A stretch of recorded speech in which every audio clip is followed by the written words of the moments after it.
In the year 753 of the AG era, on Earth, Son Wukong found himself in a state of utter panic, for he was not the original Son Wukong from the tales, but rather a mere jester from the blue planet. He had met an absurd fate, choking to death on a sip of ice water due to the sweltering heat. Initially, one might think that being transported to the world of Dragon Ball and assuming the role of the protagonist would be a cause for celebration. However, fate had other plans, as he immediately found himself facing off against the formidable demon King Piccolo. Where am I? Who am I? What am I even doing here? Son Wukong exclaimed in bewilderment. Ding! Host, I understand your distress, but please remain calm. Your demise from choking on water was deemed so ludicrous that you have been selected by the system to become one of the rare chosen ones. So, my crossing over is your doing. Indeed, while this system saved your life, no gratitude is necessary, replied the system. Thanks, I suppose. You seem rather pleasant. But could you explain why I am thrust into a confrontation with the Demon King Piccolo right off the bat? I may be the protagonist's Son Wukong now, but as a former Shuden who struggles to climb 6 flights of stairs, how am I supposed to fight? At this moment, Son Wukong was truly a loss for words. While others had the luxury of a grace period to develop their abilities, he was thrown directly into a battle against a major antagonist without even encountering any minions. First, it is important to note that although Piccolo may not rank as the strongest in the Dragon Ball universe, he is among the few bosses with overwhelming pressure, even surpassing later foes like Cell and Majin Buu, with only King Frieza being a comparable opponent. Host, do not worry. The current battle power of the Demon King Piccolo is 260, and your battle power is also 260. Statistically, you are evenly matched. Do you understand? I understand nothing. Hurry up and tell me if there's a novice gift pack available. There's one, but stop stalling. I'll claim the novice gift pack myself. Son Wukong was too weary to engage in further conversation with the system. As his situation was dire, he had arrived at a most inconvenient moment just after Son Wukong had saved Tien Shinhan and exchanged blows with the Demon King Piccolo, only to find himself in an unexpected predicament. What he did not anticipate was that the most disheartening aspect was the novice gift pack. Ding! The novice gift pack has been issued to the system space. Chi Yuan/instant version. Not bad. This ability could potentially allow for a significant power leap. Let me see what else. What? That's it? You must be joking. Son Wukong's eyes widened in disbelief, for within his system space lay only a solitary skill card. Due to the suddenness of your situation, there was no time to prepare anything else. However, upon completing the assigned tasks, expect a more substantial reward, the system reassured. Ding! Detection of an important plot task. Please defeat and slay the Demon King Piccolo. Completing this task will reward you with an ultimate mysterious gift pack. What? You want me to head first in a battle? I don't even know basic martial arts. Relying solely on a Chi Yuan slash against a foe who isn't blind, this is tantamount to seeking death. Son Wukong's complaints were met with silence from the system, but he soon heard Piccolo's mocking voice. Haha, you possess some strength, but I imagine you care deeply for this three-eyed human. From now on, if you dare move, I will crush his skull. Before Son Wukong could respond, Tien Shinhan, held firmly by Piccolo, declared resolutely, Son Wukong, do not concern yourself with me. Use your full power to kill him and avenge Chaozu and the others. Interesting. It seems you do possess some spirit, but what choice will your companion Son Wukong make? Piccolo taunted punto. What a trivial matter. There is no need for us to fight to the death. Our strengths are closely matched, and determining a victor will be quite the challenge. That being said, why not turn our weapons into peace and grow stronger together? After all, you must know there is someone above watching over you. If we defeat him, those who have fallen may have a chance to be revived. Son Wukong crossed his arms, speaking with confidence and calmness that astonished those present. Son Wukong, do you even realize what you are saying? Master Roshi, Krillin, Keizuthi all perished at the hands of this monster. Tien Shinhan exclaimed, rage filling his eyes. Son Wukong shook his head helplessly and suddenly burst out laughing. Tien Shinhan, should I say your vision is limited, or are you simply naive? In this world, there are countless ways to achieve one's goals. Moreover, I, Son Wukong, have never strayed from my original intentions. How dare a weakling like you criticize me? Oh, how amusing. Are you attempting to deceive me into letting this human go? Piccolo scrutinized Son Wukong, as if seeing through his facade. Indeed, I wish for you to release him, but what I said earlier is genuine. In terms of strength, I lack confidence in defeating you, and I sense a potential loss. If that is the case, why engage in meaningless tricks? Son Wukong's words resonated with Piccolo, who viewed him as vulnerable and unguarded. However, the cautious Piccolo would not be easily swayed. He clenched his hand, summoning several stones from the ground. That I cannot trust you. To prevent any deception, I shall sever one of your arms. Is that unreasonable? Brother, you're being too harsh. One arm is insufficient, throw in a leg as well. I, Son Wukong, pride myself on my sincerity, he replied. Yet as soon as these words left his mouth, Tien Shinhan, still in Piccolo's grasp, spat out a mouthful of blood in frustration. Wukong, you fool. If this continues, we shall surely perish today. Perspective. Perspective. Your perspective is far too narrow, Tien Shinhan. The infamous Demon King Piccolo is not a petty villain. Do you not realize that? Though he may be of the demon tribe, he conducts himself with honor. Is there anything wrong with relying on strength to achieve dominance? The rule of the strong has always been the established norm, has it not? In my view, that is infinitely superior to the duplicitous nature of certain individuals. Son Wukong's words left Piccolo utterly dumbfounded. At that moment, he could not discern the true intention behind the other's words. You seem to know me, well, have you perhaps heard my tale? Ha! Your exploits are legendary. I grew up hearing about your heroic deeds. Today, I must insist on joining your ranks. Son Wukong wore a harmless smile, while internally reveling in his clever manipulation. Upon closer inspection, none of his words held any weight, as anyone could extol praises in such a manner. Nevertheless, Piccolo retained a hint of skepticism, and with a sudden motion, he hurled the stones forward, propelled by a fierce gust of wind, aimed directly at Son Wukong's left shoulder. Bang! As the sound echoed, a sharp pain surged through Son Wukong's mind, nearly causing him to faint. Fortunately, this robust body seemed remarkably resilient, and soon he regained his composure. Hey, Piccolo, could you ease up a bit? This thing really hurts. Quick, quick! Hold on tight, there's still a leg left. Today I, Son Wukong, am determined to demonstrate my sincerity to my idol. Wukong, that my friend, perhaps it's best to reconsider. I can genuinely see your sincerity. To allow me to attack with such openness is no small feat thus. This three-eyed human is yours to take.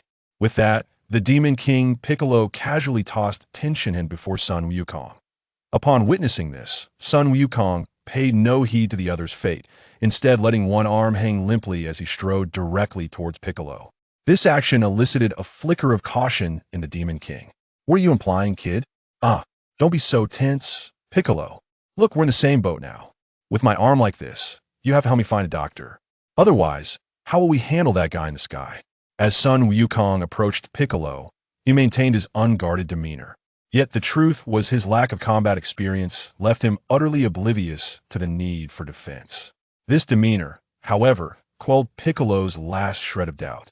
After all, throwing Tenshinhan was merely a final test. A Son Wukong with a severed arm posed no threat. He could be dispatched with ease. You're right, my friend. Come, follow me to the king. There are medical experts who can handle any ailment with ease, especially a minor injury like yours that I assure you, you'll be healed within 2 to 3 months. That sounds splendid. I've never encountered any experts in my life. Brother, please take me to see them. Son Wukong urged eagerly. Piccolo wasted no time and headed straight for the aircraft. However, in the next moment, whoosh, sizzle, a jolt of pain shot through his spinal nerves as he looked down to see a fissure forming in his abdomen. Not far from him, the aircraft had been cleaved in two by a flat energy disk. Son Wukong. Chapter 2. Son Wukong, the heroic avenger, leaves no named Son Wukong. How could you resort to such despicable means? Launching a surprise attack from behind shows no trace of a true warrior spirit. The face of King Piccolo was filled with terror. He had considered the possibility of a covert strike, but never anticipated it would come so swiftly. He had felt no gathering of energy prior to the earlier assault. Yet, just as he attempted to utter a word, a torrent of blood surged uncontrollably from his mouth. Cough, cough. Observing this, Son Wukong felt no shame about his underhanded tactics. With his unscathed right hand, he unleashed 2 swift energy slashes, obliterating the internal organs within King Piccolo's chest. Humph. My actions today may indeed be seen as contemptible. But if it brings peace to the world, what does it matter if I bear the eternal infamy? In the distance, Tien Shinhan, who had just regained his footing, was once again confronted with a revelation. He had not realized that Wukong had endured so much merely to eliminate King Piccolo. How foolish of me to have mocked him earlier. I truly deserve this shame.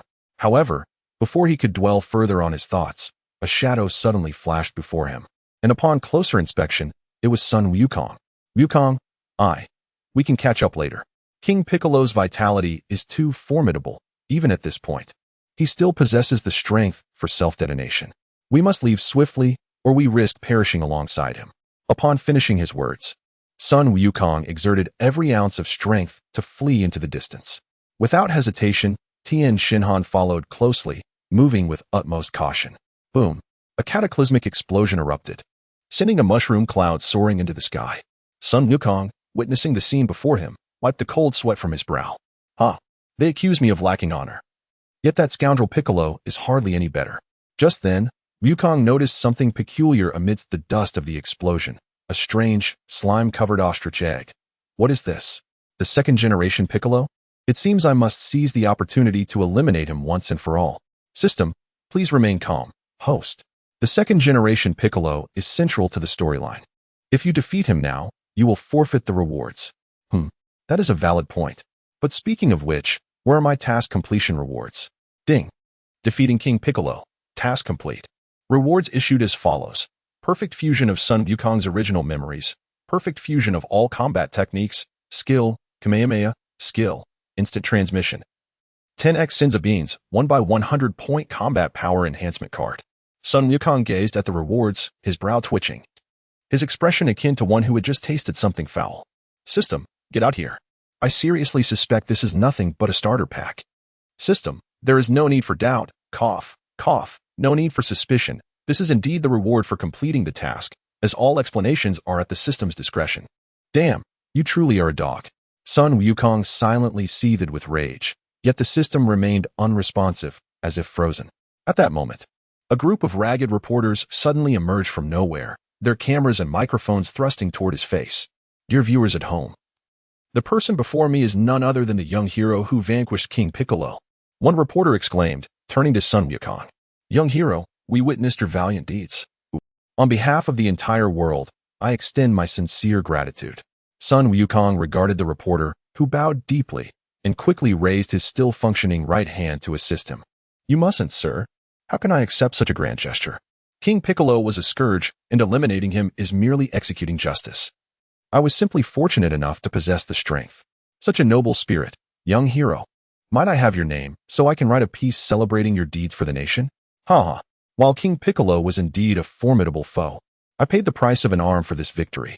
However, upholding justice and punishing evil is the creed of martial artists. It is but a trivial matter. I, Son Wukong, do not wish for you to exaggerate my actions, understand? Mr. Son Wukong, you truly embody the spirit of youth. Such valor is rare indeed. However, heroes deserve recognition, and I find it difficult to refrain from honoring you. Son Wukong regarded the persistent reporter, sensing a lack of intellect, and chose not to engage further. He exchanged a glance with Tien Shinhan, and together, they transformed into fleeting shadows, vanishing from the scene. Meanwhile, the world's audience, glued to their screens, erupted with excitement. Son Wukong is incredible. He managed to defeat the powerful King Piccolo. Who could argue otherwise? Earlier, during the reporter's covert filming, I saw him sacrificing his dignity to save his friend, humbling himself before King Piccolo. Indeed, such a youth possesses both courage and wit. He is truly deserving of the title, Savior. Unbeknownst to Son Wukong, who had now reunited with Bulma and Yamcha, a helicopter descended from the sky. Bulma flung open the door and rushed toward him without a second thought. Wukong, are you all right? This is wonderful. I knew you could do it.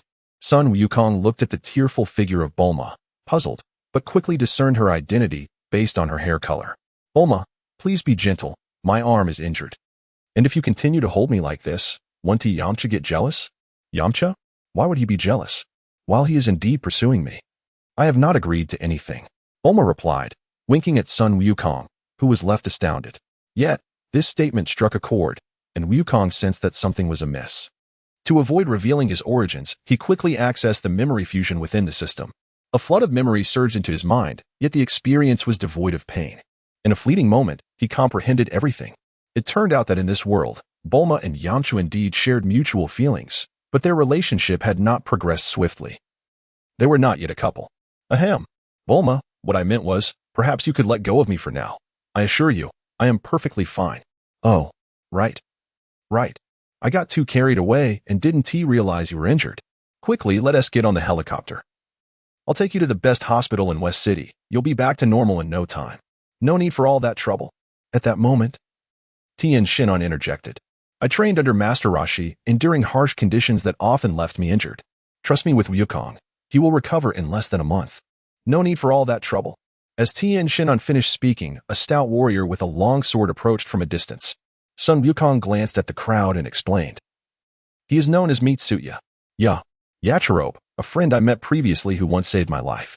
Hey, Yachirobe. I didn't expect you to show up.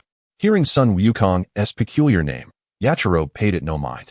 Nodding in acknowledgement, he turned to Bulma and explained. At Korin Tower, there is a miraculous bean. Consuming it will heal injuries instantly. Hand Wukong over to me. And he will be back to normal in less than a day. No need for all that trouble.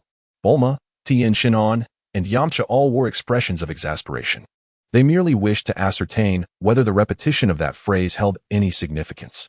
However, upon discerning the speaker, they were somewhat taken aback. Wukong, do you perhaps possess a superior method? Chapter 3. Tien, believe in yourself. You are exceptional. Wukong, do you perhaps possess a superior method?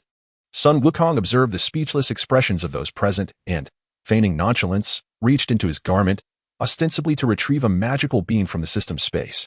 In truth, I have a magical bean on hand, rendering any need to search elsewhere unnecessary. I can recover immediately. With that, he casually tossed it into his mouth and began to chew. Oh, the flavor of drunken peanuts? TSK. One must admit that the system occasionally demonstrates a certain thoughtfulness. System, year 753 of the Aegean era, a certain month, clear skies. I never imagined that one day, the host would commend me for the taste of an item. What a joyful day. As soon as the magical bean was ingested, Wukong's previously lethargic spirit and injured arm were instantly restored to their former state. With a hint of disbelief, he swung around a few times, and to his surprise, the results were remarkably effective. Wow, Wukong. The effects of this magical bean are truly miraculous, allowing for such rapid recovery.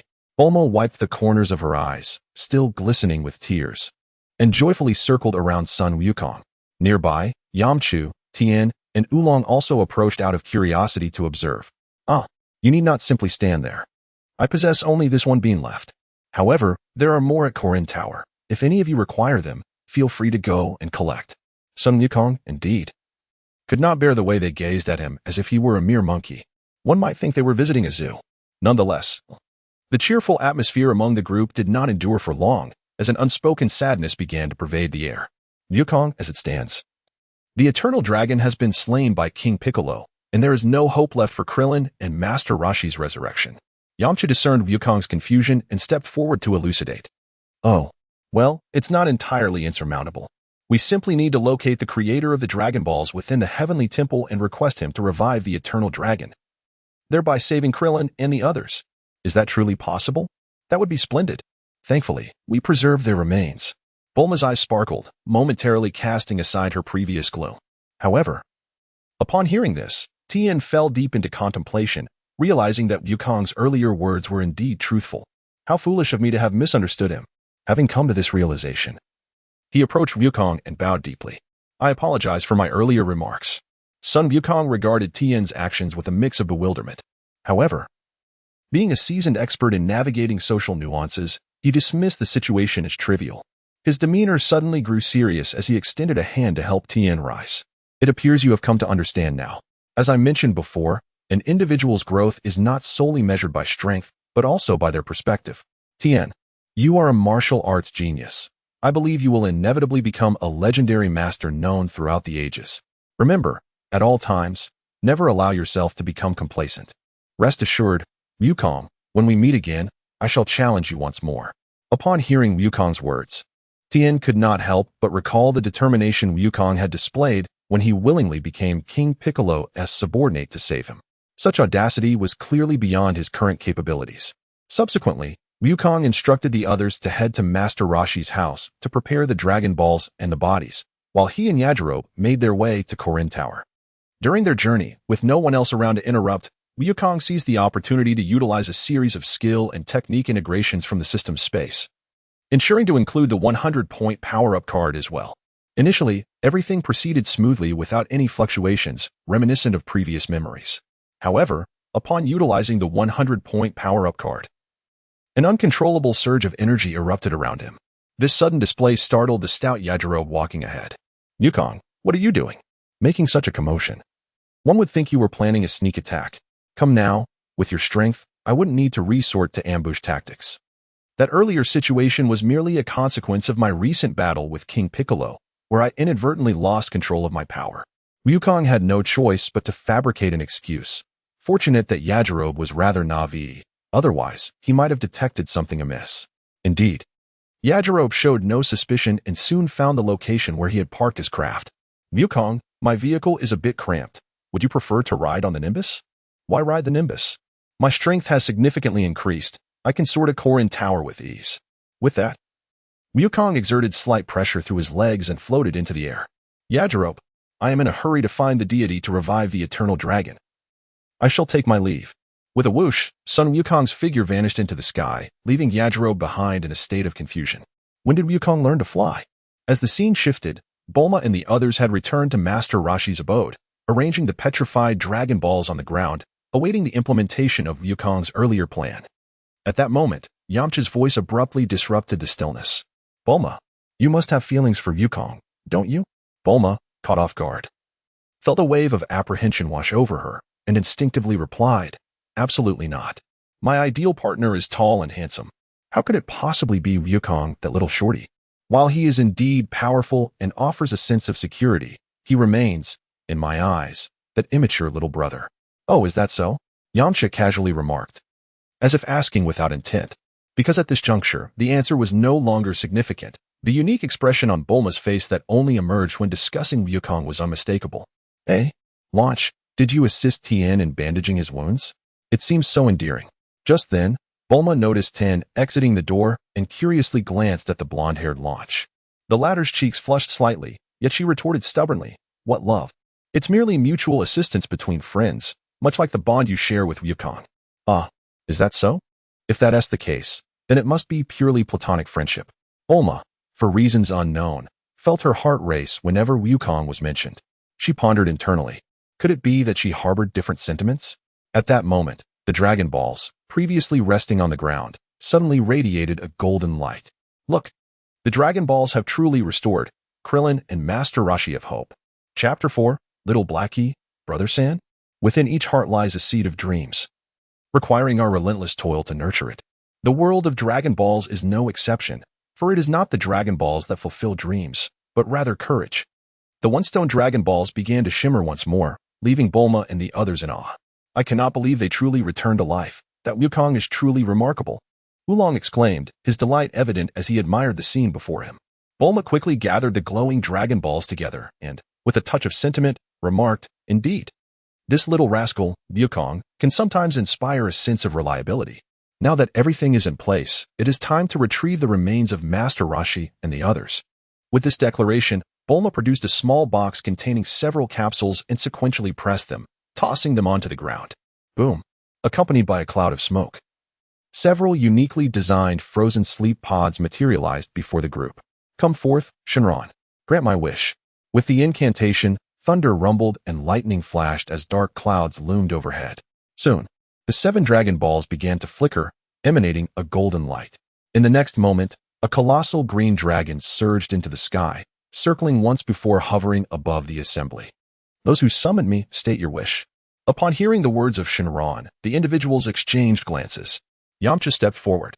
"Shenron, I wish for everyone killed by King Piccolo to be resurrected." "Understood.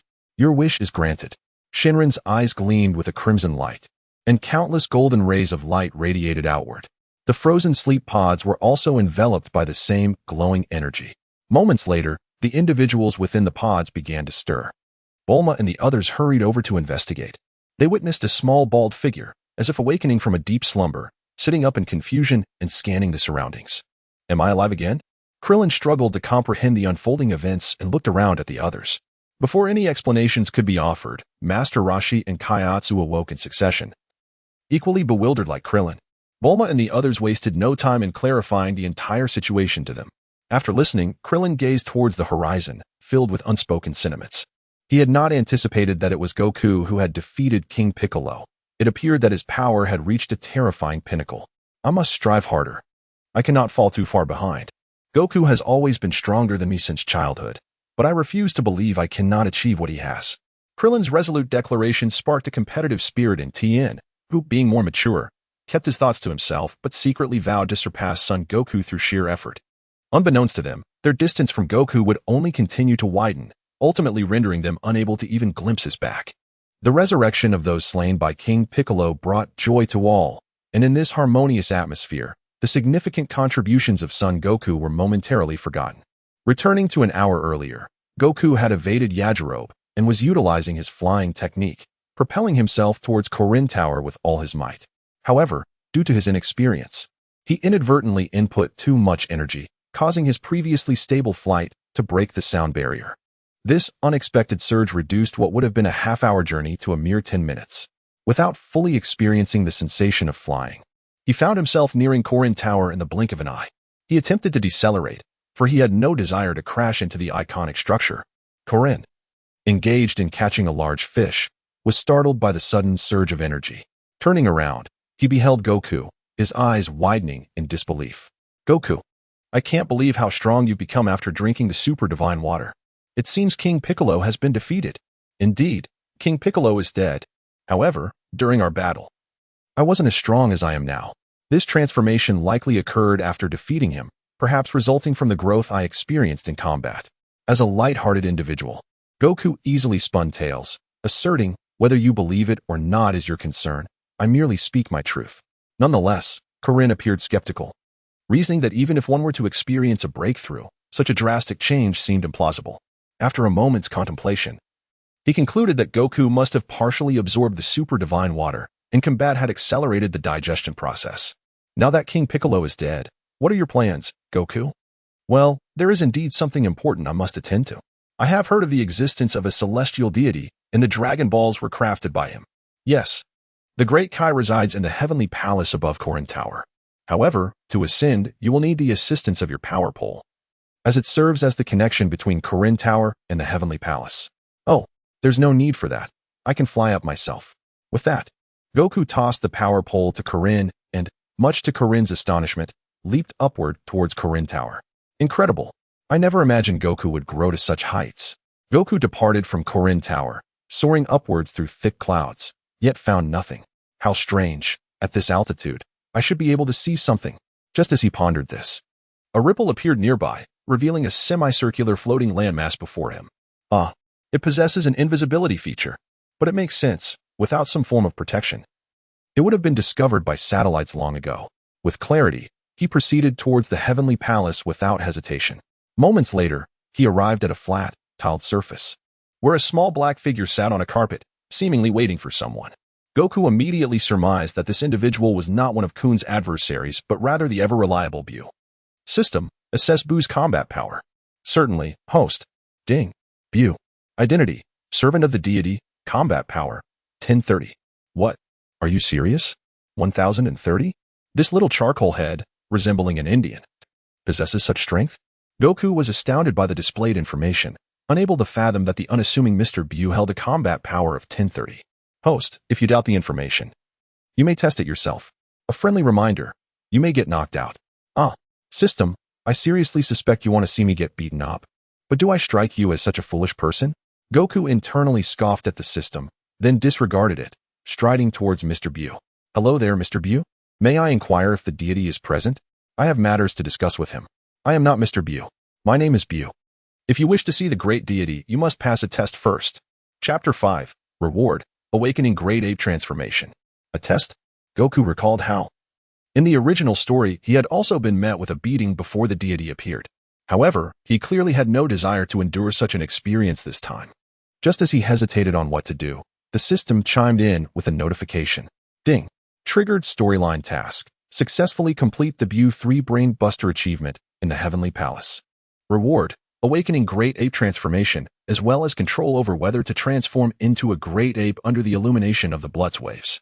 Great. It seems certain that I will be getting a beating. Goku looked at the system's reward, feeling a sense of helplessness wash over him. Is it truly useful? This thing you speak of? In today's context, the enhancement it offers is not particularly significant. Yet, to dismiss its utility would be folly. For it serves as the key to transforming into a Super Saiyan 4. According to Vegeta's ascension to Super Saiyan 4, upon reaching the pinnacle of Super Saiyan 2, one may have the opportunity, through the use of Hex technology, to bypass Super Saiyan 3 and directly ascend to Super Saiyan 4. With this understanding, Goku no longer hesitated and approached with a respectful bow. Brother, I have a compelling reason to meet the god. Regardless of the trial, I am willing to undertake it. Just as the atmosphere thickened with anticipation, Mr. Popo interrupted him with a raised hand. Wait. Before that, please retrieve the token given to you by Master Karen. Token? Oh no, I was in such a rush that I forgot it. Goku exclaimed. Just wait a moment. With that, he leapt down towards the outer perimeter of the sacred temple. He recalled there was indeed a bell. The reason for this item being necessary, rather than simply confronting the matter head-on, is straightforward. The opponent possesses a battle power of 1030, and charging in recklessly could result in dire consequences. Fortunately, with the existence of the instant transmission technique, the task became considerably simpler. In no time, Goku returned, clutching a yellow bell. Here, brother, is this it? Yes. This is indeed Master Karen's token, but I am not your brother. You may call me Popo. Do not concern yourself with trivialities. Let us commence the test without delay. Goku disregarded the latter part of Popo's statement, thinking it a jest. Addressing him as brother was already a show of respect. To call him something less would likely have provoked ire. That being said, allow me to explain the test. It is quite simple. If you can defeat me, you shall earn the right to meet the god. Are you certain? Who established this test? Bring them forth. I wish to lodge a complaint. Goku found amusement in the absurdity of it all. He had encountered many forms of refusal, but never one so delicately woven. With a battle power of 1030, he was aware that even Raditz would likely leave in tears if he were to confront this challenge. However, Mr. Popo seemed oblivious to Goku's sarcasm and explained with an impassive demeanor, this rule was set forth by the god himself. Any complaints may only be addressed once you meet him. Very well, so this is how it shall be. Goku thought, deciding to switch to a mode of persuasion. He stepped closer to Popo, bowing deeply. Brother, I have no qualms regarding the rules of this test. However, prior to that, I wish to conduct a test of my own. After all, I have never met the god, much less one of his servants. It is only reasonable that I harbor some reservations about your identity. While your skepticism is understandable, how might you prove my identity? This is rather simple. I possess a unique ability that allows me to discern the truth of one's words by striking 3 gentle taps upon their forehead. System, what an ingenious trick. Goku's words left Mr. Popo, who appeared somewhat dazed, deep in contemplation. After a moment, he nodded in agreement to Goku's proposal. Very well. Proceed. My apologies, brother. Goku stepped forward, his expression fierce as he raised his right hand. With astonishing speed, he struck Popo's forehead 3 times before the latter could react. Thud, thud, thud. The muffled sounds echoed, indicating that Goku had not held back. After all, he might soon find himself on the receiving end of a beating. So it was only prudent to collect some interest beforehand. Ding. Task completed. Reward has been issued to the system space. Please check your inventory. Goku glanced at the skill card now residing in his system space, a grin spreading across his face. Hey, the reward is in my grasp. While the system may earn a small profit, I am never at a loss. However, to Mr. Popo, Goku's demeanor appeared utterly foolish.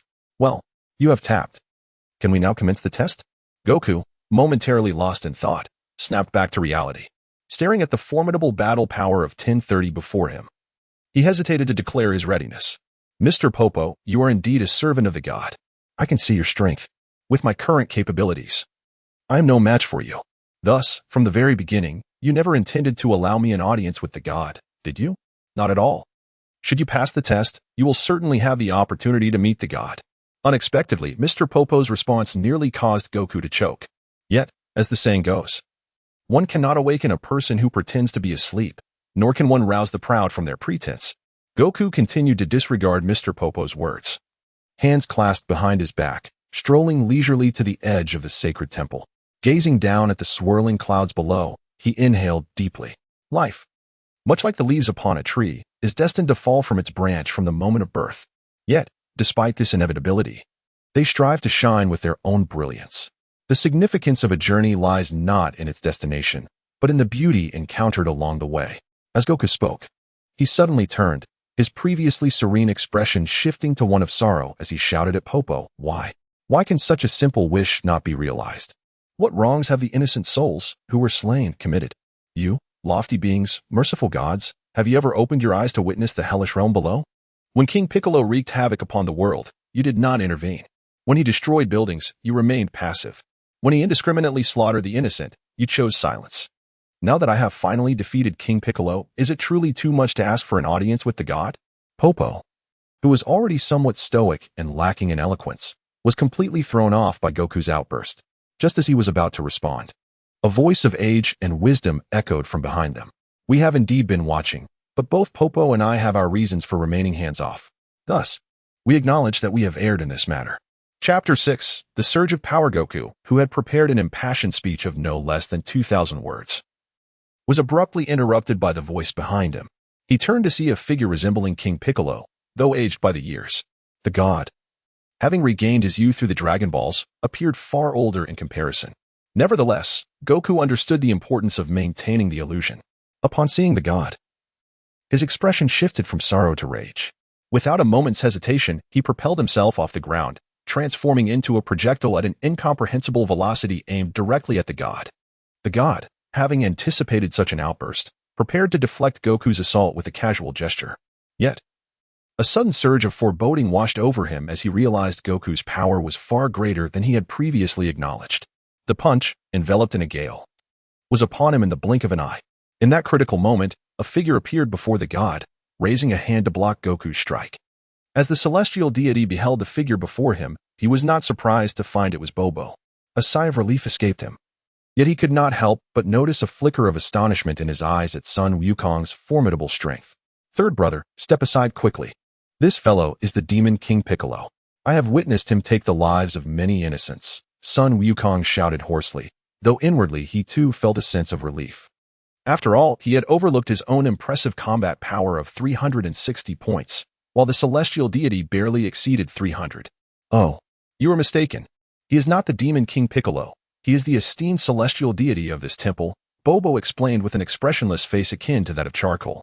Upon hearing this, Son Wukong feigned confusion. "You are the celestial deity? Then why do you resemble the demon King Piccolo so closely?" Seeing that Son Wukong had restrained his aura and no longer harbored any desire to attack, the expression on the deity's face also regained a semblance of calm. Long ago, the celestial deity began to recount the tumultuous history between him and the demon King Piccolo. Son Wukong could not help but reflect on the absurdity of it all, likening it to discharging nuclear waste into the ocean, an endeavor that only served to burden the world. One could only imagine that without Son Wukong's intervention, the Saiyans would have arrived on Earth unchallenged. Since this is the case, it is somewhat related to you, celestial deity. I wonder if you could restore the dragon, as I wish to resurrect those who perished at the hands of the demon King Piccolo. That is certainly feasible, however.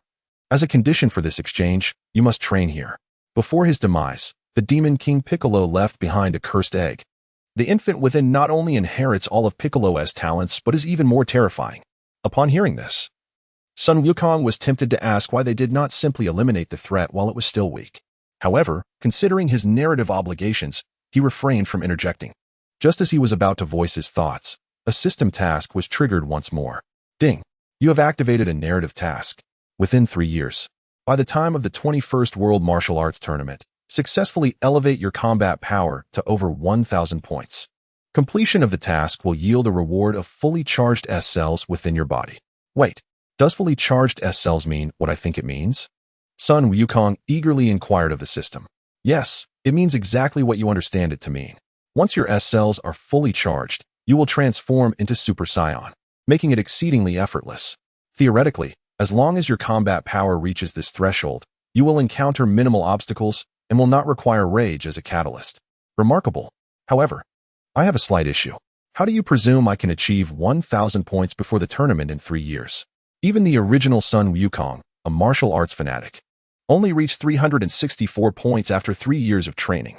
Given my lazy disposition, it seems utterly impossible to complete this task. Might you consider modifying the requirement? Apologies, inadequate host. This is a phased task. Should you fail to complete it on time, the system will cease to issue further tasks. Damn, you truly are something. But do refrain from underestimating me. 1,000 points is merely a trivial feat, Son Wukong retorted, though his words were tinged with a hint of bravado. After all, what was the most potent method for increasing combat power in the Dragon Ball universe? Obviously, it was utilizing gravity and the Saiyan ability to grow stronger when on the brink of death. If he could harness these two factors, he might circumvent many obstacles. With this newfound understanding, Son Wukong readily agreed to the celestial deity's terms. Following a series of peculiar actions from the deity, the dragon was successfully resurrected. Indeed, it was as if it had been pieced together.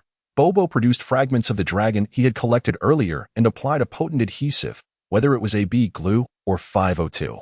Subsequently, with a mere gesture from the celestial deity, enveloped in golden light, the dragon came to life once more. Son Wukong, observing from the sidelines, could not help but exclaim in admiration. Time swiftly passed, and 3 years had elapsed. In the depths of an unknown ocean, a handsome young man sat in meditation. Suddenly, he opened his eyes, unleashing a powerful surge of energy that parted the surrounding waters, creating a vacuum. With a burst of energy, he ascended rapidly towards the surface. In an instant, he broke free from the water, hovering in midair as he gazed into the distance. System, display my current combat power. Ding. Host, Son Wukong. Combat power 1037. Ding dong. Combat power has exceeded 1,000 points. Task complete. Rewards have been dispatched to system space. Indeed, the striking young man was none other than Son Wukong. Over the past 3 years, he had explored every conceivable method. Initially, after enduring a rigorous regimen at the Celestial Temple, his strength barely reached 500 points, half of what the system demanded. In desperation, he considered self-inflicted injuries and gravity training. After much contemplation, he decisively abandoned the former. Lacking a gravity chamber, he ingeniously devised a special training method utilizing the pressure of seawater. Fortunately, the results proved significant. As he reached 1037 points just under a week before the martial arts tournament commenced. Phew.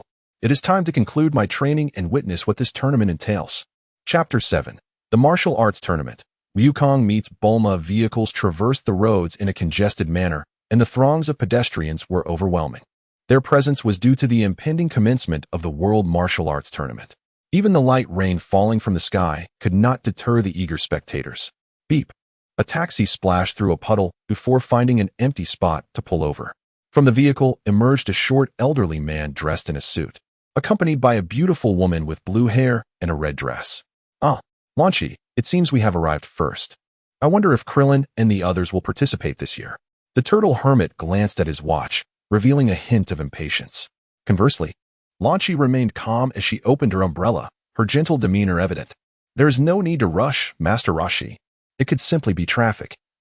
I believe they will make it in time before registration closes. Oh, you have quite a bit of faith in those youngsters. By the way, that red dress looks splendid on you today. May I touch your backside? The turtle hermit, ever the lecherous figure, could not conceal his roguish nature even behind sunglasses. However, Lam-Z appeared accustomed to his antics. A faint blush graced her cheeks as she replied with a playful smile. Master Roshi, I certainly cannot agree to such an odd request. Perhaps if I were to sneeze, you could discuss it with my other persona? Wait. Little Lam-Z, you've been learning bad habits. I was merely jesting. Please do not take it to heart. The turtle hermit wiped the sweat from his brow with an unintentional gesture. It seems Master Roshi remains unchanged. It has been a while, yet your health and vigor are as robust as ever. Just then, an abrupt voice interrupted the conversation between the turtle hermit and Lam-Z. Turning his gaze, he spotted Bulma, Oolong, and Poir approaching. This scene left Master Roshi wide-eyed as his previous lecherous demeanor resurfaced. His reaction was certainly not prompted by a mere pig and cat. Bulma, with her fiery red lips and cascading blue hair, had shed the naivety of her youth over the past 3 years at the age of 23, exuding a more mature and alluring aura. Oh my! Bulma has truly blossomed into a striking beauty. That shapely figure, may I take a picture? Just then, Bulma was not one to indulge Master Roshi's antics. She swiftly raised her hand and delivered a sharp slap, leaving him momentarily disoriented. I warn you, you lecherous old man. If you dare to act inappropriately, I will ensure you spend your days in an ICU. Ha ha. Bulma, don't take it to heart. That's just how Master Roshi is. You know that.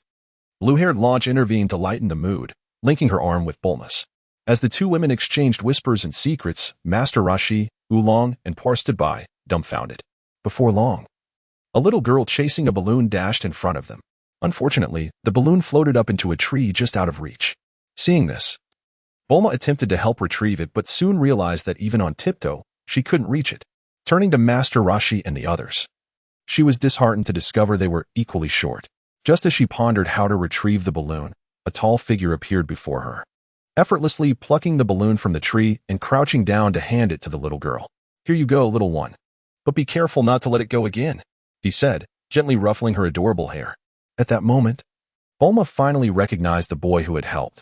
He was a handsome young man clad in a stylish casual jacket with a backpack slung over his shoulder. His well-proportioned physique towered at least 6 feet tall. Indeed, it was Son Goku. Since his arrival, he had adopted a balanced diet that had increased his height by about 4 inches from the original story, now standing at a remarkable 5'11".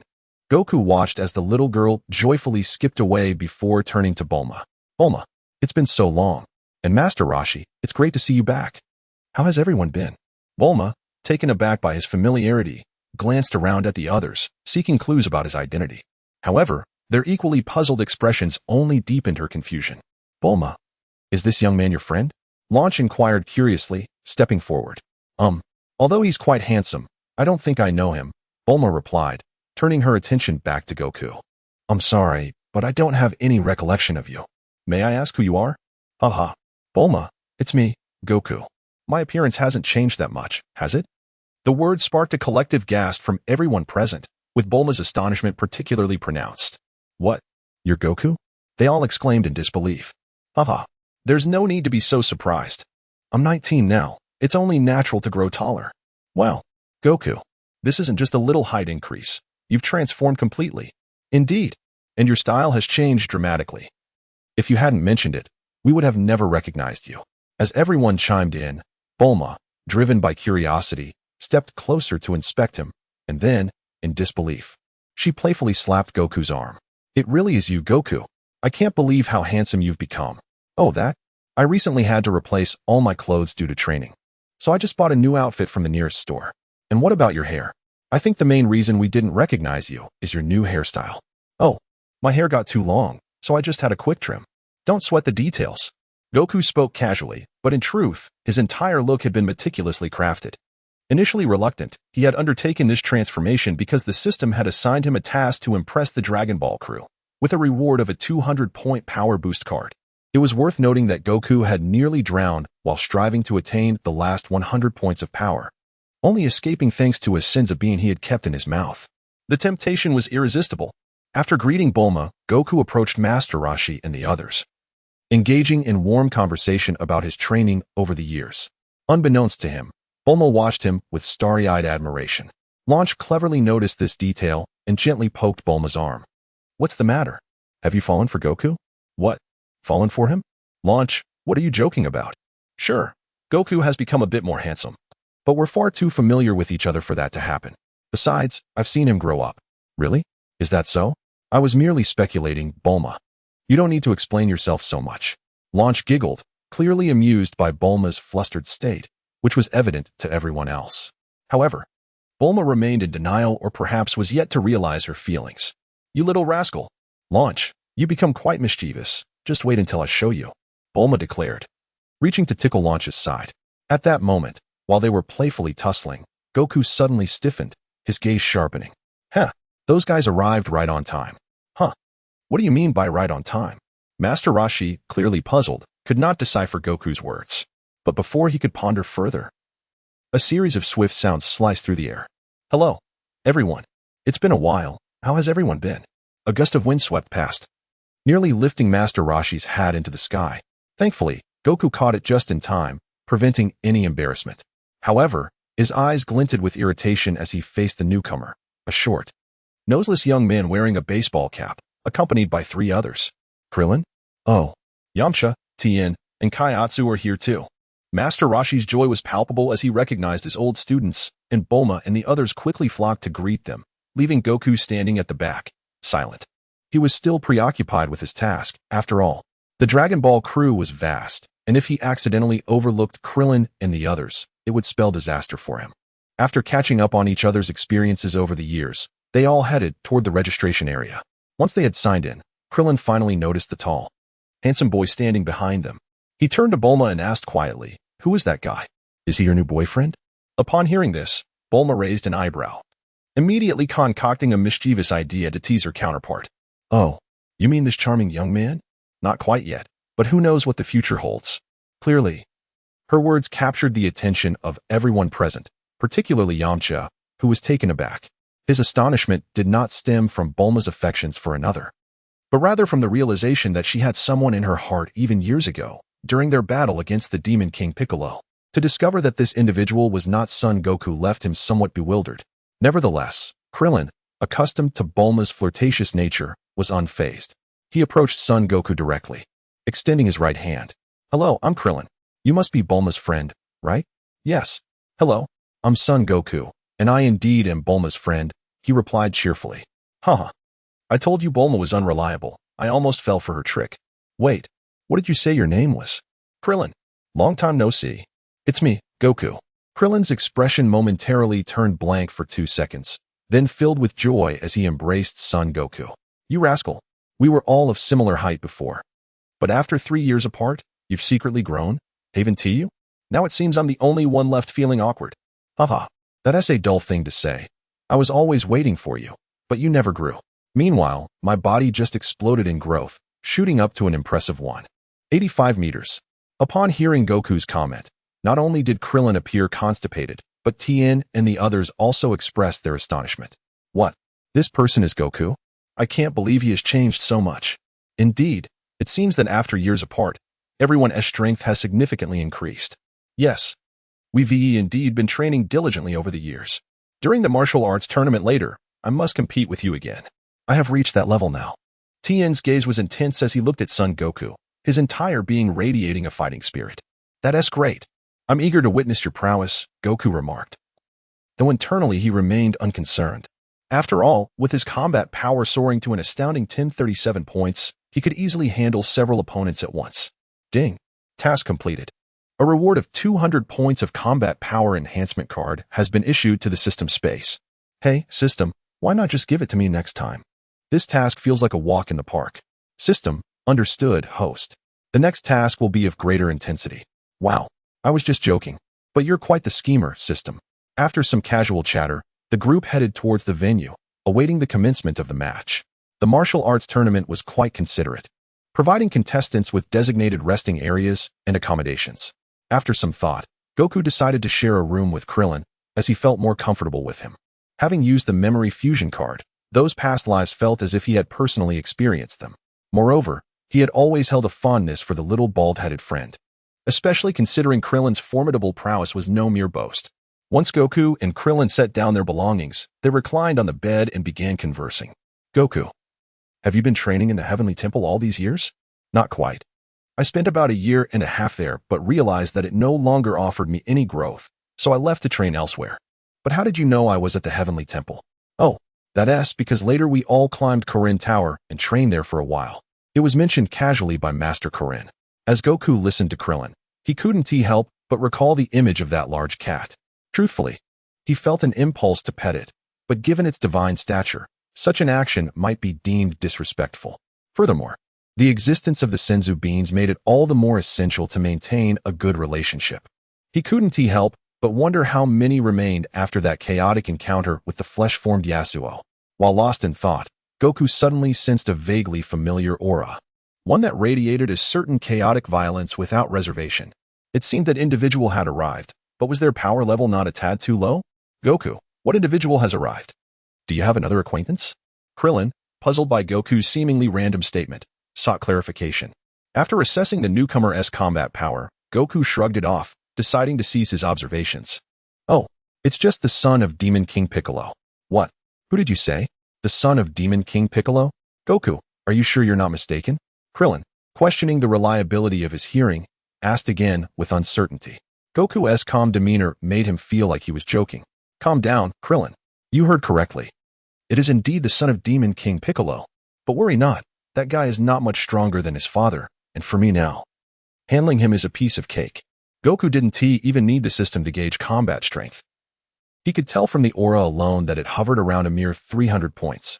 At full power, it might only reach 350. Krillin felt somewhat reassured, recalling that 3 years prior, Goku had already bested Demon King Piccolo. After years of training, the son likely stood no chance against him. Yet, despite this, a tinge of worry lingered in his heart. He gazed out the window at the overcast sky, the atmosphere gradually thickening with tension. Meanwhile, not far from them, a bolt of lightning struck a stone sculpture atop a loft, causing debris to rain down onto a mother and child below. In a moment of desperation, the child's mother dove toward her fallen son, attempting to shield him from the descending stones with her own body, as danger loomed ever closer. A sudden energy wave surged forth, obliterating the falling rocks into a fine powder that scattered around. The mother lifted her gaze and spotted a cloaked figure moving past them through the downpour. Illuminated by the lightning, she discerned that the figure was a peculiar green-skinned individual. Just as she was about to express her gratitude, the cloaked person stepped on the child's toy, shattering it. Time passed, and soon it was the following day. The martial arts tournament was bustling with crowds, filled with spectators aside from the participants. After all, the ticket prices for the preliminaries were relatively more affordable. Goku, didn't you bring your martial arts outfit? Krillin, now dressed, looked at Goku, who still wore his casual attire. Curiosity piqued. Oh, I was in a rush earlier and didn't have time to prepare. But it's no big deal. Wearing casual clothes won't affect my combat power. Krillin, hearing Goku's reply, considered offering assistance but quickly dismissed the idea upon glancing at his own size and measurements. However, at that moment, Yamcha, now dressed, noticed something peculiar about Goku. Goku, where has your tail gone?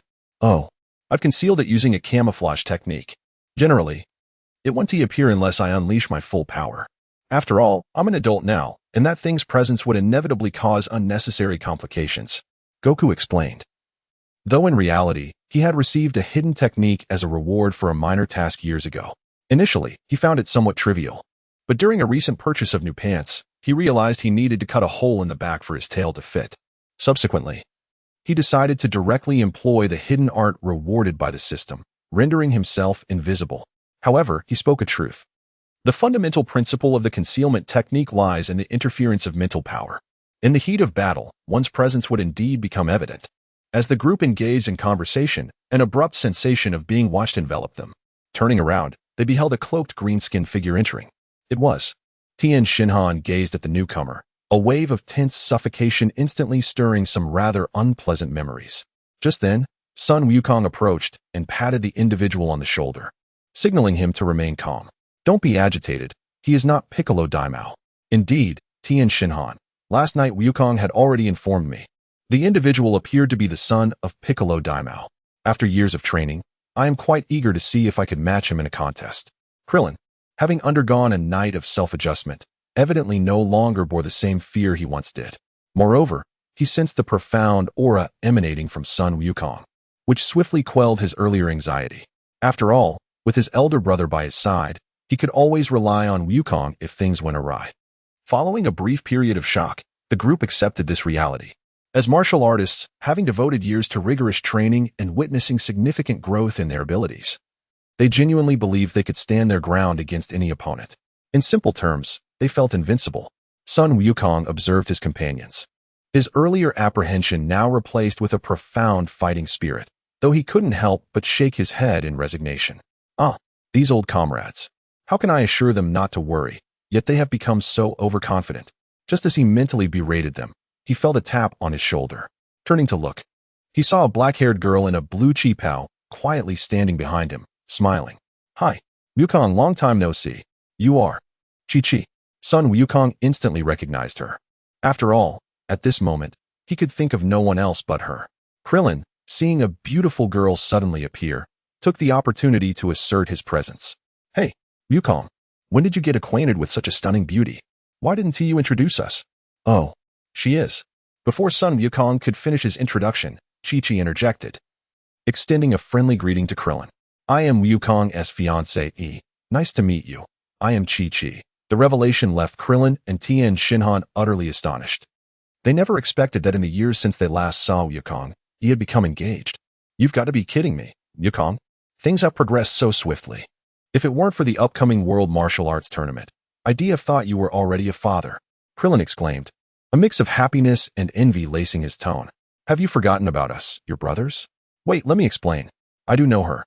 But it's not what you think. Son Wukong had been preoccupied with completing system tasks over the past few years, and he had genuinely forgotten about Chi-Chi. However, the more he tried to clarify, the more convoluted the situation seemed. Clearly, Krillin and the others had already labeled him a heartless rogue who abandoned his girlfriend. Wukong, what do you mean by that? Didn't you promise we would marry when we grew up? Chi-Chi, back then we were just kids, speaking without understanding. Relationships are a gradual process. The tournament is about to start, so perhaps we can discuss this later. Son Wukong felt cold sweat trickling down his forehead. It was all too sudden, as if she had directly asked him if he wanted a wife. The person who initially made that promise was not him. Humph, you heartless scoundrel. Just wait until we meet on the ring. Chi-Chi's beautiful face furrowed in anger as she stormed off. Krillin felt a wave of relief wash over him. Wukong, you've always been a bit slow-witted. I thought you'd have matured by now, but you're still as muddled as ever. You're turning down such an opportunity. What were you thinking? Thinking about Android 18. Huh? What about 18? Chapter 10. The Might of the Great Bido God Palm. What about 18? Krillin was perplexed, as they were clearly discussing Wukong's situation. Yet, Wukong was utterly indifferent. Responding with a non-sequitur, his casual thought had slipped out before he could catch it. Well, Xiaolin, we grew up together. We're good brothers. Perhaps you should not concern yourself with my matters for now. There are indeed some misunderstandings between Chi-Chi and me. Wukong, don't change the subject. You were just mentioning something about Android 18. Spill it. Is there a story behind it? Although Krillin was unsure of the context, the mere mention of 18 piqued his curiosity. It felt as if some unseen force was drawing him toward it. Android 18 is a technician I met at a massage parlor I passed by. Unfortunately, I couldn't remember her name. So I feel a bit regretful thinking about it now. Oh, Wukong, I never imagined you had a playful side. She must be a breathtaking beauty. Indeed. She is quite stunning, with golden hair, azure eyes, and long, slender legs. Son Wukong merely jested, unaware of whether Krillin would harbor any feelings of jealousy if he were to marry Android 18 in the future. However, Krillin, oblivious to such implications, wore a knowing smile upon hearing Wukong's words. Just as the two were lost in their thoughts, Yamcha, who had been relatively quiet, interrupted them. Wukong, Krillin. The preliminary draw is about to begin. Let us head over. Oh, sure. The group then proceeded towards the draw table, with Krillin taking the lead and grabbing a number. After glancing at it, he shook his head in disappointment. Ugh, what kind of opponents am I facing in the preliminaries? They seem utterly lacking in strength. I might just knock them out with a single punch. Come on, Krillin, that's just how tournaments are. You never know what to expect. Just get used to it. But don't let your guard down. You might end up getting eliminated unexpectedly. In the quarterfinals, semifinals, or even the finals, you'll just be left watching us from the sidelines. Yamcha teased, much like Krillin had earlier, as he too stepped forward to claim a number. The others followed suit without hesitation. Once everyone had received their numbers, Son Wukong looked at his own and was taken aback. What the heck? I'm number 2. Doesn't that mean my first match is right now? Hiki. Isn't that great? Wukong can finish early and rest afterward. It's rather tedious just waiting around. Exactly. Wukong, it's a perfect opportunity for us to see just how much you've grown over the years. Krillin and the others bantered back and forth. However, before Son Wukong could respond, the host took the microphone and began announcing. The preliminary rounds of the World Martial Arts Tournament are about to commence. First, we invite contestants number 1 and 2 to the ring. Upon hearing this, Son Wukong wasted no time, leaping gracefully onto the stage. Now, Wukong would be the first to compete, allowing everyone to gauge his current strength. This way, they could adequately prepare for their own matches later on. Yamcha stood at the edge of the stage, arms crossed, speaking leisurely. However, his words were evidently met with disapproval from Tien Shinhan. Enough of this. Such a match is merely for amusement. Surely, you cannot believe that Goku could be compelled to reveal any formidable prowess? However, tangent on. Perhaps you should first ascertain who stands opposite Goku. There may indeed be a splendid spectacle in store. As Krillin spoke, the group simultaneously turned their gaze toward the arena, where a figure stood facing Son Goku, clad in a yellow robe reminiscent of a monk's attire, with dark skin and a head of curly hair rivaling that of Ronald McDonald. Could that be King Kappa? Indeed, it is none other than King Kappa. However, could it be? This fellow, after all, had some decorum. Yet, it is truly unexpected that he is participating in this year's World Martial Arts Tournament. This could prove to be an exciting contest. The spectators below were abuzz with conversation. Evidently, the popularity of this Ronald McDonald-like figure was quite substantial. However, Goku, his opponent, hardly regarded him as a threat. After all, he was merely a small fry compared to the likes of him, no more challenging than the minor creatures in a novice village. Yet, Goku's dismissive demeanor caught the attention of King Kappa, who approached him, stopping just a few steps away. It is quite the coincidence to encounter you in the first match. However, it is fortuitous, for I shall avenge my previous humiliation. This time, I am here with the conviction of claiming victory in the World Martial Arts Tournament. Let me impart some unfortunate news to you, young one. You are destined to lose. Humph. Who cannot spout bravado before a match? Fool, eat my dust, Goku retorted, raising a middle finger for emphasis. Although his strength now exceeded 1,000 points, he would not yield to someone so verbally adept. After all, in the realm of banter, he was an expert. Yet, upon witnessing Goku's provocation, King Kappa's previously confident smile morphed into a twisted expression of rage. How dare you, impudent wretch? You shall soon experience the agony of my fists. He then turned to the bespectacled referee, a chubby fellow, and inquired, May we commence the match? I can hardly contain my anticipation. The chubby referee raised his pen and declared, If both competitors are ready, we may begin. With that, King Kappa launched the first attack, propelling himself forward with a powerful kick off the ground, transforming into a blur as he charged toward Goku. As he closed the distance, he swung his right fist with tremendous force, the air crackling with the intensity of his blow. Humph!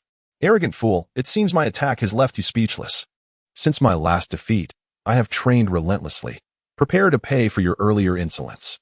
However, events unfolded contrary to his expectations.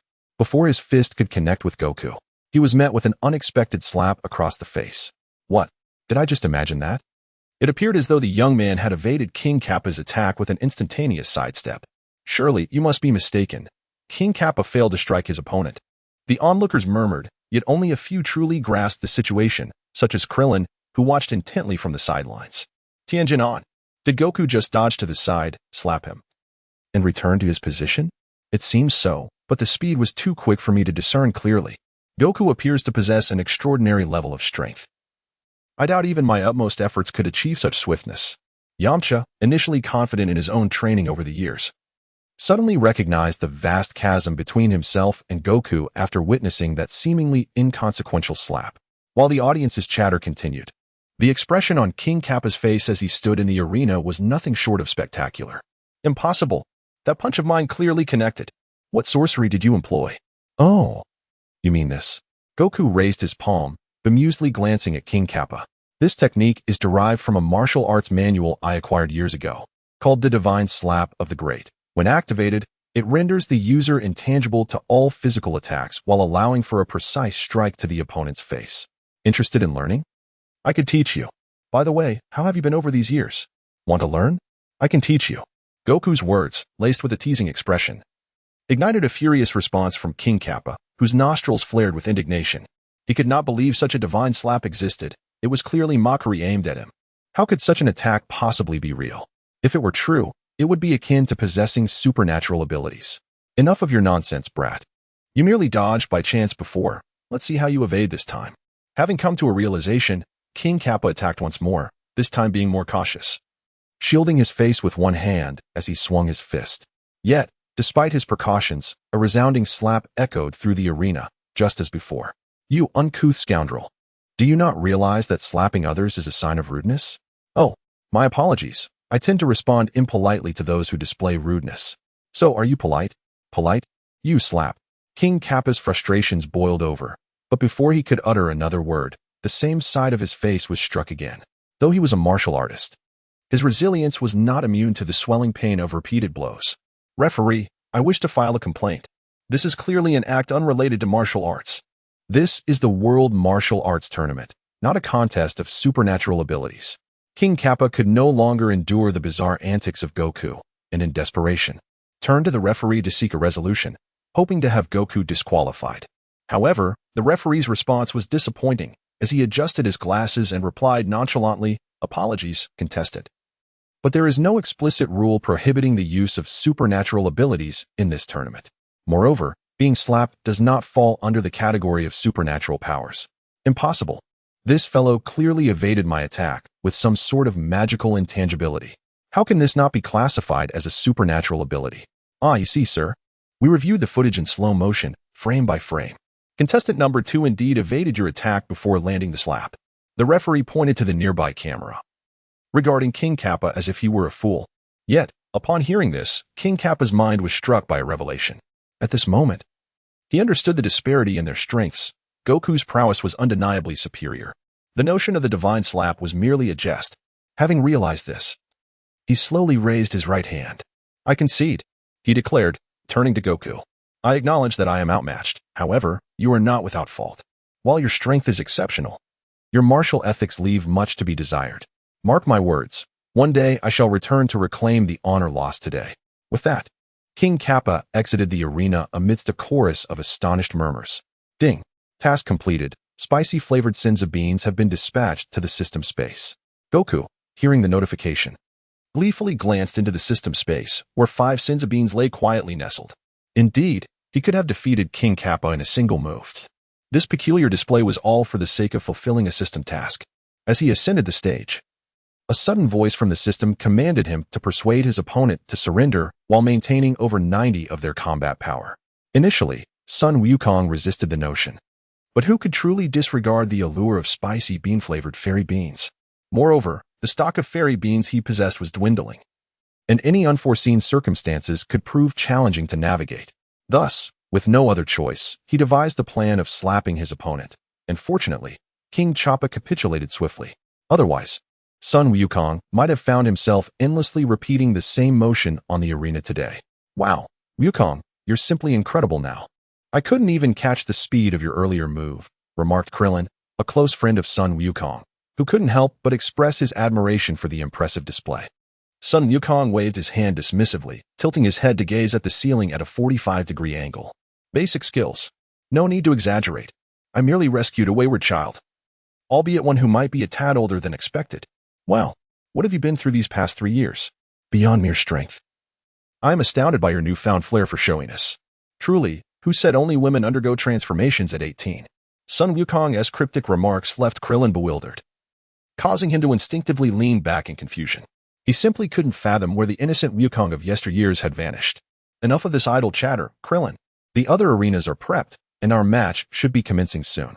Let us go take a look, Tien Shinhan interjected, prompting the two to seek out their respective competition venues. Once the crowd dispersed, Son Wukong relished the moment of solitude, just as Krillin and the others had suggested. Finishing early allowed for ample rest. Now, with a drink in his right hand and his left hand casually tucked in his pocket, he strolled leisurely around the venue, resembling a carefree vagabond. However, he soon found himself captivated by a nearby arena where a match was taking place. On the stage stood Chi-Chi, the first of Dragon Ball's formidable fighters, facing off against an unnamed passerby. As expected, this passerby was swiftly sent flying out of the arena after a few swift strikes from Chi-Chi, leading the referee to declare her victory. As she passed by Son Wukong, Chi-Chi disdainfully scoffed. Realizing he needed to dispel any misunderstanding, Son Wukong decided to offer her a moment of psychological guidance, or rather, enlightenment. "Chi-Chi, have you eaten? Perhaps we could share a meal? Get lost. I don't want to be around a scoundrel," Chi-Chi retorted, as her customary scowl returned. After tossing her words aside, she headed toward the rest area. Son Wukong, unfazed, approached her with a calm demeanor. "Excuse me, lovely miss. Might I have the honor of inviting you for a cup of coffee?" "Wukong, what are you saying? There are so many people around. Aren't you embarrassed?" Chi-Chi's cheeks flushed a shade of crimson at his unexpected proposition.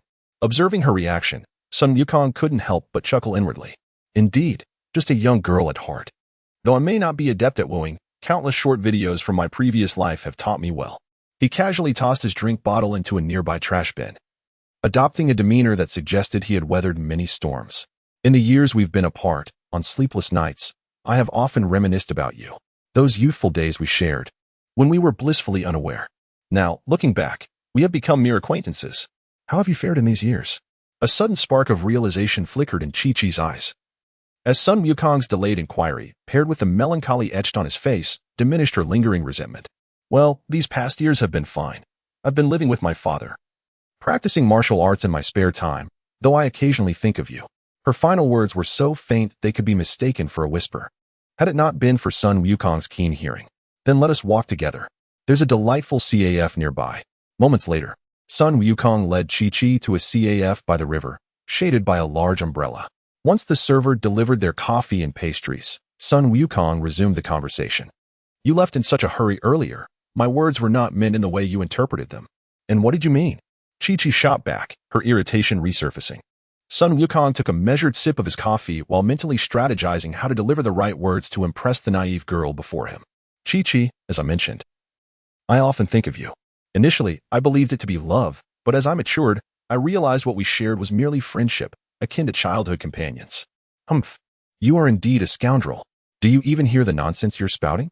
Hold on, let me ask you a question. Have you ever seen what love truly looks like?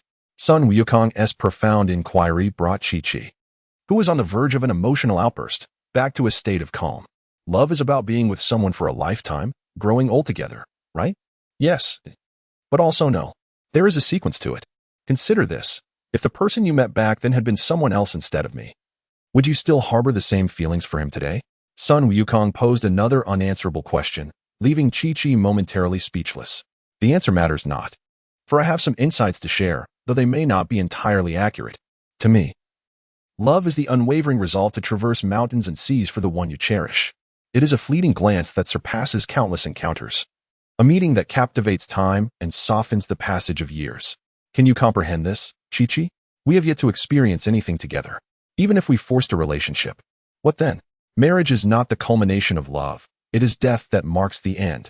Son Wukong's eloquent discourse on love, easily searchable in his previous life, wielded tremendous influence in the Dragon Ball universe, especially when directed at the innocent Chi-Chi. Upon hearing you speak, it seems there is truth in your words. However, I am curious, have you encountered love to grasp such profound sentiments? Perhaps. To be honest, I'm not entirely sure. Suddenly, a loud clatter interrupted Son Wukong's thoughts. Turning around, he noticed Bulma had unknowingly wandered by them. Aha, Wukong. I didn't mean to eavesdrop. I was just feeling thirsty and happened to pass by. Bulma began to leave, her heart racing. Son Wukong's poetic musings about fleeting glances and the sequences of encounters inexplicably resonated within her. Wait a moment, are you Bulma? Curious. Bulma turned to scrutinize the speaker. Do we know each other? Of course. I'm Chi-Chi, the daughter of the Ox King.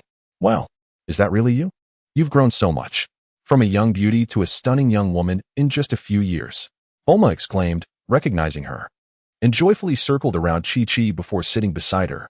Son Wukong observed two individuals engrossed in conversation, completely disregarding his presence, as if he were a mere afterthought. With a sigh of resignation, he mused, ah, women. Meanwhile, on the preliminary competition stage, the Dragon Ball team was wreaking havoc, easily overpowering every opponent they encountered. There was, however, one notable exception. On the platform, a character named Jiaozi gazed in terror at the person before him. You are Tao Bai Bai, he exclaimed.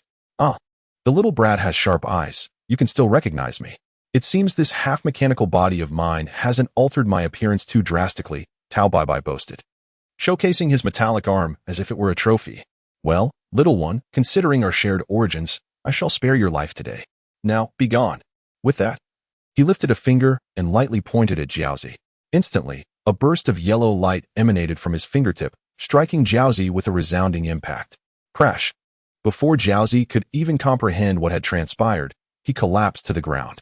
The referee, witnessing this, promptly began the countdown. 10, 9, 8. I declare Tao Bai Bai the victor. Seeing this, Tianjin Fan rushed over to Jiaozi, concerned for his well-being. But before he could utter a word, Tao Bai Bai taunted him. Huh? I merely showed him mercy by not killing him. You ought to be grateful. Rest assured, I have returned to eliminate both Son Wukong and you, traitor. Infuriated, Tianjin Fan retorted. How dare you strike him so ruthlessly and then boast about it? Just as he attempted to confront Tao Bai Bai, Yamcha intervened to restrain him. Calm down, Tianjin Fan. This is not the place for a brawl. We shall settle this when we meet again in the arena. Huh. You seem eager to meet your demise. Fortunately for you, I am in a good mood today and will overlook your rudeness. Savor what little life remains to you. The strength of my current form is beyond what mere insects like you can fathom. Tao Bai disregarded Tianjin Fan's bloodshot eyes, casually mocking him as he passed by. What he did not realize was that his provocations would soon lead to his own downfall. The confrontation between Tianjin Fan and Tao Bai drew the attention of several onlookers. Among them a green-skinned figure clad in a white cloak, who disdainfully scoffed and walked away. TCH. What a motley crew, with such meager power. They dare to speak so loudly.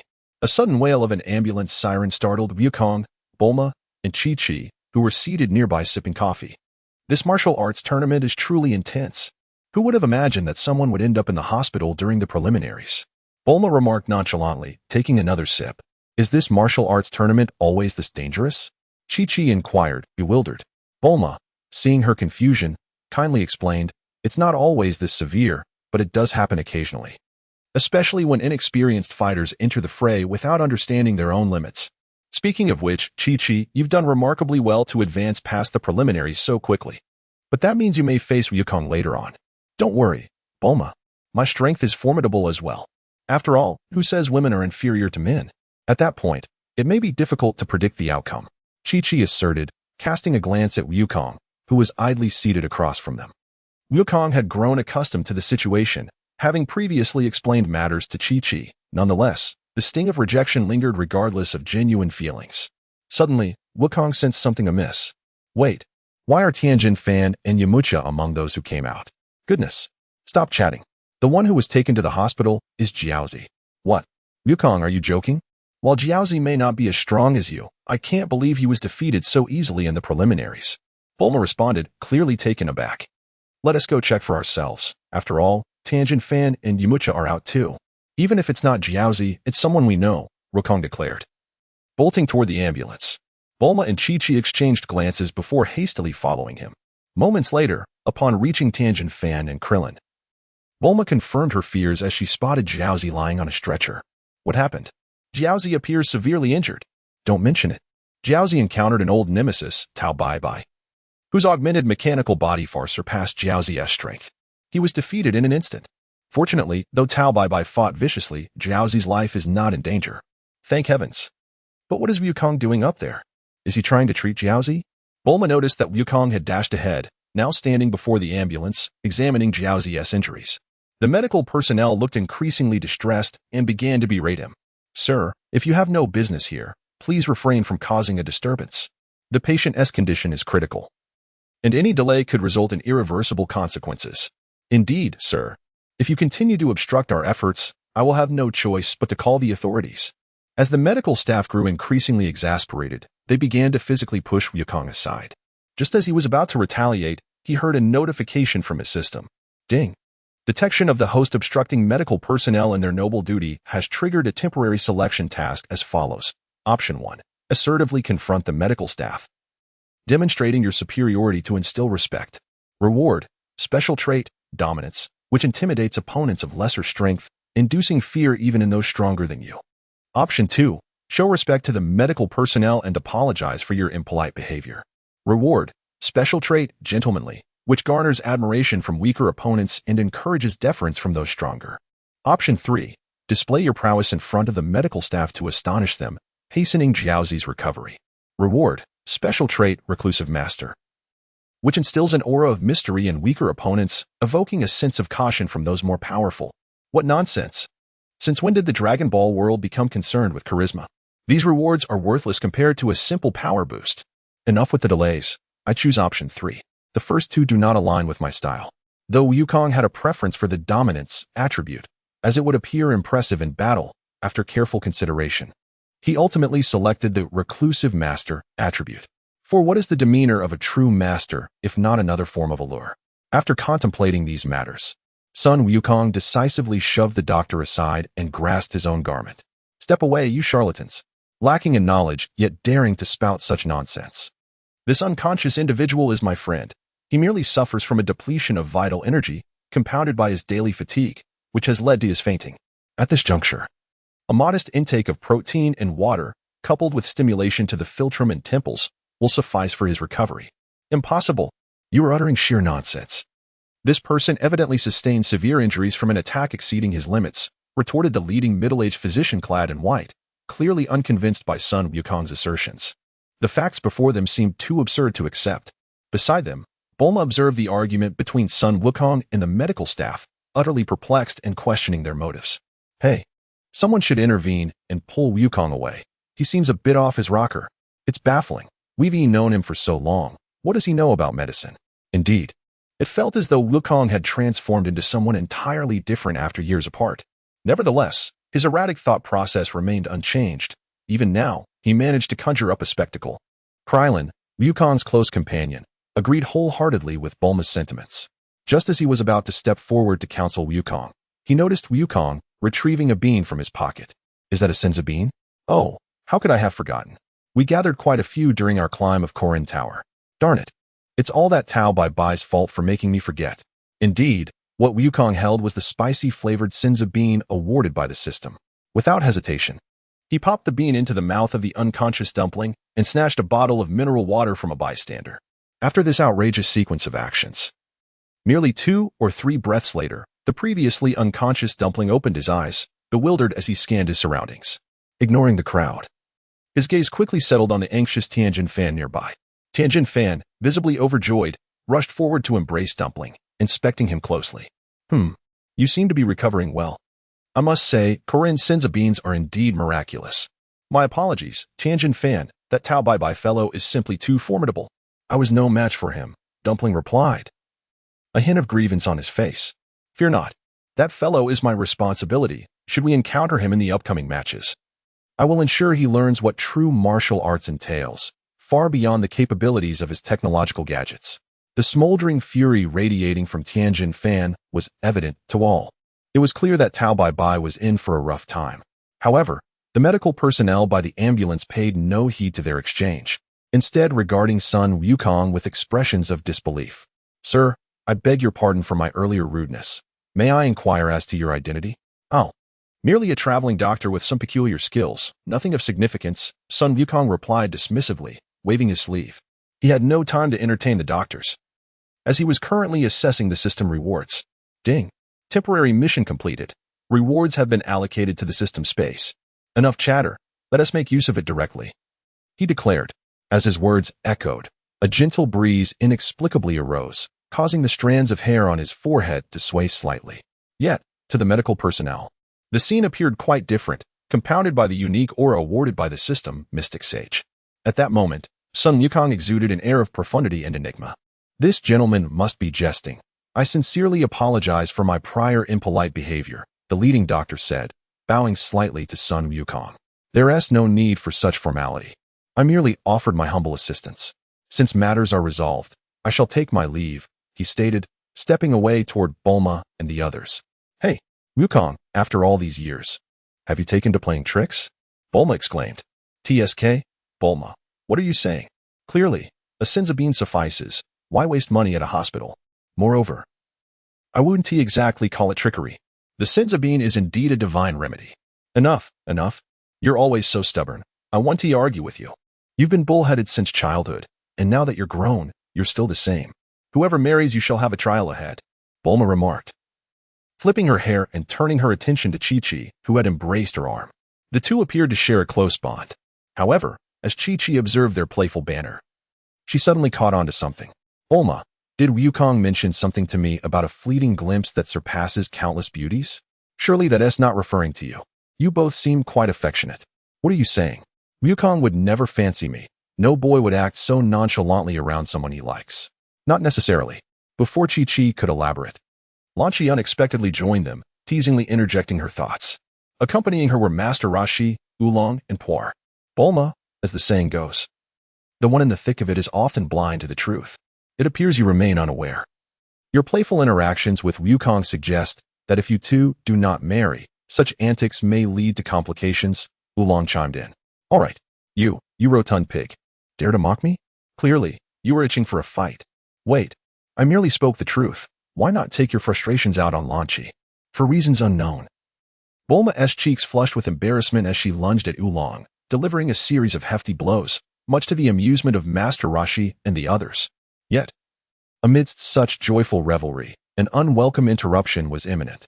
An elderly man sporting a thin mustache and a sardonic expression approached, his attire emblazoned with a large crane symbol. How can you lot still find time for frivolity? Your ignorance is truly astounding. I advise you to flee before it's too late. The strength of Tao Bai, now a cyborg, is beyond your comprehension. Upon witnessing his old rival's provocation, Master Roshi stepped forward without hesitation, leaning on his cane. You old coot, cease your boastful proclamations. With that arrogance of yours, let us step outside for a spar. Cough, cough. At your age, perhaps it would be wise to temper your impulsiveness. Leave this matter to me. Trust me, I know what I'm doing. Master Roshi bristled at the sight of Crane Hermit, yet fortunately, Son Wukong arrived just in time to intervene, using his special aura, Mystic Sage, to adopt an enigmatic demeanor. Is your strength formidable? How formidable, I wonder. I can't help but question if it rivals that of the former Demon King Piccolo. What do you mean by that?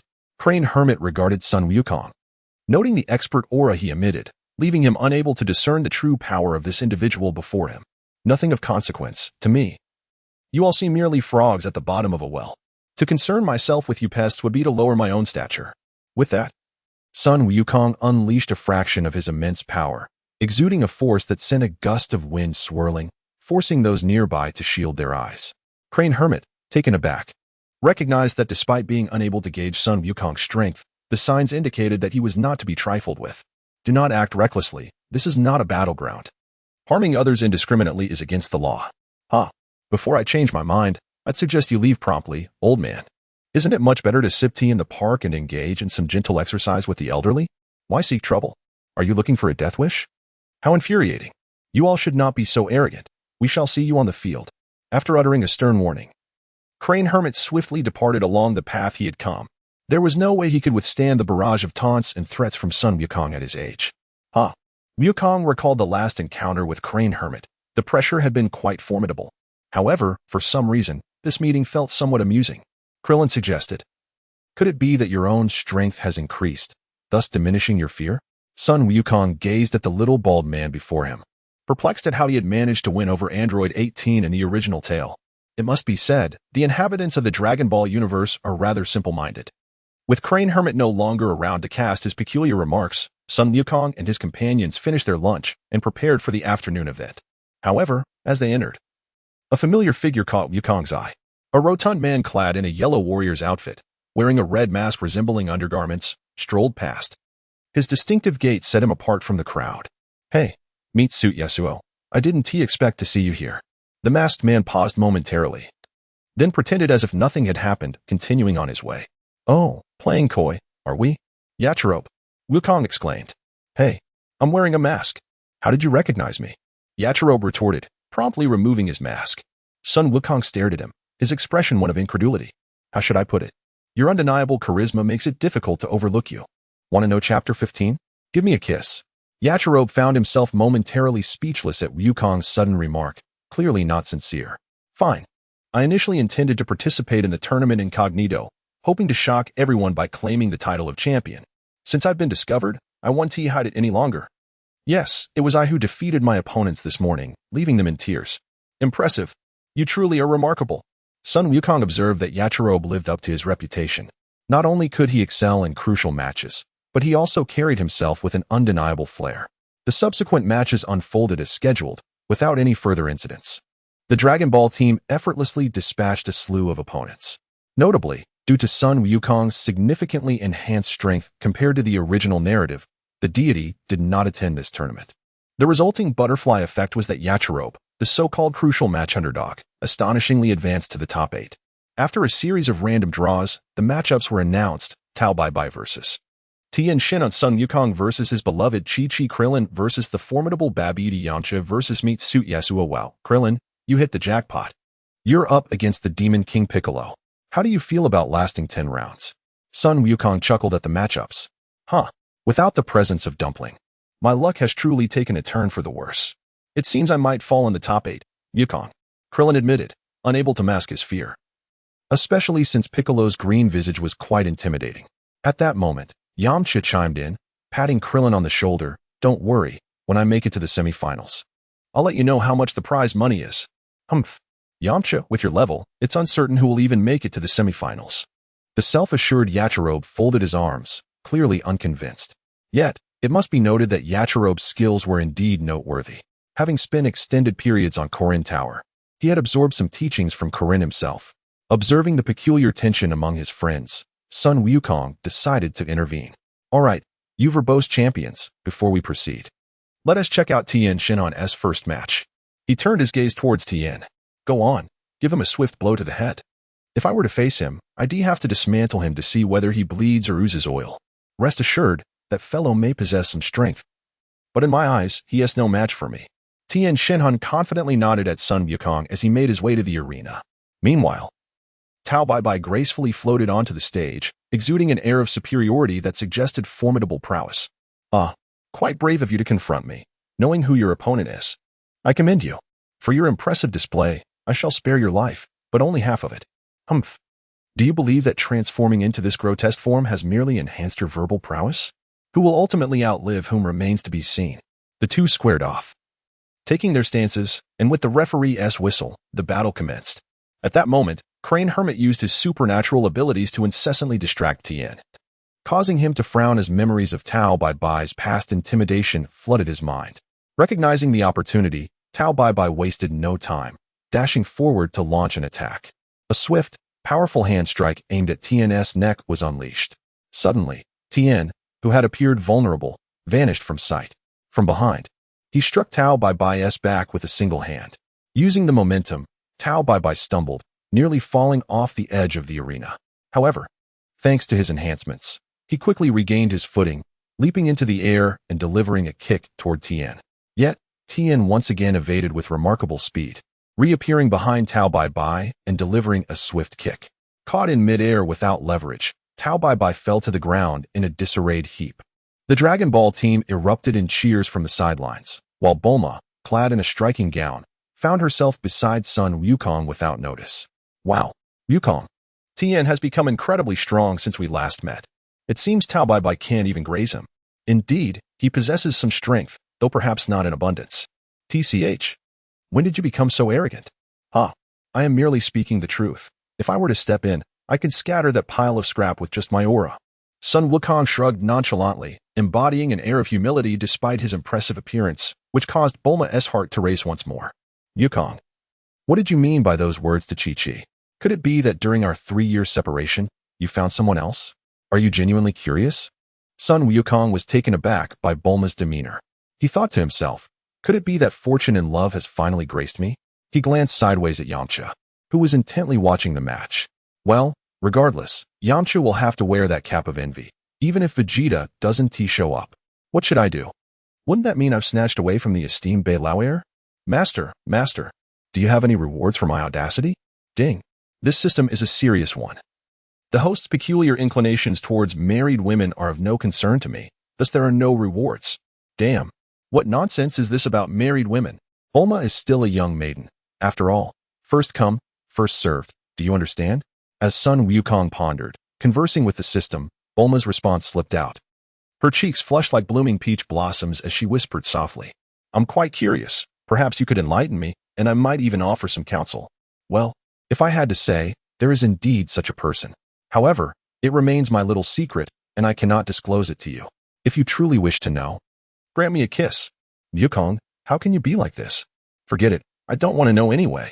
Upon hearing Wukong's words, Bulma's previously rosy cheeks transformed into deep crimson apples. She chose not to dwell further on the matter with Wukong and headed directly towards Lanchi. But unexpectedly, a warm hand suddenly grasped her delicate, feeble one. Wait, why the rush?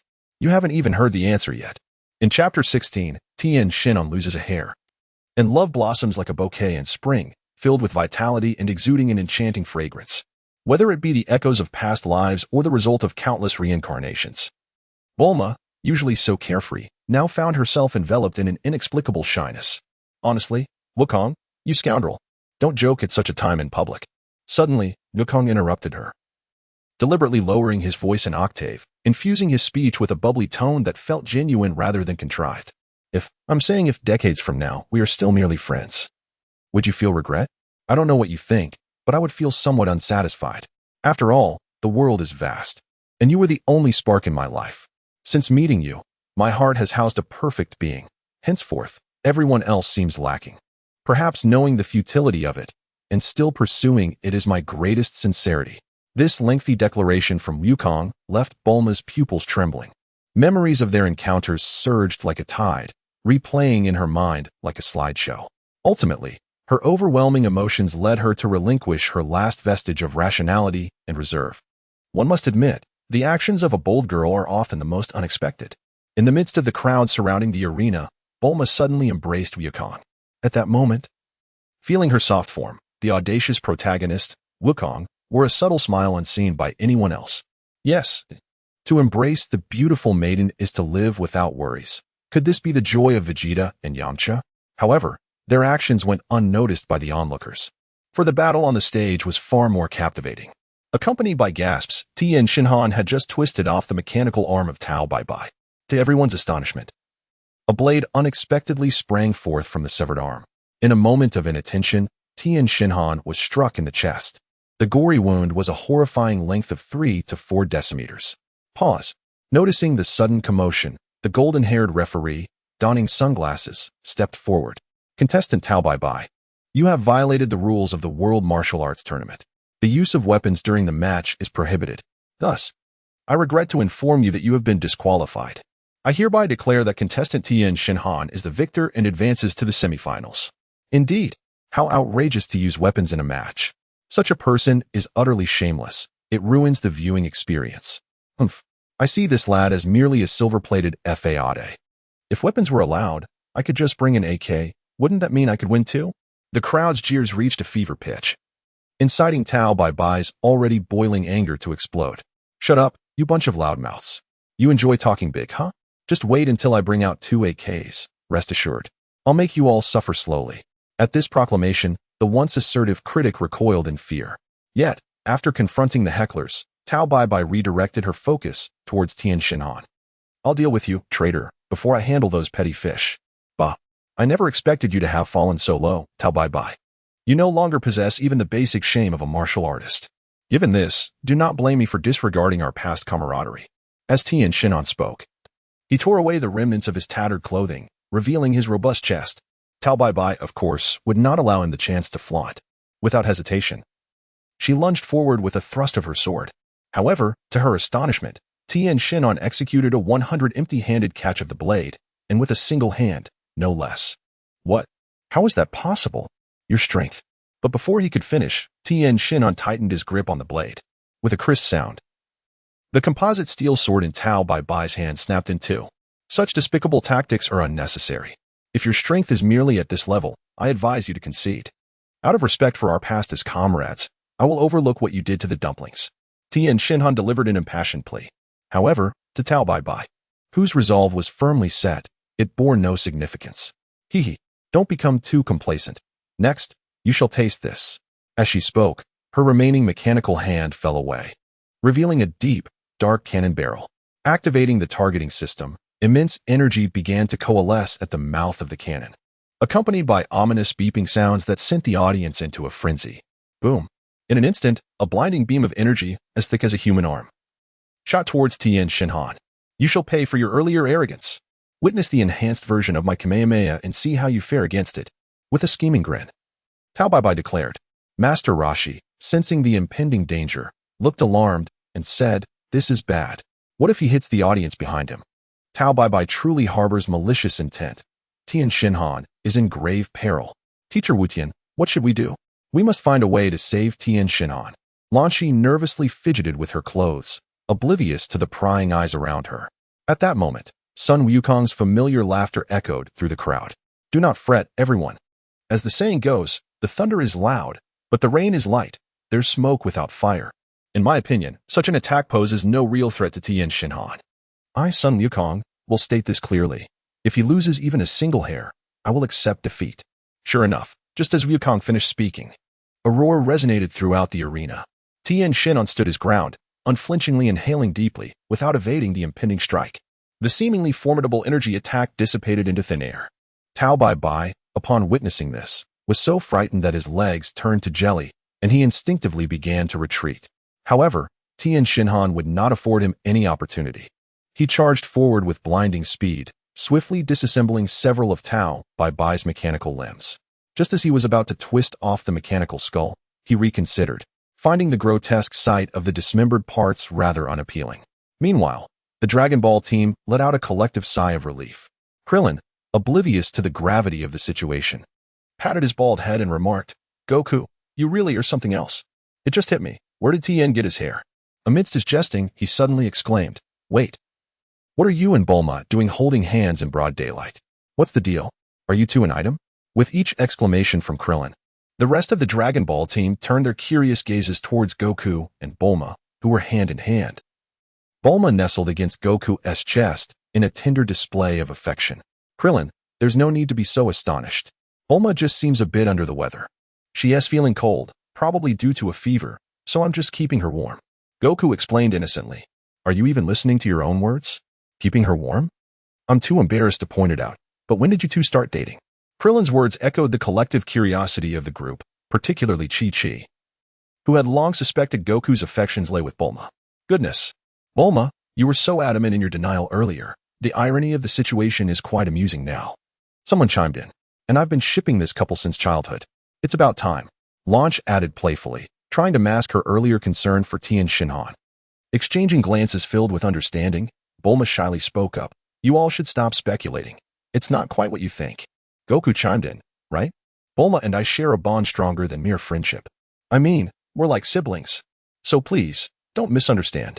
Despite Goku's earnest declarations, the group remained skeptical, though they reluctantly accepted the situation. The truth was that when Bulma had jumped into Goku's embrace, her mind had momentarily clouded. And upon regaining her senses, she had confessed that she wasn't entirely sure of her feelings yet.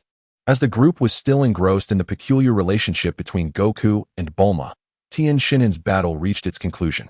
He hoisted the now helpless Tao Bai Bai and strolled to the edge of the arena, unexpectedly tossing him to Master Roshi. "Take him away, Master. This may be the last time I call you that. I've discovered the true essence of martial arts, but I cannot deny that I owe my progress to your teachings." "Ah, perhaps you are indeed correct," Master Roshi replied, his cunning demeanor momentarily softened by a hint of melancholy. The pain of seeing one's lifelong convictions challenged can be profoundly disheartening. After discarding Tao Bai Bai, Tien Shinhan walked straight towards the audience, pausing only when he reached the Dragon Ball team. "Are you all right, Tien?" they asked, noticing his somber mood. Though unsure how to comfort him, unexpectedly, Launch stepped forward. Tien found solace in her presence and, to everyone's astonishment, embraced her tightly, leaving her blushing fiercely. "What on earth is happening today? Everyone seems to be targeting me." Krillin thought, feeling a pang of jealousy. He could understand Goku, who had a history with Bulma, but to see Tien, the most earnest among them, engaging in such behavior was shocking. As Tien and Launch shared a moment, Krillin's gaze shifted to Yamcha, feeling a bit better. "Ugh, I can't believe you're the one who stayed true to yourself, Yamcha." "Sorry, Krillin. The road ahead might be one you have to walk alone," Yamcha said, scratching his head sheepishly, unsure of how his words might impact Krillin. "What do you mean by that?" Krillin asked, and Yamcha replied, "Well, it's exactly what you think. Come on, you can't even boast properly. Everyone knows you faint at the sight of a girl." Krillin teased. Just then, a striking woman with fiery red lips emerged from the crowd and approached Yamcha, planting a soft kiss on him. "Hey, Yamcha, are you free? I need some company at the hotel. Something seems to be wrong with the plumbing." "Of course, Laura. I'd be delighted to assist you," Yamcha responded eagerly, leaving the arena amidst the astonished expressions of the onlookers. Krillin stood in disbelief, his mouth agape. "Goku, if I recall correctly, doesn't he have another match coming up? Isn't his fight with Yasuo scheduled for the last round? With the matches ending every 5 minutes, he might just make it," Goku mused, equally surprised by Yamcha's sudden change in demeanor. While it was amusing, the truth remained that Yamcha had been relatively irrelevant since the emergence of Piccolo. So perhaps enjoying life early wasn't such a bad idea after all. Time is fleeting, and many spend their lives without ever realizing what they truly want. Yamcha's escapades were merely a sidebar to the unfolding events, and while Krillin felt a bit disheartened, he resolved to pursue his own aspirations for a beautiful partner. As the Dragon Ball team bantered, time swiftly moved toward the second match. "Let us go. Goku, our match is about to begin. I'm determined to win the martial arts tournament, So please give it your all and don't hold back. Chi-Chi smiled at Goku before whispering something to Bulma and gracefully leaping onto the arena. Goku could only shake his head in resignation, thinking that if he truly went all out, he might inadvertently send her into the afterlife with one punch. Just as he prepared to leap onto the stage, a soft hand suddenly grasped his waist. Goku, I warn you, Chi-Chi is a girl. Be gentle. Don't worry. Although we know each other well, I would never truly fight her. Goku reassured. That's good. After all, you have always been a step behind since childhood. I was worried that she would urge you to go all out, and you would recklessly comply. Upon hearing this, Bulma felt a sense of relief, evidently. She still regarded Son Wukong as the naive character from the original story. Yet, little did she know that human relationships can be quite intricate, requiring not only vigilance against foes but also caution against friends who may harbor hidden agendas. As the second match was about to commence, before the referee's whistle could sound, Chi-Chi, standing opposite Son Wukong, launched the first strike. With swift punches and kicks slicing through the air, her movements were so rapid that they left afterimages. However, to her astonishment, no matter how she attacked, Son Wukong always managed to evade her blows at the critical moment. What infuriated her further was his nonchalant posture, with hands casually tucked into his pockets, which seemed rather infuriating. Son Wukong, I know you are powerful, but why do you keep dodging? I've already told you not to hold back and give it your all. Chi-Chi exclaimed. Are you sure? It's rather obvious, isn't it? Can't you see the gap between us? He retorted. Cut the nonsense. Just seeing you, this untrustworthy character, fills me with rage. Enough. After trying to explain for so long, it's clear that reasoning with women, regardless of age, is futile. In that case, I want to hold back. As he spoke, Son Wukong suddenly vanished from Chi-Chi's sight. How is this possible? Has his speed become so swift that it's beyond the naked eye? Chi-Chi thought, scanning her surroundings desperately to locate him. Yet, in the next moment, a sudden gust of wind sent her uncontrollably flying toward the edge of the arena. Oh no! The gap between me and Wukong is too vast.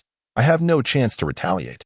The turtle hermit, watching from the sidelines, shook his head helplessly. He held a fondness for his disciple's daughter, the Ox King's child. Nearby, the bald-headed Krillin chimed in, Yes, indeed, but to be fair, this is the first time I've witnessed Wukong actually showing restraint against a girl. Meanwhile, Bulma remained silent. But the twinkle in her eyes revealed her focus was not on winning or losing. Their brief exchange of words was fleeting. Chi-Chi, however, found herself in dire straits, hurtling towards the wall and bracing for impact with her eyes tightly shut. Yet, after a few seconds, the anticipated pain never arrived. Instead, she felt something grasping the nape of her neck, prompting her to open her eyes out of curiosity. To her shock, she found Son Wukong suspended in midair, holding her as one would a chick. Are you all right, Chi-Chi? Luckily, I reacted quickly. Otherwise, your face would have smashed against the wall, he remarked. Son Wukong, let me go this instant. Chi-Chi shouted furiously, her anger justified given her predicament. Son Wukong, upon hearing her, did not hesitate to release his grip, allowing Chi-Chi to safely land with a soft thud. I declare this match a victory for contestant Son Wukong. Let us congratulate him on advancing to the semifinals. With the referee's declaration, cheers erupted in the arena, not necessarily out of adoration for Wukong, but rather from the sheer enjoyment of the vibrant atmosphere. Wow, this Son Wukong is incredibly strong. It feels like he is just playing around, someone commented. Please, it's just a girl he is fighting. That doesn't make him a hero. I assure you, I could do just as well, another scoffed.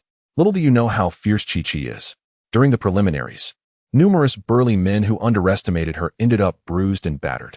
If you were to step up, I'd wager you'd be heading to the ICU, another chimed in. Wait, are you serious? Such a beautiful girl can be that formidable? Hey, where are you from? Your accent sounds a bit off, someone remarked. As with all things, admiration breeds criticism, yet Son Wukong remained unfazed by the chatter. At that moment, he faced yet another dilemma. Bulma, you can't blame me. I didn't lay a finger on Chi-Chi. Cut it out. I thought after all these years, you might have changed. But you're still the same oblivious guy. Bulma shot him a glance before turning to comfort Chi-Chi. Don't take it personally. He is just like that. But honestly, your strength is impressive. If it weren't for those few oddballs, you might have had a real shot at winning the tournament. Defeated by others means I'll strive harder. At least this tournament has shown me the gap between myself and the top martial artists. I will work diligently in one day. I will bring Son Wukong down to the ground. Absolutely. If anyone can do it, it's you.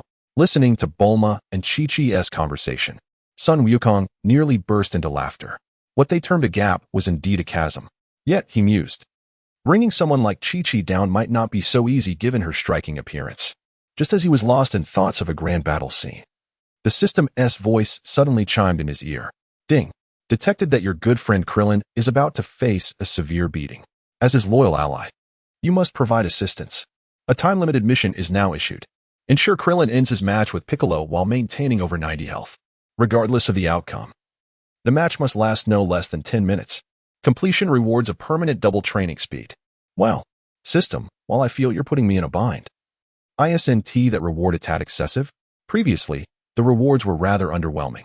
System, what kind of talk is that? A task without difficulty is not a task at all. As the famous underworld boss Strong Brother once said, the greater the storm, the more valuable the fish. Higher rewards come with higher risks and challenges. Fine. I see your game. You won't rest until you've thoroughly exhausted me, will you? But this little issue is hardly a challenge. Son Wukong hesitated for a moment before devising a plan. He approached Krillin with a mischievous glint in his eye. Hey, what's with that look, Wukong? I'll have you know, even though we're brothers, I'm not interested in men. Get out of here. Didn't you see me just now with Bulma? In terms of sexual orientation, all the men in the world could be gay, but I remain straight. Phew. Then all is well. If I didn't know better. I do think you were into both genders. But you're not here just to show off, are you? Krillin's earlier jesting fell flat as he noticed Wukong's serious demeanor. Krillin, I see darkness gathering around you. You may be facing a calamity. If I'm not mistaken, death may be near. Chapter 19. The Frightened Piccolo. Damn, I thought something serious was going on. If you're so restless, why not go tease Bulma instead? I'm about to face that green-skinned fellow over there, and I'm already feeling overwhelmed. Upon hearing Son Wukong's words, Krillin was utterly unconvinced. What calamity of blood was he speaking of? After all, even the great seer couldn't match his level of bravado. Yet, Son Wukong seemed to anticipate Krillin's skepticism, standing with his arms crossed, a serene smile gracing his face as he regarded him. Hey, Wukong, what do you mean by that? Your smile is rather unsettling. Can we get to the point without all this nonsense? All right. I want to beat around the bush. Your opponent is a perilous individual. Far more formidable than Piccolo, and with the ambition of the demon race, he likely aims to eliminate the foremost martial artists on Earth. Gulp. Krillin felt a sense of foreboding wash over him, unable to suppress a nervous swallow. Wukong, what are you implying? Didn't you say Piccolo was not much stronger than his father? Why do you now speak as if the world is on the brink of destruction? Not much stronger. But that's relative to me. Given your strength, if he wishes to kill you, one encounter would suffice. Therefore, what I am about to tell you may be your sole chance of survival in his presence. What method? Upon hearing that there was hope for him, Krillin's earlier fear transformed into excitement. Without any hesitation, Son Wukong leaned in and whispered into Krillin's ear. When you go up, just do this and that. Not only will you emerge unscathed, but you'll also manage to redden that green-skinned fellow's face a couple of shades deeper. Whoa, Wukong, this plan sounds rather dubious. What if that green-skinned guy loses his temper and disregards the rules, attempting to eliminate me? Rest assured, it's foolproof. Besides, I'll be right here to lend a hand if needed. Time flew by, and as the host concluded the lengthy and tedious introduction of sponsors, the audience, growing impatient, finally witnessed the commencement of the match. The cloaked youth, Piccolo, strode onto the stage, his cape billowing as if caught in an unseen wind. The astonished gazes of the audience fell upon him as he effortlessly appeared at the center of the ring, his eyes sparkling with intensity and a hint of coldness. His high demeanor was such that one could easily mistake him for the protagonist of the event. However, our little bald hero, Krillin, though apprehensive in the face of Piccolo, shook off his fears under Son Wukong's previous counsel and boldly approached the ring. His unapologetic gait and feigned arrogance garnered some cheers from the crowd. Who is this guy? He seems incredibly impressive. Ah, you don't understand. Individuals like him are the real deal. After all, arrogance must be backed by capability. Though his entrance lacks the previous fellow's flair, I dare say he possesses considerable skill. Upon overhearing the audience's chatter, Piccolo felt a surge of irritation. Others might not perceive it, but he could sense that the bald-headed Krillin was nothing but a trivial opponent. If he unleashed his full power, one blow would surely send this fool to the underworld. How infuriating. This individual, despite his lack of strength, still carries such an annoying demeanor. Piccolo's irritation deepened as he observed Krillin casting him a disdainful glance before casually stretching nearby. Wukong, Krillin appears quite confident. Surely that green-skinned opponent cannot be a match for him? Bulma, lacking in combat knowledge, turned to Son Wukong, puzzled by Krillin's nonchalant demeanor. Her voice carried a softness that widened the eyes of the Dragon Ball team. Is Bulma suddenly acting like a different person? After all these years, I never knew she had this side to her. Hey, what are you saying? You fat pig. Come out and face me. As Oolong's words escaped his lips, Bulma's gentle facade shattered, and she fled in terror among the Dragon Ball team. Wukong, if you don't rein in your woman, if this continues, next year on this day will be my memorial. Huh, you're quite brave, aren't you? You've known Bulma long enough to know her temperament. Son Wukong casually retorted, shifting his focus back to the impending clash on the stage. Krillin, finishing his stretching routine, gave a thumbs up to the referee and calmly approached Piccolo, a hint of a smirk playing at the corners of his mouth. Seeing this, Piccolo would not tolerate such insolence. As the referee's whistle blew, he lowered his center of gravity, preparing to charge forward. However, to his astonishment, Krillin unexpectedly placed his hands behind his back and slowly turned away from him. This unexpected maneuver left not only the audience in shock, but also bewildered Piccolo, who struggled to discern its purpose. Yet, after a brief moment of hesitation, he realized the implications. After all, strength could not be faked. Huh, bluster and theatrics. I shall see what tricks you have up your sleeve. Every situation has two sides, and one must not rely solely on sight to judge. Piccolo, you're too eager. As Krillin spoke, his glistening bald head might have led one to believe he was a monk of considerable wisdom. However, Piccolo, convinced he had seen through it all, dismissed Krillin's words. In an instant, he appeared behind Krillin, gathering immense power in his palm to strike at the nape of Krillin's neck. Yet, at that critical moment, an overwhelming aura emerged from behind him, sending chills down his spine. Reacting instinctively, he darted to the edge of the stage. Glancing up to see Son Wukong tossing a stone in the air, a mischievous smile accompanying an unmistakable aura of malice, a true villainous demeanor. Piccolo had no doubt. Had he not evaded just now, he would have sustained a grave injury. What? Impossible. Such a powerful aura cannot emanate from a mere human. Yet, despite his internal turmoil, he had to face the reality that he might not be a match for Son Wukong. However, being on the competition stage, Piccolo believed the principles of fairness would prevent any outside interference in the match. Having come to this conclusion, he regained his earlier composure, as if the previous incident had never occurred. However, just as he prepared to strike again, he noticed Son Wukong clasp his hands together, gathering a formidable energy blast. What the hell? Referee, did you see that? That guy down there is clearly trying to ambush me. Referee, did you see that? That guy down there is clearly attempting to attack me. That energy blast is about to hit me. The green-skinned Piccolo's face went pale at this sight, and he angrily reported Son Wukong's actions to the referee. However, being only 3 years old in actual age, he was oblivious to the complexities of the world. With a wave of his hand, Son Wukong dissipated the energy blast into a cloud of smoke, shrugging at the referee with a look of innocence. Referee, come on. You know me well enough. I would never engage in such foolishness. This contestant, who are you? The referee, adorned with golden hair and sunglasses, found himself somewhat perplexed by Son Wukong's words. However, the handsome visage of his opponent stirred a flicker of familiarity within him. In the next moment, it felt as though a current surged through his mind. The image of that little demon with a tail from years past began to merge with the figure of the young man before him. Are you Son Wukong? He inquired. Indeed, that is I. Son Wukong replied with a slight smile and a nod. He then crossed his arms, signaling for the match to continue. His demeanor was so relaxed that one might mistake him for a high-ranking official from some department. Nevertheless, the referee, upon receiving confirmation, could not contain his excitement, though he quickly masked it with professional composure. After all, adaptability is an essential quality for a referee and host. Turning to the visibly perturbed Piccolo, he cleared his throat and proclaimed, "All right, contestant. What you previously asserted was merely your own imagination. This Son Wukong is an old friend of our martial arts tournament. His character is beyond reproach, and you need not worry. If there are no further matters, please continue with your match." Damn it, despicable humans, Piccolo muttered inwardly. Yet he recognized the referee's words held some truth. Reluctantly, he resolved to continue the contest, albeit with an eye on the ever-watchful Son Wukong below. While Piccolo's situation did not incite any commotion, the audience remained abuzz with chatter. Hey brother, who is this Son Wukong that the host mentioned? It sounds oddly familiar. Yes, I think so too, but didn't the host say he was an old friend of the martial arts tournament? He must be a past competitor. TCH.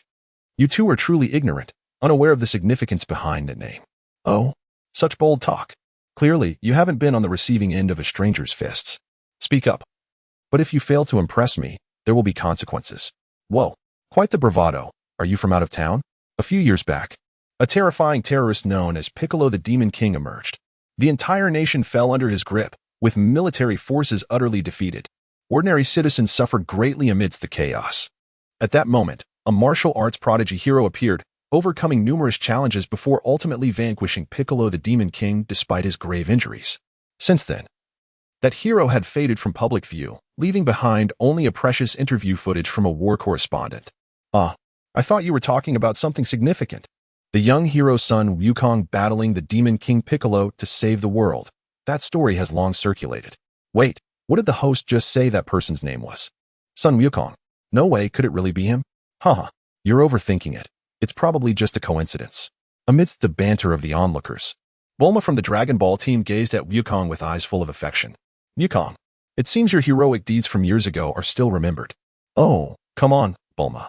You know me. I've never cared for such hollow fame, Wukong replied, playfully brushing her nose, causing her to blush once more. However, to Piccolo's ears, this only fueled his rage. Humph, truly a hypocritical world. For 3 years, I have trained diligently, consumed by thoughts of vengeance. How could I, inheritor of my father's will, ever be outdone by you mere ants? I shall create a world for my father alone. With that, Piccolo gathered energy in his hands, determined to finish off the small bald-headed figure before him and end this tiresome match. Yet, just then, an unexpected turn of events unfolded. Son Wukong, with Bulma nestled at his side, suddenly raised one hand above his head. Accompanied by a buzzing wave of energy, a flat, rapidly spinning energy disc materialized in his grasp. What is this? From the memories I inherited, my father perished from this very technique. No, it's the energy blade. This fellow harbors malicious intent, aiming to eliminate me. Piccolo realized with horror. Swiftly, he interrupted the incantation of his energy blast and ascended into the sky with astonishing speed. Seeing his opponent's reaction, Wukong was momentarily taken aback and waved his hand. The energy blade transformed into a shower of starlight, vanishing into the heavens. Hey, what is that green-skinned fellow doing? Why all the drama? On the Dragon Ball team, Chi-Chi was utterly confused, unable to comprehend the match unfolding on stage.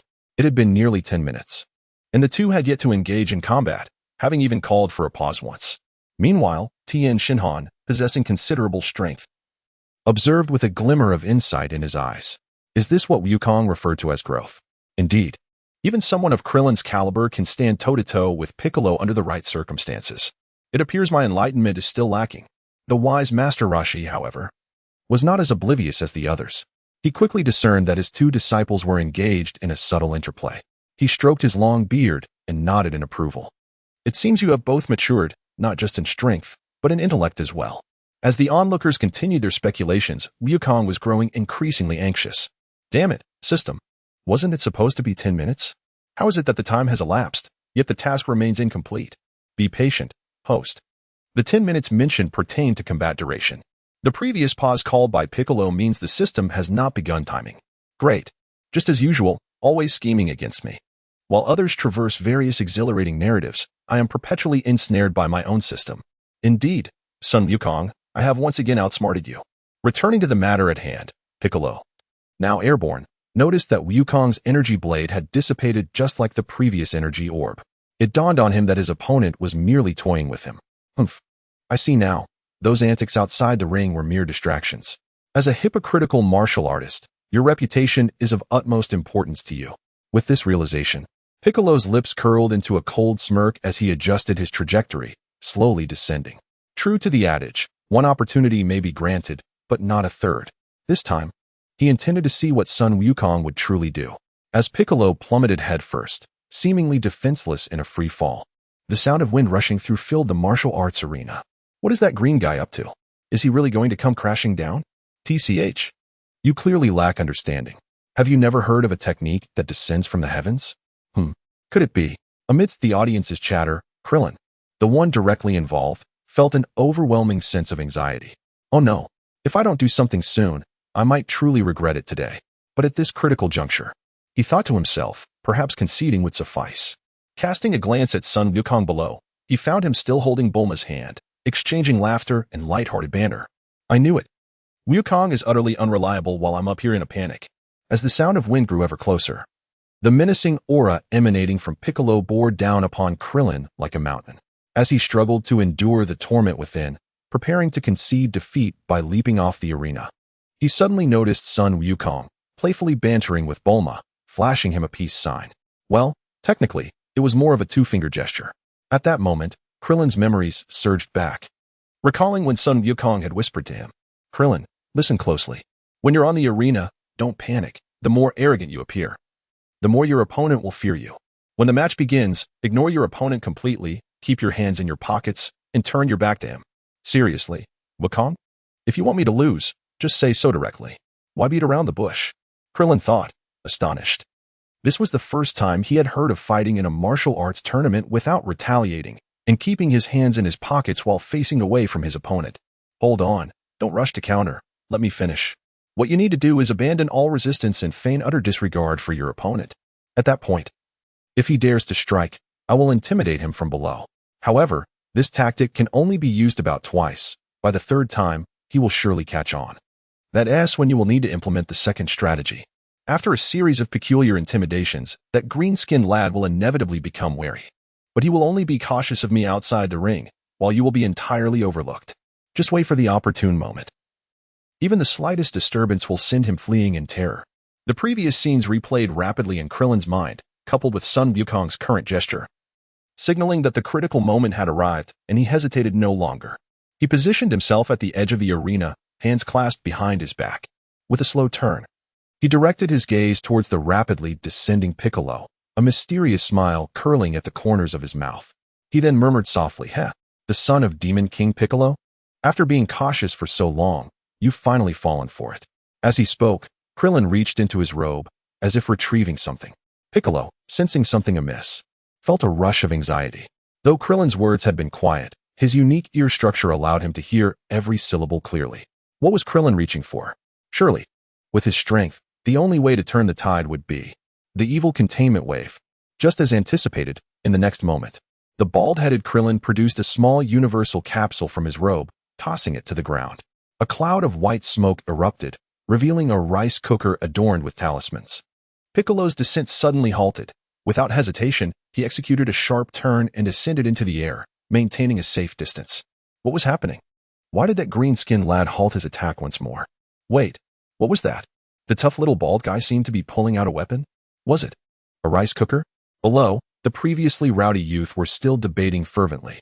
However, one could hardly blame them. After all, the match had been underway for quite some time. The two combatants merely stood there, and the fact that no one had thrown a water bottle at them was a testament to their restraint, perhaps out of fear of the martial artist's prowess. Meanwhile, the referee could no longer remain composed. After blowing his whistle to pause the match, he approached Krillin and quietly remarked, "Krillin, my old friend, you know the rules of the martial arts tournament. Using any weapon is strictly prohibited, even a rice cooker. Put it away quickly. And I can pretend I didn't TC anything." However, Krillin glanced back at Son Wukong, noticing no signal from him. Following the plan, he stepped forward, took the microphone from the host, and turned it on. "Hello, dear audience, can you hear me? I must inform you that I do not intend to continue this match. Though it may disappoint you, I have no choice." Upon hearing this, the already raucous audience erupted into a frenzy, creating a cacophony akin to bells and fireworks. Yet, this was precisely what Krillin had anticipated. He raised his hand to calm the crowd. "The reason I wish to end the match is simple. As you can see, I have not offered any resistance, and I even turned my back on my opponent. Yet, despite this, he lacks the courage to attack me. As a martial artist, victory or defeat holds no significance for me. It is the relentless pursuit of self-improvement in battle that I cherish. To all my supporters, I must apologize for this choice. I hope to encounter stronger opponents in the future." With that, Krillin smiled at the referee, handed over the microphone, and leaped off the stage, rice cooker in hand. This left the host shivering in the cold wind, and after a considerable time, albeit reluctantly, he declared Piccolo the victor. "Ladies and gentlemen, it is regrettable that Master Krillin has made such a choice. However, as someone who has witnessed his growth, I now understand the significance of his decision. Perhaps he has discovered his own path in martial arts. Let us congratulate him on his journey." As the host concluded, cheers erupted in the arena, filled with praise for Krillin, remarks about him being a true martial artist, whose pursuit of martial arts transcended mere victories and losses, aspiring to a higher realm. It was indeed absurd. He had surrendered, yet no one criticized him for cowardice. This news reached Piccolo in the sky, infuriating him to the brink of explosion. His green skin darkened ominously. How could he not realize that he had been outsmarted yet again? Damn it, Son Wukong.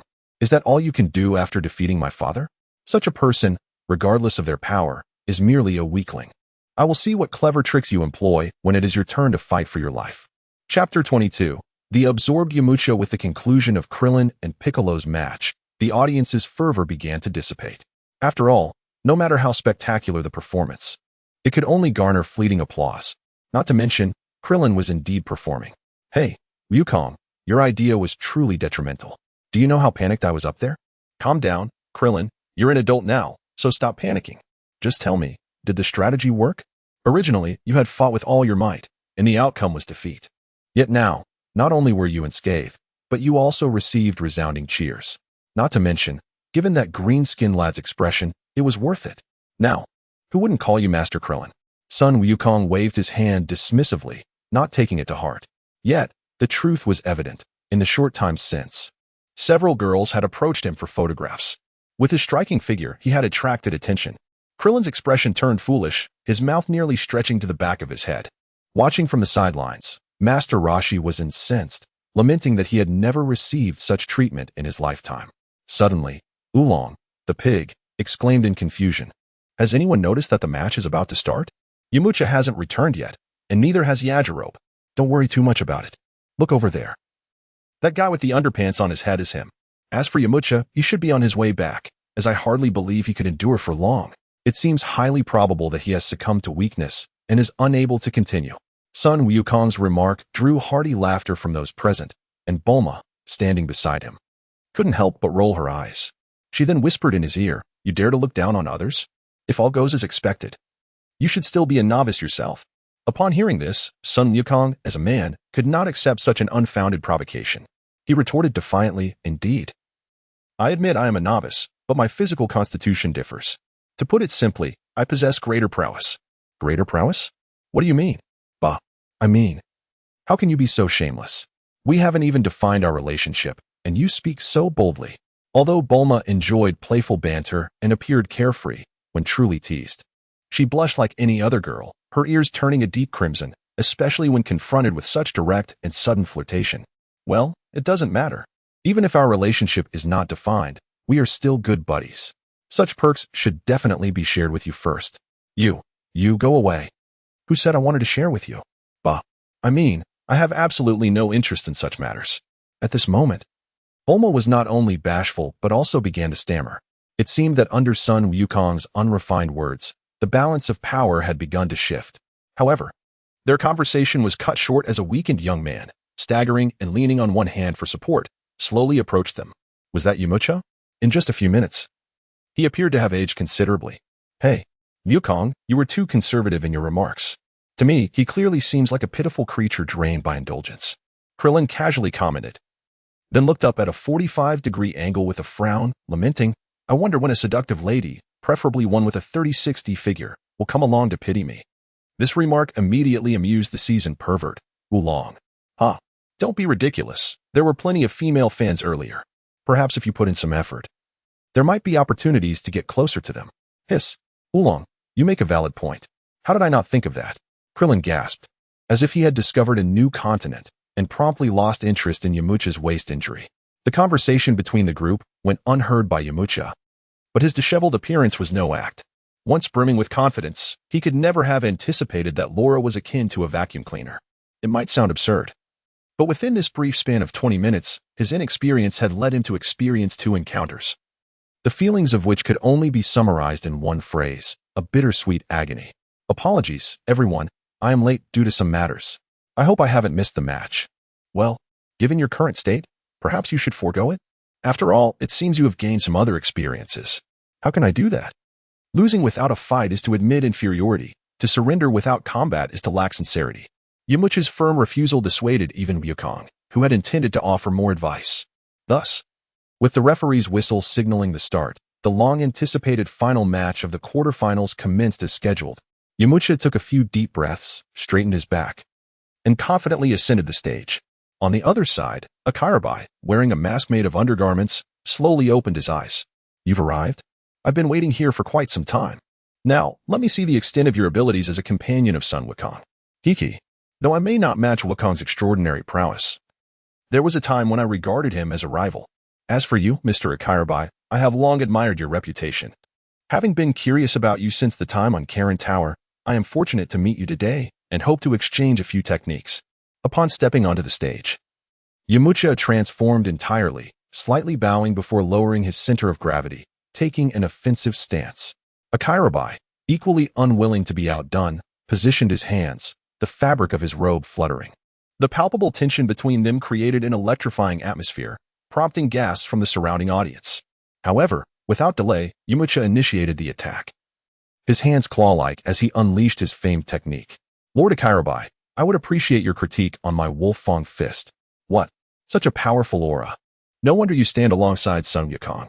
In that case, I shall not hold back," Akirabai declared, pointing his finger like a sword towards the ground. As a breeze caressed his rounded face, he bellowed, "Gale Slash." Wow, these two seem incredibly powerful, radiating a strength far beyond that of the previous contenders. Indeed, they are clearly masters. It appears we are in for a grand showdown between great warriors. However, amid the audience's accolades, the battle gradually devolved into a stalemate. In terms of sheer strength, Yamcha surpassed Akirabai, yet due to his injury, he could not unleash his full potential. This balance resulted in an evenly matched contest. As time quietly passed, both fighters began to tire, and the audience's initial fervor waned, their expressions reflecting boredom. The spectacle had transformed. Yamcha and Akirabai, entangled in a clash, had lost the essence of martial artistry, resorting instead to the antics of street brawlers with ludicrous techniques. Both were incessantly shouting, take another Wukong fist. You think I'm afraid of you, kid? Witness my crow sitting on a plane and the tornado that destroys parking lots." Seeing this, the Dragon Ball crew could only facepalm. "Well, everyone, there's no point in watching this. We might as well go have lunch. This scene is truly painful to behold." Upon hearing Wukong's words, Krillin quickly chimed in. Indeed, this is an affront to decency." Chapter 23, The marvelous use of the sacred beans. The sun shone brightly, and the flowers seemed to smile at me. Time swiftly passed to noon, and after the Dragon Ball crew had finished their lunch, they found themselves resting in a secluded CF. Oolong, with a beaming expression, hurriedly burst in. "The results of the match are in. Guess who won between Akirabai and Yamcha? Well, based on strength, Yamcha had a higher chance of winning. Yet your earlier smile clearly hinted at an unexpected outcome. Given that Yamcha was busy repairing pipes before the match, it seems likely that Akirabai emerged victorious." Upon hearing this, Son Wukong lay back in his chair with his hands behind his head, seemingly indifferent to the outcome. However, his casual remark caused Oolong, who had intended to keep the suspense, to lose his cheerful demeanor entirely. Boring. Wukong, you were dull as a child. And you've grown up to be just as uninspiring. Your logical analysis has ruined my reveal." "What? No way. Yamcha truly lost." Clearly, during training on Karen Tower, he had made significant progress. It seems women do indeed affect one's speed of drawing the sword. Krillin, who had been lounging in a similar posture as Wukong, sat up abruptly upon receiving confirmation of the outcome. The other attendees were equally surprised, as they had been jesting, but not at the expense of Yamcha's Wukong fist. Seeing their incredulous expressions, Oolong revived his spirits. Well, the match results aligned closely with Wukong's analysis. Originally, Yamcha possessed a secret technique known as the Spirit Ball. But who would have thought that during a crucial moment, he faltered, resulting in the Spirit Ball exploding in his hands and ultimately leading to his downfall. Thus, in a state of utter bewilderment, Yachirobe advanced to the semifinals. Unbelievable! The Spirit Ball, which I distinctly recall witnessing Yamcha develop, had indeed astonished both myself and Tenshinhan at the time. Yet, its performance in actual combat turned out to be this lackluster. Speaking of Yamcha's secret techniques, Krillin was undoubtedly the one among us who understood them the most profoundly. However, the final outcome was disappointingly subpar, leaving one with a sense of regret. So, where are Yamcha and Yachirobe now? After the match concluded, Tenshinhan, still unable to locate the two, curiously inquired. Worry not. There is nothing amiss. Yachirobe wasn't he injured? He simply went to find something to eat. As for Yamcha, he had a minor injury, but he brought along some senza beans. After consuming them, he fully recovered and hurried off to fix some plumbing. Who would have thought senza beans had such utility? Indeed, those who know how to enjoy life possess sharp minds. Initially uninterested, Son Goku was instantly invigorated upon hearing about the peculiar use of senza beans. Krillin, upon observing his reaction, initially failed to comprehend the reason behind it, but quickly pieced it together after a moment's hesitation. His previously good mood soured even further. Hey, Goku, where did Bulma, Chi-Chi, and Launch go? They went shopping. Shopping? Why didn't you accompany them? TCH, you don't understand, do you? The terror of women shopping surpasses even my usual training regimen. When Bulma suggested it, I decisively declined. I had a match to prepare for in the afternoon. Such activities are tedious and dull. Those who wish to go may do so. Even now, Son Goku felt a twinge of anxiety at the thought. Fortunately, he had fled quickly. Otherwise, he would have surely found himself exhausted. The area adjacent to the martial arts tournament was quite vibrant, with several bustling commercial streets surrounding it. Particularly on such a special day, the foot traffic surged dramatically. Bulma, Chi-Chi, what do you think of this outfit? Quite lovely. Launch. This dress is tailored beautifully. And paired with your stunning figure, it's a match made in heaven. Bulma was the first to appraise the garment, then waved to the attendant. Miss, could you wrap this, and this one as well? Certainly, ladies, please hold on a moment. The attendant initially maintained a professional demeanor, but upon turning away, she could no longer contain herself, her expression twisting beyond belief. It had been ages since she encountered a client as naive yet affluent as Bulma. Someone who purchased in bulk without haggling was simply irresistible to any merchant. After the attendant departed, Chi-Chi and Launch found themselves in a predicament. If I had known, I wouldn't have let Goku leave earlier. Bulma, how could you pass up such a golden opportunity to test him? Now, how do you plan to carry all these clothes back? The store doesn't offer delivery. That is not how it works, Launch. Why didn't you call Tenshinhan to help? Moreover, this minor inconvenience is trivial for me. As Bulma spoke, she retrieved a small capsule from her handbag. See, this resolves everything. Knowledge truly alters fate. With the advent of the multifunctional capsule, the three women were liberated from any psychological burden and continued their shopping spree for an additional 2 hours. Only when the afternoon tournament was about to commence did they leisurely make their way to the venue. However, they ultimately miscalculated the time spent shopping. Upon arriving at the entrance, they encountered a throng of spectators. It took considerable effort for the trio to squeeze through to the front row. Wow, Goku was right. In terms of shopping, you women are indeed superhumans. What are you babbling about, bald head? Where are Goku and the others? Though Bulma initially felt irked by the teasing, upon hearing it was Goku who had said it, she quickly quelled her irritation and began searching for him. Oh, they're in the sky. Goku and Tenshinhan have been battling fiercely for several minutes. The intensity of their duel was palpable, as they fought from the sky to the ground and back again. Although Krillin was astonished at Bulma's change in demeanor, he promptly recounted the events that had unfolded in their absence. The three women swiftly gazed skyward. But apart from a blanket of white clouds, they saw nothing. At this moment, Launch became somewhat anxious. Wait, why can't we see anything? Where did they go? Well, it's normal that you can't see them given your eyesight. I can't see them either. Slap. Krillin's words earned him a sharp smack to the forehead. Speak plainly. Ouch. Don't keep hitting my head. I don't have much hair as it is. They must be flying too high, likely above the clouds. The naked eye cannot perceive them. Only energy senses can. However, judging by the state of the battle, Tenshinhan stood little chance, as Goku had kept his hands in his pockets throughout, not unleashing a single attack. What? He has thrown a single punch, and yet they've been fighting for so long? Is it possible that Tenshinhan has even grazed Goku's clothing? Bulma found this utterly unbelievable. Yet, one individual present was even more astonished. Piccolo, standing in the corner with his arms crossed and a calm expression, was secretly sweating bullets. Damn it, I can't gauge that guy's depth at all. Based on his current performance, I'm no match for him. Is it possible that I cannot avenge my father's grievance today? Chapter 24. He understood again the sky was clear, with wisps of white clouds drifting by. And in such an atmosphere, the audience of the world's #1 martial arts tournament was left bewildered. Initially, everyone was astonished that both Son Goku and Tenshinhan could fly. However, as time wore on, the spectacle became rather dull. There was nothing to see. Ever since they ascended into the clouds, even the judges appeared befuddled, yet, constrained by their roles, they were obliged to maintain an expression of shock. Fortunately, this situation was nearing its conclusion. A loud explosion sounded, and under the bright sky, a light rain began to fall, just as the audience was at a loss. They looked up to discover it was Tenshinhan's Kikaho that had shattered the cloud cover. Wow, Goku, you're incredible. We've been fighting for so long. And it's evident I can't keep up with your speed. Although I know I'm not your rival, I still wish to understand the extent of our disparity. All right then, we're all friends here. There is no need to hold back. Here is the deal. Take a Senzu bean. And I'll only use one technique against you. That is unacceptable. This is a fair competition. If I consume a Senzu bean, what would that mean? Evidently, Son Goku's proposal met with fierce resistance from Tenshinhan. After all, he had developed a sincere passion for martial arts following Master Roshi's encouragement. Observing Tenshinhan's demeanor, Goku had anticipated this reaction. He shrugged his shoulders in exasperation and casually remarked, honestly speaking, even at your peak, you wouldn't be able to withstand a single one of my attacks. If you don't eat a Senzu bean to recover, I might inadvertently take you out. Oh, well, enough with the hesitation. Don't you want to know the extent of our gap?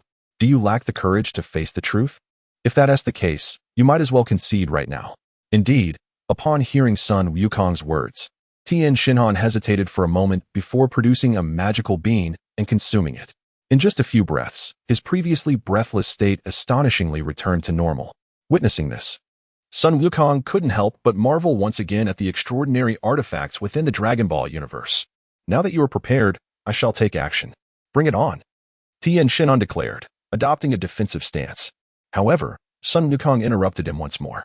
Wait, let me reiterate, you must mentally prepare yourself, watch closely, and learn well. For this move is quite spectacular. What on earth? Tenshinhan, bewildered, found himself at a loss. Yet, there was no time for confusion. As Son Wukong was already in motion, his fists slowly tightened, and the previously indifferent expression in his eyes transformed into one of icy determination, exuding an impressive aura. In the next moment, a gentle breeze stirred, causing Son Wukong's robes to flutter dramatically.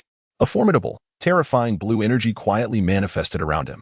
As their gazes met, the energy suddenly erupted into a fierce blast. What? So powerful. Is this truly Son Wukong's real strength? Tenshinhan felt the weight of pressure upon him, as if a mountain had settled on his shoulders. He was drenched in sweat, unaware of how it had come to be. Just when he thought this was the extent of his opponent's power, Son Wukong unleashed another roar, his hair standing upright in defiance of the energy swirling around him. So, Tenshinhan, do you still have confidence in withstanding my next move? Honestly, for the past 3 years, I have trained diligently.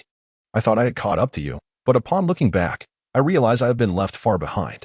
Tenshinhan spoke, his 3 eyes reflecting a glimmer of disappointment, followed by a resigned sigh. Alas, although it pains me to admit, you are indeed stronger. Perhaps the gap between us was destined from the moment we faced Piccolo Daimao. Son Wukong, I concede. These words rendered our proud protagonist momentarily speechless. He had anticipated that this declaration might deliver a blow to Tenshinhan, but he never expected it to be so blatant. Indeed, the energy enveloping him was merely a display, an attempt to emulate the impressive transformation into a Super Saiyan. Yet, this endeavor inadvertently stripped Tenshinhan of his confidence. Whoa, his mindset just shattered? No, I must instill some encouragement. With this thought in mind, Son Wukong subdued his aura and donned the guise of a spiritual guide. You are mistaken. The gap between us has never been about strength. Tenshinhan, initially despondent, found himself perplexed by this assertion. If it's not about strength, then what is it? The answer has always been present, from the very beginning. From the very beginning? The more Tenshinhan listened, the more confused he became, completely oblivious to his prior discontent. However, he was not left waiting long. Son Wukong's calm voice continued, it is about self. In this world, every individual is a unique entity, and we are ultimately in pursuit of our true selves. One day, when you comprehend what you genuinely desire, comparisons between individuals will naturally fade away. Moreover, cultivating martial arts requires a strong mindset. Only with a fortified spirit can one endure more rigorous training. During this journey, do not forget to glance around at those beside you. While speaking, Son Wukong gestured subtly towards Lam-Z, who awaited anxiously below. His words were tinged with personal intention. In his previous life, he had longed for the pairing of Tenshinhan and Lam-Z, and their ultimate separation left him somewhat disappointed. Now, With his influence as a catalyst, he aimed to avert such regrets. I think I understand now. Thank you, Wukong. After a moment of contemplation, a spark of realization flickered in Tian Xinhan's eyes, and his aura became revitalized. Sun Wukong feigned satisfaction, though internally he was nearly overwhelmed with sarcasm. Surely, he thought, once one is without fame or strength, no matter how eloquently one speaks, others will merely regard them as articulate. Conversely, if a successful person were to express disinterest in wealth, even if it were mere boasting, others would perceive it as profound insight. Thus, when Tian Xinhan descended from the air to declare his surrender, the host, albeit surprised, swiftly proclaimed the outcome of the match. Consequently, Sun Wukong successfully advanced to the finals. In his delight, he opened his system backpack to check his rewards, having neglected it since completing Krillin's task. Beep. Task completed. Rewards issued in the system space. However, please be more proactive next time. I thought you had abandoned it. Hey, system, what nonsense are you spouting? As the saying goes, opportunity knocks but once. Besides, this is not some trivial matter. I exerted great effort to obtain this reward. Why would I abandon it? As he spoke, Sun Wukong opened the system backpack, revealing a shimmering skill card. Quickly, install this cheat for me. System, the double training skill card is a cheat. What am I then? Hey, system, don't misunderstand. I don't mean it as you think. Ugh. What I meant is that you are a golden finger, while the double training card is merely a bug. Sun Wukong had casually uttered this, never anticipating that his own system would become envious. Yet, he also never envisioned a day when he would find himself appeasing this entity. Alas, he had ultimately become the very thing he despised. After claiming his reward, suppressing the urge to immediately test its effects, Sun Wukong walked towards the Dragon Ball team. However, upon arrival, he was met with a surprising sight. Lan-Z, with her golden hair, was shyly nestled in Tian Xinhan's embrace. His heart raced with disbelief, leaving Sun Wukong utterly perplexed. What on earth was happening in this world? Unbeknownst to him, after Tian Xinhan descended and saw Lan-Z, he instinctively grasped the essence of Sun Wukong's earlier words to appreciate those around him. Having harbored mutual feelings, the two, in this specific scenario coupled with an elevation in their mindsets, broke through the thin veil of hesitation that had previously kept them apart. Thus, a couple that had left countless fans yearning for more finally embraced one another in this moment of time. How infuriating. I can no longer endure this. It feels as though something peculiar is altering the atmosphere of this martial arts tournament. Whether human or ghost, everyone is flaunting their affection, while I, Krillin, stand out like a sore thumb. That is not entirely true. Look at Master Roshi and me. Aren't we also single? This, however, was met with differing opinions from Oolong. Krillin, upon hearing this, couldn't help but laugh. Master Roshi is quite advanced in years. To put it bluntly, he is half in the grave. Does it truly matter if he has a partner or not? And clearly, we are not of the same species. Why must I be equated to you? Sob. This is simply heart-wrenching. At that moment, Sun Wukong inexplicably took Bulma's hand and walked over to pat Krillin on the shoulder. Do not speak thus. You and the pig are indeed different, though not by much, since you lack a nose. Wukong, after all these years of camaraderie, how could you bring me down? Ahem. I jest, do not take offense. Am I not single as well? My relationship with Bulma is not yet defined. Upon hearing Sun Wukong's words, Krillin gazed at the two bantering with increasing sorrow. Yet, in this jovial atmosphere, Yakalob, having just finished his meal, suddenly recalled something important. Oh no, this is bad. Wukong, I just realized, since you have advanced to the semifinals, my opponent must be that green-skinned fellow over there.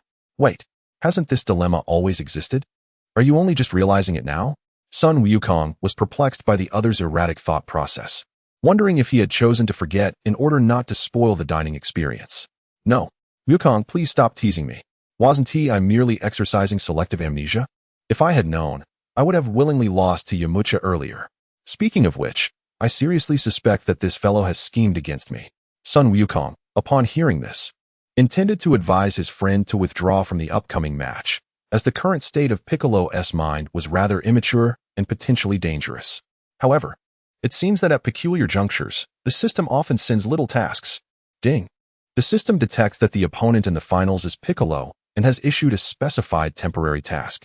The requirement is to thoroughly shatter Piccolo's mental state by any means necessary, rendering him weeping and willing to reform. Reward, self-healing technique, as long as one's head remains intact. One can regenerate from severed limbs, and even heal others. Note, excludes diseases. Well, frankly, this seems less useful than a double training card. After all, if I am strong enough, I want to find myself in such dire straits. Sigh. Another useless item, better than a combat power enhancement card. System, enough with the chatter. Will you accept it, or not? Yes. How could I refuse? Just the ability to heal others is quite appealing. If I were to take it easy in the future, I could become a wandering healer. Son Wukong spoke dismissively, merely teasing. For while his system's enhancements were not particularly formidable, they were still relatively useful when pressed. Jackalope, seeing his companion lost in thought for some time, could not help but interject. Do you have any solutions? If not, I may just slip away. Brother Yasuo, do not rush.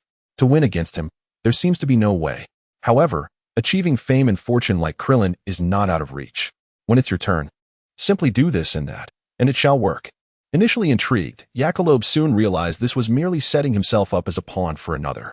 Wukong. What kind of ill-conceived idea is this? I clearly do not possess Krillin's flair. Ahem. Brother Yasuo, your circumstances are quite different. You should understand that the earlier spectacle was unique and unrepeatable. Besides, our goal is to undermine that fellow's mindset, not to chase after fame and wealth. Moreover, as an unparalleled martial artist of your caliber, you surely disdain such trivial pursuits. Indeed, I, Jackalope, a master martial artist, must act for the sake of the people. After listening to Son Wukong's persuasive words, our meat-clad Yasuo had been thoroughly brainwashed. Without waiting for the host's opening remarks, he flipped onto the stage, leaving the bewildered Piccolo in shock. Piccolo thought, so this is how it goes? I cannot defeat Son Wukong, yet I am to contend with you? Deeply frustrated, he ignored the host entirely and, with a flick of his cloak, appeared directly in front of Jackalope. Gentlemen, shall we not wait for me to finish announcing the sponsors before we begin? The host trembled with the microphone in hand. In over a decade of service, he had never encountered such reckless enthusiasm. However, upon receiving no feedback, he pressed on, determined to complete his script. With a whistle signaling the end, the match officially commenced. Piccolo, seeing the situation was ripe, prepared to attack, but, recalling his previous match against Krillin, cast a furtive glance at Son Wukong. Noticing no signs of trickery from him, he relaxed. Having been deceived before, he was resolute in not granting his opponent any chance for retaliation. His energy surged, determined to eliminate this masked fool before him. However, the 3-year-old Piccolo was once again caught off guard by the harsh realities of the world. Suddenly, Jackalope removed his mask. Terror etched upon his face as he pointed at Piccolo, his lips trembling slightly. You are the Demon King Piccolo? No, that cannot be. The Demon King Piccolo is dead. Are you his son? Chapter 26. As warriors, we must act for the people. Upon Jackalope's revelation, the arena fell silent, as if the audience had collectively short-circuited from the shocking news. Yet, it was not long before some spectators began to react. What did he just say? After careful observation, they quickly recognized the resemblance. The same skin tone, the same melon-like face. Goodness, it truly seems to be. This friend has removed any doubt. I have seen the visage of the Demon King Piccolo, and he looks just like him. My goodness, is it too late for me to escape? With such exclamations from a few foolish audience members, gasps filled the air, creating a chaotic scene as the crowd surged toward the exits. Just then, Jackalope's thunderous voice echoed through the arena. To my surprise, the Demon Clan has returned once more. Perhaps it is my fate to confront this calamity. As the guardian of Karen Tower, it is my duty to uphold justice. Fear not, good people, as a martial artist. I shall fight this demon to the last drop of my blood. Protecting the people and upholding righteousness is a duty that I, a practitioner of martial arts, cannot shirk. Bring forth the blade. As Jackalope uttered his final words, a warrior's sword slowly soared into the air and landed in his hand with a clang. Of course, this was not mere coincidence. It was the work of the capable dumplings. Among the audience were also spirited young men, stirred by the sight of someone willing to risk their life for others. This Master Jackalope speaks rightly. I, Zhang San, may not be talented, but I have practiced Taekwondo for years. Today, how could I miss the chance to battle the Demon King? Ha ha ha. Brother Zhang, how gallant. But such noble acts of sacrifice cannot exclude me. Li Si. Gentlemen, have you forgotten me, Wang Matzi? Count me in for today's affair. As more than 20 individuals, each possessing some rudimentary skills, stepped forward, the clamor against the Demon King grew ever louder. Piccolo, seeing this, was fuming and decided to drop the pretense with a flourish. He shed his cloak, revealing two antennae on his forehead. In that moment, he bore a striking resemblance to the former Demon King Piccolo, unaware of the peril they faced. In light of this, allow me to witness the extent of your prowess that emboldens you to boast before me. Before Piccolo could make a move, he unleashed a surge of energy, reducing the entire arena to dust. In an instant, a tempest arose, sending bystanders reeling. Seizing the opportune moment, a Kairobe commenced his performance, kneeling on one knee with his long sword as a support, while dramatically spitting blood. Indeed, the son of the formidable Demon King Piccolo possesses strength worthy of his lineage. However, if you believe this display will compel my submission, you underestimate me gravely. Piccolo mused. This sensation feels increasingly familiar. I have yet to act, and my mind is already overwhelmed. What is transpiring over there? But before he could ponder further, the mystery was unveiled. A young man ambled towards them, hands casually tucked in his pockets, each step heavy and deliberate. The spectators, like Piccolo, found themselves perplexed. Zhang San remarked, "Who is this fellow? His aura rivals that of the three of us." Li Si added, "Indeed, judging by his demeanor, I can already envision a scene in my mind." Wang Matzi interjected, "Are you all daft? Isn't this the contestant from the last match? What was his name? Sun Wukong?" Zhang San and Li Si exclaimed in unison, "Oh, Wang brother, your discernment is commendable." Sun Wukong, sensing the atmosphere had been sufficiently cultivated, felt a sense of relief. It had taken him nearly 2 minutes to traverse a mere 5 or 6 meters. At this pace, he might as well have been a celebrity walking the red carpet in his past life. "A Kairobe, esteemed master, and all of you, please step back. This Piccolo is no trifling adversary. Leave him to me," Zhang San responded. "Is that how we are playing this?" Li Si added, "Not to undermine your earlier performance, but it was somewhat lacking." Wang Matzi chimed in, "Let us face it together, you cannot handle this alone." Sun Wukong was rendered speechless by their foolishness. What audacity possessed them to speak thus? Piccolo was not of their realm. From where did they derive such courage to utter these words? Just then, a Kairobe stepped forward. "You are Sun Wukong? The one who vanquished the Demon King Piccolo 3 years ago?" "Indeed, that is I." Sun Wukong replied with an impassive expression and a subtle nod. Though a Kairobe yearned to embody a grand persona, the weight of reality compelled him to adhere to the script. "Excellent. With your presence, he shall not wreak havoc today. It seems the fate of the world is secured. Henceforth, I entrust the proceedings to you while I attend to the crowd." "Much obliged." The dialogue left Zhang San, Li Si, and Wang Matzi in stunned silence. Zhang San exclaimed, "Did I hear that correctly? This gentleman appears to be a true powerhouse." Li Si cautioned, "Let us be precise, remove any semblance of doubt. From the onset, I sensed an extraordinary aura about him. I wonder if I might have the fortune to apprentice under him." Wang Matzi concurred, "Li brother speaks wisely. I shall pledge my allegiance to him." Cough. "Gentlemen, the issue has been resolved. Shall we assist in dispersing the crowd?" Although a Kairobe initially wished to ignore these 3 jesters, their earlier performance warranted recognition. He felt compelled to intervene lest their antics continue unchecked. Zhang San, Li Si, and Wang Matzi responded, "He. Master a Kairobe speaks wisely. Though we lack strength, we are willing to lend our aid." Thus, the trio of bystanders, alongside a pivotal figure, commenced the task of maintaining order and facilitating evacuation. With direction, the chaotic scene gradually stabilized, and soon, only a handful remained. It was only at this moment that our director, Sun Wukong, exhaled a sigh of relief. This was not born of a desire to shield the innocent, but rather a need for his grand performance to resonate. With this mindset, he glanced at Piccolo, who appeared utterly bewildered. Piccolo's inner monologue echoed, "What is happening? I am the feared Demon King Piccolo. Each day, I am but a pawn in others' theatrics. Who among you can comprehend my plight? It is truly arduous. Who subjects a 3-year-old to such arrangements?" In Chapter 27, you and your father bear a striking resemblance. Sun Wukong's bewildering antics left Piccolo in a state of shock. He had never encountered such behavior in his 3 years of existence. Yet, despite his confusion, Piccolo, as a demon king, was determined to maintain his composure. Upon seeing Sun Wukong, the slayer of his father, his fury ignited further. "How fortuitous. Sun Wukong, we share a profound enmity. I have come to the World Martial Arts Tournament expressly to confront you." "Oh, how did you ascertain that I would participate?" Piccolo, caught off guard by the unexpected inquiry, faltered, struggling to provide a satisfactory response. After much contemplation, he ultimately conceded defeat. "Let us dispense with pleasantries. Our vendetta is established. Today, you cannot evade our confrontation. Prepare yourself." Blood debts must be repaid. Agreed. To his astonishment, Piccolo was interrupted yet again. Before he could finish his passionate declaration, Son Wukong nodded in agreement.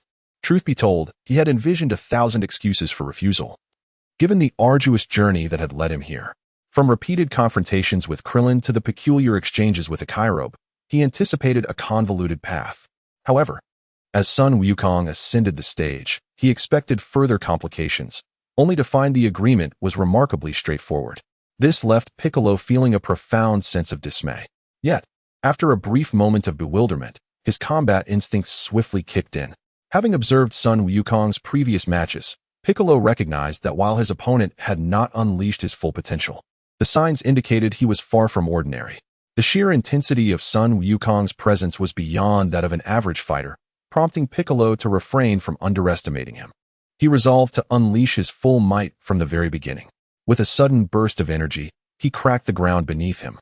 In an instant, he vanished, reappearing behind Son Wukong. Noticing his opponent seemingly unperturbed, Piccolo launched a powerful kick towards him. Swish! Accompanied by a peculiar sound, the attack missed its mark. However, this outcome was within Piccolo's expectations. Anyone capable of exuding such formidable energy was evidently not to be trifled with. What followed was a rapid flurry of punches, elbows, knees, and even knife-hand strikes aimed at Son Wukong's eyes. Yet, predictably, none landed. Undeterred, Piccolo repeated the sequence from a different angle, but the outcome mirrored the first attempt. Phew, truly formidable. The gap between us is substantial. Why is it that after 3 years of relentless effort, I still cannot triumph over this individual? Piccolo pondered, masking his thoughts behind a stoic facade. Seeing the opportune moment, Son Wukong decided it was time to initiate the first phase of banter. Heh, is this all you can muster? To be candid, your abilities leave me somewhat disenchanted. What are you saying? Piccolo retorted. My prior assaults were mere probes. I have yet to reveal my true strength. Do not underestimate me. Upon hearing this, Piccolo felt a surge of anger, his fists trembling with suppressed fury, clearly indicating his unwillingness to accept the situation. Seizing the moment fueled by his heightened emotions, he unleashed the latent potential buried deep within him. With cries of the energy emanating from him was akin to that of Son Wukong earlier, manifesting as a powerful jet-like flow. The system promptly assessed Piccolo's combat power. Ding! Due to the host's series of audacious maneuvers, Piccolo had ascended to a new realm, surpassing the critical threshold of 380 points, now standing at 384 points. Wow! It appears I possess some formidable strength. If my original self were to face such a predicament, I would have perished without comprehension. However, this was still insufficient. It seemed he needed to draw inspiration from the dramatic narratives of his past life in film and television. Immediately, Son Wukong raised his arm and beckoned Piccolo with a casual gesture. Witnessing this, anyone would be incensed, especially a youthful Piccolo bursting with vigor. In a fit of rage, he charged forward, launching a flurry of meaningless strikes. This time, Son Wukong was no longer content to merely stand with his hands in his pockets. He engaged Piccolo while occasionally scratching his head or picking his nose. Ultimately, he leaned back, resting his hands behind his head, his eyes half closed. Observing the disdainful demeanor of his opponent, Piccolo could no longer contain himself. He had initially believed the gap between them was manageable, but to his shock, this is impossible. How can you be so strong? This cannot be real. Calm down, kid. Your demeanor indicates a lack of effort in your training and a haughty underestimation of the world's heroes. When you constantly compare yourself to those weaker than you, you only come to feel slightly superior, yet in crucial moments, you fall short. Son Wukong spoke with a previously indifferent tone that had unexpectedly turned stern. Clearly, you harbor unresolved resentment. Do you wish to follow in your father's footsteps? What do you mean by that? Son Wukong, spare me your feigned sympathy. I, Piccolo, do not require anyone's pity. Today, it is clear that I am outmatched. Do as you will. At that moment, Piccolo grasped the vast chasm separating him from his adversary, a gap that felt insurmountable. Thus, he chose to abandon resistance entirely. Observing the transformation in Piccolo, Son Wukong recognized that he had sufficiently subdued him, and it was time to engage his verbal defenses. He lifted his gaze to the heavens at a 45-degree angle, exuding an air of sorrowful reflection. With effortless smoothness, he began his tale. Child, you are remarkably similar to your father. So much so that I almost feel as though your father stands before me once more. Ha! Brother, do you see this? You have successors now. I believe that even in the afterlife, you would smile upon this. Piccolo was rendered momentarily speechless, his mind blank as if struck by lightning. Unable to distinguish reality from a dream, the narrative had taken an unexpectedly convoluted turn. Yet, propelled by an unseen force, he found himself asking, What? What does this mean? Witnessing Piccolo's bewilderment, Son Wukong smiled, his expression radiating warmth, akin to a mentor regarding a prodigy. I understand you have many questions. Before we delve deeper, allow me to share a story. Once upon a time, there was a mountain upon which grew a tree. Beneath that tree was a handsome young man, your father, in his complete form. Complete form? Though Piccolo sensed that Son Wukong was spinning a tale. It was precisely such conventional storytelling that captivated audiences. Son Wukong cast a glance at him, but continued unabated. In his youth, your father was fortuitously brought to the divine realm by the gods. After years of arduous study, he ultimately inherited the mantle of the previous deity. Chosen to protect the world, he had hoped to live an untroubled life. Yet one day, amidst mundane training, a dark thought emerged within him. Initially, your father dismissed it, but soon the situation spiraled beyond his control. In a desperate act, he split himself into two, one embodying good, the other evil, representing the dichotomy of demon and deity. The celestial beings insisted upon keeping your father, King Piccolo, within the divine realm for further training.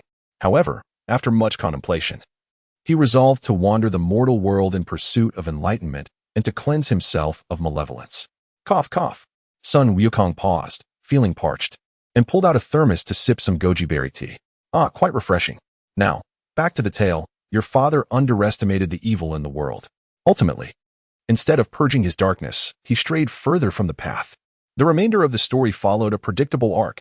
He became the infamous King Piccolo, unleashing unparalleled calamity upon the world. Yet, amid such chaos, heroes inevitably arise. Thus, your father was sealed away until fate intervened, setting the wheels of destiny in motion.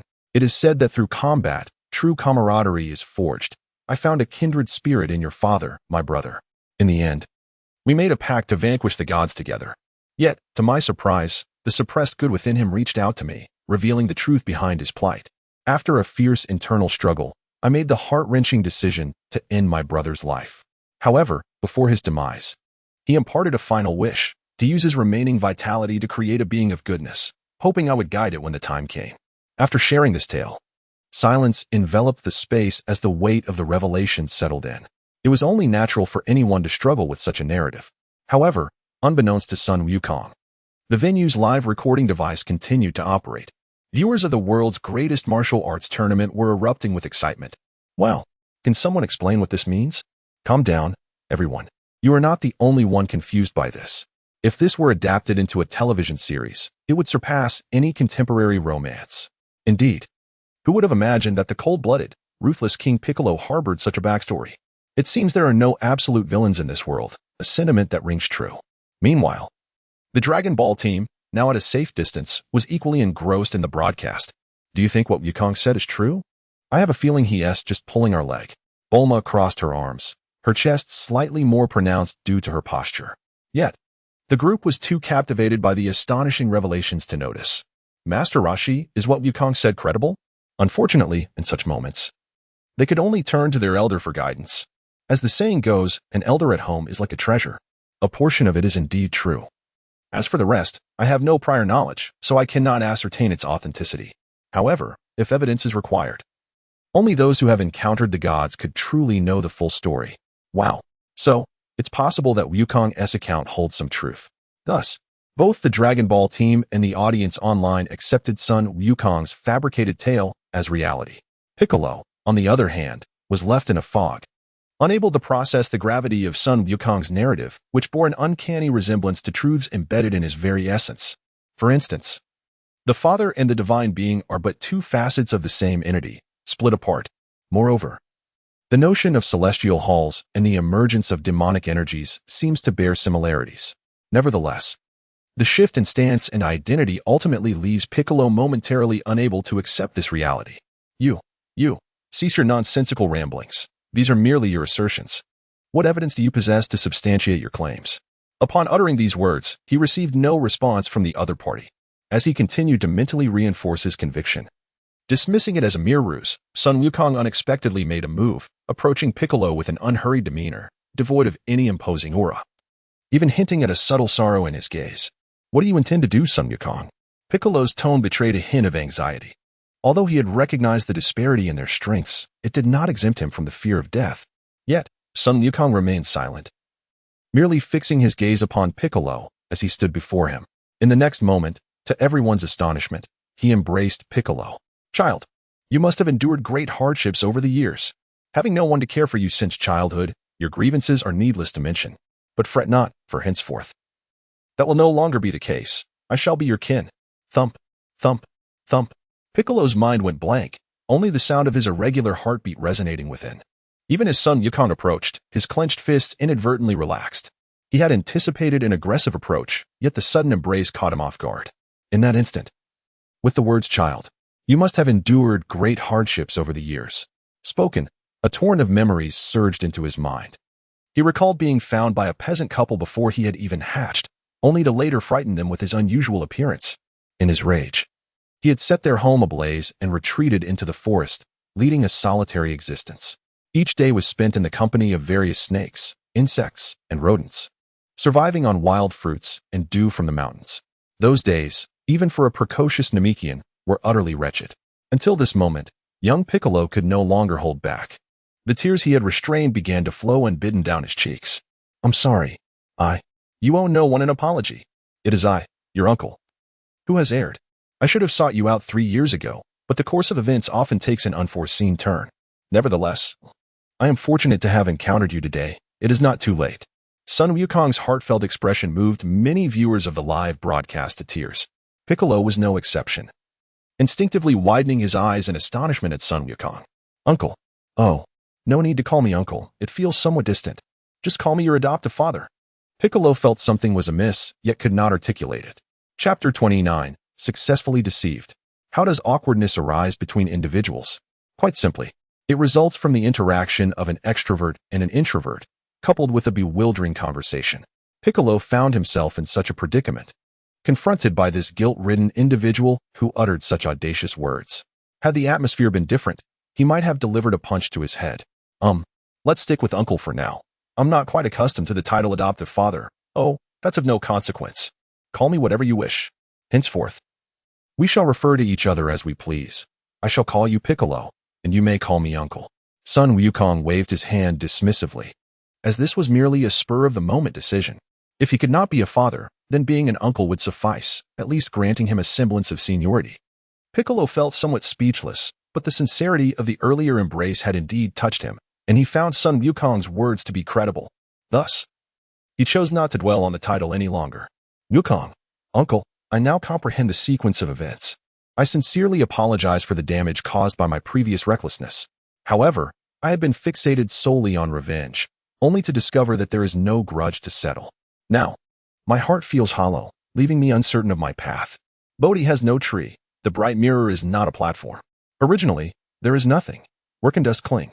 Piccolo, you are still young, and your mindset is not yet mature. Overly fixating on a single matter can only invite distress. Letting go of everything may not be a bad thing." Upon hearing Piccolo's confusion, Son Wukong seized the opportunity to offer guidance, knowing he was well versed in such matters. However, these words fell upon Piccolo's ears like a resounding bell, awakening profound realizations. "Is that so? But it makes sense. What I have pursued all along does not exist. In truth, there is nothing to regret. Thank you for your wisdom, Uncle Wukong. Well, this place is crowded and not conducive to conversation. You should head to the western outskirts and wait for me. Once I conclude my affairs here, I shall seek you out." Observing that Piccolo had been thoroughly convinced, Son Wukong decided to forego further verbal sparring. Yet, a tinge of disappointment lingered within him. The ease of it all had left him feeling unchallenged. "All right, Uncle Wukong. I shall take my leave." Piccolo understood the gravity of the situation he had caused and realized that lingering would only complicate matters further. Thus, he ascended into the air, soaring in the direction indicated by Son Wukong. Meanwhile, within the celestial hall, Piccolo's demonic aura had indeed been purged. Son Wukong's abilities were remarkable. At that moment, the deity could only be described as dumbfounded, still echoing in his mind the words, "Bodhi has no tree. The bright mirror is not a platform." Originally, There is nothing. Where can dust cling? I understand the reasoning. But, dear deity, can we truly permit Piccolo to roam freely? Will there not be repercussions? Bubuo, standing nearby with a somewhat dazed expression, inquired with concern. It should be fine. Piccolo is still quite young. The remnants of his demonic nature stem from his father's influence. Now that Son Wukong has purified him with a single phrase, it is indeed a fortuitous outcome. The elderly deity spoke, a hint of sorrow crossing his visage. Bubuo, had I awakened to this realization sooner, perhaps he would not have fallen into such a state of despair. Deity, the past is unchangeable. No amount of regret will alter what has transpired. Moreover, in a certain light, the Demon King Piccolo has not truly perished, he has merely transformed into the current Piccolo. Upon hearing this, a flicker of clarity crossed the deity's previously bewildered face. Perhaps you are correct. I shall inform Wukong to bring that child to me when he has the opportunity. Very well, esteemed deity. Outside the venue of the martial arts tournament, within a quaintly furnished restaurant, the Dragon Ball team gaped in astonishment. Yamcha, I have gained new insights. Who would have thought it could unfold this way? Krillin, indeed. I never anticipated such a swift conclusion. Yet, why does it feel as though Wukong's eloquence has improved? Oolong, clearly his eloquence has improved, otherwise he wouldn't have won Bulma's heart. Amidst their animated chatter, Bulma delivered a swift smack to Oolong's head. You dare speak? Have you considered the friends Wukong associates with? As the saying goes, one becomes like the company one keeps. His transformation is, in part, due to your influence. Observing the scene, Krillin's brow twitched. He was aware that he had spent the most time with Son Wukong, yet he could not match his persuasive prowess. Haha, Bulma, do not be upset. From my perspective, this is not without merit. Consider that people inevitably evolve as they grow. If Wukong were to remain the same wooden figure as before, it would likely be a headache for you. Humph. Stop talking nonsense. She and I are merely friends, not what you all are imagining. Bulma's cheeks flushed slightly. Yet she retorted stubbornly. However, the expressions of the Dragon Ball team members were remarkably unanimous as they chimed in. Yes. Yes. Yes. We all know that you two are just friends.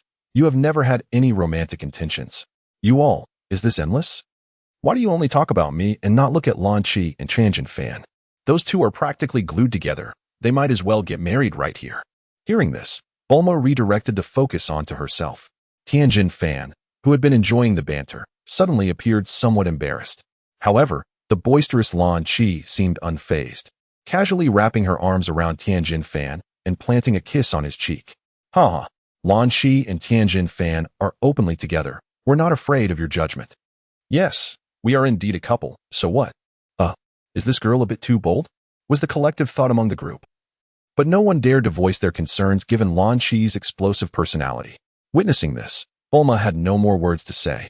She could never be as candid as the other girl. After all, being a woman, some semblance of dignity was required. Creak. The rustic wooden door of the restaurant swung open, and a familiar, magnetic voice resonated. What are you all talking about? It sounds lively. Everyone looked up, seeing Son Goku strolling in.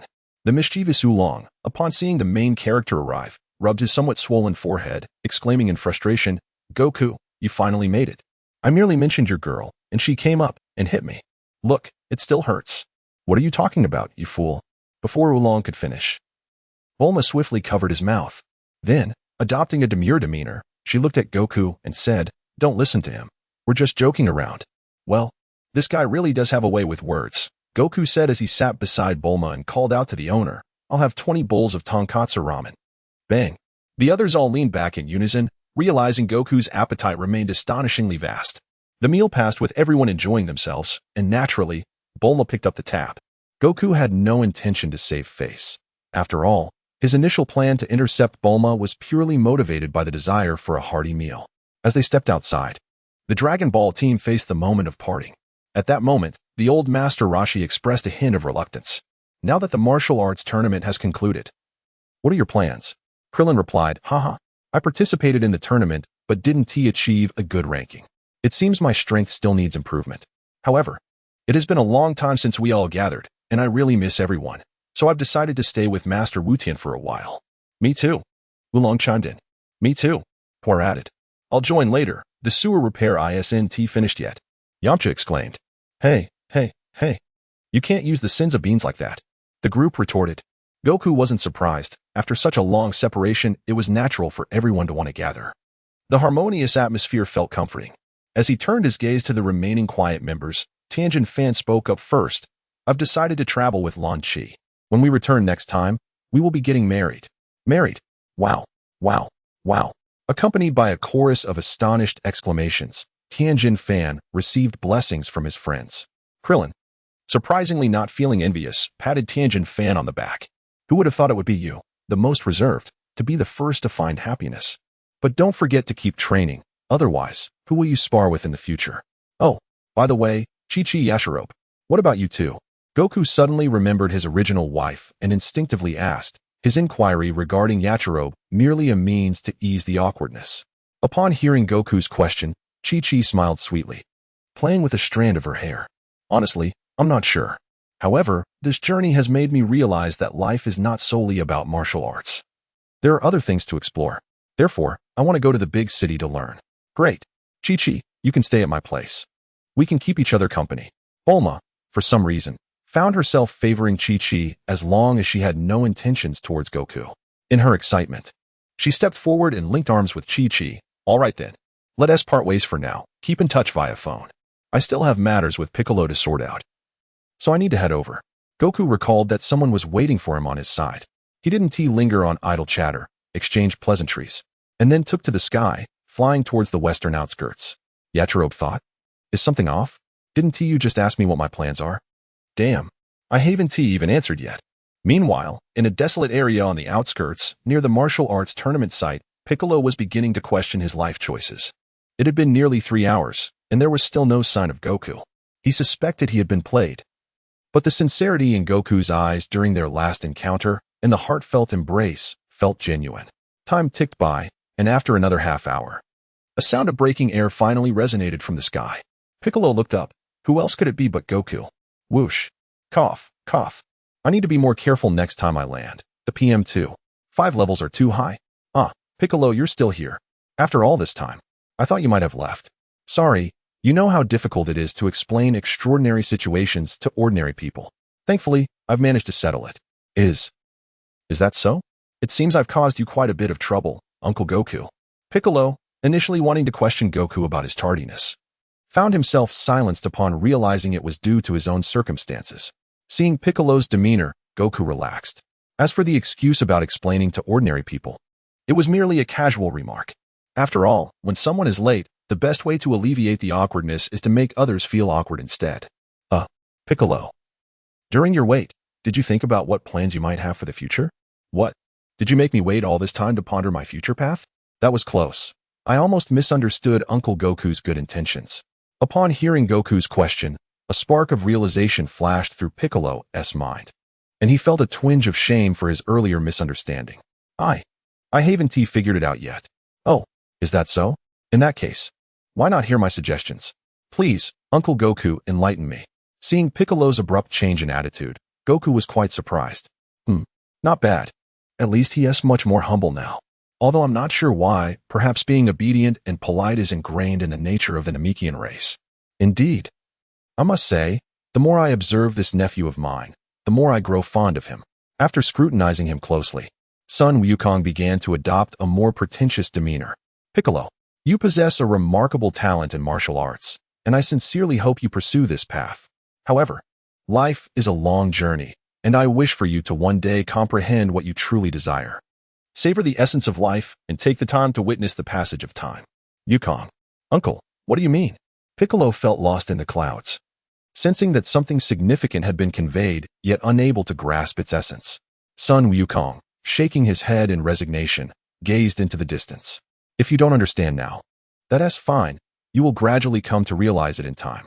But before that, I need you to accompany me to a certain place. An old acquaintance wishes to meet you. Meet me? Is that person? Indeed, it is the Supreme Deity, who just sent me a covert message. Do not overthink it. His current strength pales in comparison to yours, so there is no danger in visiting.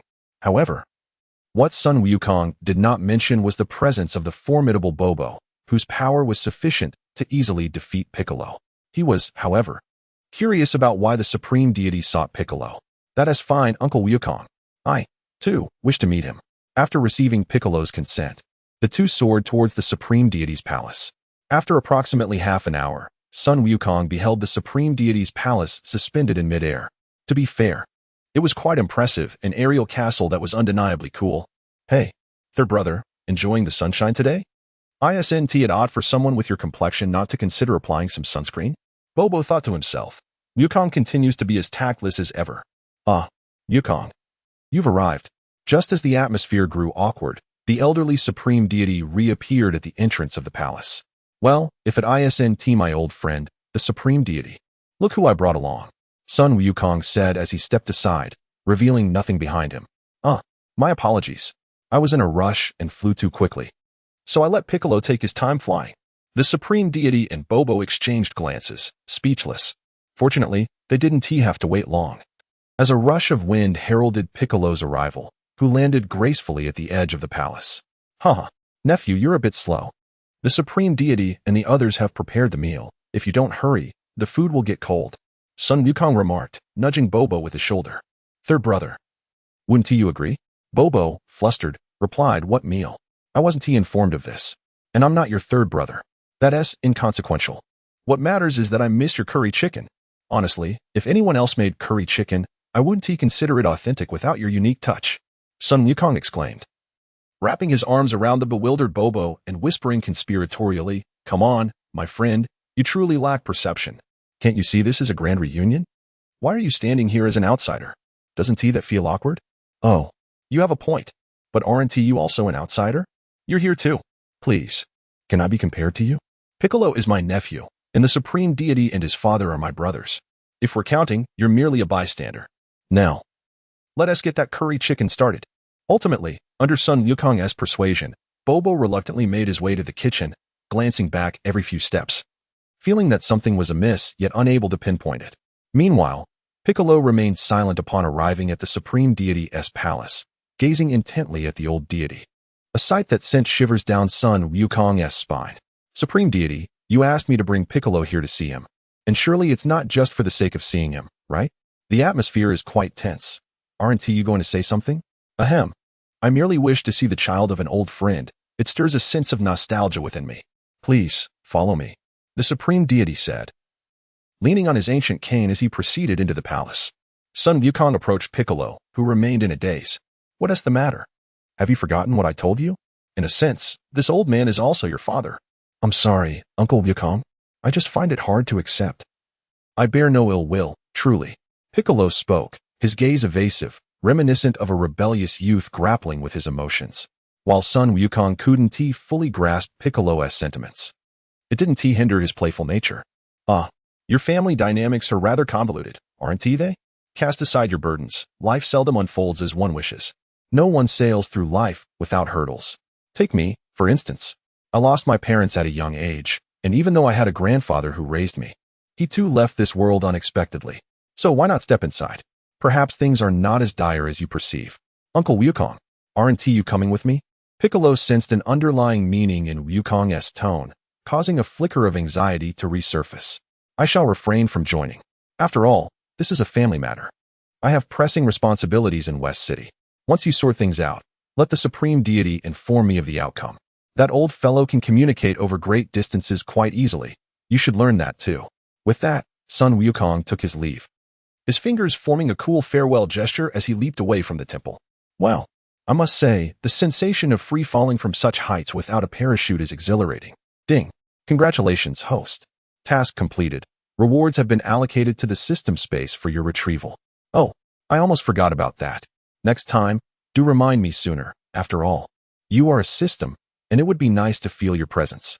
System, I seriously suspect the host merely seeks to impress others, disregarding the importance of system tasks altogether. Hey, speak with integrity and provide evidence of your claims. I mean, don't slander me or I might consider legal action. Son Wukong engaged in his usual banter with the system, yet he remained attentive to the rewards. The thrill of suddenly becoming an uncle had momentarily distracted him. As his thoughts wandered into the system space, he discovered a green card quietly resting there. Skill card, self-healing technique. A remarkably powerful skill card, allowing recovery as long as the head remains intact, along with a healing ability. Well, I must say, this is quite fortuitous. I suppose it's well earned. System, Please load it up. System. Oh, the stubborn host. I have seen through everything. As a wave of green light enveloped him, Son Wukong felt a refreshing chill sweep through him. His mind expanded with vast knowledge regarding this skill. Now that this matter is settled, I must pay a visit to my dear Bulma. With a rush, Son Wukong transformed into a fleeting shadow and vanished into the horizon. Heading towards West City. Before long, he arrived at the villa he remembered, where a beautiful, voluptuous blonde was watering her flowers. Wow, the mother-in-law truly possesses an enduring charm. One cannot help but wonder how swiftly Dr. Brief can manage each evening. Ah, but wait.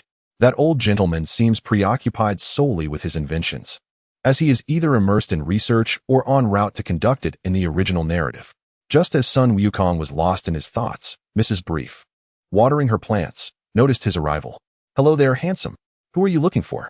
Oh, haha. Good day, Annie. I am Son Wukong, a friend of Bulma. We met a few years ago.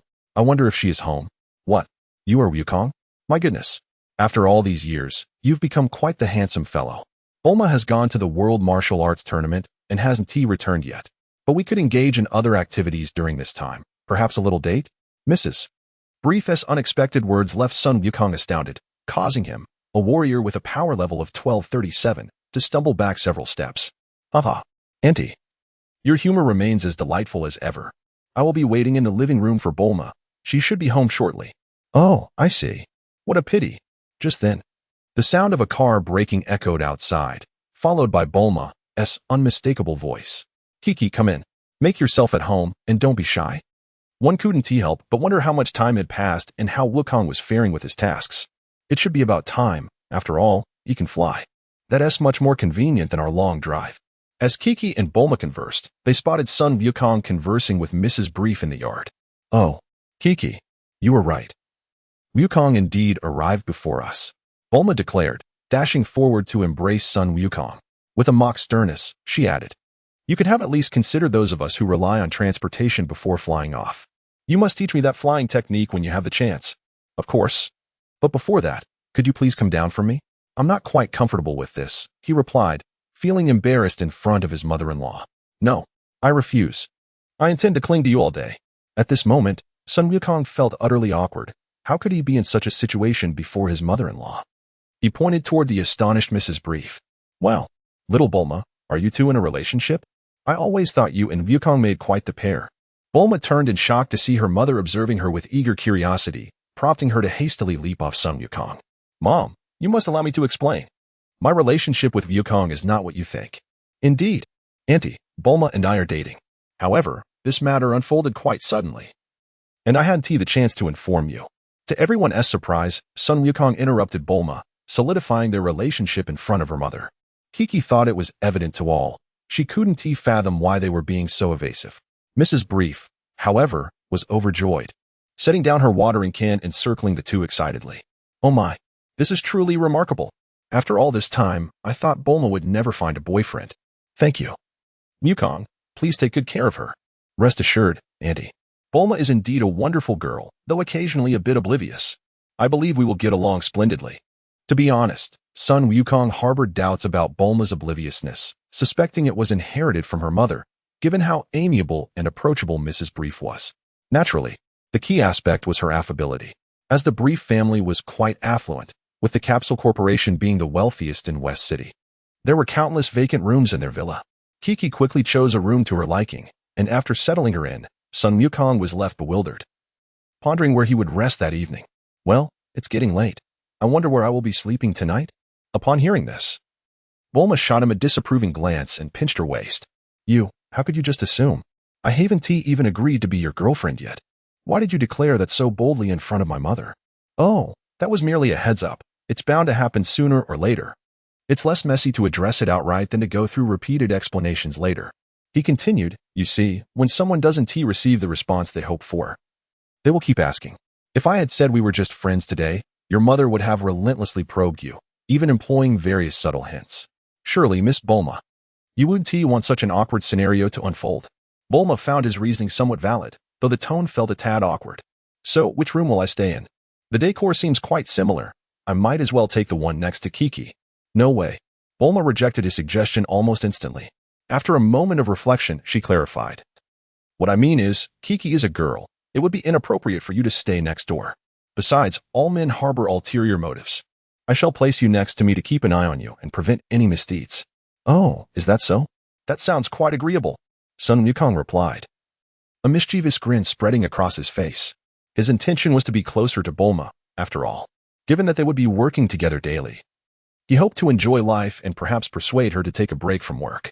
It was evident that his first step had succeeded. While they had not yet reached a deeper connection, they were living next door, and surely something would happen in due course. Unbeknownst to Son Wukong, a faint smile flickered across Bulma's lips, leaving the outcome of their budding relationship uncertain. Meanwhile, in the Heavenly Palace, no, I refuse to consent. The notion of becoming one with the gods holds no significance for me, so I shall not undergo assimilation, Piccolo declared resolutely, attempting to stride towards the exit. Wait, to be honest, I still have over 100 years left to live. During this time, you might want to contemplate this. If you embrace your current disposition and learn well, it could be a worthwhile choice. The old Kai was taken aback. Just moments ago, Piccolo had been amiable. Yet upon hearing the proposal of assimilation, his demeanor changed in an instant, as swift as the turning of a page. However, he was curious about what Son Wukong had said to provoke such resistance to the divine position. It's nothing, really, I've merely been fixated on revenge these past years. Now that everything is settled, I realize I have yet to truly appreciate this world. I yearn to experience the essence of life. As for the position of the deity, I simply find it uninteresting. With that, Piccolo walked straight out of the Heavenly Palace. As he exited, he brushed past Bubbles, who was carrying a plate of curry chicken. Lord Kai, doesn't this scene seem somewhat reminiscent? Reminiscent? Perhaps. Long ago. His father also walked out of the Heavenly Palace with such resolve. I can only hope that this choice leads to a different outcome. The old Kai, perhaps due to age or some other reason, found himself reminiscing about the past more frequently. With a hint of sadness in his expression, he entered the Heavenly Palace, embodying the essence of a weary father. Bubbles observed silently, his gaze vacant, having witnessed such scenes countless times before. Yet suddenly, a thought crossed his mind. Alas, everyone has departed, leaving me with this curry chicken. Chapter 33, The Peculiar System Task. As night falls and the stars twinkle in the sky, the villa of the wealthy Bulma in West City is ablaze with lights. After all, the joy of the affluent lies in extravagantly squandering their wealth. And her family boasts its own energy supply system. However, this is of little concern to Son Wukong, who is currently beset by worries. For the dogged system has issued him yet another time-sensitive task, demanding he attain the minimum combat power of a Super Saiyan before Raditz descends upon Earth. System, are you out of your mind? Or am I? Pray tell, what is my current combat power? Ding. Scanning host's profile. Son Wukong, 19 years old, male. Possesses skills, instantaneous Chi/Kamehameha, awakening grade 8 transformation. Stop. Spare me the verbosity, just tell me my combat power. Very well, host. Your current combat power stands at 1,237 points. Congratulations, you have transcended the realm of beginners. What? You dare congratulate me? Here I am, barely exceeding 1,000 points. And you call this combat power trash? With only 5 years until Raditz arrives, how do you expect me to reach 3 million? Do you take me for a deity? Even a god would struggle. Son Wukong was nearly rendered speechless. The system's task allocation lacked any semblance of logic. Upon hearing the nature of the task, he was too disheartened to even listen to the rewards. After all, completion seemed utterly impossible. Host, consider Son Goten. What? Isn't that when the combat power crumbled? Moreover, how many individuals are there who can match Son Goten's prowess? System Trunks. Very well. Let me be frank. I am resigning myself to inaction. I cannot accomplish this. You shall have to devise a solution yourself. If all else fails, let it be destruction. I am weary of this. Son Wukong collapsed onto his bed, sprawled out like a character in a T-shaped pose, staring blankly at the ceiling. Yet the system, undeterred, shifted its approach and began to entice him. Host, do not give up. Completing this task offers a monumental upgrade to the system. Imagine, constructing barriers would be as effortless as drinking water. Picture the thrill of effortlessly overpowering adversaries and delivering resounding slaps to their faces. Does that not excite you? Who are you? A mere traveler. Such a narrative would undoubtedly be explosive in any novel. Not to mention you possess a system. So isn't it only fitting to defeat Vegeta and kick Frieza? Well, I must admit, you possess a modicum of intelligence, albeit limited. The pressing issue remains, How can I elevate my combat power from a mere 1,000 points to at least 3 million in the next 5 years? Son Wukong racked his brain to no avail. Surely, he could not resort to self-harm as a Saiyan. As for the gravity chamber, how could I have overlooked the gravity chamber? Although I have yet to reach the explosive power depicted in the original tale, perhaps with double training speed, it might actually be feasible. The system mused internally. You see, deceiving someone is quite simple. Just say what they wish to hear. Unbeknownst to Son Wukong, the system had its own agenda. He suddenly sprang to his feet, donned his shoes, and headed out. The person he sought was none other than Bulma, who lived next door. Knock, knock, knock. Bulma, are you awake? Is that you, Wukong? Please hold on a moment. A moment later, the door swung open, revealing Bulma. Clearly in a rush, her damp hair still unkempt. Is there something you need, Wukong? I was just in the shower. Haha. It seems my timing is a bit off, but it's nothing urgent. I just wanted to ask if you could construct a gravity chamber. One that can adjust gravity. Ideally around 200 times. Son Wukong's request for a 200-fold chamber had not been made lightly. In the original story, a 100-fold gravity chamber had failed to yield the desired 3 million combat power. However, with his double training card now in hand, 200-fold should suffice. If not, self-harm would be the only option. Bulma was momentarily taken aback. While creating such a device wasn't impossible, it was peculiar for anyone to seek out a 200-fold gravity chamber. Wukong, what on earth do you need that for? Surely, it isn't for training, right? That would be utterly insane. Well, you could say that. Over the years of solitary training, I've uncovered some insights. I believe the greatest barrier to increasing power lies in gravity, or rather, a more robust physique is required to harness greater energy. However, this remains merely a hypothesis. If you can construct it, I would be immensely grateful. If not, I shall resort to the Dragon Balls to make a wish. In theory, it is feasible, given our current scientific capabilities. I can have it ready in no more than 2 months. However, the maximum will only be a 100-fold. For a 200-fold gravity chamber, I will need some special materials, which may take longer to procure. Wow, I cannot thank you enough, Bulma. A 100-fold will suffice for now. Upon receiving Bulma's affirmative response, Son Wukong, in his excitement, enveloped her in a hug. Given that she had just stepped out of the shower, the encounter was nearly devoid of barriers. Bulma, caught off guard, took a moment to process before a blush crept across her cheeks. Wukong, you're holding me too tightly. Perhaps you could let go for a moment. Oh, my apologies, I got a bit carried away in my excitement, Son Wukong stammered. He certainly wasn't oblivious. He had felt the moment he embraced her. However, having come this far, what could he do? It was a rare opportunity, and as a man, he couldn't let it slip by. Just as the two found themselves in an awkward silence, the hurried sound of footsteps echoed from the staircase. Both Bulma and Son Wukong jumped, quickly creating distance between them. They exchanged anxious glances toward the source of the sound, aware that if Bulma's parents were to appear, the consequences could be dire, especially in their household. Fortunately, when the figure came into view, they both exhaled in relief. It was Chi-Chi. Yet, this only raised their curiosity. Why was she in such a rush at this hour? Before they could inquire, Chi-Chi hastily blurted out, Bulma, my house is on fire, and no matter what we do, we can't extinguish it. My father is trapped inside. Can you take me back using your flying machine? What? How could there possibly be a fire? Well, never mind the reason. Let us not waste time. Chi-Chi, please wait downstairs while I change my clothes. Bulma's character was marked by loyalty. When faced with a problem, even lacking power, she was willing to stand up. This trait was particularly evident in the future timeline. However, just as she turned to fetch her clothes, Son Wukong, who had been overlooked by both, seized her hand. Enough. By the time you reach the site, your father may well be reduced to ashes. Chapter 34. The Bull Demon King's Little Treasury. How can we sit idly by? We cannot just wait here. Chi-Chi had yet to speak when Bulma, in a state of panic, interjected. Calm down. Have you forgotten that I can fly? At my speed. A round trip is child's play. And what of my strength? In the midst of the inferno, rescuing an individual seemed as effortless as walking on level ground.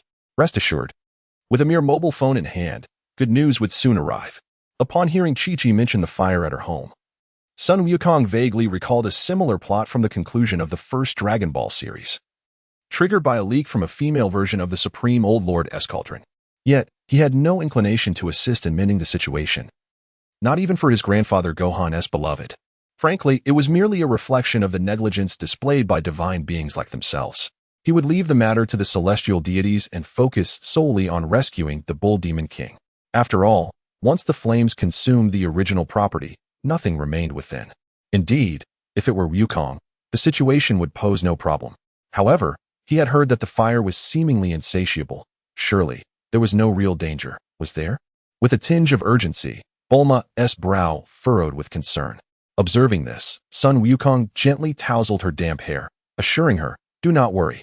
I have always been reliable. And I shall continue to be so. Quickly, bring me a mobile phone." Nodding vigorously, Bulma rushed into the room and emerged with a pink phone, handing it to him. "This is my phone. Just call my mother later." "Okay." Wukong accepted the phone without a second thought regarding its color. Waving goodbye, he soared through the nearby window, transforming into a shooting star, vanishing into the horizon. "Bulma, is Wukong going to be all right?" Chi-Chi asked, still apprehensive. Although she was acquainted with Son Wukong, their time together had been brief, and now, with her father in peril, her heart was in turmoil. However, as Bulma gazed out at the figure of Wukong flying away, she found herself calming, a subtle smile gracing her lips. "Do not fret. Since the day I met this fellow, there has been nothing he cannot accomplish." Meanwhile, at the Bull Demon King's abode, the night was ablaze with light. The flames raged fiercely, producing an intense heat that ignited anything it touched, proving nearly impossible to extinguish. Columns of fire erupted from the ground, leaving the corpulent Bull Demon King in a state of utter disarray. He darted from left to right, from east to west, and up and down the stairs, rapidly running out of places to hide. The exits were entirely sealed by the inferno. Am I to perish here today?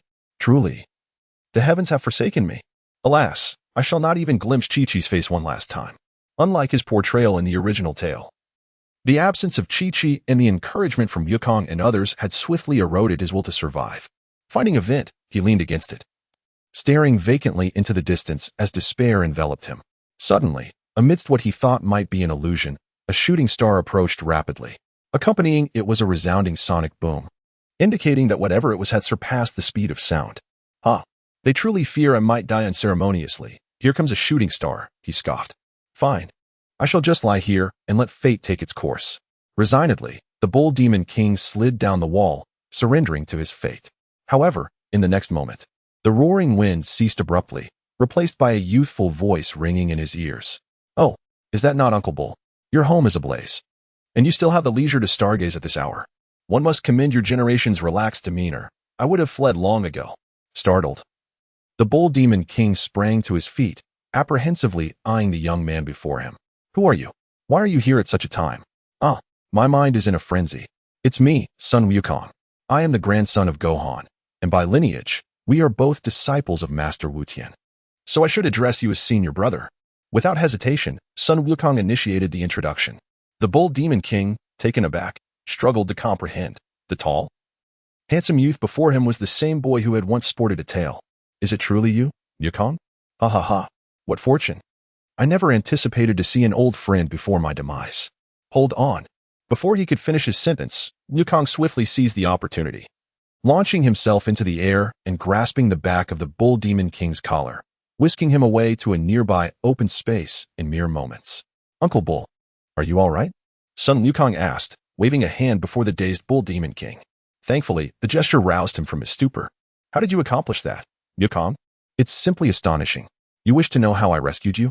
Quite simple. I merely zipped through the flames." Wukong replied with nonchalance. "Now, about your earlier remark regarding death, what was that about?" I didn't quite catch it. Wukong hadn't intended to interrupt. He simply noticed an opening amidst the flames and, unable to resist, dashed through, inadvertently saving the Bull Demon King in the process. Faced with the question, the Bull Demon King stammered, managing only a hesitant thank you. Observing his demeanor, Wukong decided to forego further jesting and inquired if there were any valuable items left behind that he could retrieve. Upon hearing this, the Bull Demon King perked up. Wukong, in the southeast corner of the second floor, there lies a small treasury. The materials used in its construction were quite special, so the contents may remain intact for the time being. If you could, please help me retrieve some of it." "Is that all?" "No, I mean, wealth is but a trivial matter. I was going to advise you to abandon it, but since I possess the capability, it would be a mere trifle for me. Just give me the duration of a song." With that, Wukong dove back into the inferno, exuding a powerful aura. Even the unusual flames dared not touch him. Having recently attained a battle power exceeding 1237, his methods of display had evolved. He was now impervious to both fire and water, almost akin to an unbreakable diamond. System. Next time, simply state over 1,000. The additional 237 holds little significance.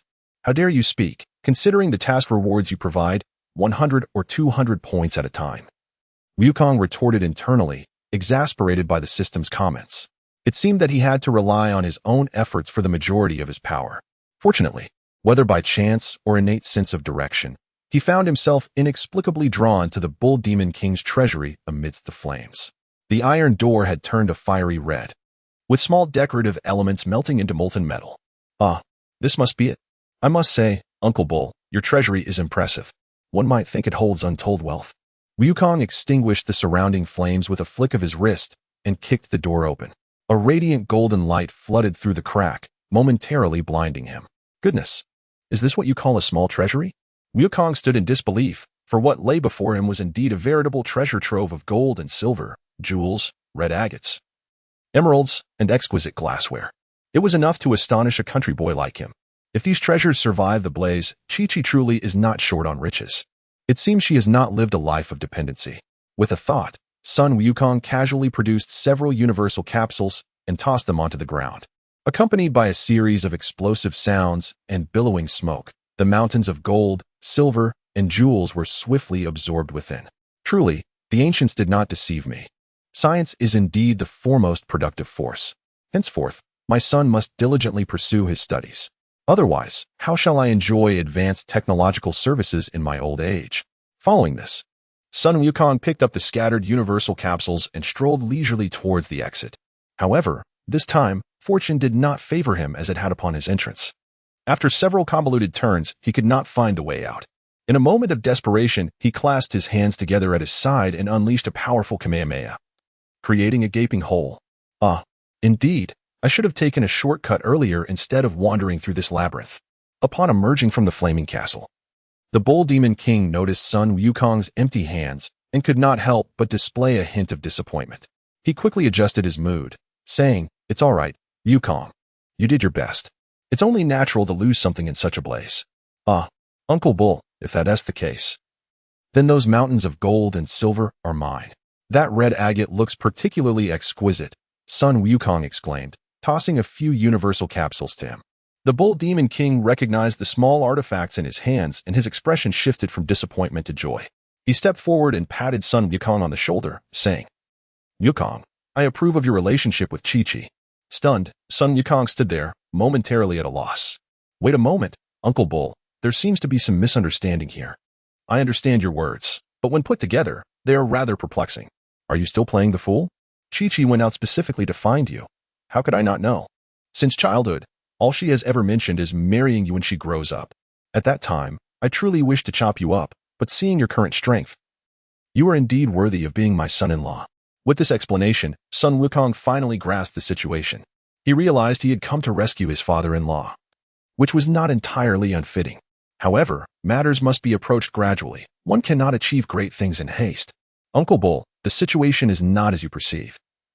Chi-Chi and I have clarified our relationship, and as of now, we are merely friends. Furthermore, I already have a girlfriend. So let us keep this matter between us and refrain from further misunderstandings. Oh, is that so? It seems I have misconstrued the situation. What a pity. The Bull Demon King felt a twinge of dissatisfaction upon realizing the truth, for he believed Son Wukong was a suitable son-in-law. It's merely fate. It is not that the time has not yet come. I mean, the fate between Chi-Chi and you. However, Uncle Bull, with your home reduced to ashes, where will you reside next? Perhaps you should move to Baozi Mountain? It is a beautiful and sparsely populated place, perfect for someone of your stature to live in seclusion. Moreover, my house is vacant and would suit you just fine. Son Wukong initially intended to arrange for them to go to the West capital, but considering the distance, he decided Baozi Mountain would be more convenient. He could later send Chi-Chi and the others to pick them up by plane. Hearing this, the Bull Demon King nodded, saying, "Baozi Mountain, that works. I might as well visit your grandfather's former residence. By the way, where is Chi-Chi now?" "Oh, Chi-Chi is currently in the West capital. I almost forgot to inform them of our safety. They must be frantic by now," Son Wukong said, immediately pulling out his phone to call Bulma. At the Bulma residence, Chi-Chi and her friend were reclining on rocking chairs, applying facial masks while watching a drama. Initially worried, Chi-Chi's anxiety was alleviated by Bulma's reassuring words about Wukong. Suddenly, the phone rang on the table, and Bulma answered it. Hello, Wukong. How is the situation over there? What? Really? As expected of you, Wukong. Since that's the case, we can rest easy. By the way, when will you be back? Oh, okay. After hanging up, Chi-Chi quickly sat up, asking, Bulma, what did Wukong say? Is my father safe? Don't worry, your father is perfectly fine and unharmed. Wukong took him to Baozi Mountain, and the only loss was an old house. As for the valuables, Wukong assured me he salvaged everything.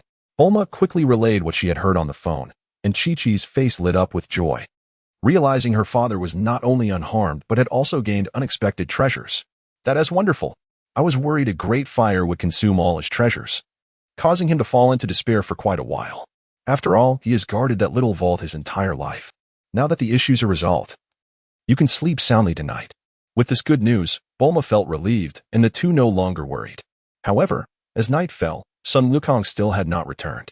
It was not until they made another call that they learned the Bull Demon King insisted on thanking Wukong by making him drink and swear brotherhood.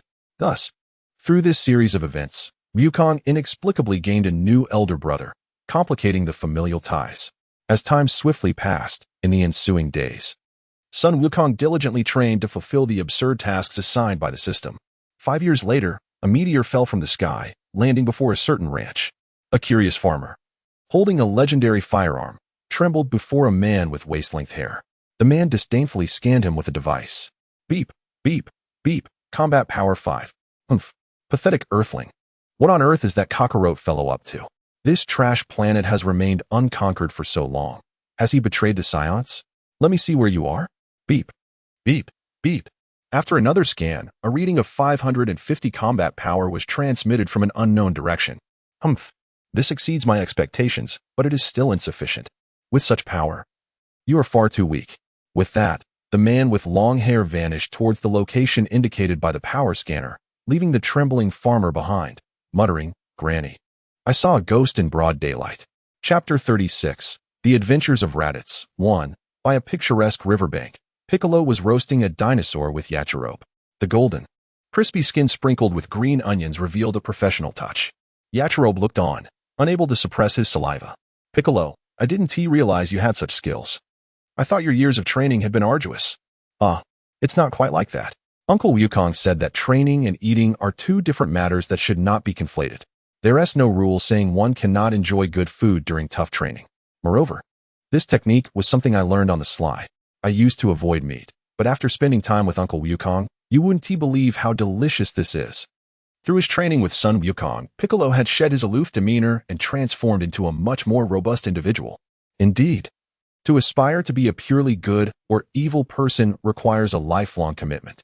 However, one need not strive for such extremes if they possess a friend who embodies such qualities. By the way, Yasuo, why are you wandering in this desolate wilderness instead of staying at Karingta? Oh, it's nothing much, really. Recently, Son Wukong and the others mentioned a gathering at the Turtle Hermit's place. As soon as I received the invitation, I hurried over, hoping to find some rare delicacies along the way to bring with me. A Chirobe said as he tore off a dinosaur leg and began to gnaw on it. I must say it tastes delightful. You've truly mastered this, Piccolo. Upon hearing this, Piccolo picked up a small beer beside him and took a sip. Those gatherings are always so dull. Aside from drinking, no real business gets done. Haha. Speaking of which, Piccolo, weren't you someone who never drank before? It seems the allure of malt juice is quite strong. A Chirobe raised his beer bottle and clinked it with Piccolo's. Just then, Piccolo's brow furrowed suddenly as he sensed a piercing wind from the horizon. Not good. Something is approaching us at great speed. This energy feels unfamiliar, yet carries a hint of malevolence. Damn, do I really have to be so unfortunate? Why must I always be dragged into your troubles? Although a Chirobe lacked the power to sense the strength of the incoming presence, the speed and pressure were unmistakable. Seeing a Chirobe's state, Piccolo calmed and smiled reassuringly. That individual may possess some abilities, but they are limited. He glanced at the gravity bracelet on his wrist, a gift from Son Wukong, capable of bearing a maximum weight of 30 times his own. Presently, he had only increased it to 25 times, but if entirely released, his combat power could exceed 1,000. Dealing with this unfamiliar entity heading towards them would pose no problem. Piccolo sighed in relief upon hearing Piccolo's words and ran behind a nearby boulder, carrying the dinosaur's remains. We can just give them a lesson. Let us not let the battlefield extend to this area. It would be a pity to ruin such a well-cooked dish. Piccolo smiled confidently. Rest assured, it will take no more than 10 rounds to handle this. And what if we cannot defeat them? Then we shall engage for another 10 rounds. Piccolo, in a tactical retreat, felt a jolt of realization. He thought to himself that none of Son Wukong's companions were ever straightforward. Piccolo, having assessed the situation, recalled the battle triad Son Wukong had taught him. First, observe the opponent's strength. If they are overwhelmingly powerful, retreat is the best course. If they are weaker, instill a sense of futility in them. Second, refrain from striking unless you are ready to commit fully. Giving the enemy too many chances is foolish. As the saying goes, even a lion uses full strength to catch a rabbit. Third, one must never lose the demeanor of a master. For sometimes one's image is more crucial than life itself. Piccolo recalled Son Wukong's teachings clearly, which had once left him perplexed, but now he understood them well. He dramatically tossed his cloak aside, turning his back to the long-haired man soaring through the sky. A deep voice accompanied by his expanding energy floated lazily through the air. You have arrived. The long-haired man was taken aback by Piccolo's words, halting in midair, staring intently at him. What do you mean? It seems you are aware of my arrival, yet you do not appear to be Kakarot. Tell me where Kakarot is. I may spare you given your commendable strength. Ha! So you seek Kakarot, yet your aura reeks of hostility. Clearly, you are no friend of his. Piccolo, unaware of who Kakarot was, nevertheless seized the opportunity to extract information from the man. As expected, upon hearing the mention of Kakarot, the long-haired man opened up. Oh, it appears you do know something. My journey is not in vain after all. I hail from the illustrious warrior race, the Saiyans Raditz. I have come to ascertain Kakarot's usefulness. If he is of no value, I shall eliminate him. However, given the state of this planet, it seems unnecessary to keep him alive. Oh, if that is the case, we need not consider ourselves enemies. How about this? Follow me. I know where Kakarot is. Piccolo remained turned away, slowly ascending into the air, arrogantly flying ahead. Raditz, having never encountered someone so audacious, felt a surge of anger, yet he suppressed it, reasoning that Piccolo could lead him to Kakarot. He would bide his time until the moment was right to strike. However, in the next instant, as the figure ahead shifted, he heard that same deep voice from behind. Surprise attack.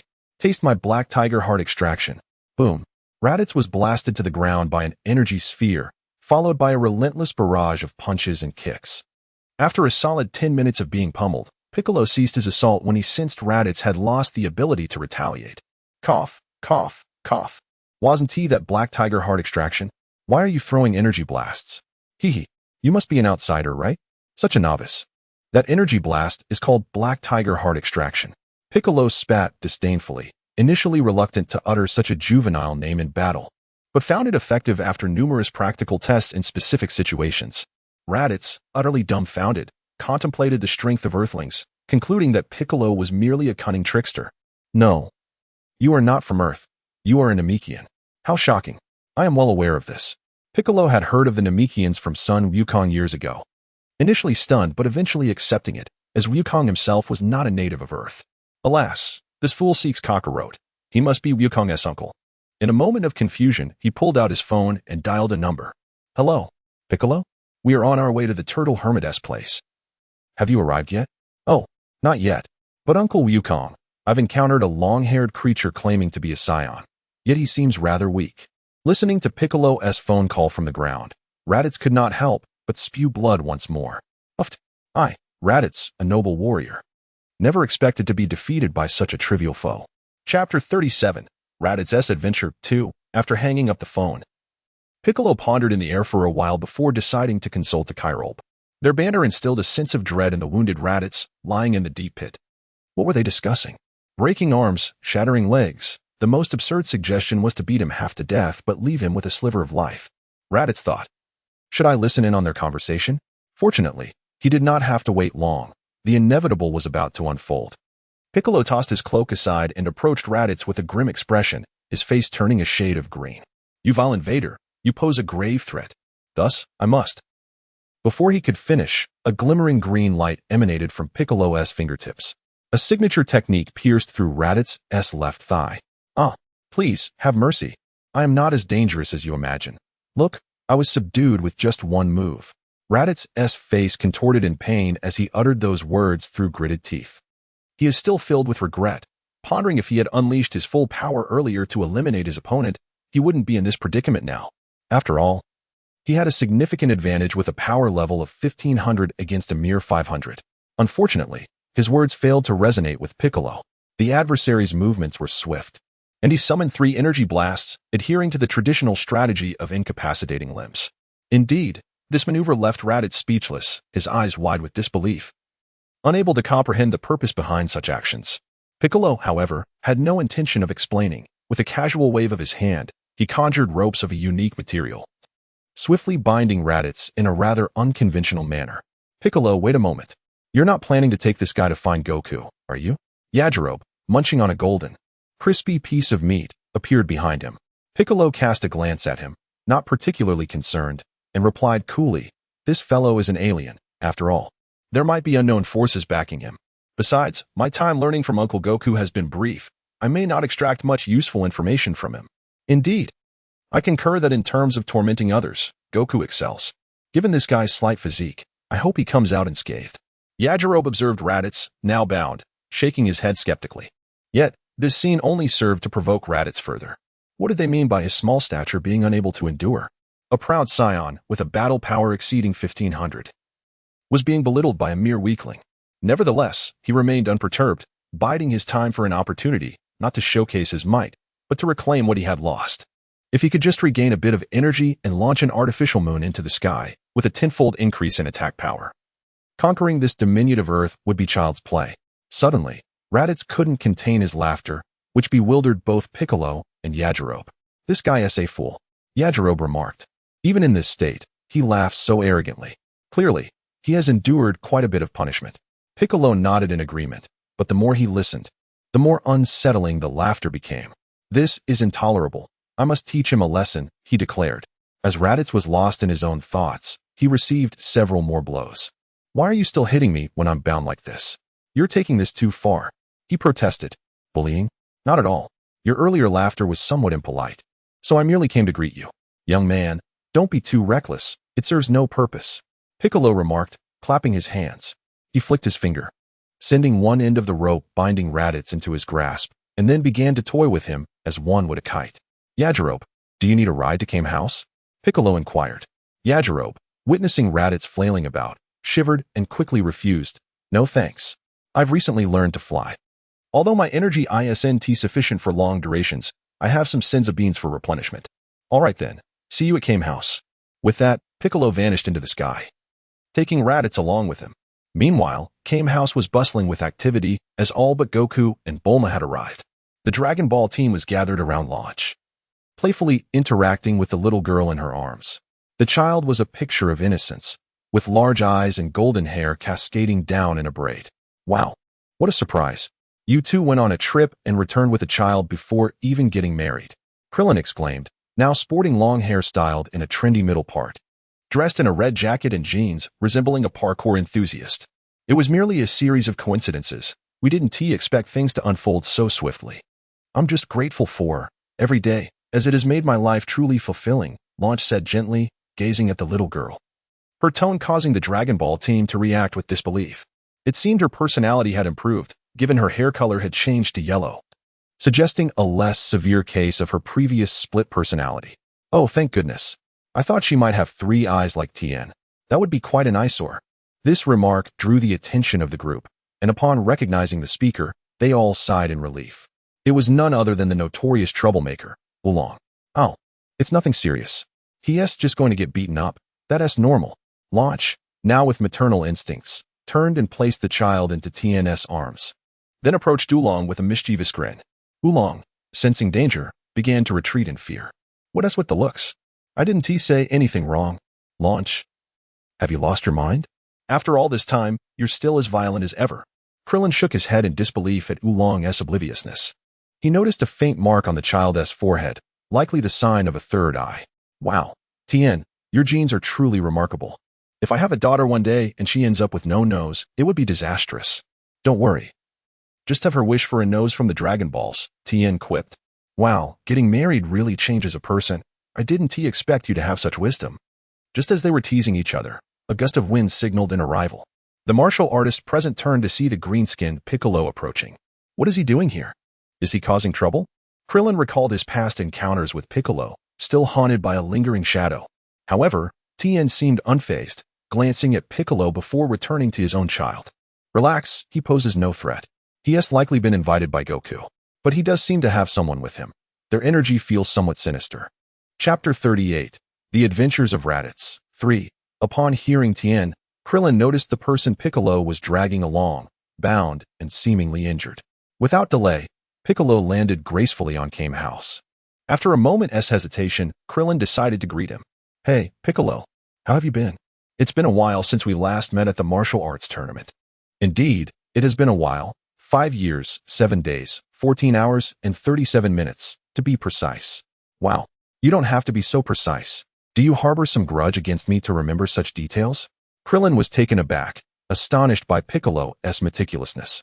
However, things took a humorous turn when Piccolo suddenly changed his tone, scratching his head. I was just joking. I didn't think you would take it seriously. Who would remember such trivial things?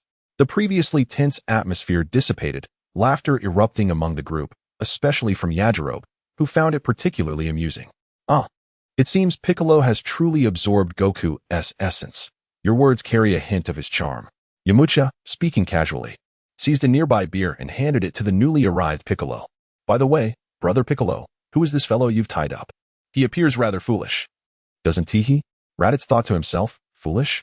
You are the foolish one, and your entire family too. How is it that such a dashing mane of hair goes unnoticed by you Earthlings?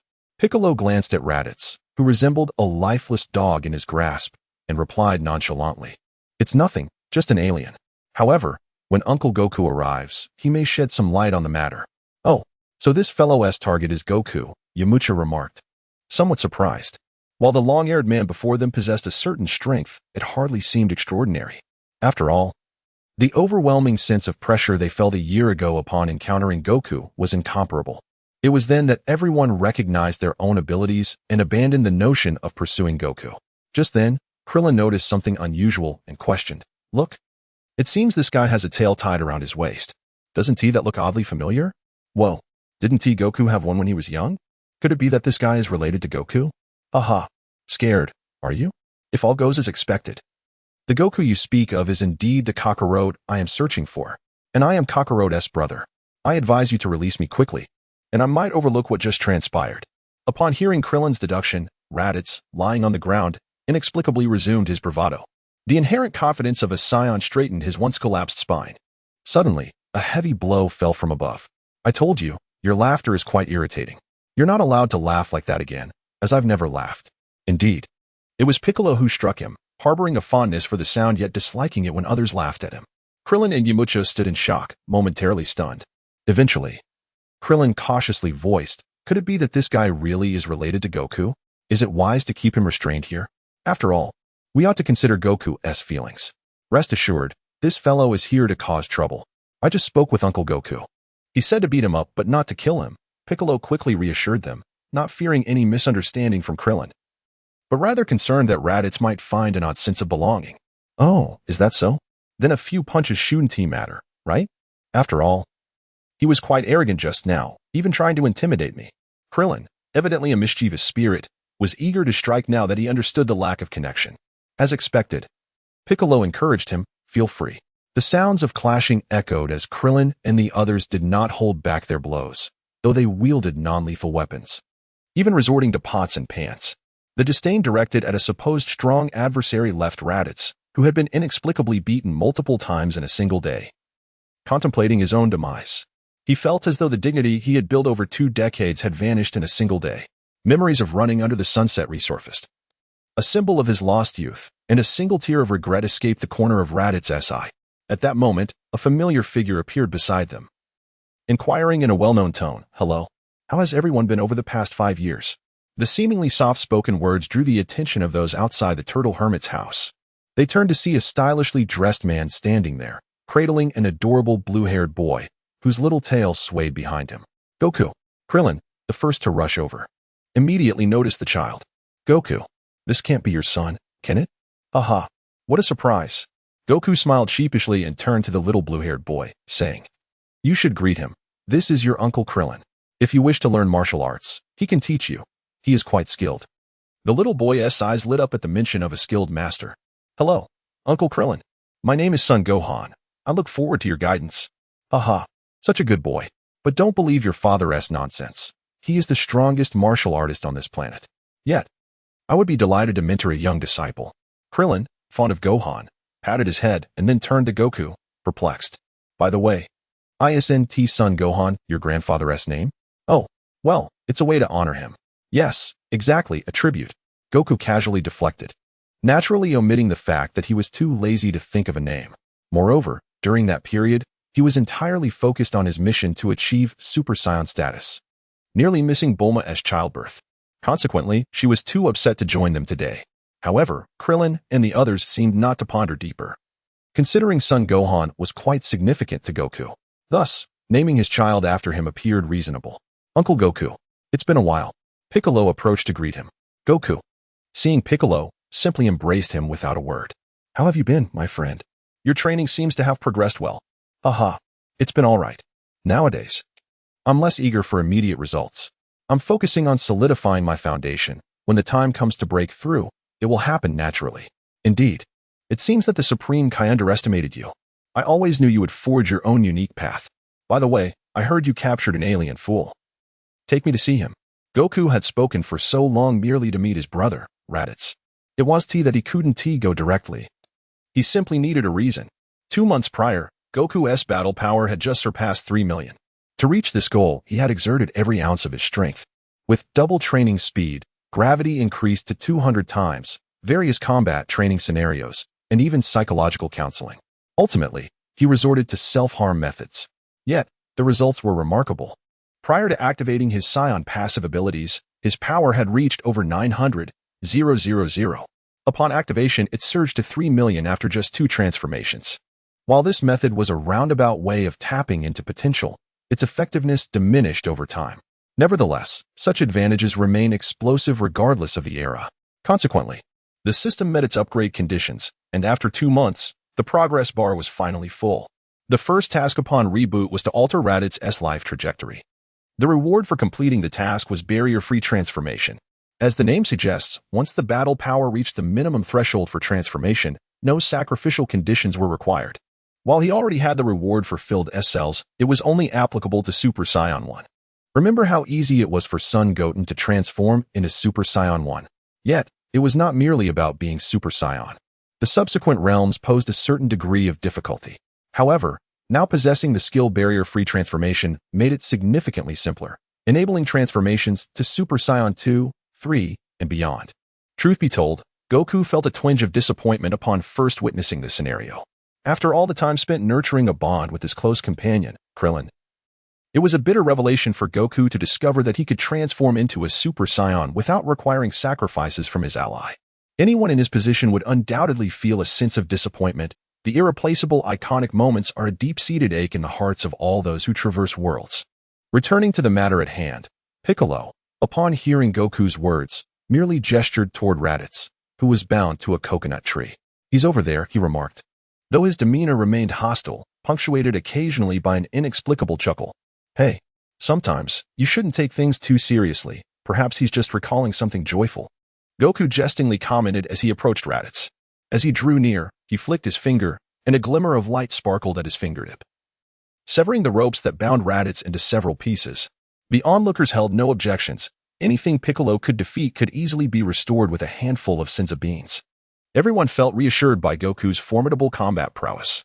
However, Raditz had a different perspective. Once liberated and standing on solid ground, an intelligence he had previously lacked surged back to him.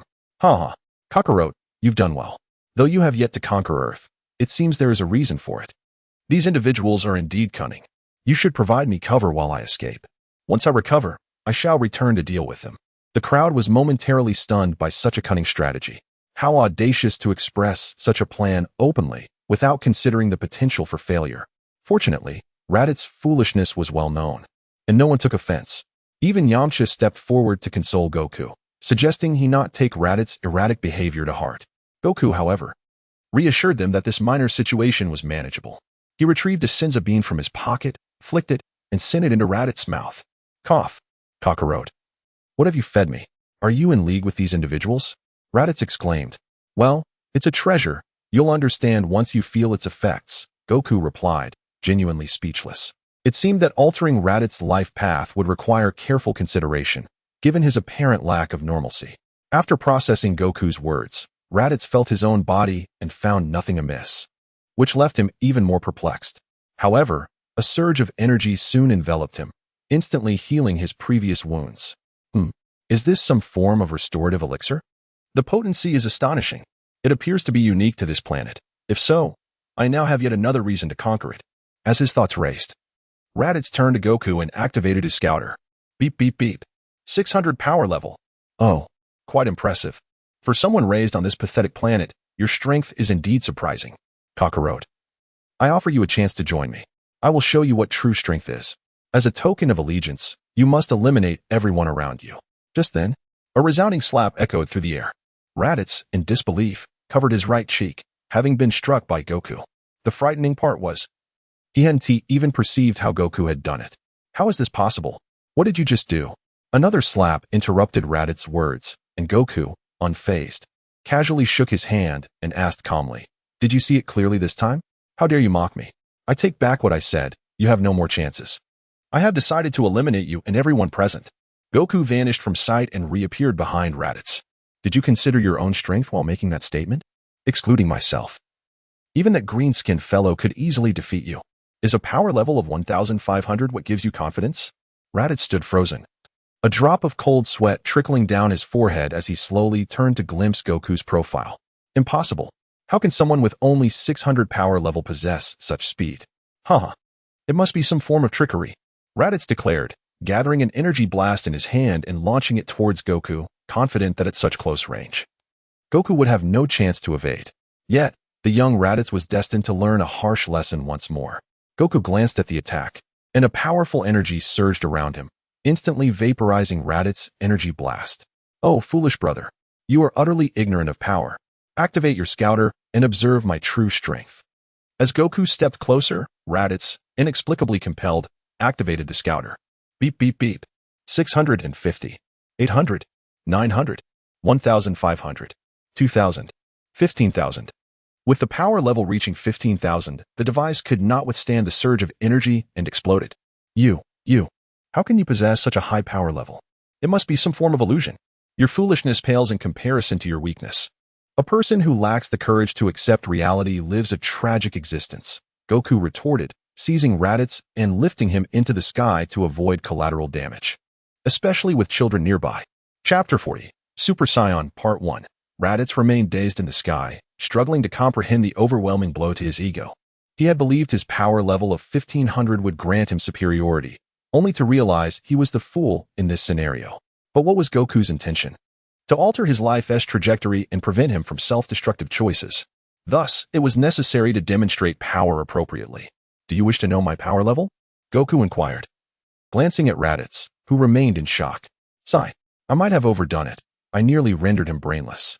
It appears I must shift to persuasion mode once more, Goku thought, adopting a serious demeanor. Have you heard of the legendary Super Saiyan? Upon changing the topic, Raditz snapped back to attention, but after a moment of scrutiny, he shook his head. No, you cannot be one. Though your displayed power is formidable, it falls short of the legendary Super Saiyan's threshold. Oh, it seems you possess some knowledge. I feared you had been rendered speechless. Haha, Kakarot, I concede that my power is inferior to yours. However, among the existing Saiyans, there is a prince named Vegeta, whose power exceeds 18,000. Raditz's internal thoughts had begun to shift. After all, his brother had just exhibited a power level of 15,000, and growing up on this planet would inevitably present some disparities. Given time, the Saiyan prince could also be surpassed. Ah, is that Vegeta? Nevertheless, such details are inconsequential. My standard battle power should be around 3 million, and 18,000 is truly insufficient. Haha, 3 million. Kakarot, you are indeed a genius. It was a wise decision for our father to send you away. Wait, what did you say? 3 million battle power? No way. You must be exaggerating. I refused to believe it. As Raditz spoke, he suddenly felt something amiss. Why does the phrase 3 million sound so convoluted? However, the moment Goku's profound aura, as vast as the night sky, pressed against him, the confident smile that once adorned his face vanished entirely. Indeed, I quite admire your current demeanor. What audacity to question me. I, Son Goku, never boast. A mere 3 million? Should I transform into a Super Saiyan, I would possess 150 million. Have you seen me flaunting that? Observing Raditz's face, which resembled a bitter melon, Goku immediately retracted his imposing presence. So, 3 million battle power is indeed authentic? Ha ha ha. Brother, it seems you are the legendary Super Saiyan. Goku looked at Raditz's expression, truly amused. Just moments ago, Raditz had arrogantly called out to Kakarot. And now, upon hearing about the 3 million battle power, he immediately switched to addressing Goku as good brother. What a grand family reunion. Stop. I preferred your earlier boastful attitude. Kindly revert to that. Hey, Kakarot, what are you saying? We are family. However, I am curious. Wasn't your battle power only 2 at the time of the assessment? Raditz's abrupt change of topic was clearly untrained, as the signs were too evident. Nevertheless, Goku was too indifferent to quibble with him. After all, his own objective was nearly achieved. He could fabricate a story next, and the system's task would be complete. Ahem. This matter is quite lengthy to recount. It is said that when I was born, there was a celestial phenomenon. An elderly Saiyan happened to pass by and recognized my extraordinary potential. Upon calculation, he discovered that I was the rarest of the rare. A Super Saiyan that appears once in a million years. He then relayed this information to our parents. But consider, if such a revelation were to leak. Would our family enjoy any good fortune? Absolutely not. Raditz was momentarily taken aback, shaking his head repeatedly, seeing that Raditz was now engaged. Goku wasted no time in stoking the flames further. So, what do you think is the best way to protect me? Naturally, it is to craft a fade of a weakling for me and then place me on a remote planet for development. Now, look at my standard battle power of 3 million. Upon transforming into a Super Saiyan, I can directly ascend to 150 million. Goodness. Incredible. Does that mean you are invincible? You could stride through this universe with ease. Raditz, who had initially been lost in thoughts of 3 million battle power, was now ecstatic to learn about the potential of 150 million, feeling as though he too possessed such power. Well, it's about the same, really. To be honest, being a Super Saiyan is just that. I have little interest in battle power when it comes to making friends. I never concern myself with how strong someone is, as none are stronger than I. Goku waved his hand dismissively, but then seemed to recall something and turned to Raditz, asking, by the way, I find you rather agreeable. Why not stay and join me? Setting aside everything else, it would be quite easy to help you raise your battle power to 10 or 20,000 in a year. When that Saiyan Prince arrives, you could easily overpower him. Really? 10 or 20,000 battle power. With my aptitude, that might be unrealistic. Raditz initially felt a glimmer of hope, but soon his confidence waned. After all, in the years spent within Vegeta's little group, he had always played the role of the weakling. He couldn't even defeat those so-called cultivation warriors and was often mocked as a unit of battle power measurement. Goku sensed that everything was in place, with only a final push needed. To utter such words feels somewhat insulting. Do you not see my status? The legendary Super Saiyan. With a standard battle power of 3 million, transforming into 150 million. To be frank, had it not been for our kinship, such a golden opportunity would not even be within your dreams. Haha. Brother, do not misunderstand. I did not mean to imply that after living for over 20 years, I suddenly struck it rich and became overly excited. Please do not take it to heart. Henceforth, I shall follow your lead, direct me east, and I shall not wander west. Command me to chase a dog, and I shall not bite a chicken. Raditz, as a seasoned little charmer, had mastered the art of changing his demeanor. After all, once one rises to prominence, who remembers the past? Ding. Task completed. Rewards have been issued in the system space. Please check at your convenience. Here it comes. Here it comes. Upon hearing the notification, Goku almost immediately dashed into the system space to check his rewards. The Super Saiyan. Ever since he traversed into the Dragon Ball universe, he had longed for this transformation. Regardless of its strength, it is undeniably a matter of style. Moreover, truth be told, only now did he truly feel a semblance of security. In the absence of several major bosses, Frieza remained the most oppressive presence. The system activated, and he was eager to witness just how magnificent this Super Saiyan transformation could be. Ding. Your transformation plugin has been activated. Chapter 41. Super Saiyan, Part 2. Do you wish to witness the legendary Super Saiyan? Upon hearing this, Raditz quickly shook his head, fearing that Goku intended to demonstrate his might by attacking him. Goku was also taken aback by the rejection but soon discerned Raditz's apprehensive expression. Haha. Do not worry. I merely meant to transform and show you. Oh, that is acceptable. Please retreat to a location beneath the small island, as I have just learned this. I may not be very skillful, and it might create quite a commotion. Goku stated, disregarding Raditz, and flew towards a more distant expanse of ocean. Raditz complied and descended beneath the small island. The Dragon Ball team observed Raditz's descent with trepidation, confused as to why Goku had inexplicably flown away. However, it was not long before Piccolo stepped forward to clarify. Do not worry. This fellow has been subdued by Uncle Goku. Piccolo, how do you know they were discussing? Everyone else is standing so far away, yet you seem to have an uncanny insight into the situation. Krillin remarked, puzzled by how Piccolo appeared to know the unfolding narrative. Ahem. My ear structure differs from yours, allowing me to hear from a greater distance, Piccolo shrugged, offering a helpless explanation. Notably, a blue-haired boy was now accompanying him. Indeed. It was Gohan. Should Goku be present, he would undoubtedly reflect on how fate had intertwined their paths. Even if they could not be uncle and nephew, they were destined to be brothers. At that moment, Raditz approached them, intending to adopt his former lofty demeanor. However, upon seeing Piccolo, he wilted. There was no denying that since arriving on Earth, the pressure Goku exerted on him was second only to Piccolo's. The absurd torment he had faced still haunted him. Aha. Greetings, everyone. I am Raditz. Previously, there was a minor misunderstanding. I and Son Goku are brothers separated for many years. We have now reconciled. Oh, I never imagined there would be a connection to Goku.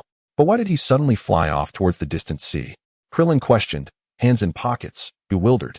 Raditz surveyed the crowd, sensing that it was time to utter something.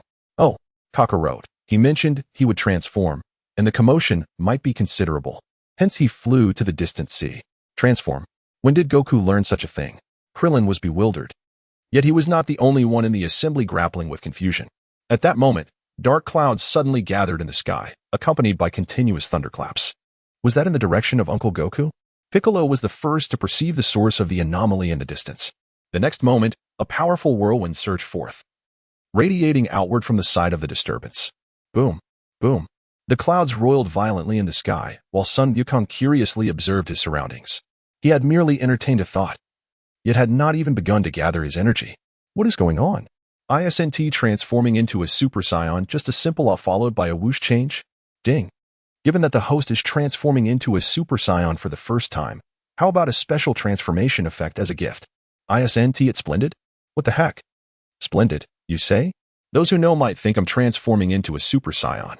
Those who don't might believe I'm undergoing a heavenly tribulation. Next time, let us skip the flashy display and just create a bit of commotion. System 6. After understanding his situation, Son Wukong realized he could no longer feign ignorance. Otherwise, he would have no means to explain later. He then exerted his hands forcefully, echoing the original story's transformation with a mighty roar. However, an awkward predicament arose. Aside from the increase in decibels, there was no actual change in power. System, quickly check. Something is amiss. Your barrier-free transformation has encountered an obstacle. System, is it possible that your transformation did not engage your energy at all? But I have been maintaining a battle power of 3 million this whole time. System, damn. If you had even exerted a fraction of your energy, it wouldn't be this embarrassing. So it was about exerting energy. Why didn't you mention that earlier? Son Wukong quickly laughed, diverting the topic. Following the system's guidance, he gradually allowed his energy to surface, steadily increasing its output. This caused noticeable changes in his exterior.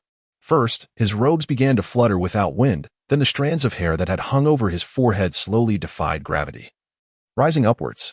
As his energy intensified, his hair began to flicker between brightness and darkness. It seems that the skills provided by the system can indeed be quite useful. System, I've decided. I shall no longer speak ill of you behind your back. Seeing that he had played enough, Son Wukong gathered all his remaining energy and unleashed it in one explosive wave. Boom. A tremendous wave of energy radiated from Son Wukong, spreading outward. A tempest arose, sending waves crashing violently, affecting areas spanning dozens of kilometers. Far away on Kame House, The Dragon Ball team stood dumbfounded at the sight. Did Goku truly transform? Krillin still found it hard to believe his eyes. He and Goku were close friends, yet he had kept such a monumental secret from him.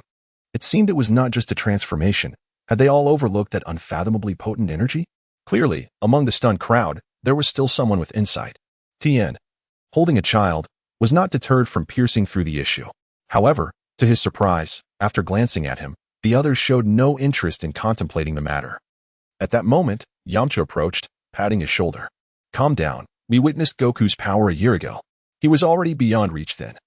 So what difference does it make if he is even stronger now? After all, he is our friend. Right. Thank goodness he is our friend. Otherwise, if he were an enemy, one could hardly imagine the kind of apocalypse that would ensue. Tien snapped back to reality, the pressure lifting from his shoulders, rejuvenating him. As the saying goes, if one cannot keep up, one must change their target. Yet among those present, the most astonished was not any member of the Dragon Ball team, but Raditz, who had just arrived on Earth.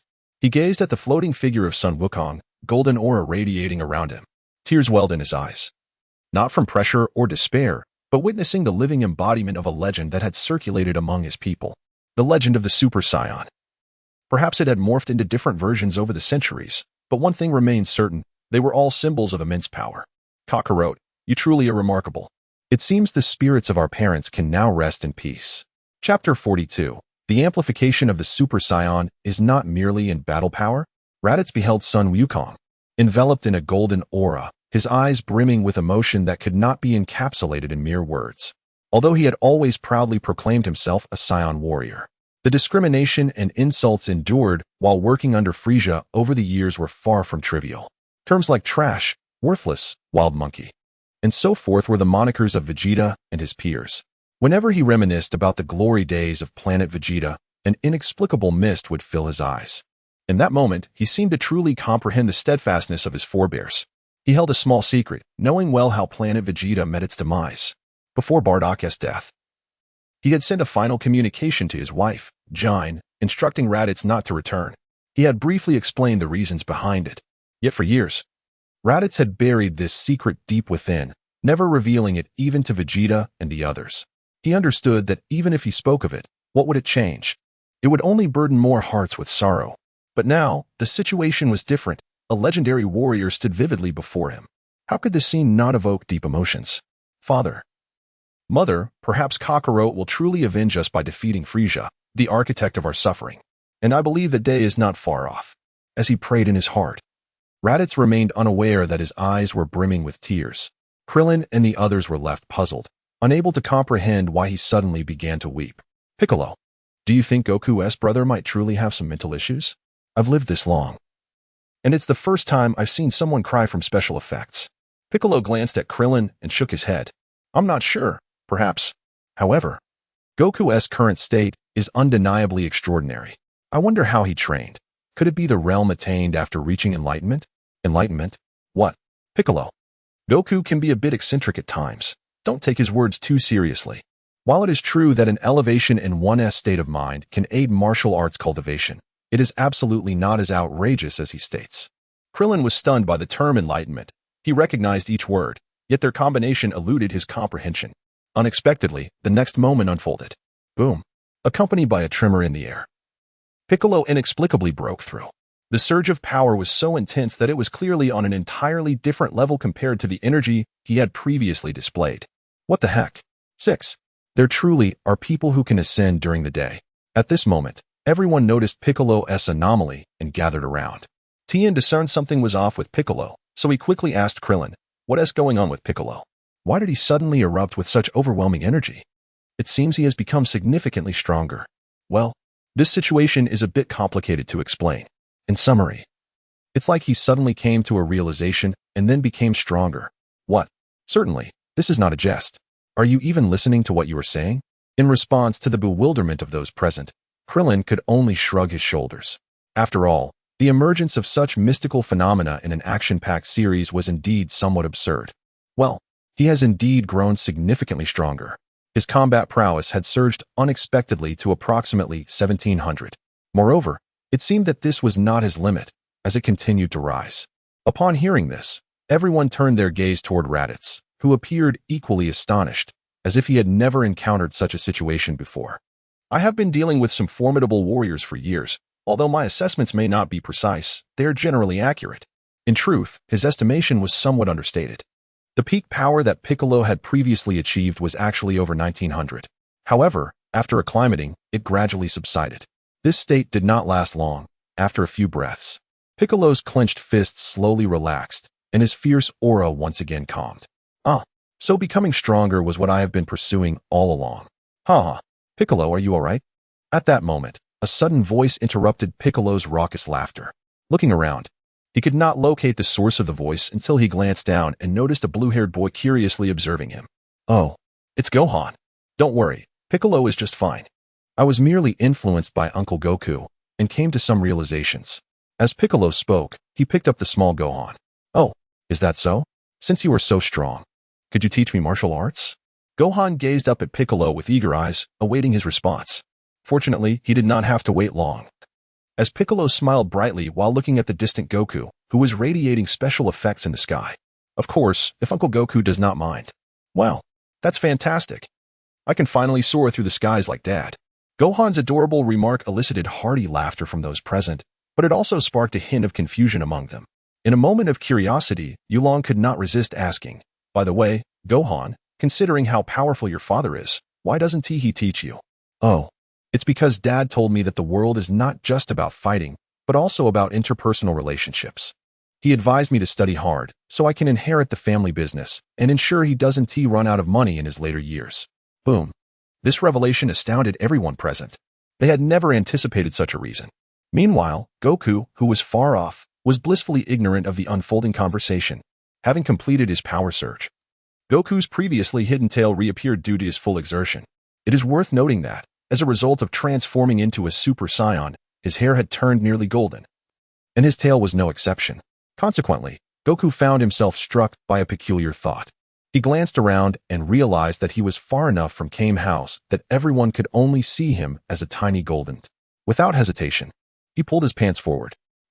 This thing can actually match the color of my hair. I must return home and discuss this with Bulma tonight. There must be some secret within that could advance human civilization. As Goku pondered this, his thoughts became increasingly uncontrollable, prompting him to hastily tighten his belt. Goodness. It seems the boost from being a Super Saiyan is not merely in combat prowess. Well, this might be even better than a Senzu bean. Subsequently, Goku reverted to his normal state and flew directly towards Kame House. After all, he had come out to play, and his son was still over there. With a whoosh, he appeared before the Dragon Ball team. Hello everyone. How was the show just now? Are you satisfied? Was my new form cool? However, upon finishing his sentence, Goku noticed that there was a prolonged silence. Curiously, he looked at the crowd. What is wrong with you all? Why are you staring at me without speaking? Goku, you are indeed handsome and quite powerful. However, what we don't understand is why you were adjusting your pants. It's not like you could see that far away. Indeed, we couldn't see, so we borrowed Master Rashi's telescope. Krillin remarked, raising the telescope in his hand. Upon seeing this, Goku was taken aback. Great. Now I can't explain myself. Chapter 43.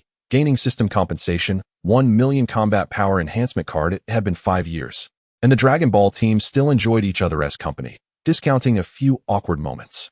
Currently, Goku, Krillin, Yamcha, Tien, and others were gathered together, laughing and sharing stories about their changes over the past 5 years, only to have a long-haired man in battle gear awkwardly trying to join the conversation.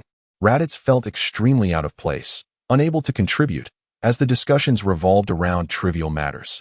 He could hardly steer the conversation towards planetary invasions. Meanwhile, Gohan was busy learning to barbecue from Piccolo, with Piccolo doing the cooking and Gohan simply enjoying the food. Goku observed this scene, puzzled by the strange sense of destiny he felt. It seemed irrelevant who one's biological father was. By the way, Kakarot, my power detector malfunctioned earlier. This could lead to some misunderstandings and attract other Saiyans. Upon hearing this, everyone cast a glance at him, but continued their conversation, seemingly unfazed. Raditz became anxious. You all need to take this seriously. This is no joke. Those two Saiyans are incredibly strong, especially one named Vegeta, whose combat power reaches as high as 18,000. If he transforms into a great ape, it escalates to an astonishing 180,000. He is a perilous individual. Raditz, my brother, What can you do with 180,000 combat power? Do you know who my best friend is? Goku, who possesses a normal combat power of 3 million. Given this situation, even if the King of the Heavens arrives, he would have to cook a couple of dishes before leaving. Krillin noted as Raditz momentarily processed the information. This was quite normal, as Goku's strength was firmly entrenched in their minds. Likewise, the terror of the Saiyans remained an indelible shadow in Raditz's mind. Thus, after hearing their explanations, he finally grasped the reality of the situation. Indeed, the legendary warrior, the Super Saiyan, is my brother. What I have to fear? Next time I encounter Frieza, I'll make sure he lights a cigarette for me. Watching the banter among the group, Goku was indifferent.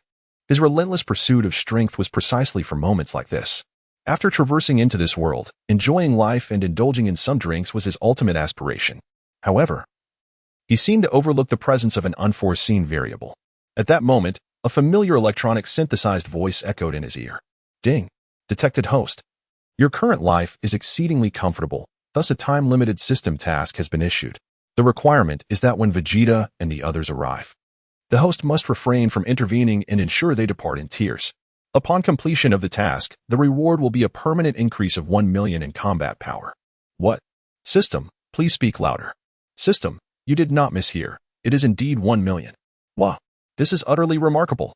Frankly, after being here for so long, this is the first time I've felt the presence of an advantage. System, have you finally come to your senses? Previously, it was always 100 or 200. And now it's 1 million or 2 million. The host need not dwell too long on the matter. After the upgrade, the system now wields a greater authority, naturally bringing about more benefits. Indeed, the rewards now appear to befit a person of the system. In the past, the offerings were so meager that one might have thought they were merely a novice's gift.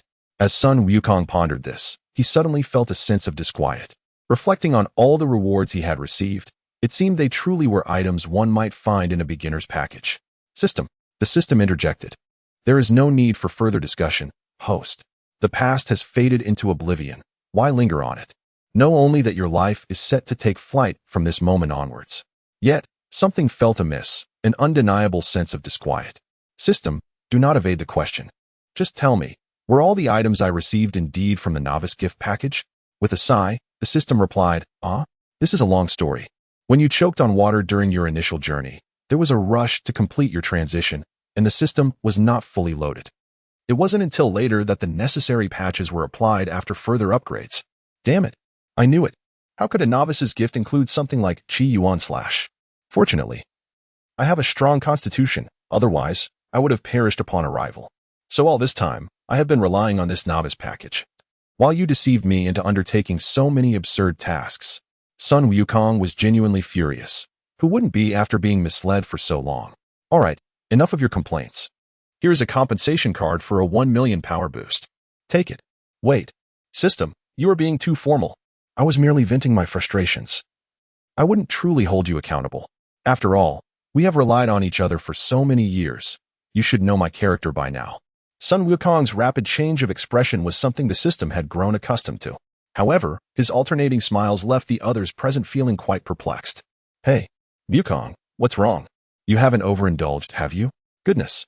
After years apart, your tolerance for alcohol seems to have diminished, lost in the elation of receiving the 1 million power boost card. Son Wukong snapped back to reality at Krillin's interruption. What are you talking about? I was merely reminiscing about something pleasant. By the way, I have decided to commence rigorous training for all of you starting tomorrow. We must enhance your combat abilities so that when the Saiyans arrive, I will not need to intervene. Earth belongs to all of us, and it is time for you to contribute and discover your own significance. Such bold declarations silenced the once jovial crowd, their expressions now serious. Wukong, you claim you haven't had too much to drink? What nonsense is this? Do you truly believe we can contend with foes boasting power levels of 20,000 or more? At this point, Krillin still believed Wukong was jesting. After all, a fully leveled powerhouse like Son Wukong could easily dispatch opponents with a single blow. Why would he require their assistance? In response, Son Wukong tossed aside the empty beer bottle and surveyed the group. Is that what you all think as well? After a prolonged silence, he let out a resigned sigh. Those present are not ordinary individuals. Each bears a heavier burden than most. What if one day, an adversary of equal stature arrives, or one I cannot defeat? Truth be told, you have all grown somewhat complacent in recent years. You have even forgotten your identities as martial artists. I have always believed that one does not persist because they see hope. Rather, they see hope because they persist. The legacy of martial arts must not end with our generation. Consider this. One day, we too shall grow old and pass away. How will the future generations safeguard this land? Son Wukong's lengthy discourse resonated deeply, and after a considerable pause, Tianjin Fan was the first to respond. Wukong, I too wish to witness just how powerful those 18,000 units truly are. Count me in. After all, I, like Krillin, was once a martial arts prodigy. As two voices joined in agreement, Piccolo, Yamcha, and Chaozu also expressed their willingness to participate. Meanwhile, Raditz, observing this camaraderie, felt a renewed sense of connection. Earth is indeed a remarkable place. Perhaps Kakarot's strength is intertwined with this bond. Having come to this realization, Raditz slowly raised his hand. Could you include me as well? Chapter 44, True or False? The Tyranny of Wives? Son Wukong looked at his eager companions and felt a profound sense of satisfaction. It seems that deceiving them has become increasingly effortless. A simple dose of inspiration suffices. Very well. Since everyone is in agreement, let us indulge ourselves tonight. We shall convene at the Heavenly Temple tomorrow. Is there any objection? Okay. I have no issues, being a solitary soul. I can pack a change of clothes and embark on this spontaneous journey. However, Tianjin Fan might face some difficulties. Krillin remarked, glancing at Tianjin Fan, who was busy skewering meat. Meanwhile, the three-eyed handsome fellow, who had been inexplicably summoned, looked quite disdainful. Krillin, who are you insulting with such harsh words? Just because I am married with children now does not mean I cannot enjoy myself. Do you know who holds the reins in our household? Of course. It is me. Don't be fooled by Lan-Chi's seemingly domineering nature. I always give in to her outside. When it comes to household matters, my word is law. Cough. Cough. Tianjin Fan was abruptly interrupted mid-exaggeration by Chaozu's urgent cough. Hey, Chaozu, why are you coughing? You need not divert attention from me. If the brothers see this, they might think I'm boasting. Tianjin Fan, we don't wish to interrupt you. It's just that Lan-Chi is standing behind you. Perhaps you should consider her expression before speaking. Upon hearing this, Tianjin Fan's face, which had been slightly flushed from the alcohol, turned pale. Slowly, he turned to find a graceful woman with her hands on her hips, standing behind him. This person was none other than Lan-Chi. A closer look revealed her hair was indeed yellow. Haha, Lan-Chi, when did you arrive? Is the barbecue over there still cooking? No need. Tianjin Fan, I heard that you hold quite a high position in our household, capable of doing as you please. As Lan-Chi's words fell, the atmosphere around them grew noticeably colder. Tianjin Fan quickly waved his hands. No. Our household practices democratic management. We discuss matters together and do not engage in tyranny. Oh dear, don't pull my ear. It might come off. Thus, the once boastful Tianjin Fan was led away by Lan-Chi, who had firmly grasped one of his ears. Son Wukong and the others erupted in laughter, having confirmed the truth of the so-called tyranny of wives. Who would have thought that the Tianjin Fan who once dominated the world of martial arts would now find himself in such a state? Indeed, marriage is not the beginning of happiness, but rather the grave of love. Yet, some find joy in it regardless. Hey, Wukong, is it the same for you since marrying Bulma? Son Wukong, who had previously mocked Tianjin Fan, found the spotlight suddenly shifted to him. Hey, Krillin, I can only offer you a cold smile. Experience it for yourself. Who am I? I am Son Wukong, the legendary Super Saiyan with a base combat power of 3 million. Handling a mere Bulma is a breeze. To speak frankly, I have spent 5 years in marriage without earning a single penny, simply enjoying a life of leisure. Is that not remarkable? Wow, you are truly a role model. My friend, how on earth do you manage that? Son Wukong's boasting left Yamcha and Krillin in awe, their eyes wide with disbelief. In truth, this matter bears no significant technical difficulty. Initially, I merely uttered a single phrase, and it compelled Bulma to spend 180,000 on my behalf. Ding ding ding. My apologies. Everyone, my phone is ringing. Please allow me to take this call. Son Wukong was at a loss for words, just as he was about to convey something crucial. Who was so oblivious as to interrupt? Upon glancing at the caller ID, he discovered it was none other than Bulma. Ahem. Dear friends, please continue your drinks. I must step away for a moment. Son Wukong rose nonchalantly and strolled towards the distant beach. After walking a short distance, he finally answered the call. Hello. What can I do for you, young lady? Young lady, my foot. Son Wukong, it's quite late. Are you planning to bring Gohan home or not? Haha. I'm on my way, I assure you. It has been some time since we've gathered, and due to unforeseen circumstances, I've only just managed to reach out. Rest assured, I will be home in no more than an hour. Son Wukong soothed Bulma's ire with kind words for a while before returning to his previous demeanor. Swaggering back to the group. Well, everyone, please drink at your leisure. I have matters to attend to. What matters, Wukong? Do you require our assistance? Krillin and the others regarded him with a hint of mischief. However, Son Wukong paid no heed, pointing to Gohan, who was engrossed in play. This little one has ventured out without informing his mother, and now I'm fielding her calls. You know how it is. One must sometimes consider the next generation when making decisions. Alas, we shall have to reconvene another day. I understand. You may take Gohan home, they replied. Son Wukong cast a skeptical glance at the group, finding their acquiescence somewhat too easy, which left him feeling uneasy. Nevertheless, Bulma's command was clear. Failing to return could very well lead to her arriving here herself. Having come to this conclusion, he instructed Piccolo to watch over Raditz and then scooped up Gohan by the scruff of his neck, soaring into the sky. Moments after their departure, the gathered friends erupted in laughter. Ha! Piccolo, your ears are indeed remarkable. Being friends with you leaves no secrets. Krillin laughed uncontrollably, nearly bruising his thigh from the mirth.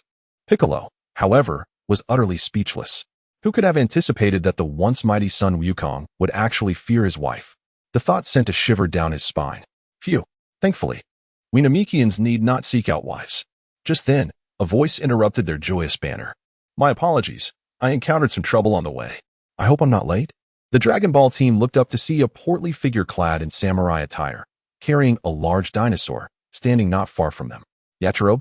Meanwhile, Son Wukong hurriedly made his way home, finally arriving to find the door ajar and lights ablaze, which relieved him greatly. Phew, at least the door isn't locked. Otherwise, I would have had to spend the night at the Capsule Corp. Humph. I say, are you not celebrating prematurely, Son Wukong? The Capsule Corp has countless matters to attend to, and yet you choose to frolic with Gohan instead of helping me. I have been busy all day and can only rest for a moment. Hearing the slightly frigid tone of Bulma's voice, Son Wukong was all too familiar with it. Slowly turning, he met her gaze, witnessing her in silken nightwear, arms crossed as she sat in the garden. Oh dear, Gohan has been under too much pressure. Constant studying is no good, so I decided to take him out for a change. Dad, it's not like you said, Gohan began. But Son Wukong swiftly covered his mouth. Children should not interrupt when adults are conversing. He then turned to Bulma with an ingratiating grin. Wow, sister, you are even more radiant lately. I must say, those domestic starlets cannot hold a candle to you. I don't know what virtue I amassed in my previous life to have won you over. TSK. I find myself envying my own fortune. You charm her. There's a child present. Why must you speak so indiscriminately? Bulma felt herself blush at the unexpected compliment. Then, as if recollecting something, she turned to Gohan. Little one, have you completed your homework? Adults are conversing, so you ought not to linger here. Hurry back. Gohan's inner monologue. Family, who can understand? I feel rather superfluous since the moment I was born. Chapter 45, The Formidable Power of Bulma in the Vastness of the Universe. There exists an inconspicuous planet. Once, it was a realm of melodious birds and fragrant flora, a picturesque paradise. However, the arrival of 2 spherical spaceships a day prior rendered it desolate. At this moment, 2 Saiyans, one tall and one short, clad in battle gear, sat by a rock, roasting their food. Vegeta, the signal from that fellow seems to have dropped. I wonder what transpired over there? The bald Nappa devoured a piece of unknown meat, larger than his own head, with fervor.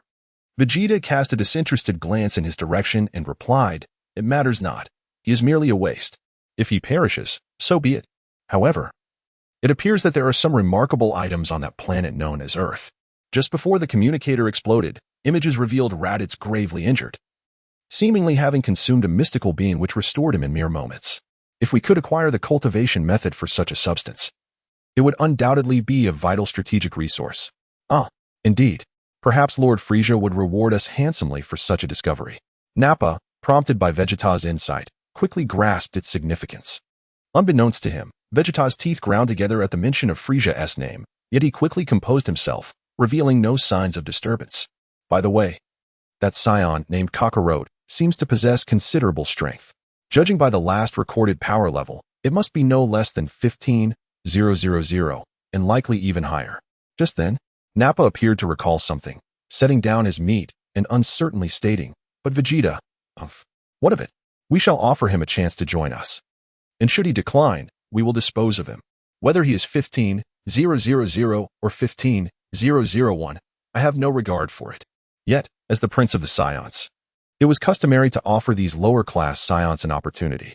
Haha, Vegeta, you truly are benevolent. Had your heart not been consumed by darkness, you would undoubtedly make a splendid king. Enough chatter, eat up. Once finished, clean this battlefield and notify Friesia's forces to take over.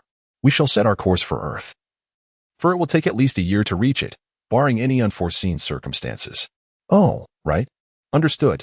Nappa pondered why Vegeta always seemed displeased whenever the subject of Planet Vegeta arose.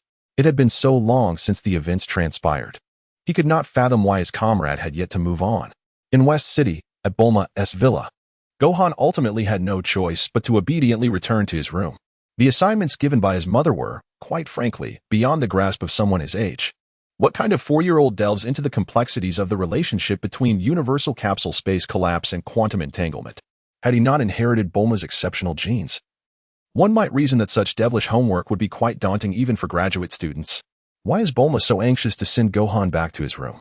The reason for this urgency is something Goku is currently experiencing. Bulma seized his collar and stormed into the room. With a gentle push, Goku found himself collapsing onto the large bed. As he lifted his gaze, an alluring scene unfolded before his eyes. Bulma bit her lip seductively.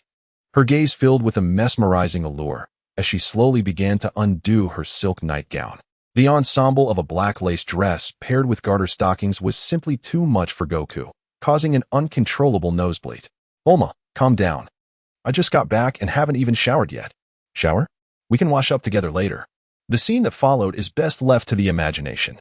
An hour later, Bulma nestled against Goku's chest, her fingers tracing circles on his muscular torso. "Goku, does this mean you will be away for some time?" "Yes, aliens are invading, and I need to prepare." He continued, "I've noticed something alarming. Krillin and Tien are completely complacent. If they don't make some changes, I'll be the one handling every little issue." The thought of having to tirelessly protect Earth filled Goku with trepidation. This was not the life he desired. He longed for days spent with Bulma, living a carefree existence in a spacious villa, basking in the sun and fishing. Yet, to his surprise, Bulma was even more incensed. What are those people doing? They have the power but lack the drive. Goku, you must train them properly and not encourage this laziness. Whoa, Bulma, calm down. I was just joking. It's not that serious. Not that serious? So when something trivial arises, you just run off, leaving me to handle everything at home? Absolutely not. The more I think about it, the angrier I get. I need to take action. Without warning, Bulma flipped over, catching Goku off guard. Wait, Bulma, I have a small request. Could we try something different next time? Enough with the chatter. It depends on my mood. The narrative continues with a significant time jump to the next morning at 10:30 a.m. As Goku stepped outside, he could still feel his legs trembling. Reluctantly, he consumed a Senzu bean to regain his strength. Indeed, there are only overworked oxen, not overworked fields. Even a Super Saiyan can't help in this regard. No wonder the original author, Mr. Toriyama, was so obsessed with training. It turns out Bulma's strength is formidable. As Goku pondered this, Bulma's voice called out from behind him. Goku, do your best. I'll be waiting at home, so come back soon. Okay. Goku responded stiffly before hastily flying toward the sacred world of the Kais. It is worth noting that, with his newfound strength, his flying speed had dramatically increased. What used to take half an hour now took only a few minutes, even without exerting his full power. Good morning, Bubbles. Upon arrival, Goku saw Bubbles watering the flowers. Just as usual. However, upon hearing Goku's greeting, Bubbles' usual blank expression turned to one of irritation. How many times do I have to tell you? I'm not your third brother. Oh well, call me whatever you like. Krillin and the others have been waiting for you in the main hall for quite some time. Oh, really? I thought I would be the first to arrive. But it seems they are quite punctual. Bubbles could no longer contain himself. How can you say others are punctual when you're the one who set the time and place? It's almost 11, and you just got here. Oh, sorry. I got lost at a crossroads in life. Goku casually explained as he walked into the hall. He sensed that Bubbles was becoming harder to deceive lately. Upon entering, he found everyone had indeed gathered, but the scene was rather peculiar. Krillin, Yamcha, and Raditz were surprisingly seated together, engrossed in a game of mahjong. While Tien and Piccolo stood behind them, offering guidance. Goku questioned whether he had overexerted himself the previous night, as the sight before him was utterly bewildering. Thankfully, there was still a semblance of normalcy. The old Kai was peacefully meditating at the head of the table. However, this sense of calm was short-lived. For when Raditz declared a winning hand with a thunderous shout, the old Kai abruptly opened his eyes and swiftly approached Krillin. "Move aside. It's my turn. I refuse to believe I can't win even a single round. If it weren't for Piccolo's blunder, I would have won. Come on, old Kai, be reasonable. If I hadn't been feeding you tiles, how would you have dared to go for a flush?" Piccolo retorted, clearly agitated. Goku slapped his forehead in disbelief, utterly perplexed by the absurdity of the situation. "Everyone, perhaps we should pause the game for a moment? If you continue playing like this, we might not be able to depart this afternoon." "Huh? Goku? When did you arrive?" "You walked in without making a sound." "Yes, we were getting bored waiting for you, thinking you wouldn't arrive until afternoon." Hearing Krillin and Yamcha's remarks, Goku's brow twitched in frustration. "All right, I finally see where the problem lies. I assume you two suggested playing mahjong? Well, that's not important right now. Now that you're here, how shall we proceed with our training?" As Goku's good friend, Krillin adeptly shifted the topic, albeit somewhat clumsily. Goku took a moment to compose himself before addressing the matter at hand. "This training session is quite complex and will require the old Kai's assistance." "Huh? Why do I have to be involved?" The old Kai was taken aback, having thought his role was merely to provide a training ground. "Don't worry. I only plan to send them to Lord Kai for training. But since I'm not familiar with him, I need you to introduce us." Goku discerned the old Kai's apprehension and clarified his intentions. Upon hearing this, the old Kai sighed in relief. As long as he was required to conduct the training himself, he could manage. As for Lord Kai, that is not a problem. I can introduce you. However, whether he agrees to assist you depends on your own luck. Rest assured, Lord Kai is known throughout the galaxy for his willingness to help. This small favor is certainly within his means. Son Wukong spoke nonchalantly, yet internally contemplated that he could easily resolve the situation with a couple of jokes. After all, for an NPC of this narrative, their wishes were readily fulfilled. Soon, the Dragon Ball team stood in a perplexed row. As the celestial being wielded a magic only deities could command, with a swift whoosh, they vanished from the celestial hall. In the next moment, their surroundings shifted, revealing an office where a towering man in a suit awaited them. The celestial being respectfully stepped forward, bowing to the imposing figure, then turned to introduce him to the group. "This esteemed individual is King Yama, the ruler of the underworld. To train with the King of Worlds, one must seek his approval." "What? King Yama? Have we already descended to hell?" Krillin's lips twitched involuntarily, although he knew they were not dead. The bizarre manner of their arrival in the underworld left him feeling uneasy. At that moment, King Yama, who had been engrossed in his paperwork, set down his pen and inquired of the celestial being.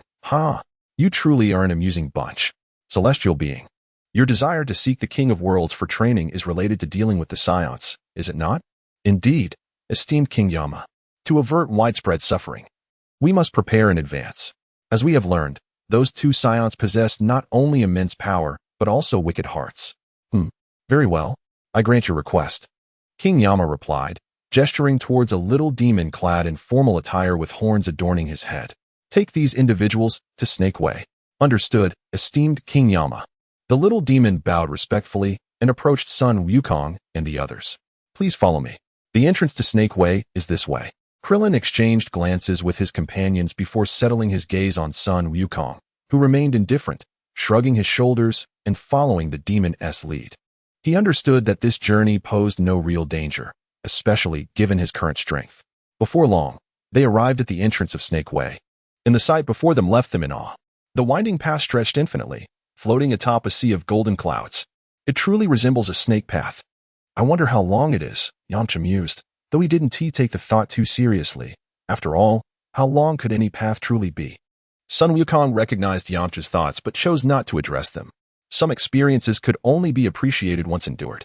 "Well, everyone, there is no rush. You can take your time. I'll scout ahead and see what essential requirements are needed for training with the King of Worlds." Wukong, why don't you take me with you? If the King of Worlds presents any challenges, I could offer some strategies," Krillin suggested, his eyes glinting with realization that this Snake Way was likely not a simple journey. Yet Son Wukong had no intention of acquiescing to his request. "Come on. Walking alongside everyone can also be a form of training. Besides, I'm well aware of your little schemes. It's rather embarrassing for you to propose strategies. Do you honestly believe that? Hey, bro, you've changed. You've become so pragmatic. Chapter 47. A laugh with the King of Worlds. After parting ways with Krillin and the others, Son Wukong flew along Snake Way. If one were to disregard the fact that they were in the underworld, the scenery along the path was undeniably exquisite. The gentle breeze caressed his face, and the distant view of boundless golden clouds uplifted his spirits. However, Son Wukong only indulged in this brief experience before accelerating towards King Kai's planet.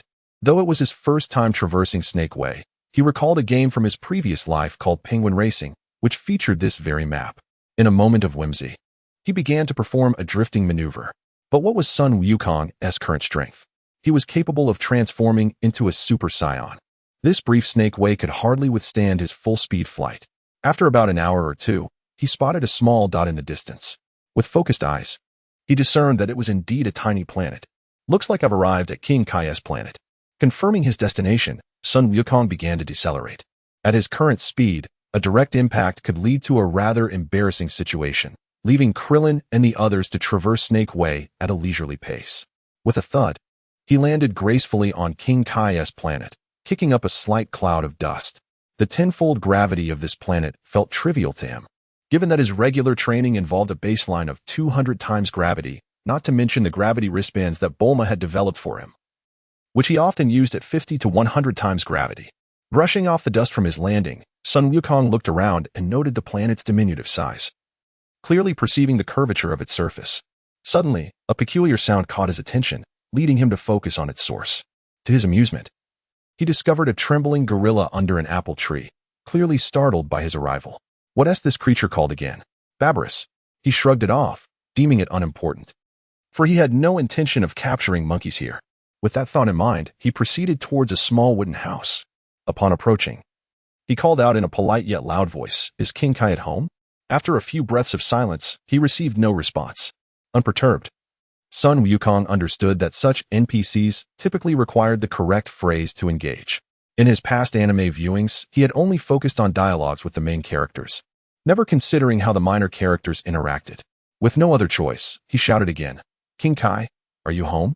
If you're not here, I might just send your gorilla to the zoo." Cough. Has anyone told you that you can be quite insufferable? Just as Son Wukong raised his voice, a robust voice suddenly resonated behind him, startling him from his concentration. He swiftly turned to see a figure no taller than 5 feet, resembling a cartoonish character, clad in what appeared to be a ceremonial outfit. With such a comical appearance, who else could it be but King Kai? "Oh, I see you possess an impressive demeanor, which surely signifies your extraordinary status. Could it be that you are the legendary King Kai? You seem rather eloquent for someone so young." King Kai had intended to reprimand Son Wukong for his earlier remark about sending away his gorilla, but upon hearing his opening line, he found himself momentarily at a loss for words. Yet Son Wukong was unfazed by this exchange. After all, there is an old adage from his homeland: one should not strike a smiling face. Regardless of status, everyone appreciates flattery, and that was undeniably true. "Your Excellency, the King of Worlds, I, Son Wukong, have many commendable qualities, yet I possess one flaw. My honesty can sometimes offend others, as I am prone to speak the truth. If I have previously overstepped my bounds, I humbly ask for your forgiveness." Haha. It is evident that you are indeed a person of great integrity. However, considering your long journey here, you must have some motives, correct? After all, is there truly a simple role for one who can attain divinity? Just moments ago, the charming little chubby fellow has suddenly shifted to the crux of the matter. Who could have anticipated such a turn of events? Yet, for Son Wukong, this is of little concern. Whether we delve directly into the topic saves us from unnecessary banter. Frankly speaking, if he were to continue boasting, he might soon find himself at a loss for words. Dear King, my visit today is merely a casual observation.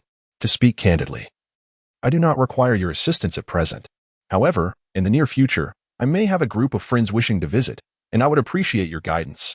I hope you might extend a favor to me then." Humph. A favor?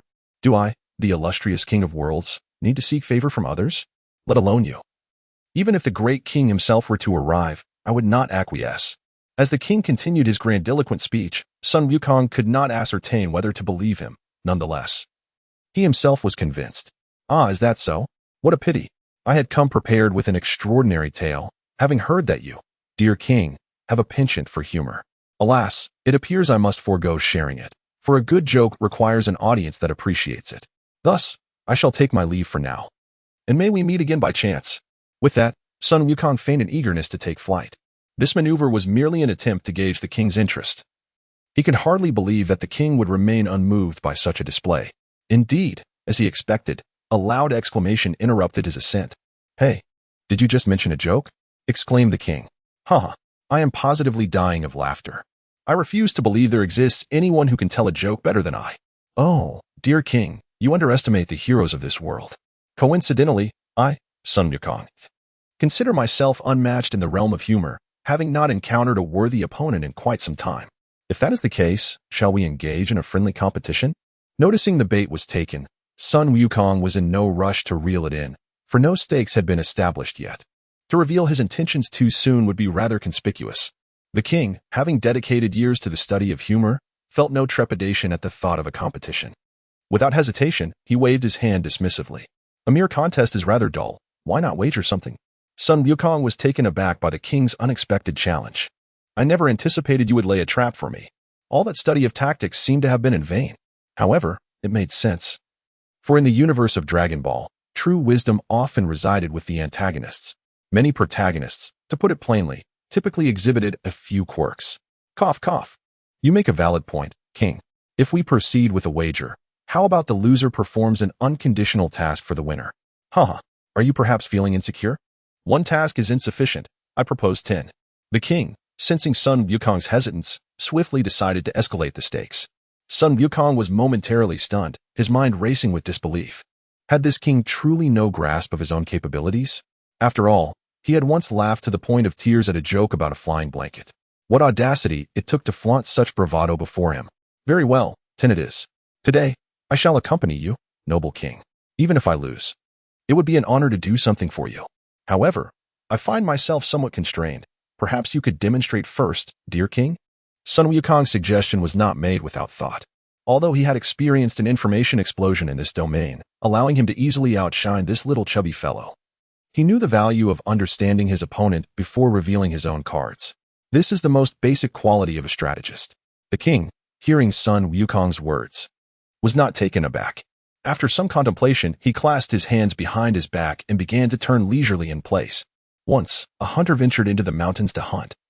Yet after much effort, he returned empty-handed. Just as he was about to despair, a foolish rabbit stumbled into his line of fire and met its end. "Ha-ha, it ran right into the gun." The king chuckled as he recounted the story, struggling to articulate it clearly. However, Son Wukong was left utterly perplexed, unable to discern the punchline or even the type of humor being presented. Nonetheless, this did not prevent him from shamelessly praising the king. "Ha-ha, impressive, truly impressive. You are indeed the legendary king of worlds, having mastered the art of humor to a sublime degree." But the king found the earlier compliments quite pleasant. Yet upon hearing the word "but," his expression shifted from delight to coldness. Observing this, Son Wukong was somewhat amused but did not take it to heart. For he could easily transform into a Super Saiyan. This little chubby fellow was hardly a threat. However, I feel it falls somewhat short, far beneath the superior jokes I possess. "Oh, to boast so boldly, I shall look forward to your performance." Son Wukong glanced at the king but remained unfazed. Proceeding to share his joke, a pig, a cow, and a sheep all went to a convenience store. The pig and cow were beaten up, yet the sheep remained unscathed. "Why is that?" I don't know. Why?" Son Wukong observed the king's eager expression and, without hesitation, unveiled the answer. "Because the convenience store is open 24 hours. Ha ha ha ha ha ha. You. Ha ha. Open 24 hours? That is simply hilarious."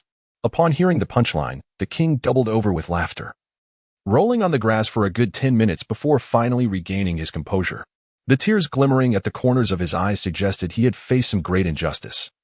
Yet he still stubbornly claimed, "It is a decent joke, but in my view, it is nothing extraordinary." What? Son Wukong was truly at a loss for words. How could one remain so obstinate over such a simple joke? Nonetheless, he had anticipated such behavior from the king and was prepared. "Is that so? Well, allow me to share another joke. A woodpecker. Tap, tap, tap, tap, tap. A tree. Stop pecking at me. I'm perfectly fine." The woodpecker. "I don't believe you, if you're fine." "Take a few steps." The tree. "Get lost." And so it went, As Son Wukong shared several jokes, the king remained silent, frozen in place. After a long while, the corners of his mouth curled upward, and he crossed his eyes, collapsing to the ground.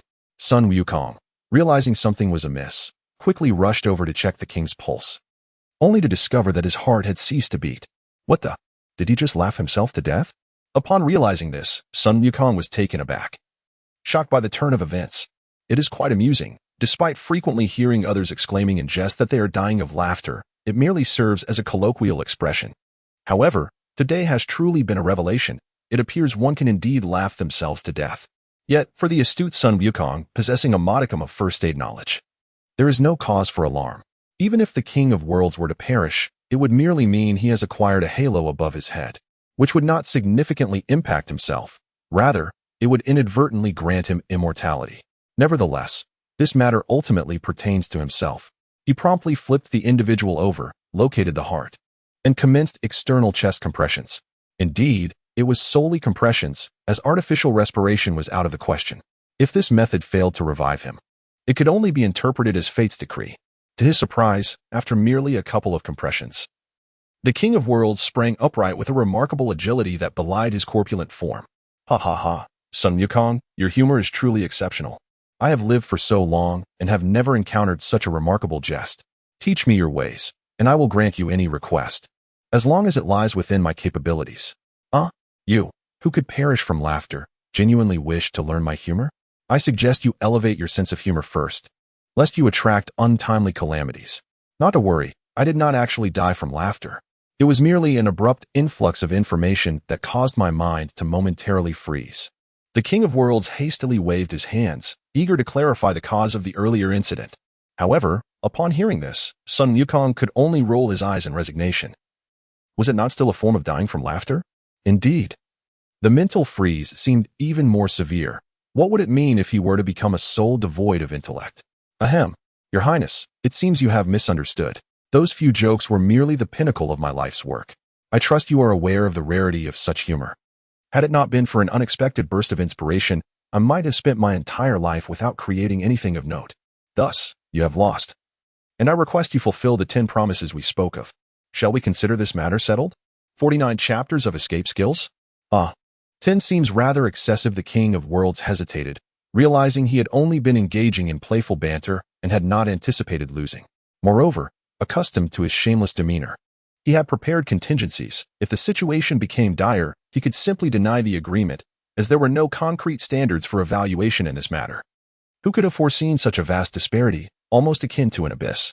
It nearly caused him to laugh himself to death, and the memory of that earth-shattering jest still sent shivers down his spine. Son Wukong, perceiving the king's reluctance, decided against attempting to extract anything of value from him and instead spoke candidly. Your Highness, I shall not beat around the bush. My friends have come to your realm to learn in order to protect Earth. When the time comes, I trust you will assist them in their studies. The previous mention of 10 promises was merely in jest. Now that we have established a rapport, let us consider ourselves friends. The earlier agreement shall be disregarded. What do you think? Are you suggesting that I need not fulfill the 10 promises I owe you?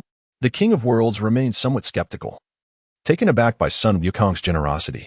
Indeed, there is no need, as my visit is solely for the purpose of friendship. I adhere to the principle that having more friends leads to more opportunities. To be overly calculative for trivial gains makes life unnecessarily burdensome. Encountering a like-minded friend in the realm of humor is indeed a stroke of fortune. Hence, the previous agreement shall be nullified. Do not dwell on it. Son Wukong spoke the truth. This rotund figure before him had little to offer in terms of assistance. If he truly desired something, he could simply seek the Dragon Balls. If Earth's potency fell short, he could always turn to Namek. In this world, achieving one's wishes was a remarkably simple endeavor. However, upon confirming that the other party truly wished to overlook the previous wager, the King of Worlds' own pride began to rear its head. Yet, you are indeed an admirable person, sincere and possessing a sense of humor. I have admitted my defeat, which is nothing to be ashamed of. However, even if you choose not to accept, I cannot simply let this go. Therefore, I propose this. I possess 2 of my self-created ultimate techniques that may enhance your strength. Upon hearing this, Son Wukong surmised what the techniques might be, most likely the Spirit Bomb and the King's Fist. In essence, these skills were not particularly remarkable. The King's Fist, while beneficial for combat, came with certain side effects and could not be stacked after transforming into a Super Saiyan. One need only look at the original material to see that Son Wukong had never utilized it in various transformations, indicating its inherent drawbacks.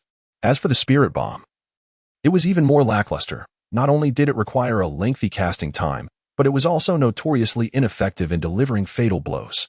Throughout the Dragon Ball saga, few had succumbed to it. Even if a few foolish souls did, it was evident that they could have easily dispatched their opponents before resorting to the Spirit Bomb. Having contemplated these matters, Son Wukong was about to decline, but at that moment, a familiar electronic voice resonated in his ears. Ding! The system has detected the host encountering NPC North King on King Kai's planet and is issuing a temporary quest.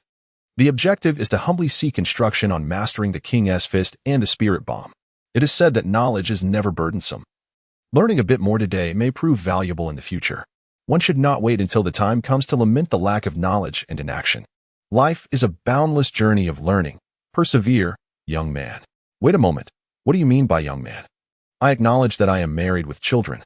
But have you not heard the saying, a man remains youthful until death? Your flippant remark about middle age, while seemingly innocuous, has inflicted an indelible wound on my desire to roam the world with my sword.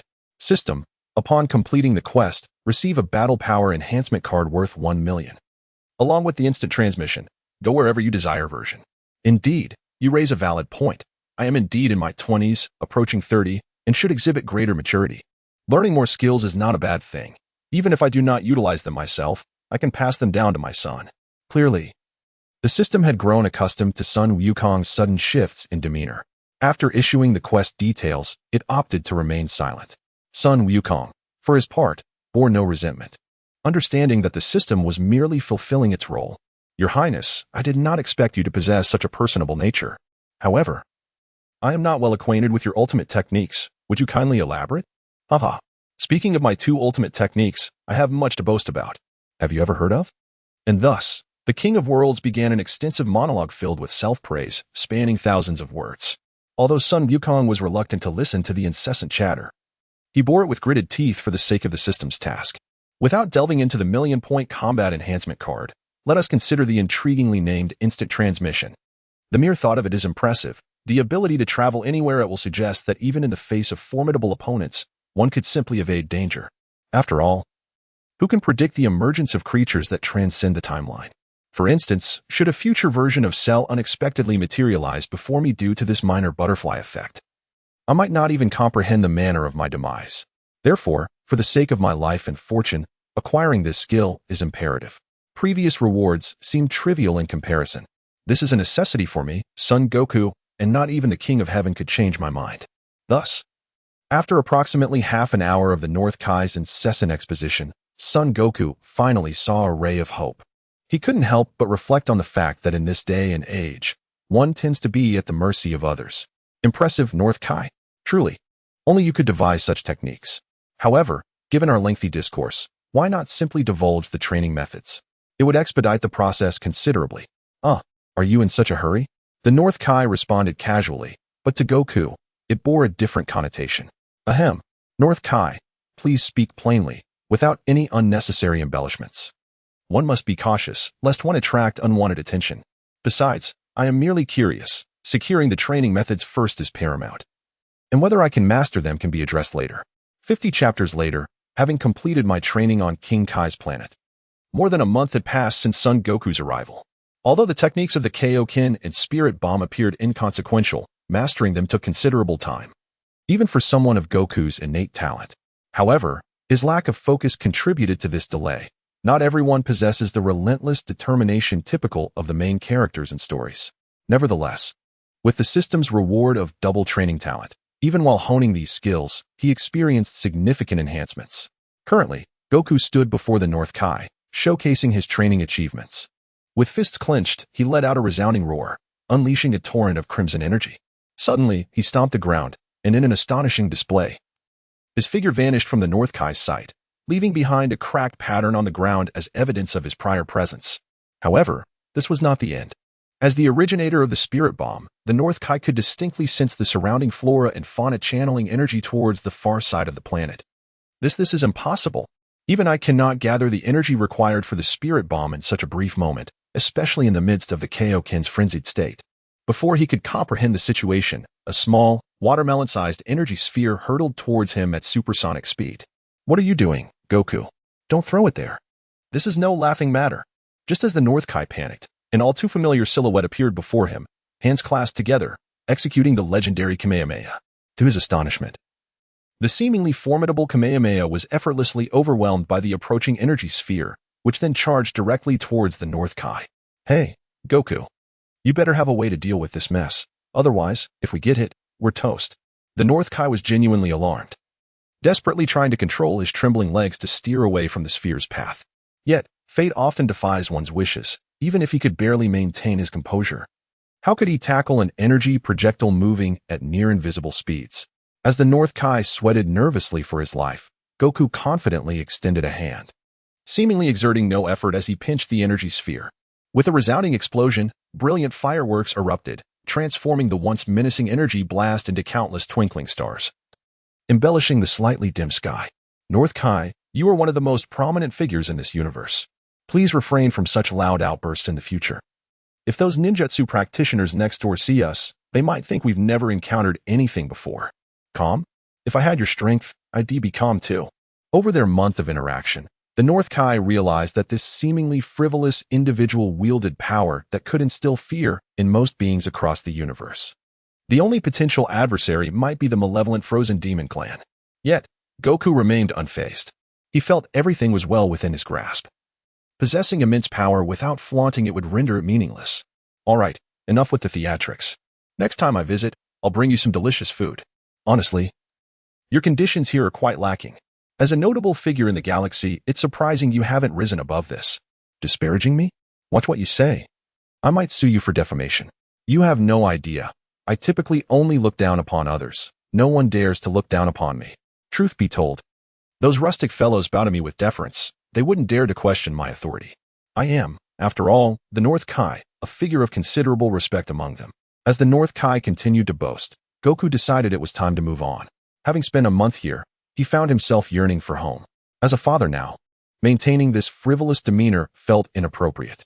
Moreover, Goku believed that the pursuit of strength was not his ultimate goal. Rather, it was to enjoy life itself.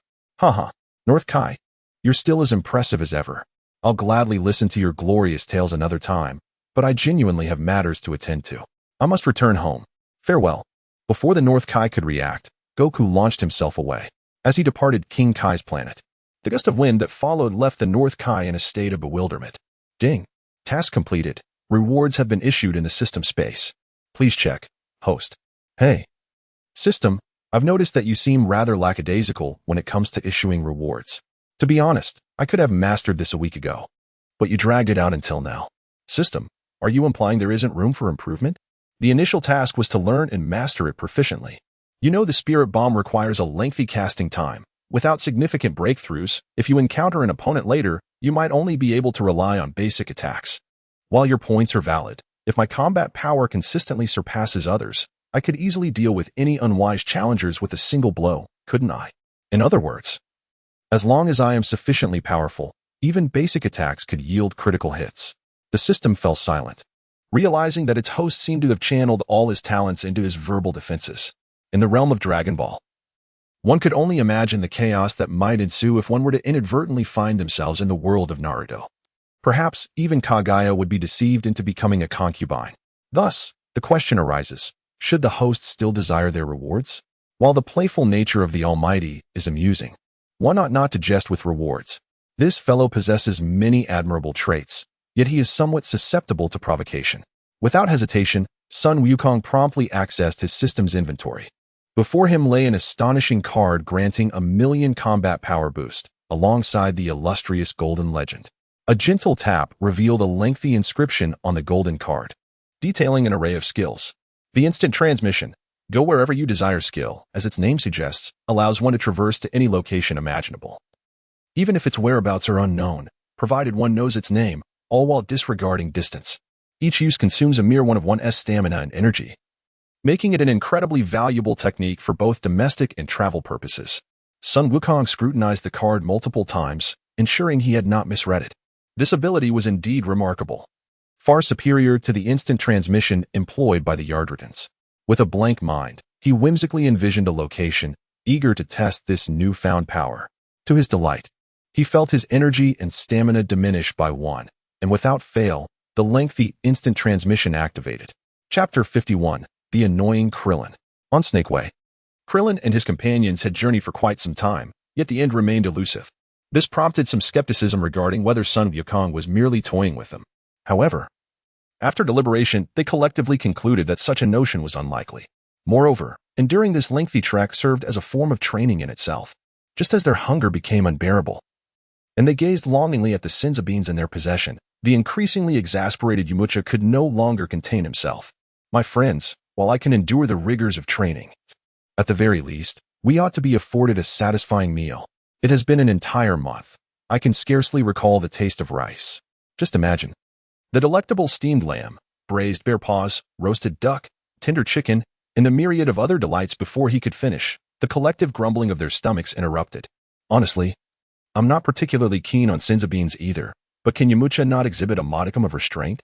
While we all suffer, he brazenly lists the dishes. Kaiming interjected. I can't hold out any longer. I must consume a senzu bean to muster the strength to deliver a proper beating to him. Krillin, now sporting a division in his hair, was the first to capitulate. He retrieved a small green bean from his pouch and promptly devoured it.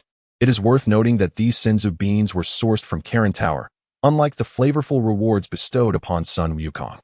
While this distinction might not have been apparent in ordinary circumstances, it became glaringly obvious during such moments of hunger. At that moment, with a swift motion, Son Wukong appeared before them, clutching a roasted chicken. Hello, everyone. How have you all been faring lately? His voice interrupted Krillin mid-action. Hey, Wukong, what brings you here? Have you encountered King Kai? Not only have I met him, but I've been residing there for a month. I've learned nearly everything I needed. So I decided to sneak away to indulge my appetite. And let us not forget, we are brothers. As I was enjoying my meal, I thought of your dire conditions. Without hesitation, I packed a bounty of delicacies for you all. However, seeing as you've already consumed a senzu bean, it seems you may not require them. As Son Wukong spoke, he effortlessly produced several multi-purpose capsules, tossing them lightly onto the ground. A cloud of smoke erupted, revealing an array of seafood, abalone, lamb rolls, pig trotters, base, and mouth-watering chicken, all accompanied by a steaming pot that wafted enticing aromas. The sight was too tantalizing for the famished group to resist, even Krillin, who had just consumed a senzu bean. After all, while hunger may have subsided, temptation was another matter entirely. Yet, the surprises did not end there. Another plume of smoke erupted, unveiling 20 boxes of wheat juice before them. Wow, brother, you've truly thought of everything. No need for further words. Let us indulge. To express my gratitude, I must down a couple of bottles. With that, Krillin wasted no time in diving in. The others, taken aback, suspected he merely sought to mooch off the feast. Come now, don't just stand there. I brought limited supplies on this hurried trip. If you linger too long, Krillin will consume it all. And, to be honest, I recently acquired an impressive skill. From now on, you need only focus on your journey. I shall provide you with meals thrice daily. Just let me know your preferences in advance, or else choices may be limited. Son Wukong's intentions were not to boast, but rather to ensure their training was adequately managed. It would be remiss to neglect their well-being, especially with such an extraordinary escape skill at his disposal. He felt it would be a waste not to deliver meals. After feasting to their heart's content, Son Wukong decided to return home to check on his wife. Notably, during the previous meal, he had consumed several lamb kidneys. Not that they held any remarkable utility, but rather for the invigorating effect they provided. It felt as if consuming them bestowed immense strength. Whether this was merely psychological or not, at that moment, who cared? Now, you all continue your journey. It may be a long one. At your current pace, it could take another 2 or 3 months. Remember to wear the weighted rings I provided. It's best to acclimate to 10 times the normal gravity, for King Kai's planet has a similar intensity. Rest assured, Uncle Wukong, I am no longer the same. 10 times gravity is merely child's play for me. In fact, I am currently training under 30 times. At this, Piccolo perked up. His combat prowess, aside from Son Wukong, was indeed the most formidable among them. Even Raditz, who had been boasting about his rice consumption, paled in comparison. Since joining Son Wukong's little band, Raditz had experienced significant growth in his combat abilities, bolstered by advanced weighted training technology and rigorous training along Snake Way. He now felt confident that his power level could very well exceed 2,000. Yet, upon hearing Piccolo's claim of training under 30 times the gravity, he was understandably taken aback. That old trickster is surprisingly strong. I must intensify my efforts. As a proud Saiyan, I cannot allow myself to be outdone by a Namekian. After silently vowing to himself, Raditz unhesitatingly devoured another 2 bowls. The others could only shake their heads in disbelief. With such an appetite, it was hard to believe they weren't brothers. Son Wukong, of course, was aware of the metabolic nature of the Saiyan race, which required them to consume sustenance continuously. Now, if there are no further matters, I shall take my leave. By the way, do you all have any preferences regarding tomorrow's meals? If not, I shall plan according to today's provisions. Just as Son Wukong was about to finalize his decisions and depart, he paused. At that moment, Krillin raised his arm and exclaimed, "Wait, I have a proposal to make. Considering I recently consumed a magic bean, I may not feel hungry for the next few days. How about you come back to deliver food in 3 days? After all, watching them eat constantly is quite torturous." The rest of the Dragon Ball team responded with expressions of despair. "Come on, everyone, feel free to unleash your fury. Don't hold back on my account. I, Yamcha, never anticipated that a life of integrity could be tarnished by the misfortune of poor friendships." Tianjinhan remarked. "Everyone knows I'm a straightforward person, but Krillin's antics today are rather excessive. As the saying goes, uncle can endure, but aunt cannot. Don't steal my chance. I must be the first to strike." Krillin protested, "I was just joking. Don't come at me."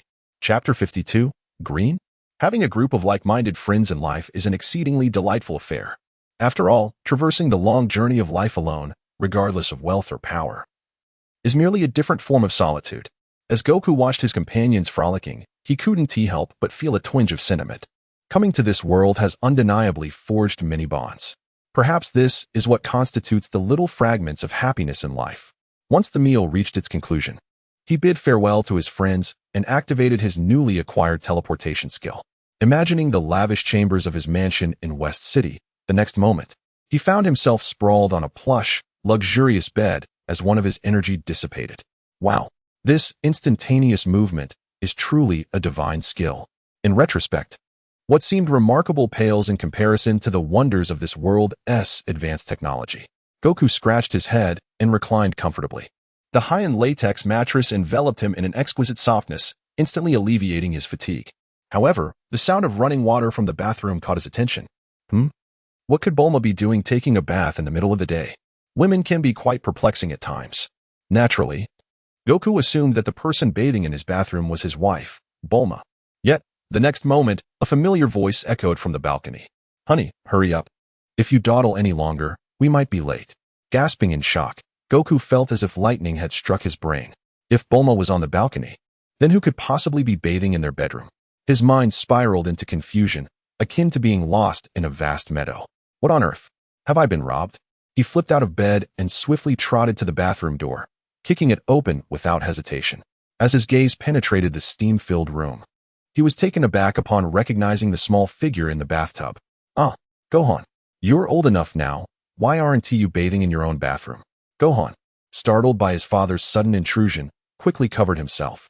"Dad, our water is temporarily shut off, and your room still has water. I haven't bathed for a day, so Mom brought me here." "Ah, I see. You should definitely wash up then. I won't disturb you any further," Goku said, symbolically propping the door back up as he quickly retreated. This situation was far too awkward, especially since it was his own son in the bathroom. If it were his mother-in-law, he would be at a loss for words. At that moment, Bulma, who had been outside hanging laundry, walked in wearing a long t-shirt that obscured her figure, leaving her long legs exposed to the air. Clearly, she had just finished bathing. Upon seeing Goku, her face lit up with joy. "Goku, you're back. I was just thinking that if I didn't hear from you soon, I'd go to the God of Destruction to complain. I was helping King Kai with some matters regarding Krillin, which took longer than expected. But I learned a handy skill this time. No matter the distance, I can return to your side in an instant," Goku said, naturally caressing her thigh, gently placing Bulma on the bed. "By the way, Gohan is still bathing.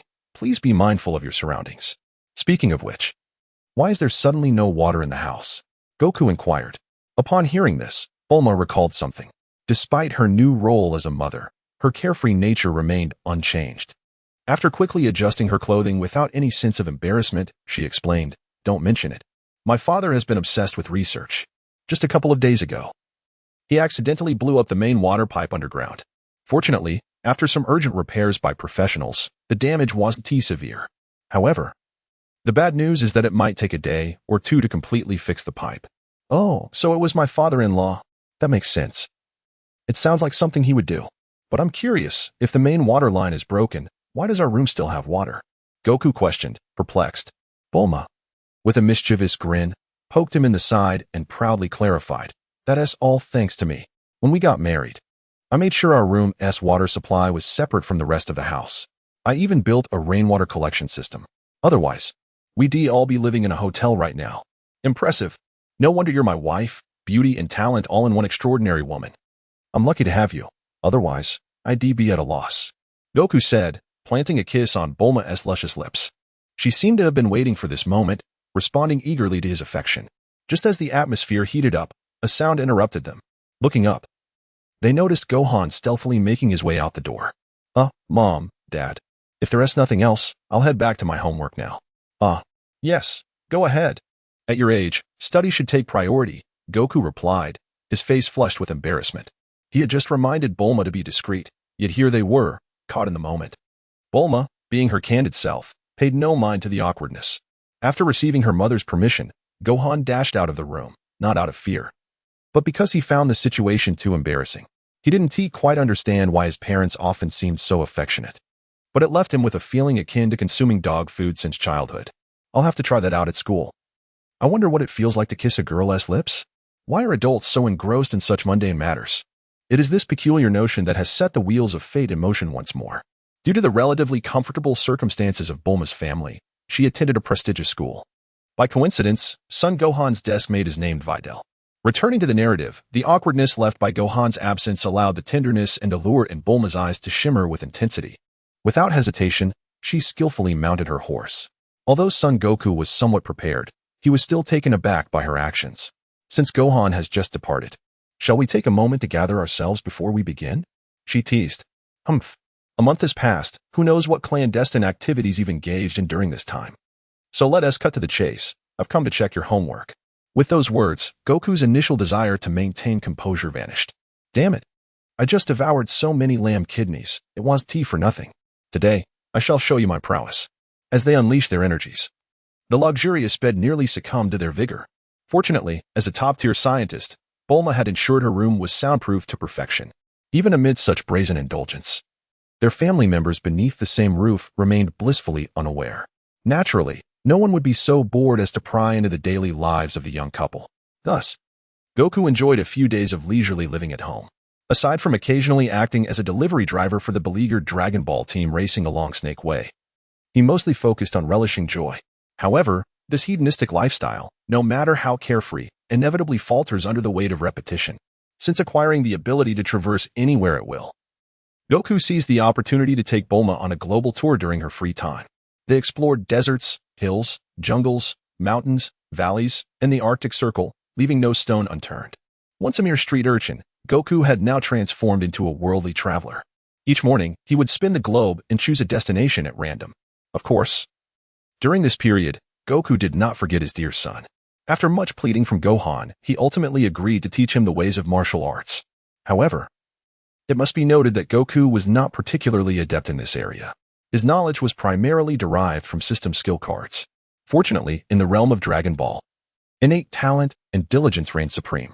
Goku imparted his understanding of ki to Gohan, leaving the rest for him to fathom. Having learned sufficient theoretical knowledge, it was time for practical application. In any world, true masters possess indomitable physical prowess. Drawing from this understanding, Goku devised a manual titled The Beginner's Guide to Becoming the Strongest on Earth. Firstly, strength training. Practice relentlessly until you can no longer endure. For to possess formidable attack power, one must first have the strength to attack. Secondly, resilience. If your defense is impeccable, you can simply stand there and absorb all incoming attacks with an air of nonchalance, creating an impressive aura. Thirdly, speed training encompasses various aspects of attack speed, movement speed, and reaction speed. As the saying goes, in martial arts, speed is paramount. Even if you cannot overpower your opponent, you can always make a graceful exit. Thus, Gohan and Goku found themselves in a dynamic of eager teaching and learning. Fortunately, their training remained within reasonable limits, albeit slightly exaggerated. However, the inhabitants of the Dragon Ball universe are inherently powerful. Not to mention, even Earthlings possess extraordinary physical attributes. Hence, for young Gohan, complications were rare. Should any issues arise, they could be effortlessly resolved thanks to the miraculous sense of beings. With a seasoned martial artist and a budding fighter in the household, Bulma inevitably developed an interest as well. After a barrage of sweet persuasion, Goku reluctantly acquiesced and began teaching her the art of flight.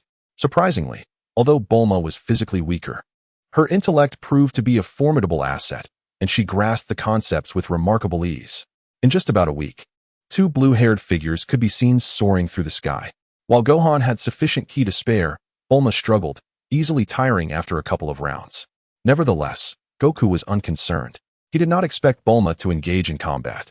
As long as she could enjoy flying, that was sufficient. Besides, practicing flight was, in itself, a form of training.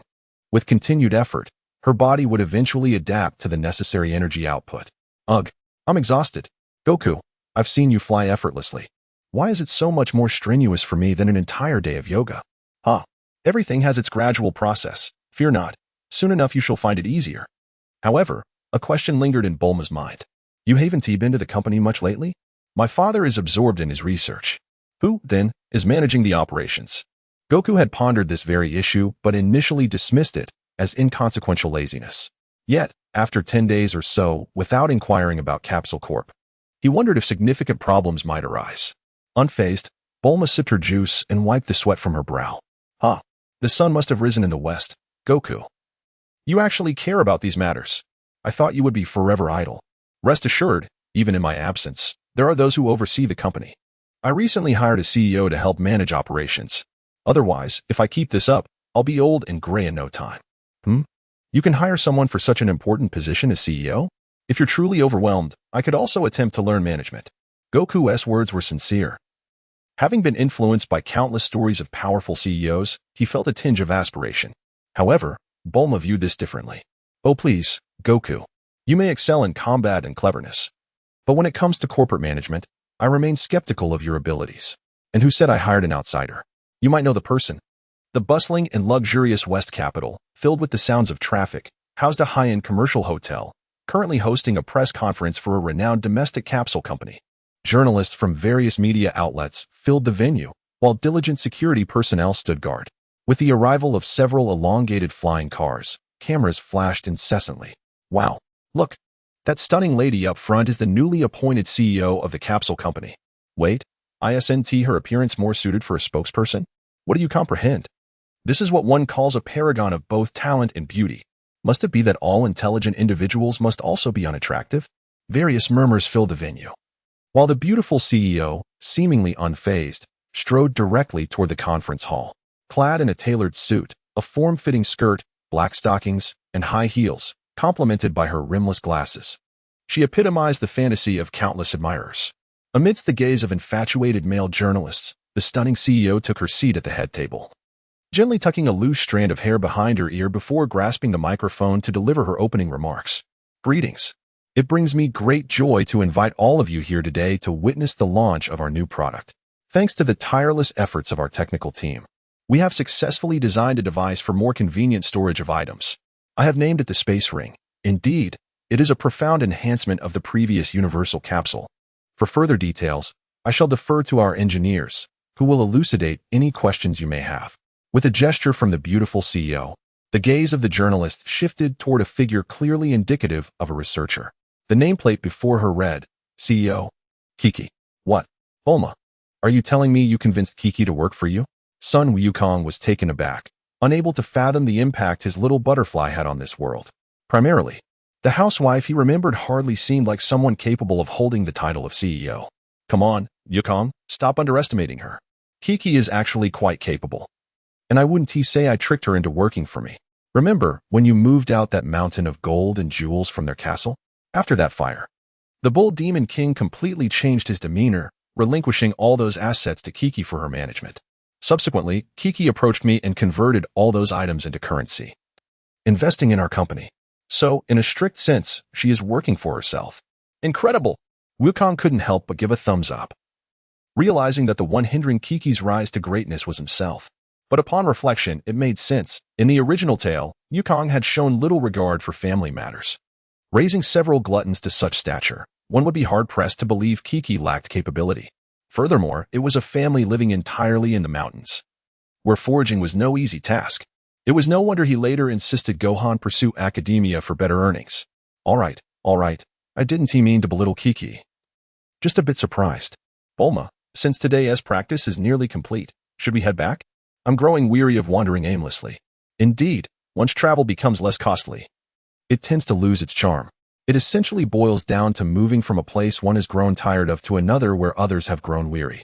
Yes, I have no objections, but look at Gohan over there, engrossed in his dinosaur pursuits.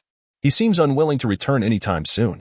Moreover, I have noticed something peculiar. While others toil diligently in their training, how is it that you seem to play yet emerge so powerful?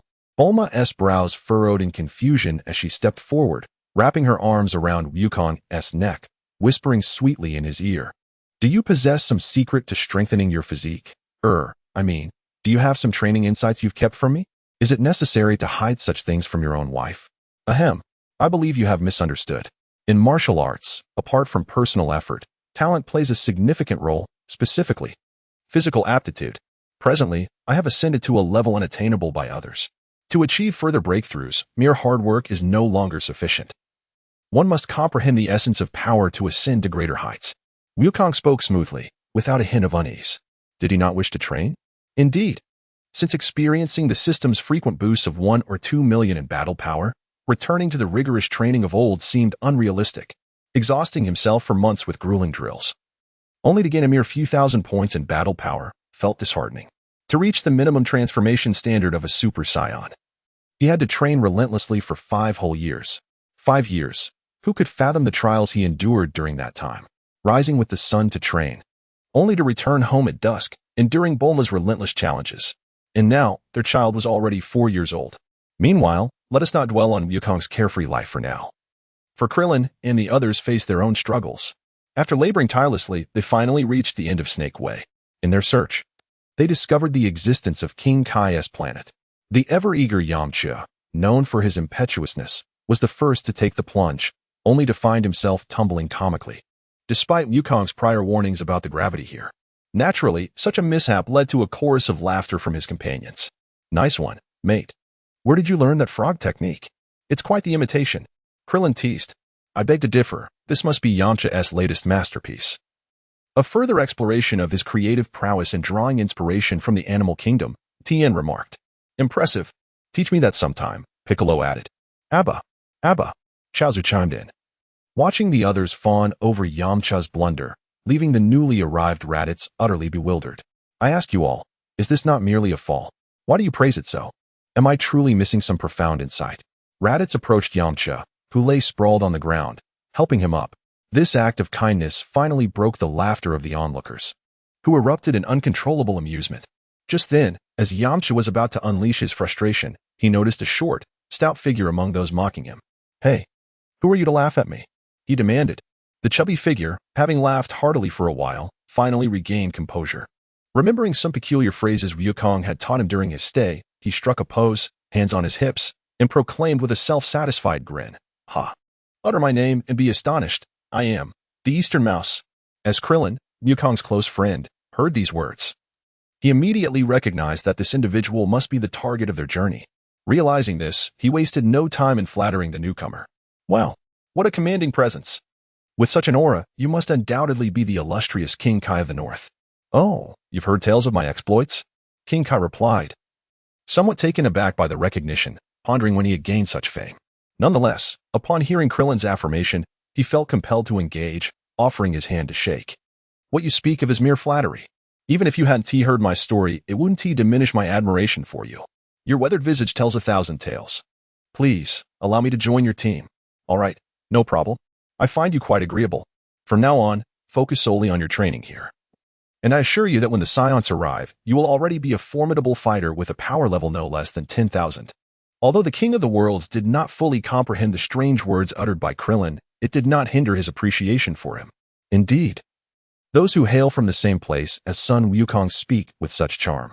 However, the king's promise left everyone astonished. What does a power level of no less than 10,000 signify? It is known that Krillin, at best, barely boasts over 200 points of power. Upon realizing this, Yamcha's eyes darted around. He quickly approached the king, clasping his hands in a traditional martial arts gesture. Having drifted through life without encountering a true master. Should you not reject me, I wish to be your adopted son. Me too, said Doria. Although Piccolo and Tien Shinhan felt somewhat embarrassed, they could not overlook Son Wukong's countless shameless acts from the past. It became apparent that the dramatic increase in strength was not without justification. They too strained to clasp their hands and simultaneously echoed, "Me too." This left Raditz, who had just joined the group, gasping in shock. Hiss, Earthlings are so shameless. If I could learn a thing or two from them, perhaps I could have thrived under Frisia. Coming to this realization, Raditz adapted quickly, stepping forward to mimic the gesture. Lord King, me too. Good. But do not rush. I see you all possess commendable talent. Arriving on King Kai's planet and adapting flawlessly to this gravity shows solid foundations. Rest assured, the promise I made to the young ones also applies to you. Provided you commit to diligent learning and avoid laziness. The king's smile broadened, not merely out of a fondness for teaching, but as Son Wukong had mentioned. Prolonged residence here inevitably breeds solitude and coldness. With so many peculiar yet charming individuals around, one could easily foresee that the upcoming days would not be dull. Meanwhile, the Dragon Ball team was equally pleased, having not anticipated that this unassuming little fellow would be so easily swayed. They unanimously agreed that Son Wukong's principles held merit. Thus, a group of individuals initially deemed reliable encountered an unpredictably unreliable protagonist, resulting in a chaotic and unpredictable shift in the narrative. Elsewhere in the vast cosmos, a formidable fleet of warships drifted slowly. The imposing main battleship and the myriad smaller vessels indicated that this was a force of significant power. In a lavish bedroom aboard the flagship lay a peculiar creature dressed in cartoonish pajamas, small of stature with two horns atop its head, trembling in bed while muttering, "Impossible. The legendary Super Saiyan is merely a joke. Depart from my dreams. Do not attempt to frighten me." Suddenly, he jolted awake, drenched in sweat. It was just a dream. Yet, how strange it is to be haunted by nightmares of wild monkeys and their messiah. He pondered why the Frozen Demon clan kept such bizarre records. With a flick of his tail, he cast aside the blankets and floated toward a nearby bookshelf. He randomly picked up a yellowed tome and began to peruse it. Moments later, he found the passage he sought, his gaze sharpening as he read. I, Zild, have roamed the universe without encountering a rival. I once believed this cosmos to be mundane, with no one capable of challenging the Frozen Demon clan. Yet one day, my subordinates encountered misfortune on planet Prand, prompting me to investigate, only to discover a Saiyan named Bardock was responsible. It is well known that Saiyans are not to be trifled with, yet this one had a penchant for dyeing his hair, and upon transforming into a blonde, his power surged dramatically. I, having trained since childhood and vanquished all from the Frozen Demon clan, was not intimidated by such a minor foe. I approached for battle, only to find myself utterly overmatched. That individual possessed strength enough to defeat me in mere moments. Unwilling to accept defeat, I resorted to the ancient practice of combat etiquette. When faced with uncertainty, one must first engage in a contest of strength. As the aggressor, I seized the advantageous terrain, launching my attack like a tiger descending from a mountain. Yet, that fool viewed the situation from an entirely different perspective, ultimately reversing all disadvantages and reducing me to cosmic dust. Cough, cough. Thus, heed my warning regarding the blonde. Zild with a resounding thud. The diminutive creature tossed the ancient tome to the floor, his expression contorted in disgust as he turned back toward his bed. Yet an irksome anger bubbled within him, and he stomped down twice in frustration. What nonsense is this? How can a dying creature pin so many trivialities? And what of this hair-dyeing monkey? Clearly, a fabrication by someone with lackluster strength who, after failing against a mere nuisance, brags of others' prowess. He continued, and I, Frisia, am no ordinary being. I annihilated that so-called Saiyan planet, and I refuse to believe another strongest hairdresser could emerge. Indeed, the speaker was Frisia, who, after indulging in self-reassurance, burrowed back into his covers, slipping once more into slumber. Meanwhile, Vegeta was en route to Earth, intent on reclaiming his honor. Earth, amidst a desolate expanse, saw Son Goku and his son Gohan, one large and one small, panting from their daily training. Goku floated in midair, his limbs bound by unusually heavy black metal. struggling as he threw punches and kicks. Meanwhile, Gohan sat cross-legged upon a large stone, meditating like a seasoned monk. After a considerable time, a ring adorned with the logo of the Universal Capsule Company on Goku's finger shimmered, causing the heavy metal to vanish. Hiss. This special metal from King Kai is unbearably heavy. Without transforming into a Super Saiyan, it feels like a monumental journey to maneuver with ease. Clearly, I am not cut out for relentless training. Goku had initially intended to recline and wait for system tasks, casually acquiring a couple of battle power enhancement cards to pass the time. After all, if one can save her life, why strive so hard? Sometimes, effort does not guarantee success. Yet a lack of effort guarantees comfort. Fully aware of the art of relaxation, Goku found himself compelled to train due to the absence of narrative tasks, often having to call out to his subordinates several times before receiving any response, let alone assistance in enhancing his abilities. Reluctantly, he resolved to train alone, knowing that progress requires exertion, especially as the Dragon Ball team had made significant strides.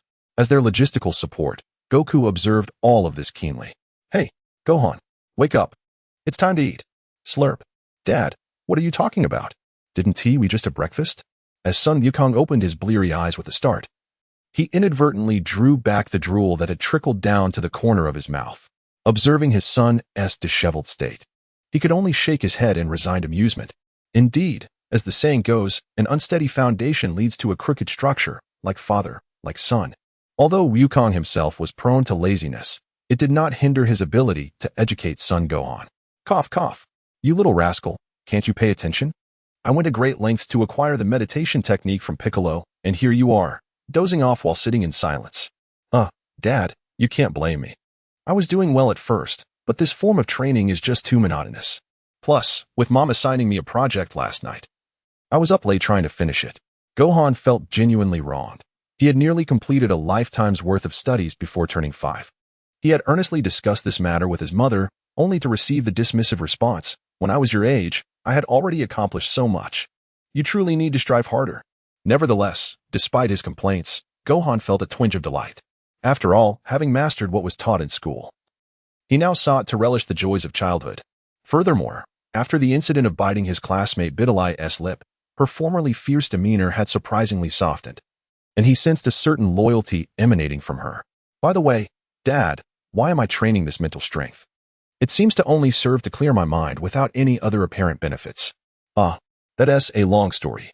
Do you remember the rule I set when you were little about not looking at the moon?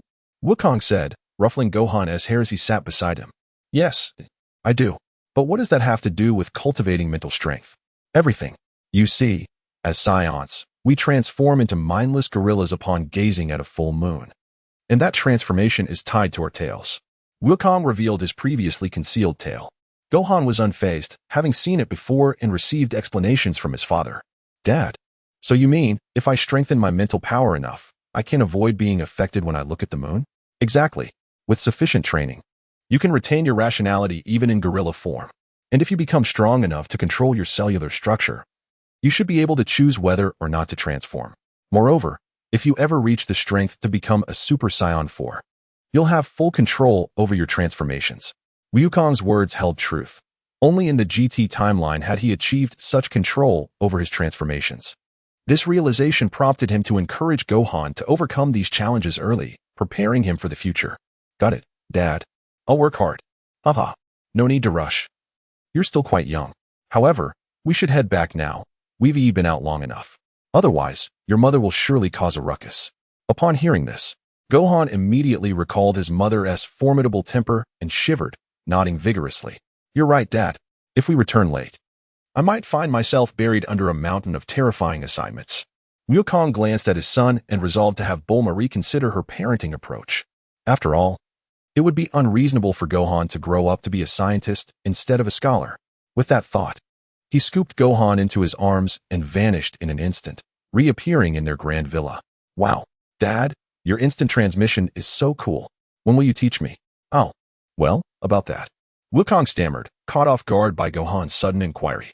After all, this ability was a reward from the system, and he couldn't just pass it on to his son. Dad, you're not hiding this from your own son, are you? Gohan's eyes brimmed with disdain as he wriggled free from Wukong's embrace, taking a step back in disappointment. Wukong could only wonder if Gohan's slight retreat was serious. Such a minor action could indeed cause significant emotional impact. However, as the resilient protagonist, he quickly devised a plan. What are you saying, you little rascal? Instant transmission is quite difficult to learn. If you're truly interested, I could arrange for you to visit Yardrat. Perhaps there. You'll not only learn this technique but also acquire other skills. Indeed, Wukong's plan was to send Gohan to Yardrat, where advanced techniques for controlling energy were taught. Meanwhile, he himself could use the time to further his own training. At the same time, Vegeta, determined to confront his younger brother, was on his way. The next morning, after breakfast, Wukong and Gohan informed Bulma of their intention to enroll Gohan in an interest class. Bulma, having been persuaded by Wukong's passionate argument the previous night, was more than agreeable. She had resolved to abandon her previous educational philosophy in favor of creating a joyful childhood for her son. Logically speaking, with the vast knowledge he had already accumulated, further in-depth study felt rather unnecessary. After all, their family lacked for nothing. Wealth, status, fame, and power were all within their grasp. Upon reflection, there really didn't seem to be much left to pursue. Thus, she readily agreed to Wukong's suggestion of fostering Gohan's interests, leaving her with some leisure time. After gathering the necessary belongings, Wukong and Gohan stepped outside with an air of indifference. However, they were unexpectedly greeted by a familiar friend at their doorstep. Upon looking up, they saw a robust figure with long hair, broad shoulders, and small, stubborn eyes, none other than the formidable Yachirobe. "Oh, what brings you here, Yachirobe?" Wukong exclaimed. "Ah, what a coincidence, Wukong. I was just about to knock when you two came out. Krillin has just cultivated a new batch of senzu beans, and I remembered that Krillin and the others mentioned needing them for their training with King Kai as they were struggling with their stamina. So I thought I'd drop by." "Oh, I see. Well, you can hold on to those senzu beans for now. Those guys have all the essentials at the moment. Sending them over would just give them an excuse to slack off. Besides, who knows what Yamcha plans to do with them? He always seems to use such vital items for the oddest purposes." Wukong spoke the truth. Krillin and Yamcha were training with King Kai and had no use for the beans. Moreover, such extraordinary items should be conserved for later, lest they find themselves only with a few beans in the end. Upon hearing Son Wukong's words, Piccolo could not help but burst into laughter, reminiscing about an old friend who, while repairing a sewer, had exhausted his strength and absurdly decided to reset his skill cooldown with such triviality. It was undeniably a waste of strategic resources. "By the way, Wukong, so early in the morning, where are you taking Gohan? Surely, you don't intend to hunt for wild game, do you? If that's the case, you must take me along." "Ah, it's not what you think. We're not idly wandering. We simply plan to go out for a bit of fun." "Oh, a little outing, how delightful. A moment to clear one's mind." "Wait, did you just say outing? Are you embarking on an interstellar journey away from Earth?" Piccolo found this utterly astonishing. After all, even with their current technology, exploring outer space was a serious matter. Yet to hear it so casually from Wukong made him question if he had misheard. Son Wukong, observing Piccolo's exaggerated astonishment, was puzzled as to what warranted such surprise. "Yes, you heard correctly. We are leaving Earth for a place called Adrat Star." "Humph. Ha. Wukong, when did you become such a comedian? Though my education is limited, you needn't fool me. Interstellar travel with your eldest son? Even if you agreed, I cannot fathom Bulma consenting." Piccolo was evidently skeptical of Wukong's claims, for anyone with a sane mind would find such an idea preposterous. Alas, Wukong sighed, dismissing the disbelief. He grasped Gohan's hand and activated the instant transmission skill. However, just as they were about to vanish, the laughter of Piccolo abruptly interrupted Wukong, who was taken by surprise. With a whoosh, their forms simultaneously disappeared from sight, an event witnessed only by a few sparrows perched upon a nearby utility pole. In the blink of an eye, the scenery before Wukong and his companions transformed dramatically. Piccolo curiously looked up, noticing that the once azure sky had taken on a peculiar yellow hue. The towering cityscape had morphed into a bizarre landscape filled with strange rock formations. "Wha? What F?" Piccolo gasped, his mouth agape in astonishment, nearly large enough to fit a fist. Yet, he still clung to the belief that they were merely in a distant corner of Earth, moved by Wukong's formidable power. But reality often reveals itself in ways that can shatter one's comprehension. In the distance, an alien, clad in eccentric attire and resembling a sprite, strolled by, cradling unfamiliar foods and humming incomprehensible melodies. As it passed by, the little sprite instinctively glanced at Piccolo, and in unison, they both emitted a sharp scream. "Ah, Ah, gurgle, gurgle, gurgle, gurgle.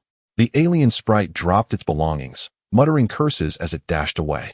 Wukong could only facepalm in resignation. Piccolo, must you be so melodramatic?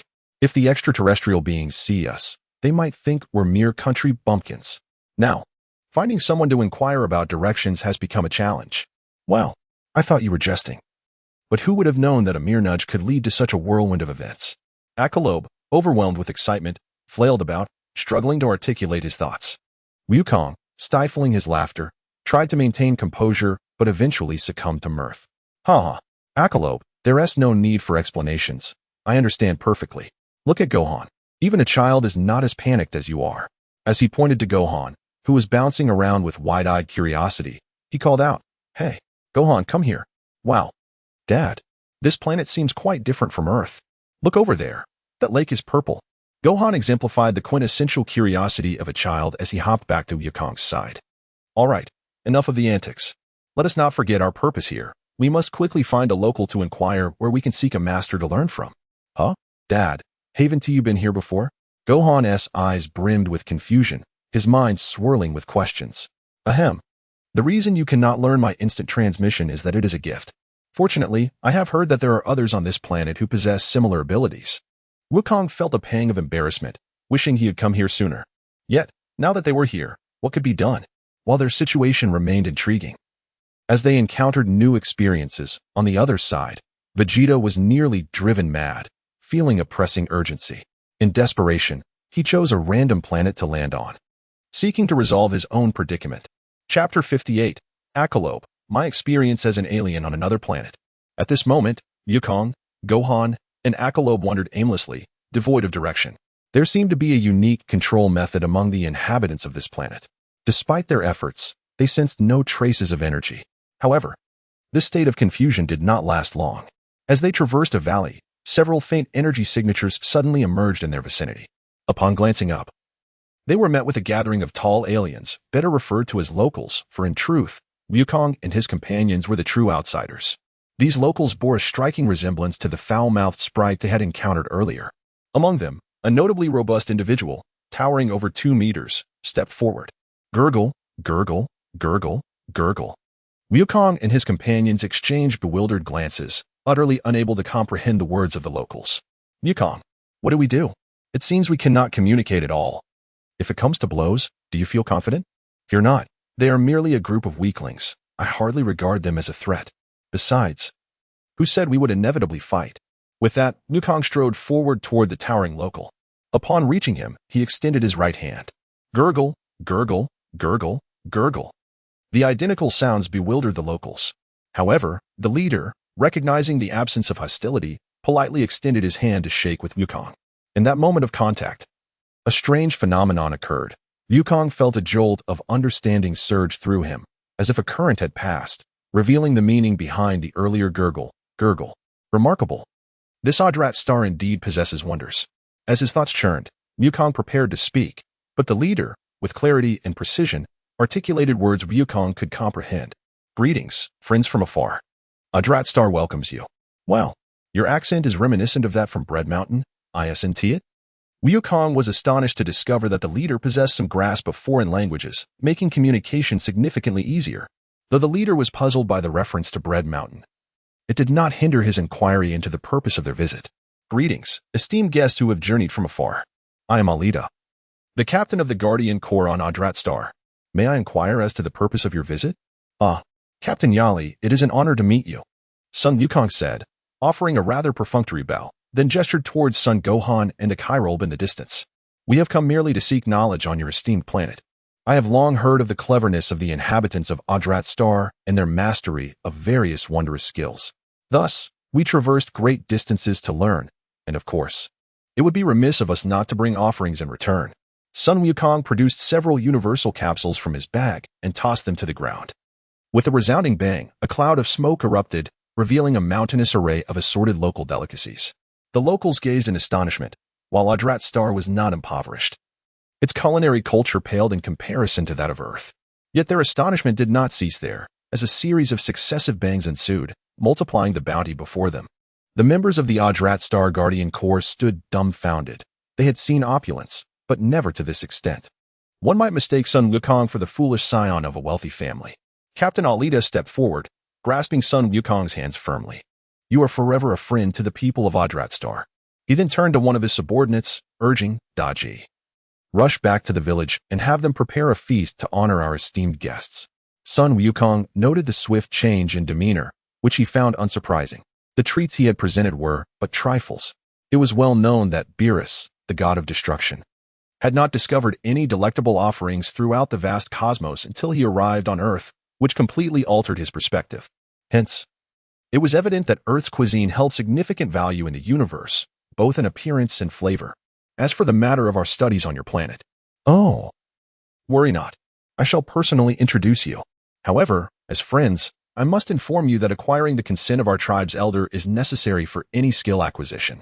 Yet, generally speaking, as long as one is not a nefarious character, there should be no issues. Captain Alita proved to be quite straightforward, quickly elucidating the rules of his people. Son Wukong found himself reflecting on the current state of affairs. It was indeed true that wealth often opened doors.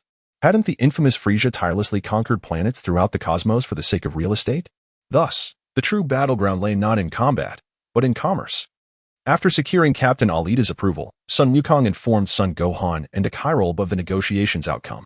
Akairob, however, was left bewildered, especially upon hearing that instant noodles and sausages were considered valuable across the cosmos. Who wouldn't find that utterly confounding? Wukong, since all is settled here, could you perhaps send me back? I have never ventured far from home, and this sudden excursion feels quite overwhelming. Fear not, Aso. We shan't linger here for 10 days, but merely for a short visit, akin to a vacation. By dinner, we will return.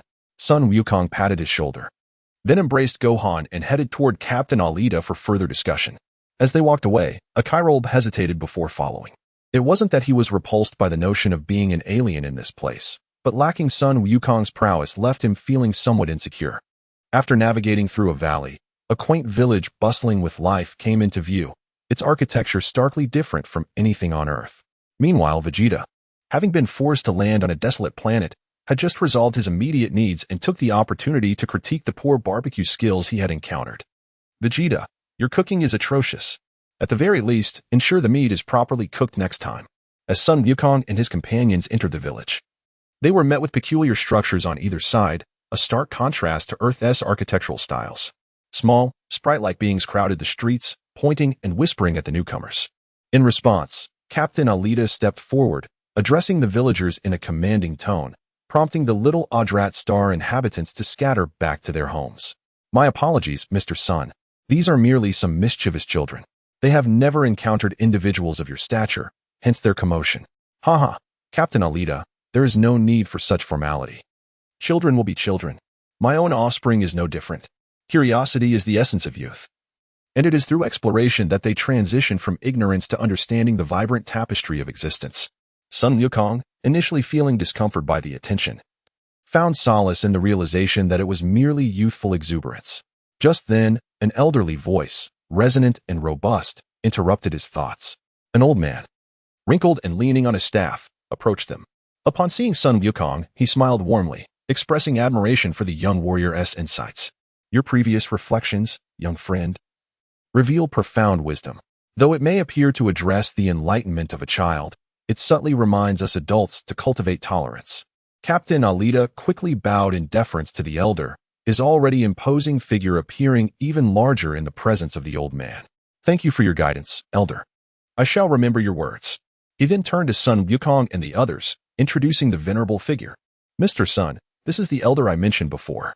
Upon hearing this, Son Wukong scrutinized the elder more closely, internally lamenting the stereotype of aged figures and tales across both fiction and reality.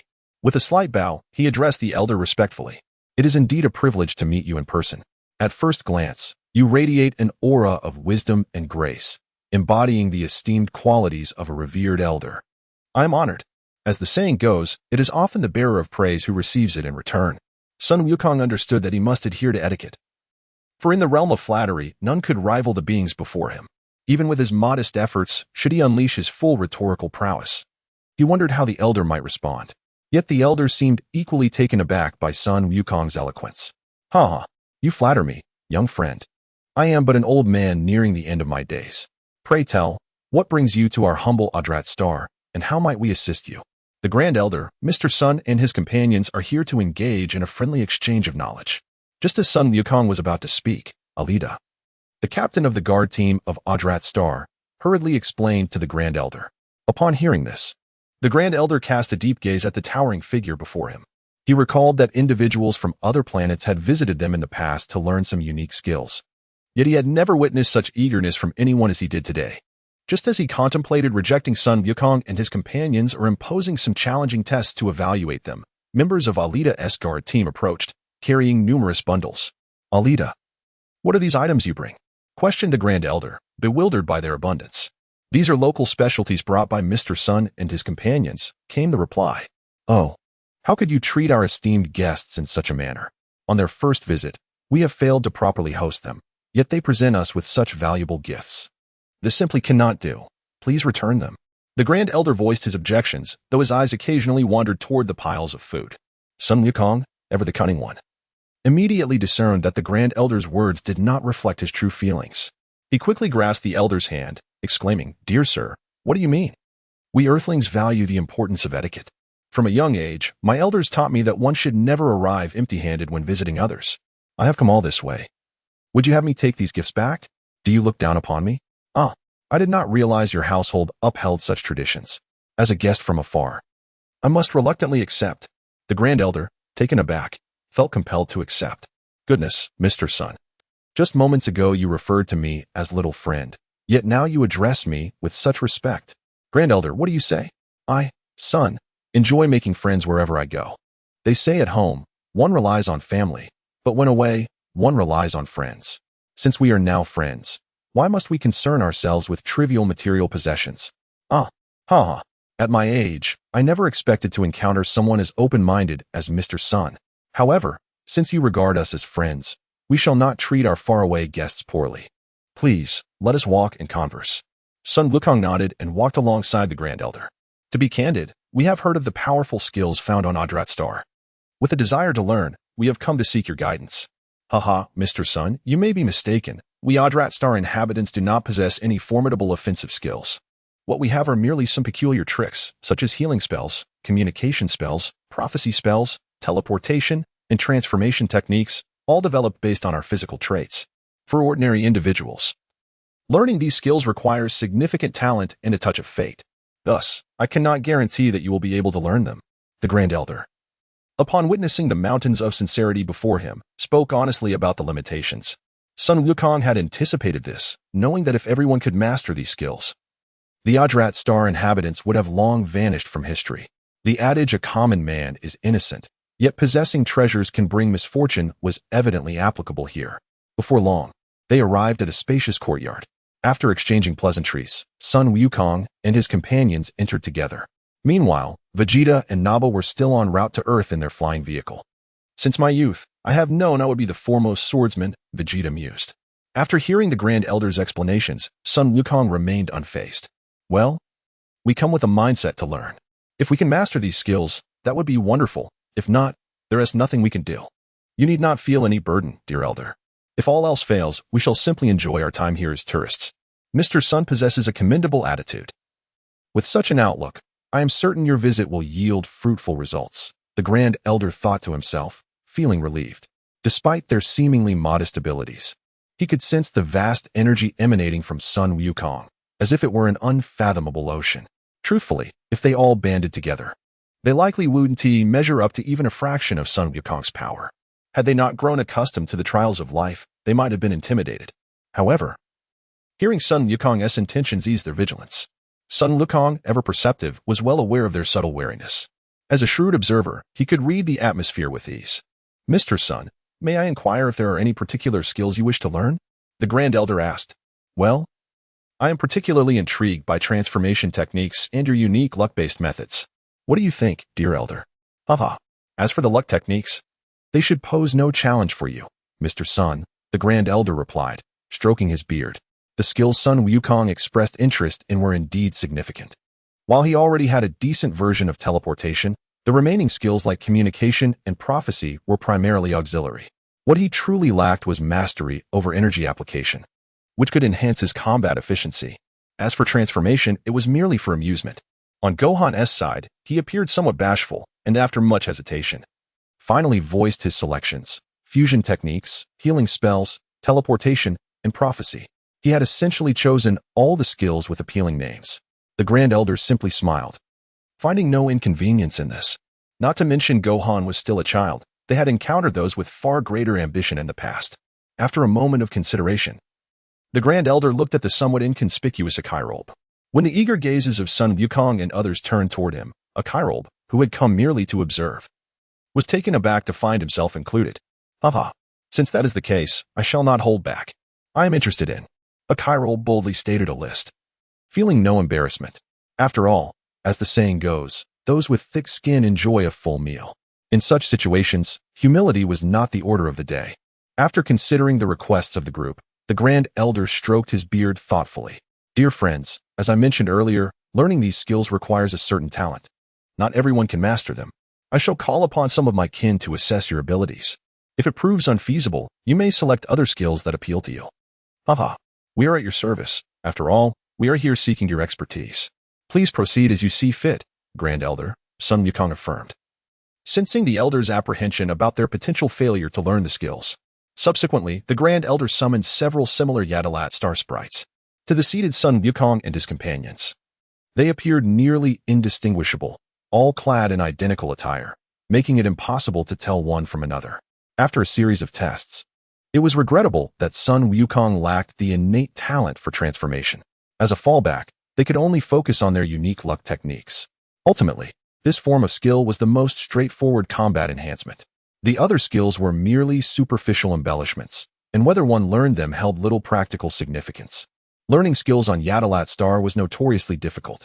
Indeed, the array of skills previously selected by Gohan yielded few that he could master.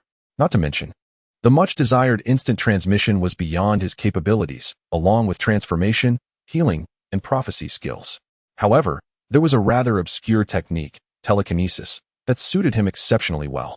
According to the Grand Elder, this skill primarily relied on mental strength, aligning perfectly with Son Wukong's desire for him to cultivate his mental faculties. With such consistent training, the growth of mental strength would surely surpass expectations. Unexpectedly, the seemingly inconspicuous Yasuo possessed extraordinary talent. Remarkably, several of the skills he had chosen were fitting and well-matched for him. A series of techniques, including prophecy, healing, and instant transmission, were all within his grasp. This revelation transformed the usually unassuming figure into one of newfound confidence. Haha, ever since I wielded a sword in my youth, I knew I would be a master of the sword path. I never imagined that after nearly 30 years, I would discover my talents extend beyond that. Who would dare to consider me merely a player in critical moments? Indeed, the meat-clad Yasuo is invincible. Now, with the opportunity to learn instant transmission, you shall undoubtedly become even more formidable. At this moment, Son Wukong couldn't help but give a thumbs up, having never encountered someone so adept at posturing as Yasuo.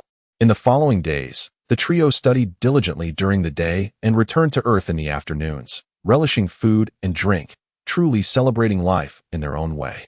Day after day passed without anyone pressuring them to save the world. With such immense pressure, living became exhausting, did it not?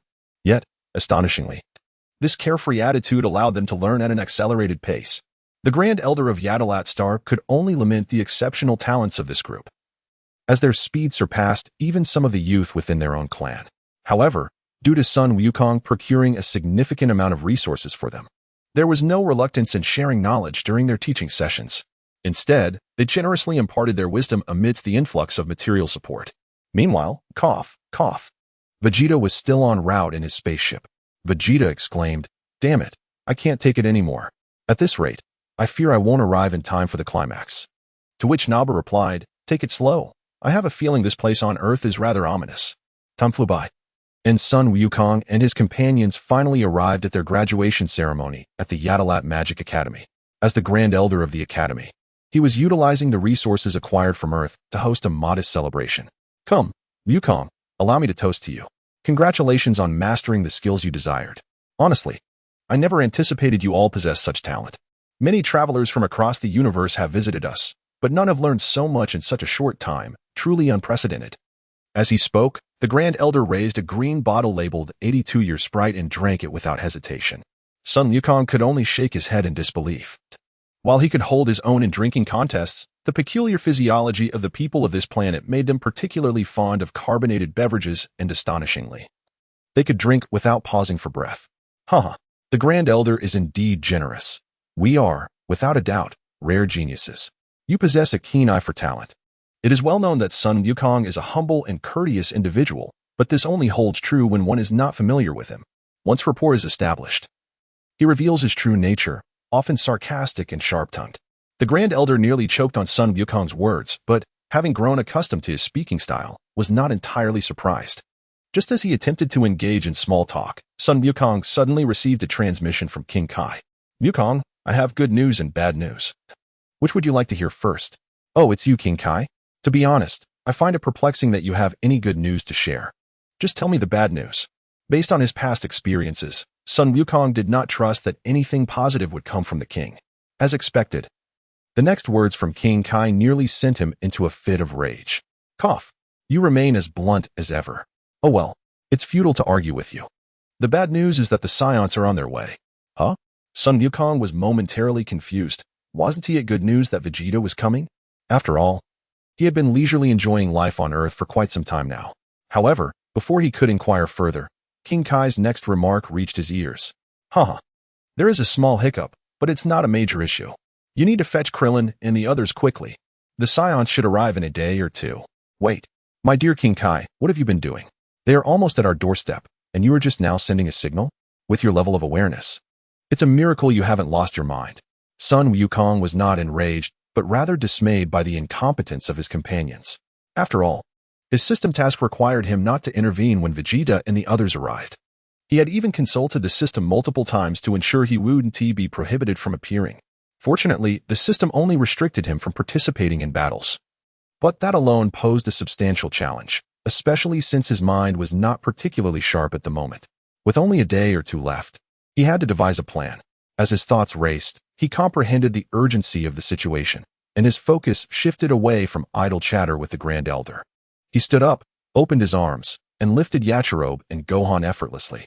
Grand Elder, I just remembered that I left some clothes hanging at home, and the weather forecast indicates a storm today.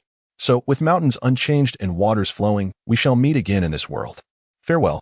With that, the three figures blurred and vanished from the scene. The Grand Elder, left holding the 82-year sprite, was unsure whether to drink or set it down, ultimately exclaiming a bemused 6. Yet, he was not the only one bewildered. Yachirobe and Gohan, with a chicken leg in one hand and a pig trotter in the other, their mouths stuffed with crushed ice, stared around in confusion as the surroundings shifted abruptly. Hey, Wukong, could you not be so sudden? Thunder does not strike the dining man. I know you're in a rush, but please, take a moment. Enough chatter. You and Gohan should hurry to Kame House. With the arrival of the Saiyans imminent, it is estimated that only a day or two remains. If it weren't for that old trickster King Kai, I wouldn't be in such a rush. In the blink of an eye, Goku's figure vanished from the spot once more. Yachirobe and Gohan exchanged wide-eyed glances, and after a brief moment, it was Gohan who could no longer contain his frustration. That is really something. If he plans to go to Master Roshi's place, why not just take us directly there? Isn't that just a waste of effort? Gohan, you're still young and don't quite understand. Your father has been pulling pranks on me since the day I met him. Frankly, I've grown accustomed to it. Yachirobe, losing interest in his chicken leg, tossed it aside and inadvertently wiped his greasy hands on Gohan's clothes. But Gohan wasn't foolish. Seeing this, he immediately took off the soiled garment, cleaned his hands, wiped his mouth, and tossed it back to Yachirobe. This is yours now, Uncle Yasso. Please wash it clean, or I'll tell my mom. What? Yachirobe was genuinely taken aback. If Gohan were to complain to Goku, it would be a minor issue, but if he told Bulma, the situation would be entirely different. Given her fierce temperament. Haha, what are you saying, dear nephew? Here, take some of these senzu beans. When we get back, I'll figure out a way to get you a Nimbus Cloud from Corinne Tower. Although it may not be the fastest mode of transport, it is excellent for charming the ladies. It surpasses those so-called luxury flying cars by several degrees. Indeed, you are my dear uncle, after all. No wonder we are so close. Gohan, despite his cleverness, was still just a child at heart, and he was easily swayed by Yachirobe's words. Uncle Yasso, we mustn't delay. Let us hasten to Kame House. Gohan exclaimed, rising into the air with his flight technique. However, Just as he was about to soar away, Yachirobe called out to him. Turning around, Gohan saw Yachirobe crossing his arms, a smirk playing at the corners of his mouth. Flying? That is so outdated. What respectable person uses flight techniques? Come, let me show you my mastery of instant transmission, honed over the past 6 months. Right. How could I forget? Gohan rushed to Yachirobe's side, placing a hand on his shoulder, unable to help it given their height difference. Meanwhile, Vegeta was still on his way. Vegeta, let destruction reign. I am weary. Chapter 62. Greetings, King Kai. Farewell, King Kai. On the other hand, the Dragon Ball team on King Kai's planet had been thriving during this time. Their training, originally planned to conclude, had yielded results that exceeded expectations. Upon learning of the Saiyans' impending arrival, excitement bubbled among them, their confident and exuberant expressions reflecting their significant progress. Among the most notable advancements were Krillin and Yajirobe. Krillin, having been trapped on King Kai's planet with no time for frivolities, had developed a sturdier physique. Now that he was about to leave, he found himself reminiscing about his beloved on Earth, such as Lily, Yaya, and Wang Zuo. Despite his unremarkable appearance, he had once been quite the charmer, relying on sins of beans to refresh his stamina. Little did he know that during his absence, those three had already become attached to wealthy suitors, living in luxury that his modest means could scarcely comprehend. As for Tien and Kaiatsu, they were considerably more grounded compared to the flamboyant duo mentioned earlier. However, as the saying goes, one is known by the company one keeps. Tien had undergone a profound transformation, no longer the martial arts master who had once regretted missed opportunities. Yet, Kaiatsu remained the unwelcome third wheel in their relationship. On the other hand, Raditz and Piccolo had made significant progress as well. Yet Raditz remained haunted by lingering doubts, often recalling Piccolo's biting remarks. Thus, whenever he looked at Piccolo, he bore an adversarial mindset, eager to prove his superiority. Ironically, this desire for competition had accelerated their growth, culminating in a dynamic where they were constantly pushing each other to excel. At this moment, King Kai, as the head of the martial arts academy on his planet, stepped forward to capture everyone's attention. Everyone, please quiet down. As your temporary instructor, I wish to say a few words before we part ways. You have all been here for a considerable time, demonstrating courage in the face of challenges, diligence, and perseverance. I must say, witnessing your growth has brought me great joy. This may very well be the reason you can transcend your limitations. I hope that once you leave here, you will continue to train diligently. Yesterday is but a memory. Your current achievements are far from your final destination, and certainly, tomorrow is not. To celebrate the successful completion of our temporary training, I have prepared 50 cold jokes for everyone. Whoosh. Hello, King Kai. Long time no see. Next time, let me treat you to a meal. Farewell, King Kai. A voice interrupted King Kai's speech, and when he turned to look, he found himself alone. A cold breeze swept by, emphasizing the solitude of his figure. After a prolonged silence, a furious roar echoed throughout the Snake Way. Goku, you shameless thief. Such a child is unworthy of collaboration. The scene shifted, and the missing Dragon Ball team reappeared at Kame House. Oh wow, Goku, you finally made it. If only that place had phone service. I would have called you ages ago. You know, King Kai is alright. He is a pretty straightforward little guy, but what was with the cold jokes? Isn't that just humiliating? Krillin wore a face of relief, his chest swelling with pin-up complaints. But he was not alone in his sentiments. Even Raditz, typically taciturn, found himself at a loss for words. Alright, everyone, it seems you've all made considerable progress during this time. I presume you are aware of the situation regarding the approaching Saiyans. I wonder if anyone has any strategies to propose. Goku was genuinely anxious. If it were up to him, he would leap into action with powerful blows, ensuring Vegeta returned home in tears. However, looking at the motley crew before him, he couldn't help but feel a twinge of doubt. After all, while one might dismiss Vegeta's base power level of 18,000 as weak, he could transform into a giant ape, skyrocketing to 180,000 complete with intelligence. If it came to that, the remaining members of the team, even when combined, would not be enough to withstand a single blow from him. Upon hearing Goku's concerns, the Dragon Ball team fell into contemplation. They had gathered ample information about their adversaries. However, the presence of a member with an initial power level of 3 million among them instilled a sense of calm. Well then, I have a plan that might prove useful, Krillin declared confidently, stepping forward at this critical juncture, his stature looming large in Goku's mind like an imposing mountain. However, as the saying goes, fortune does not come in pairs, and misfortune does not come alone. In the realm where the crouching dragon roams, how could the phoenix chick not accompany it? Ahem. I, the elegant one, also possess a strategy. If it comes to fruition, the opponent shall undoubtedly be left disoriented. Upon hearing the words of the two, a sudden glimmer of gold flashed in the eyes of Tianjin Fan.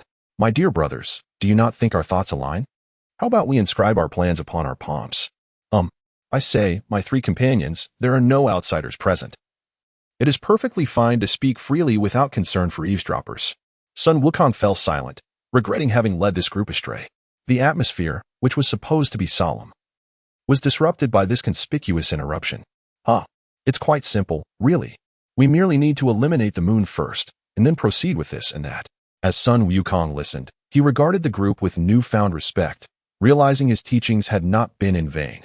They had finally started to think for themselves. Yet, at that moment, he suddenly noticed a new dilemma. Why had Jackalope and Son Gohan not yet arrived? Without hesitation, he slightly closed his eyes and initiated the special luck technique of the Adrelat star. After keenly sensing, he finally located the positions of Son Gohan and his companion. With a swift motion, they were brought forth. However, upon lifting his gaze, he discovered they were covered in a thick layer of snowflakes. As the elder brother of Son Gohan, Piccolo naturally was concerned about his little brother. Gohan, have you been skiing? Alas, the little fellow sighed with exasperation and brushed off the snowflakes. Skiing holds no allure for me. Yet, Uncle Yasuo, your skills are lacking. I traversed the glaciers at minus 60 degrees Celsius and, crucially, did not even catch a glimpse of a penguin. Nephew, penguins actually reside in Antarctica. Perhaps I should practice my instant transmission more diligently at home, aiming to take you there next time.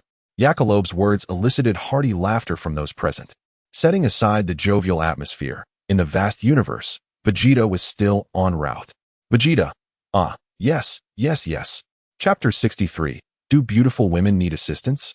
Not far from Earth, two spherical spacecraft resembling tennis balls sped toward their destination. Indeed, this was Vegeta, who had been making his way for several chapters, having endured countless trials. In fact, he had simply taken a long-distance spacecraft. After all, it had been almost a year. Who among normal individuals could withstand such a journey? Fortunately, the destination was now within sight, making the wait worthwhile. Vegeta silently resolved that upon landing, he would first unleash his princely combat techniques to vent the frustrations accumulated over the past days. On the other hand, the simple-minded CHN Naba had no such complex thoughts. For him, it was merely a matter of following Vegeta and playing along. The burdensome matters of strategy were of no concern to him. As the spacecraft drew closer, they soon encountered Earth's atmosphere. Amidst the friction, flames ignited upon the hull. In an instant, they transformed into two shooting stars, heading toward the heart of East City. Some residents, witnessing the spectacle, hastily produced their phones to capture the moment. After all, seeing such living meteors in broad daylight was indeed a rarity. At this time, a strikingly beautiful woman, clad in an alluring uniform, made her way through the crowd, escorted by a cadre of bodyguards and secretaries, toward a nearby Capsule Corporation branch. As she approached the entrance, she glanced skyward. An inexplicable sense of foreboding creeping into her heart, as if those two meteors heralded a terrible calamity. Miss Chi, our time is limited. Your schedule today is quite full. Additionally, this area is crowded. Lingering too long may lead to inconveniences. Let us proceed. With her secretaries urging dispelling her curiosity, she moved on. Yet, as the meteors continued to draw near, some astute individuals on the ground began to sense something amiss. What the heck is that? It's getting closer, and it's rather frightening. Brother, is there a chance that this meteor is headed straight for us? Then why are we just standing here? Quickly, find somewhere to hide. The first person to panic set off a chain reaction, and soon the previously orderly street descended into chaos, resembling a swarm of startled ants. Boom. A deafening explosion erupted. Flames soared skyward, and debris scattered. The once smooth road had been pockmarked by two craters, each several meters in diameter. As the dust settled, curiosity compelled some to approach the scene. They beheld two distinctly abnormal spherical objects lying quietly in the craters. However, they did not have to wait long. As the sealed doors slowly opened, Vegeta and Naba emerged, smiles gracing their lips, before gradually floating into the air, gazing down at the throng below. Beep, beep, beep. Battle power detected. 4, 3, 2. Bah. The natives of this planet are truly pathetic. How can they survive with such meager strength without being obliterated? Naba, with his not-so-bright mind, felt a wave of surprise. Having traversed numerous planets over the years, he had never encountered such feeble beings. Just then, a fearless reporter brandished a camera and snapped a picture. While he was free to take the photo, he awkwardly forgot to turn off the flash. This action irked Naba slightly. Without hesitation, he conjured an energy sphere and hurled it toward the reporter. Boom! The explosion reverberated. And only then did the crowd realize that these two hovering figures were no benevolent beings. Emerging from that peculiar spacecraft, they could very well be invaders from another world. Reminiscent of countless films, flames roared, akin to a small cannonball's energy sphere, instantly annihilating a large swath of onlookers. The piercing screams became the sole backdrop of that street. Naba smirked disdainfully. Despite his lack of intelligence, he derived immense pleasure from witnessing the native inhabitants' frantic cries and chaotic escapes during his invasions. Vegeta observed all this with a sense of inexplicable displeasure. Yet, to him, this was merely the natural order of things. For he had been taught from a young age that the weak should be defeated, or that the weak are not worthy of being considered human. As Naba prepared to unleash another energy sphere toward a magnificent skyscraper, he was eager to see if that structure would withstand the blast. However, an unexpected turn of events occurred as a live figure entered his line of sight. With a swift kick, she sent the energy blast soaring to a less crowded area. Boom! The explosion erupted, but fortunately, this time there were no casualties. Out of curiosity, Naba activated the detector on his glasses. After a flurry of numbers, it settled at around 130. This sudden revelation wiped the grin from his face, replaced by a hint of astonishment. Well, this woman must be the strongest native on this planet. However, to appear on a trash planet with a combat power below 10 could indeed be considered a mark of genius. The woman praised by that Naba is none other than Chi-Chi. Today, she found herself in this unfortunate location due to a series of routine meetings at the branch office in the eastern capital. At this moment, her gaze was fixed ahead, and the oppressive presence of the two individuals before her instilled a profound fear akin to that of an abyss. It was not that their power was overwhelmingly strong. After all, someone like Son Wukong, with his formidable combat prowess, far surpassed these two. Yet, the chilling malevolence emanating from them made it abundantly clear that they were far from benevolent. Based on her years of martial arts training, she could surmise that such an aura could only be possessed by one who had taken countless lives. The disgraced Naba seemed eager to test this human with a combat power of 130, curious to see how much of his ki wave she could withstand. In that instant, he gathered an even more potent energy sphere in his hand and hurled it towards Chi-Chi. A piercing sound sliced through the air, and Chi-Chi realized she could scarcely evade it. The likelihood of surviving such a powerful energy sphere was almost non-existent. Was she destined to perish? How unfortunate. If only she had forsaken her serious training in martial arts, perhaps she would have had a glimmer of hope for survival today. Yet, upon reflection, her initial dedication to training had merely been to see him once more. Farewell, Wukong. For reasons unknown, as she stood on the brink of death, the image of a youthful figure floated into her mind. Sunlight streamed through his handsome visage, reminiscent of their fateful meeting in childhood. Hey, beautiful. Need a hand? Chapter 64. If the one who met you first were me, would the outcome be different? There exists a folk belief that in the moments before death, one's life flashes before their eyes like a rapid slideshow. Chi-Chi was experiencing this phenomenon, only to be jolted back to reality by the voice of that striking figure. Hey, beautiful. Need help? It truly was you, Wukong.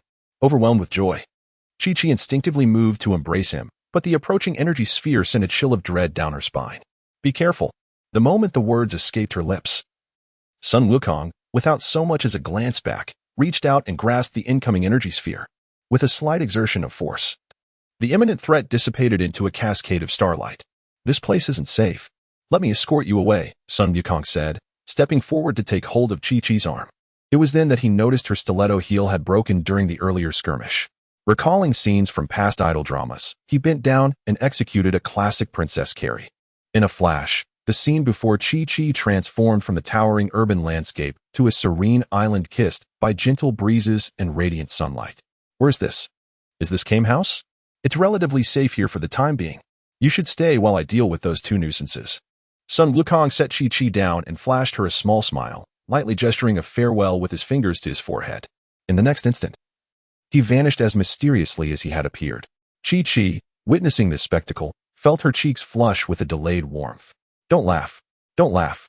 What girl doesn't harbor springtime feelings? What boy doesn't he dream?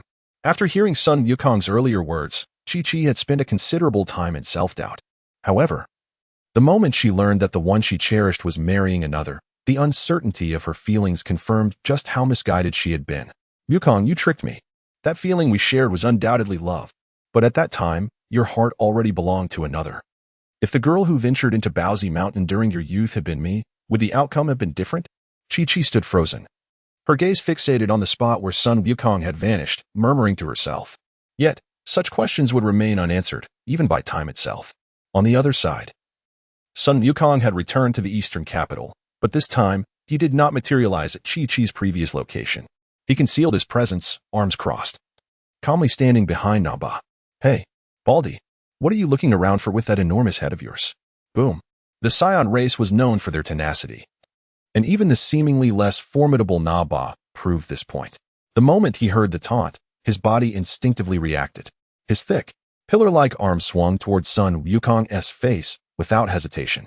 However, he was taken aback when Wukong effortlessly absorbed the blow, a relaxed smile of mockery plastered on his face. Calm down, bald head. Earth is governed by law. If you wish to brawl, find an uninhabited place. Since you've chosen to provoke me, come along.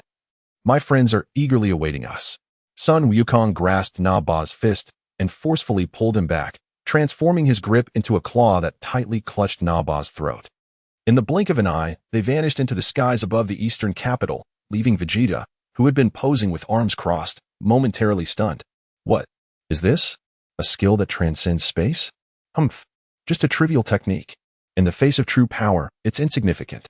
But before he could finish his derisive remark, he too was transported to the battlefield that Son Wukong and his comrades had already prepared for them. Meanwhile, onlookers who had been spectating finally registered the situation. Did they disappear? Those two invading aliens vanished. Indeed, they had seemingly vanished, leading the witnesses to believe they were saved. Yet, one of them pondered, that handsome guy. Why does he seem so familiar? Heh, you don't know, do you? If I'm not mistaken, he is the one who defeated Demon King Piccolo and, a few years ago, triumphed over Piccolo's son at the martial arts tournament. What? It's him? Well, it makes sense. Only someone of his caliber could handle such terrifying aliens.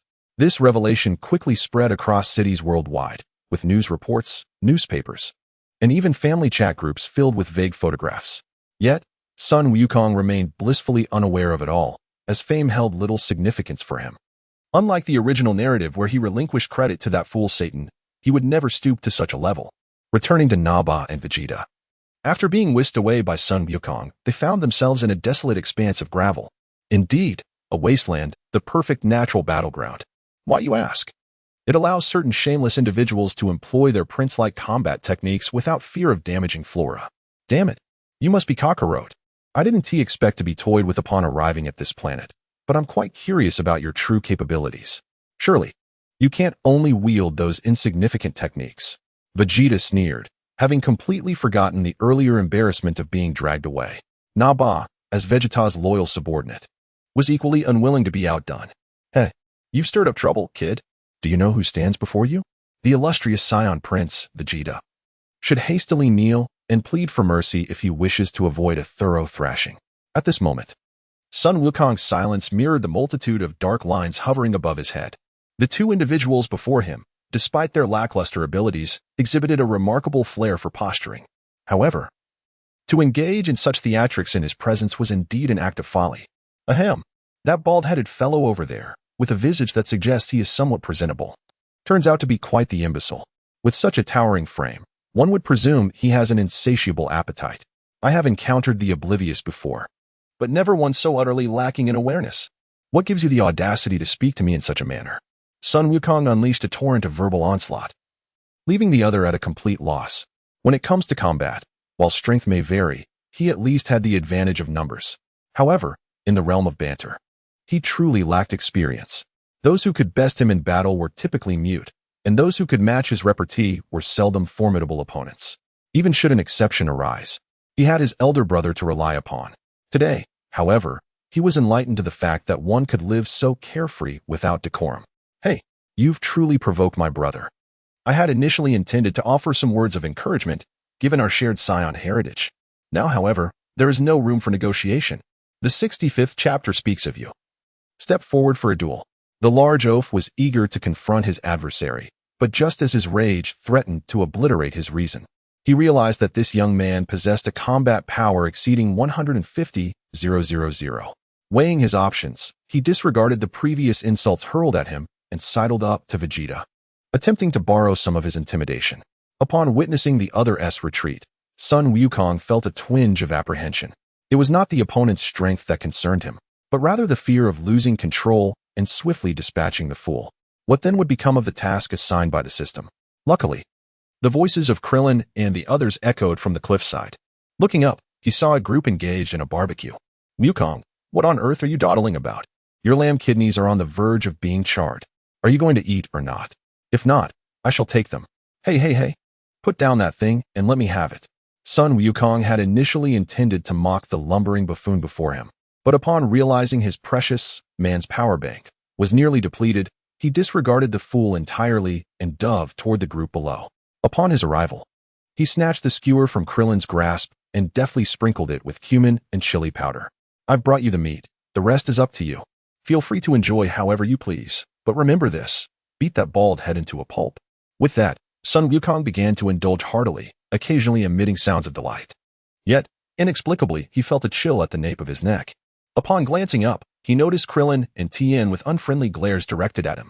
Beside them, Piccolo silently donned his headband, preparing for action. Piccolo thought, surely the bald head cannot be referring to me, given that I have two antennae atop my forehead. After this brief interlude, the group chose to ignore Son Wukong's earlier bravado. The Dragon Ball team, locking eyes, reached a consensus. Their training during the past few months on King Kai's planet had fostered an unorthodox camaraderie. They promptly appointed Yamcha as the vanguard. With a slight exertion of his legs, Yamcha took to the sky, positioning himself parallel to Nappa and brushing off non-existent dust from his attire. With an air of disdain, he declared, as the saying goes, friends from afar, though distant, must be vanquished. We have no intention of bullying the two of you. But let one of you step forward for a duel. Hey, you there, bald one. What are you staring at? I'm addressing you. Step forward for a duel. Nappa's face flushed crimson with rage. He had already dismissed Kakarot, who he suspected had a power level exceeding 15,000. Now, some random fool dared to call him bald. Without hesitation, he charged at his opponent. As he soared through the air, he raised his right leg and delivered a powerful sidekick. Bang! As expected, Yamcha was sent crashing to the ground amidst a cloud of dust and noise. Nappa, witnessing his successful strike, felt his mood improve slightly.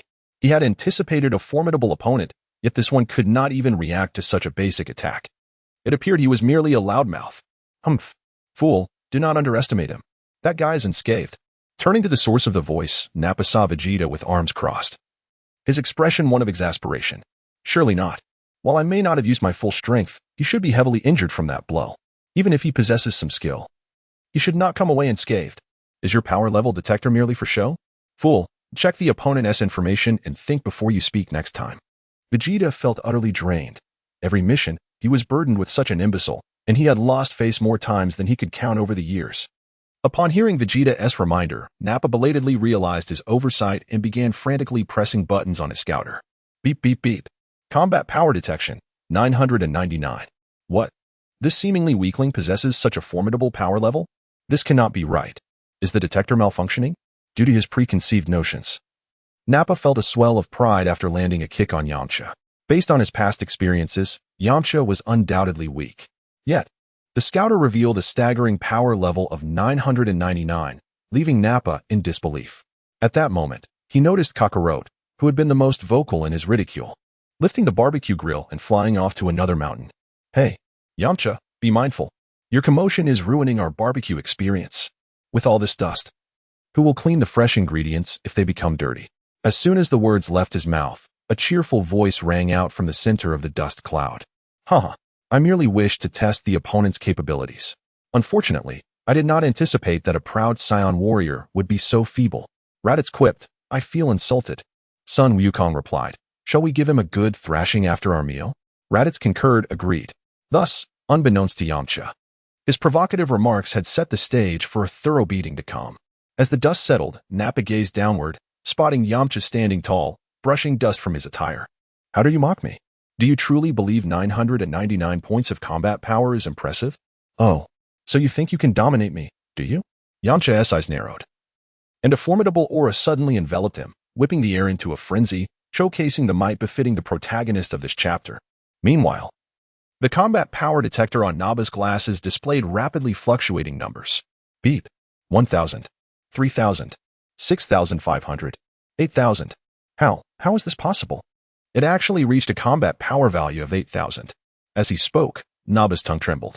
He was merely at a level of 4,000. He had assumed that this visit to Earth would be nothing more than a trivial affair, aside from that individual named Kakarot. Little did he know. Any random passerby now boasted a power level double his own. Such a realization was unacceptable for Naba, who considered himself a small expert in the universe. However, while he was lost in thought, Yamcha, who had just received a kick, was far from dazed. With a slight grin, he launched himself skyward like a cannonball. In no time, he positioned himself behind Naba. Here's a kick for you. Chapter 66, Vegeta's Strange Request. What? Naba's face was filled with terror, as he completely failed to perceive the trajectory of his opponent's movement. Like a phantom, Yamcha appeared instantaneously at his back. Before Naba could process this, a tremendous force struck him from behind. Boom. Crash. The earth trembled. How perfect was the replication? The crater formed upon landing was exactly the same. Yet, unlike Goku, who thrived on exploiting weaknesses, Yamcha would not make the same mistake as Naba. He transformed into a mere shadow, grinning maliciously as he approached the victim. Subsequently, a flurry of punches rained down like a torrential downpour, accompanied by the occasional energy blast that further thickened the already swirling dust in the air. It wasn't until the cacophony ceased that a gentle breeze began to disperse the haze.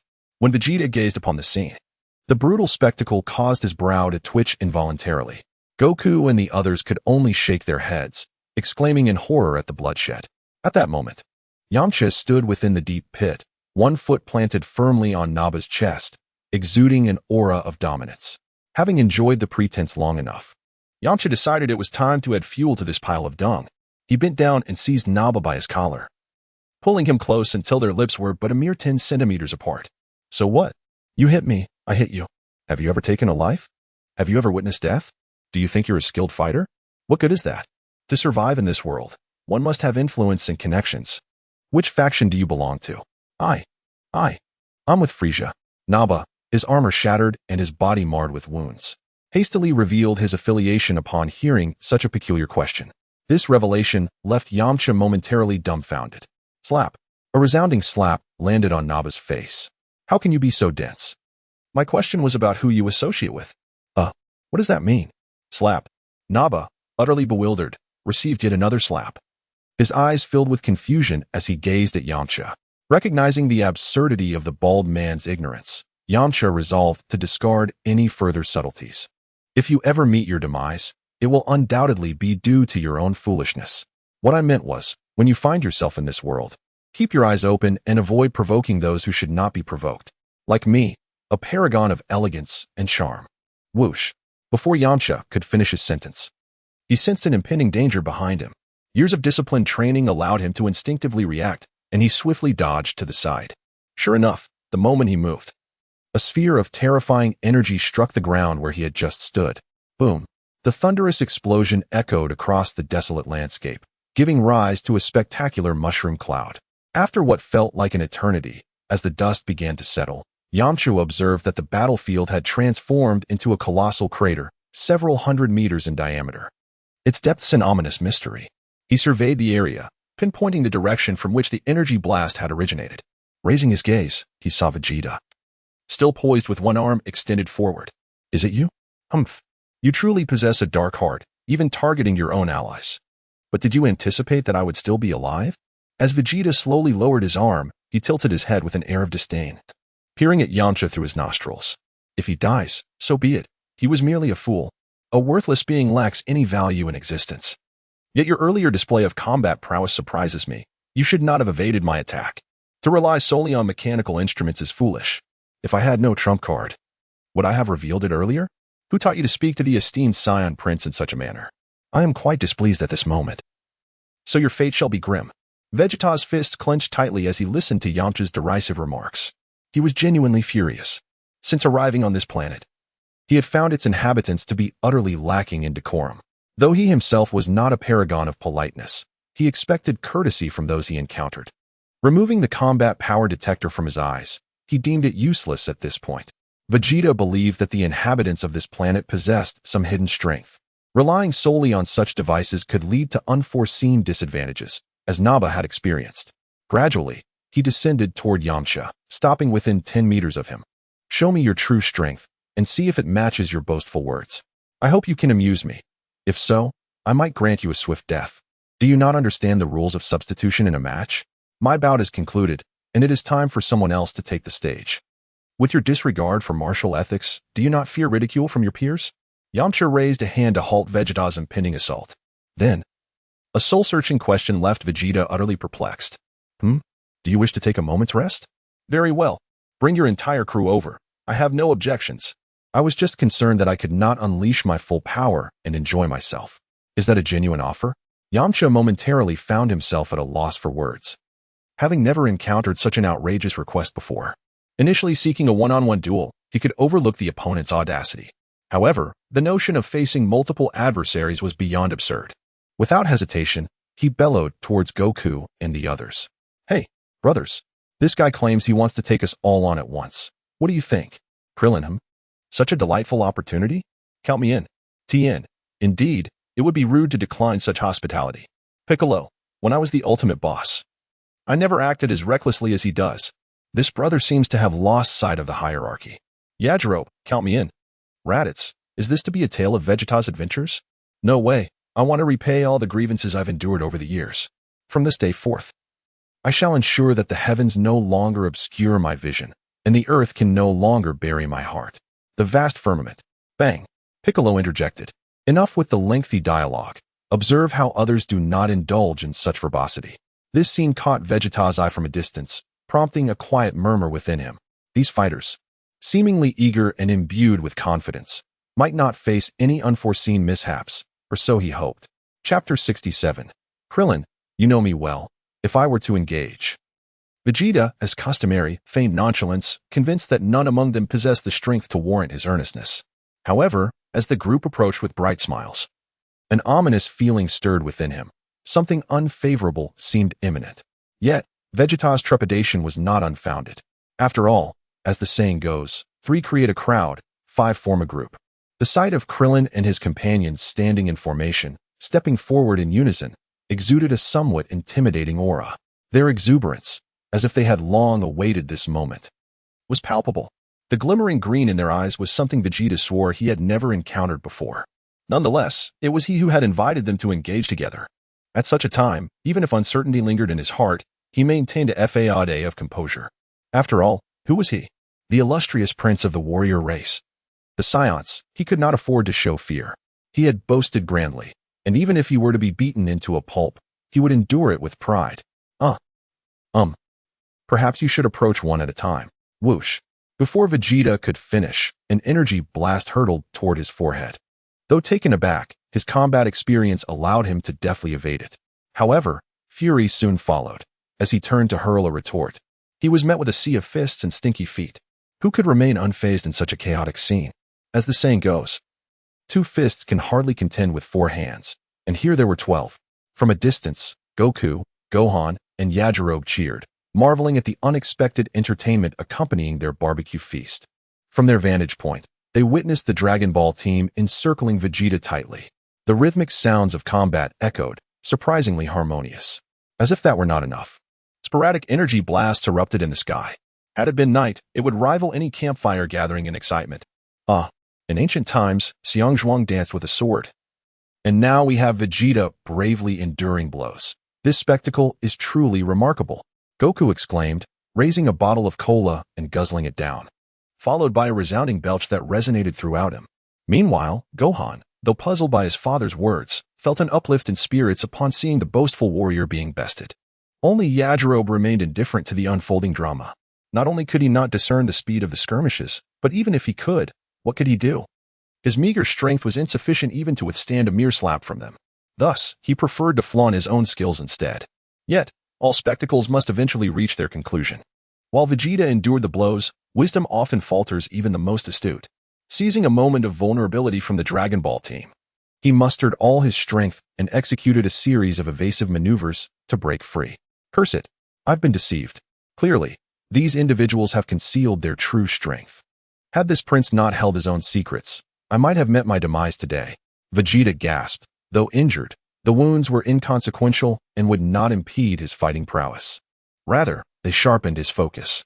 After a few breaths, he quickly regained his composure.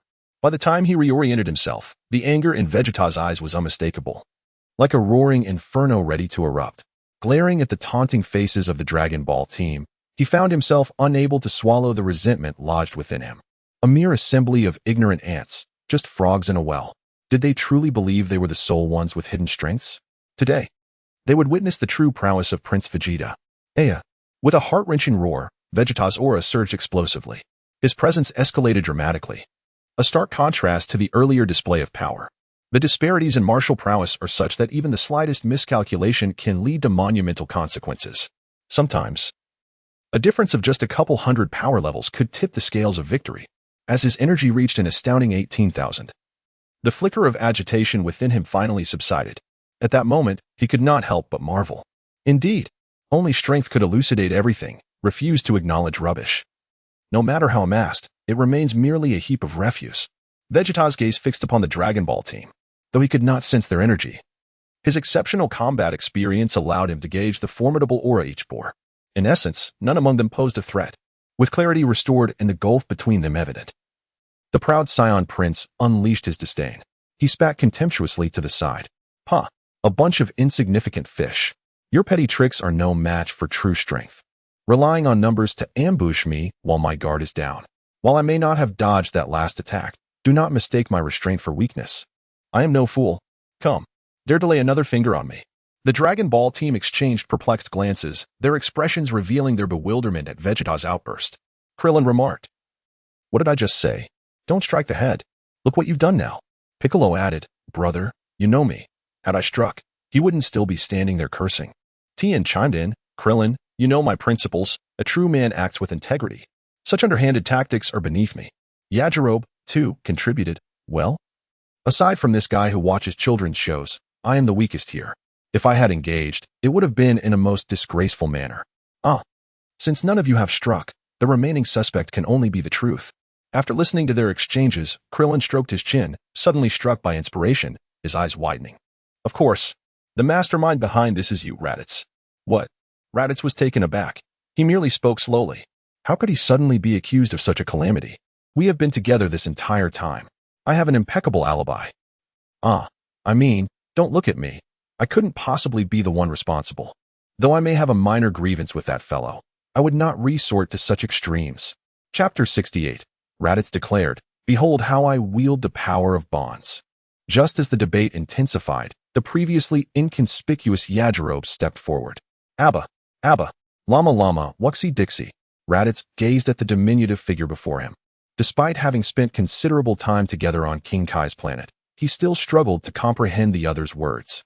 Yet, were the remaining members of the Dragon Ball team not similarly perplexed? An astonishing event then unfolded. Tien nodded earnestly and declared, "I believe what Kaiatsu has said holds merit. If all goes well, this is likely our only possibility." The rest of the Dragon Ball team raised their thumbs in approval, marveling at the depth of their camaraderie. Without uttering a single coherent word, Tien had managed to bridge the communication gap effortlessly. It appeared that Launch's concerns were not unfounded after all. Cough, cough. Please don't misunderstand. Kaiatsu and I have been inseparable since childhood. It's true that we can understand each other without words. Tien, flustered, turned to Kaiatsu. Quickly clarify what you just said, but remember to use proper language. Oh, right. What I meant to convey is that the fool over there, perhaps suffering from some affliction, has become overly confident due to his anger, leading him to feel invincible. Before Kaiatsu could elaborate further, Tien swiftly interrupted, urging him to get to the point. Kaiatsu, enough of the rambling. Just tell them what's important. Essentially, that individual named Vegeta seems to have inflated his confidence due to a moment of rage, and now believes he is formidable again. Kaiatsu glanced at the others, who regarded him with bemusement. Krillin remarked, Kaiatsu, honestly, you have many admirable qualities, but it's a pity you have such a mouth. Perhaps next time, stick to the ABA style. If need be, let Tien speak for you. Piccolo and Yamcha echoed his sentiments with nods of agreement, while Raditz was taken aback. So this guy can actually speak? I had always thought he was mute and pitied him for it. Vegeta, overhearing their banter, felt a surge of indignation. He had never encountered such blatant mockery before. Haha. How amusing. So this is how you choose to play? Let me make one thing clear. You are all courting death. I, Vegeta, declare that not a single one of you will leave this place alive. Jesus himself could not save you. Hold on. My sincerest apologies for the interruption. I understand you might be in a rush, but let us clarify a few things. You claimed you could take on all of us alone. Frankly, I've never heard such a bizarre request in my life. As a guest from afar, is it not reasonable for us to humor your request? Moreover, why are you so agitated? All right, here's the deal. We'll send out our weakest fighter to face you. Considering my reputation, we'll let this matter rest. Krillin realized he needed to step in before Vegeta truly lost his temper. After a moment of contemplation, he suggested Raditz and Piccolo. How about you two take a shot at him? Piccolo replied, Brother, your idea is solid, but I hope the weakest you mentioned does not refer to me. Krillin barely flinched. But Raditz gasped, realizing he had been designated as the weakest. Nevertheless, after a brief hesitation, Raditz stepped forward. Allow me to take this opportunity. To be honest, before arriving here, I was always in the shadows of others, living under the influence of Vegeta and his companions. But today, I wish to prove that I, Raditz, am a warrior, a true warrior, not merely a unit of combat power as they would label me. Upon hearing this declaration, his comrades offered words of encouragement. Go for it. You can do it. Piccolo added, Good luck. You are indeed the weakest. Damn it. If you can't speak properly, just be mute like Kaiatsu. You've ruined the momentum I built up. Raditz exchanged a few parting words with Vegeta before striding towards him, mentally noting to add another point to his ledger regarding Piccolo. Characteristics of Namekians. 1. Unattractive appearance. 2. Fond of playing the fool while plotting in the shadows. 3. Their speech rarely yields anything worthwhile. 4. Unattractive. Raditz stepped forward, surprising Vegeta. Oh, Raditz. What is this? Ever since you betrayed us and joined these weaklings on Earth, have you found a sense of belonging to ease your inferiority complex? Do you truly consider yourself my rival? You dare to stand before me? It seems my previous encouragement was insufficient. You truly are forgetful. Enough of your prattle, Vegeta.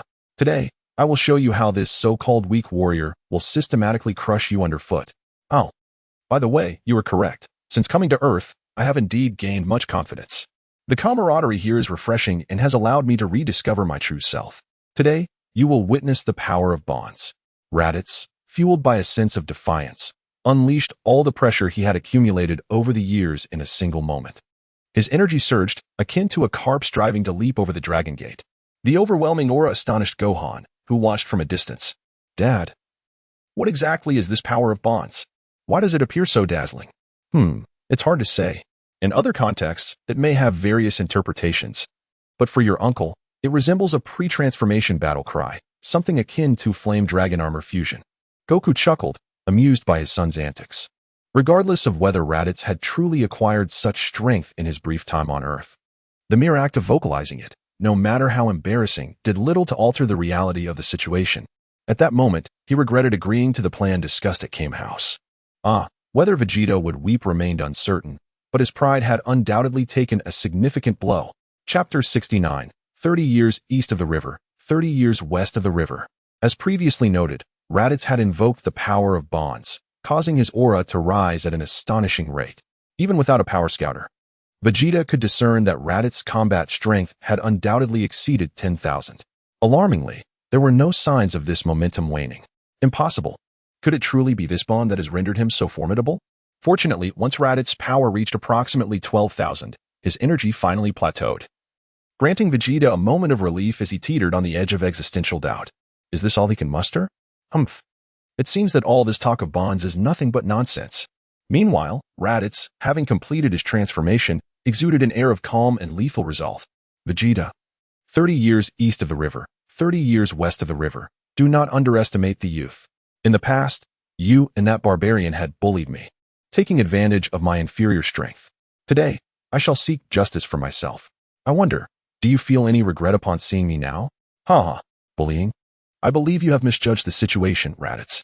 Having survived these years within Frisia's army, without our protection, you would have perished 100 times over. However, Your current strength has indeed earned my respect. How about this? If you are willing to return to my side as my subordinate, I could offer you the position that Nappa once held. What do you think? When Vegeta spoke these words, he did not intend to insult his opponent. In truth, he harbored a certain admiration. It would not be excessive for the prince of the proud Saiyan race to have a few capable fighters at his command. Yet, what he considered goodwill was destined to be dismissed by Raditz with a mere scoff. Without further ado, let me see if your mind is filled with nonsense. Such foolishness, devoid of logic, is quite remarkable. It appears that during your years as Frisia's lackey, you have indeed learned a great deal. In an instant, Raditz, enveloped in a dazzling aura, charged towards Vegeta. The subsequent clash was a whirlwind of strikes and dodges, escalating in frequency and speed to an astonishing degree. From Gohan and Piccolo's perspective, all they could hear were the resounding sounds of their battle in the sky, punctuated by bursts of energy rings as they fought evenly matched. Yet, from Goku and the rest of the Dragon Ball Team's viewpoint, the reality was quite different. Raditz was relentlessly attacking Vegeta, while Vegeta, appearing relaxed and at ease, effortlessly dodged and occasionally blocked the strikes. However, this situation did not persist for long. It seemed Vegeta had tired of the game.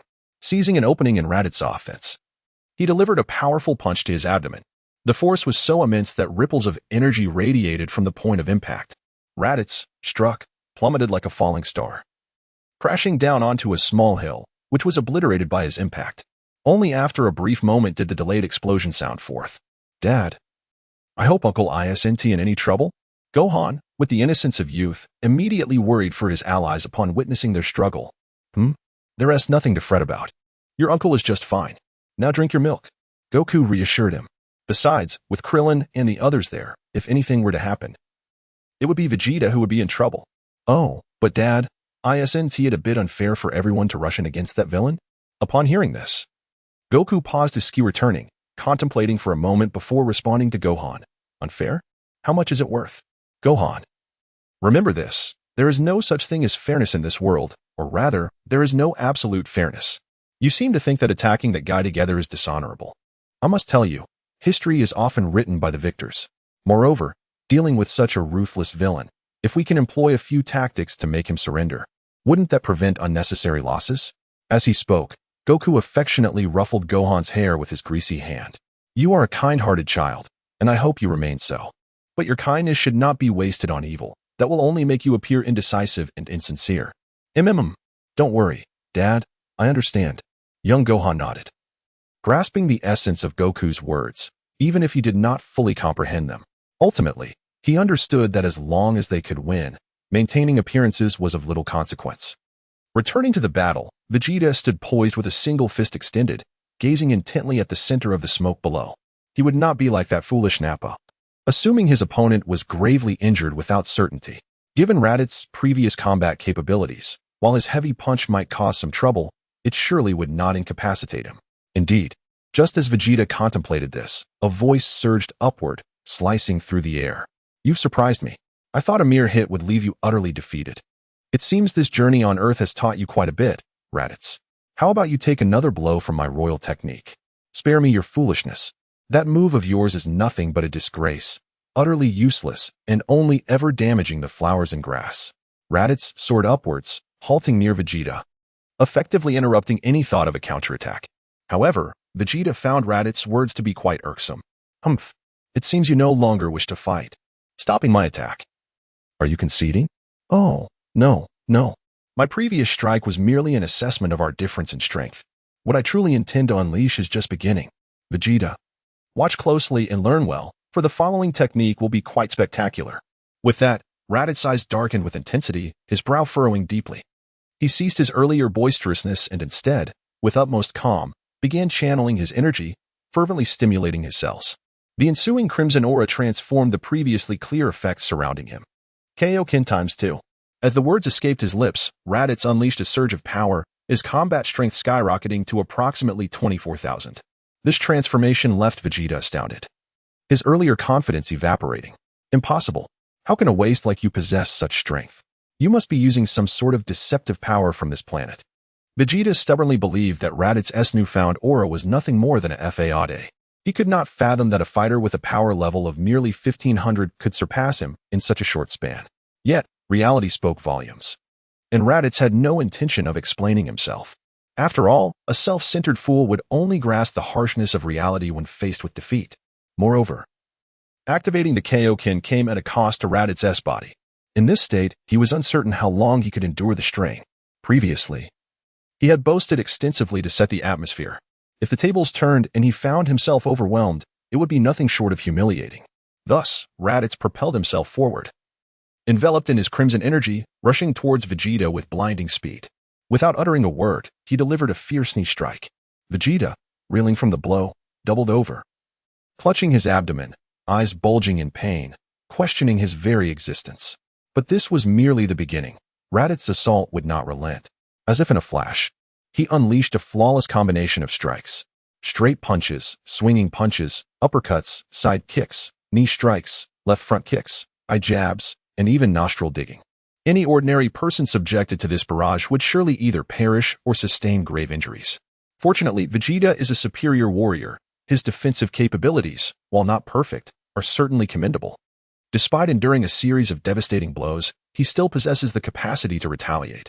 Seizing an opportunity in Raditz's attack, he swiftly conjures a golden energy sphere in his hand and, without hesitation, directs it towards his opponent's face.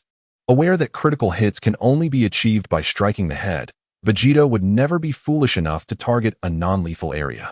Boom. As a burst of flames dissipates, Raditz remains with his head tilted, seemingly unaffected. When he turns his face, a faint smile appears at the corner of his mouth. Incredible! It is truly remarkable. Indeed. My younger brother has proven his worth. The warrior hexagonal development plan he proposed is beginning to yield results. What? Vegeta pays no mind to Raditz's nonsensical chatter. His thoughts are entirely consumed by the sight of Raditz effortlessly absorbing his attacks. The psychological blow he experiences is far more severe than the realization of Raditz's superior strength. After all, witnessing a formidable boss with a robust health bar would shatter anyone's morale. The fierce clash between the two warriors leaves Gohan, who observes the battle from below, in awe. His uncle is amazing. This strength doesn't seem as pathetic as Dad claimed. TCH. It's merely a case of overwhelming numerical superiority. If your uncle were to battle Raditz under the same power level, he would undoubtedly lose. Goku cannot abide his son's admiration for others, as he firmly believes that, as a father, he must be the one deemed the strongest in Gohan's eyes. However, young Gohan remains blissfully unaware of this sentiment. To him, this battle is far more exhilarating than the usual training sparring sessions. Since training alongside Goku, he has witnessed numerous battles, including the training sessions of various uncles on King Kai's planet while delivering meals to his father, which felt nowhere near as vivid as this moment. Yet, perspective shapes perception. The Dragon Ball team does not share Gohan's astonishment. They view Raditz's performance as merely competent, neither exceptional nor subpar. A well-executed combo may appear impressive but lacks real effectiveness. If one were to employ feints, misdirection, surprise attacks, or other advanced techniques, they could surely incapacitate Vegeta in an instant. Possessing strength is advantageous, but relying on cunning and intellect is far more prudent.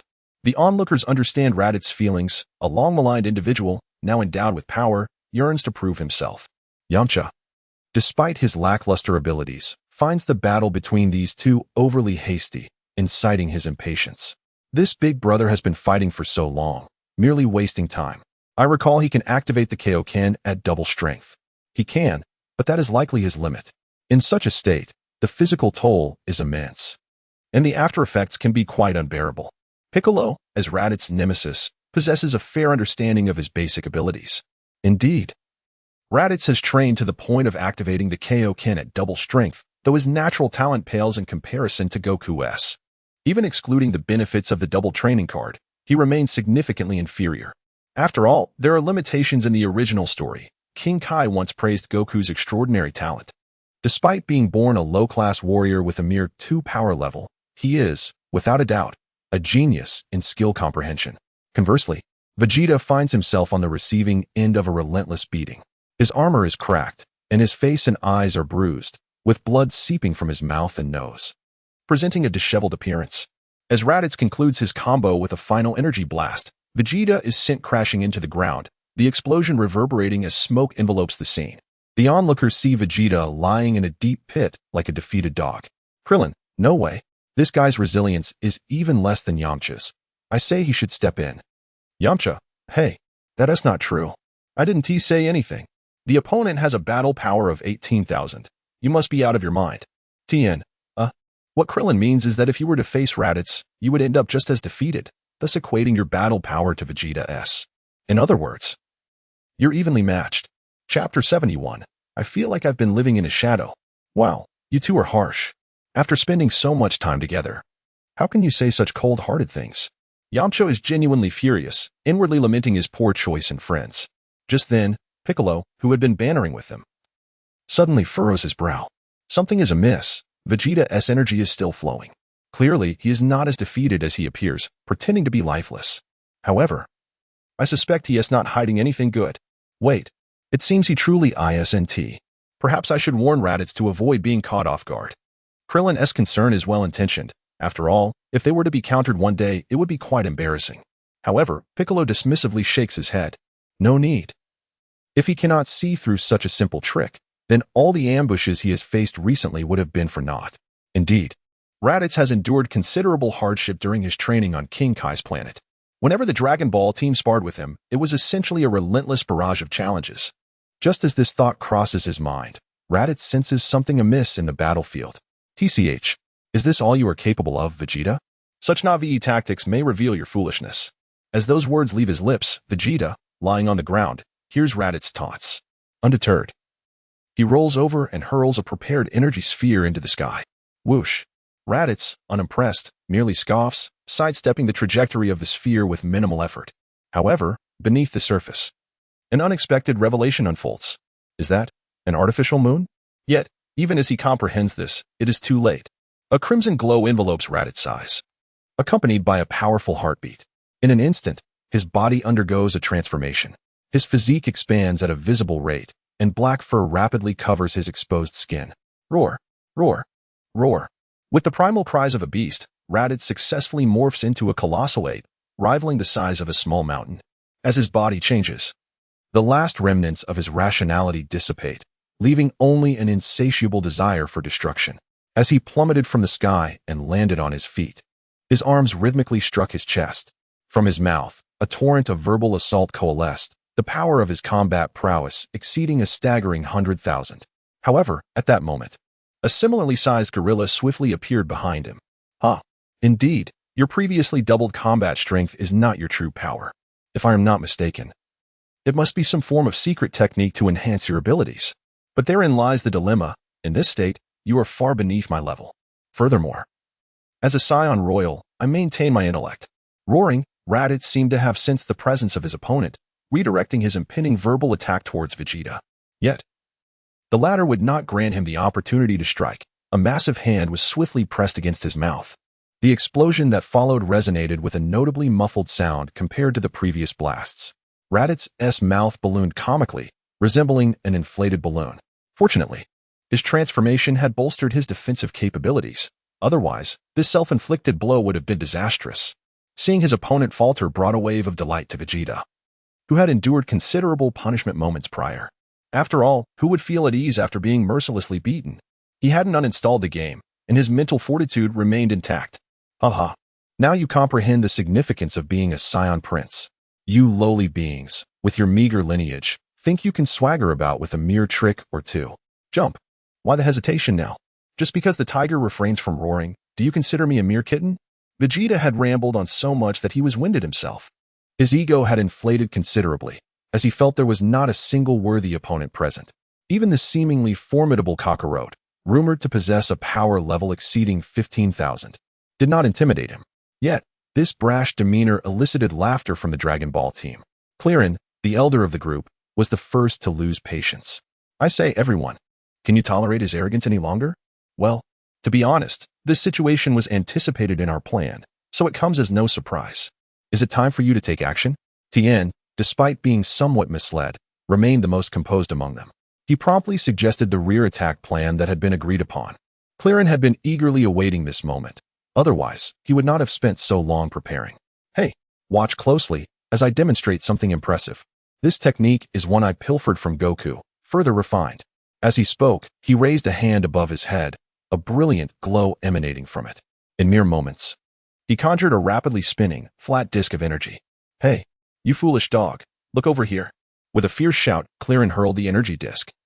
Its slicing sound piercing through the air, signaling imminent danger. Vegeta, not one to be caught off guard, leapt away just in time to evade the attack. However, upon landing, he was left bewildered. If one were to ambush, why call out the warning? It seemed to defeat the purpose. Yet, in that fleeting moment, his extensive combat experience unveiled a sliver of insight. With acute perception, he noticed the energy disc veering back towards him at an odd angle. Without hesitation, he turned and unleashed a counterattack to neutralize it. What is this? Is this all you can conjure, devoid of real power? If so, allow me to return the favor with my royal combat technique. With that, Vegeta began to unleash a flurry of energy blasts towards Clearin and the others, prompting Yamcha to erupt in frustration. Damn it. I thought he was formidable, but it's merely a combination of the energy disc and the energy balls. Clearin, feeling wronged, lamented the unfortunate circumstances. The emotional weight of it all could not be captured in mere words. What can I do? During my training on King Kai's planet, this idea suddenly struck me. In the end, I discovered that the concept belonged to Goku. Honestly, it feels as though I am living in his shadow. As Vegeta and Clearin continued their verbal sparring, Piccolo interjected, Gentlemen, the energy blasts are nearly upon you. Are you certain you won't evade? Good grief. Clearin and Yamcha turned to find that everyone else had already vacated the area, leaving them shivering in the autumn breeze. Fortunately, the royal combat technique, while intimidating in appearance, lacked precision. With expert maneuvering, the duo deftly evaded the barrage of energy blasts. This demonstrated that the technique indeed operated under a principle of 100 evasion, producing little more than an atmospheric nuisance. Nonetheless, Vegeta remained unperturbed. After all, it was merely a casual throw. Whether it hit or missed was inconsequential. What he did not anticipate was overlooking the presence of another equally sized opponent nearby. Raditz, whether genuinely oblivious or not, managed to exploit a gap in Vegeta's defense. With instinct honed through muscle memory, he executed a swift maneuver aimed at Vegeta's eyes. As Vegeta attempted to block, Raditz seamlessly transitioned into another attack. This unexpected ploy caught Vegeta off guard, causing a cold sweat to trickle down his brow.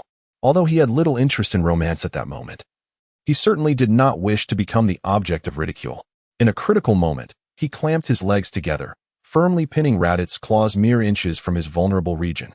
How dastardly. It seems you have undergone quite the training during your time on Earth. TSK. You have shamed the fighting race. With that, Vegeta effortlessly countered, dispatching Raditz to the ground with a smooth sequence of strikes. He then seized Raditz's tail, pulling with such force that it snapped clean off. The agonized roar of the now tailless Raditz echoed through the air, yet his body swiftly shrank back to its normal size. This spectacle startled Gohan, who was enjoying a barbecue from a distance, nearly causing him to dislodge his reflective sunglasses. Indeed, due to Gohan's insufficient mental prowess to control his genetic instincts, Goku had devised the idea of having him wear reflective sunglasses. After all, Bulma's light is still light, and light cannot escape the principle of reflection. Dad, with the situation as it is, won't you intervene? It appears Uncle and Clearin cannot handle that fellow. Calm down. Why the rush? Your Uncle Yasu is still here. There's no need for me to step in just yet, Goku replied, glancing toward Yajirobe. Hey, Goku, speak with integrity. Since we met, I have treated you well, even saving your life. Now that you possess some strength, you shouldn't treat me this way. Upon hearing the words, Akalobe was startled, and his appetite for the barbecue vanished. Yet, was Son Wukong not in a similar predicament? Though he appeared composed, he too was uncertain about the outcome when he could not intervene.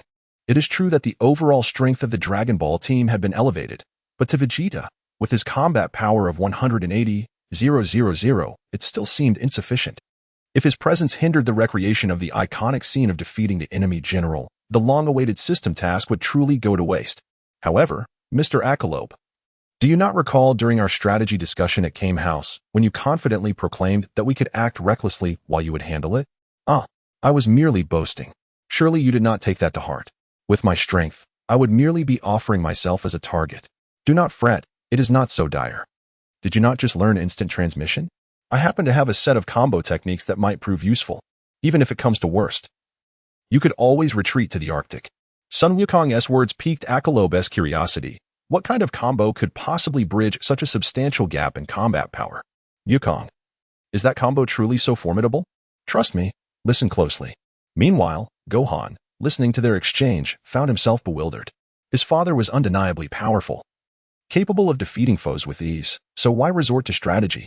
The innocence of a child often leads to such confounding thoughts, for adults would merely say, "You will understand when you grow up." On the other side, after dealing with Raditz, who attempted to steal his peach, Vegeta's gaze fell upon the remaining members of the Dragon Ball team. He would not forget that these very individuals had ganged up on him moments ago. "Hey, now that you believe the strongest, Raditz, has been dealt with, how do you plan to confront me?" Krillin and the others were at a loss for words. Who could have anticipated that their meticulously devised plan would encounter such a critical flaw? Alas, it seems we have miscalculated. Had I known, I would have practiced more before stepping up. Enough with the rambling Lin. Think of a way to deal with him. Yamcha felt anxious. Among them, he was the weakest. While he was indifferent about joining in to attack, now facing the prospect of being on the receiving end was another matter entirely. But when he raised his concern, he received no response. His gaze shifted to the rest of the Dragon Ball team, only to find their expressions equally grim, for the situation appeared rather dire. What on earth? During training on King Kai's planet, you all seemed so impressive. Now that trouble has arisen, why the hesitation? Perhaps we should call Uncle Wukong to deliver a swift blow and end this? At that moment, Piccolo stepped forward with a rather constructive suggestion. Just as the others were about to endorse his idea, a striking, flamboyant figure appeared before them. There is no need for such complications. Can this little monkey truly turn the tide? Watch as I, the swift Swordmaster Akalobe, obliterate him in an instant. The members of the Dragon Ball team, regardless of their belief in his words, raised their thumbs in encouragement. 6. This bravado deserves a 99. The only point deducted is to prevent you from becoming overly proud. Akalobe paid no heed to the flattery from the Dragon Ball team as he confidently strode forward. The breeze tousled his hair, revealing those calm, beady green eyes. In that moment, his demeanor underwent a profound transformation. Had one been unaware of his strength, they might have mistaken him for an unfathomable master of the hidden arts. However, the unfortunate truth was that Vegeta could easily perceive the depths of this chubby individual. He found himself somewhat perplexed. What was this all about? Was he truly here to perform tricks? What is the matter with you? Have you succumbed to despair and decided to send this fool to amuse me? Upon hearing this, Akalobe could not be bothered to respond. After all, he had no intention of merely engaging in a verbal duel. He was a man of significant ambition, not easily provoked by such simple provocations. Yet, while he remained unfazed, the members of the Dragon Ball team could not contain their frustrations. An irate Krillin rolled up his sleeves, prepared to summon the big boss to teach this fool a lesson. Enough. I cannot endure this any longer. I, Krillin, have survived for over 20 years and have never encountered such an audacious individual. We were only playing with him, yet he genuinely believes he can turn the tables. Had I mastered the Spirit Slash, he would likely be begging for mercy by now. Calm down, Krillin. Wukong trusts Akalobe for a reason. He may have devised some clever strategy. Furthermore, this is an opportunity for us to test our training results. If Wukong were to defeat him in one blow, we would have merely been spectators all this time. Tien, relatively the most level-headed of the group, quickly intervened to soothe Krillin. In his view, Wukong's actions must carry deeper significance. Previously, he would have reacted similarly to Krillin, but after the encounter with the Demon King Piccolo, Wukong appeared to have unlocked a new perspective, considering alternative approaches to resolving issues. Just then, Akalobe made a sudden move, capturing the attention of several onlookers. They were eager to see what this fellow was up to. He gripped the hilt of his sword tightly, lowered his center of gravity, and sprinted forward with fierce determination, akin to a warrior executing a final strike before death. Hey, if we overlook the differences in combat power, this scene is actually quite exhilarating. It makes me want to join in and test my skills. The sentiments of Krillin were echoed by the others, as they unanimously agreed on Akalobe's commanding presence. Meanwhile, Vegeta observed Akalobe's actions. Though he found the behavior perplexing, it did raise his level of caution. After all, he had managed to lead the likes of Nappa and Raditz through the ranks of Frisia's army for so long, and it was primarily due to his intellect. He surveyed the surrounding individuals. Not a single one was capable of performing intricate moves or possessing refined skills. Should one's resolve waver, they might as well end up in a mental institution. However, to his surprise, Akalobe came to a sudden halt about 100 meters away. He adjusted his hairstyle and resumed his previous stance, gripping the sword hilt once more, lowering his body. So you are the mighty prince of the Saiyans, are you? Initially, I had no intention of engaging you, considering we are all humanoid. Yet, your audacity has left me no choice. You have injured Raditz.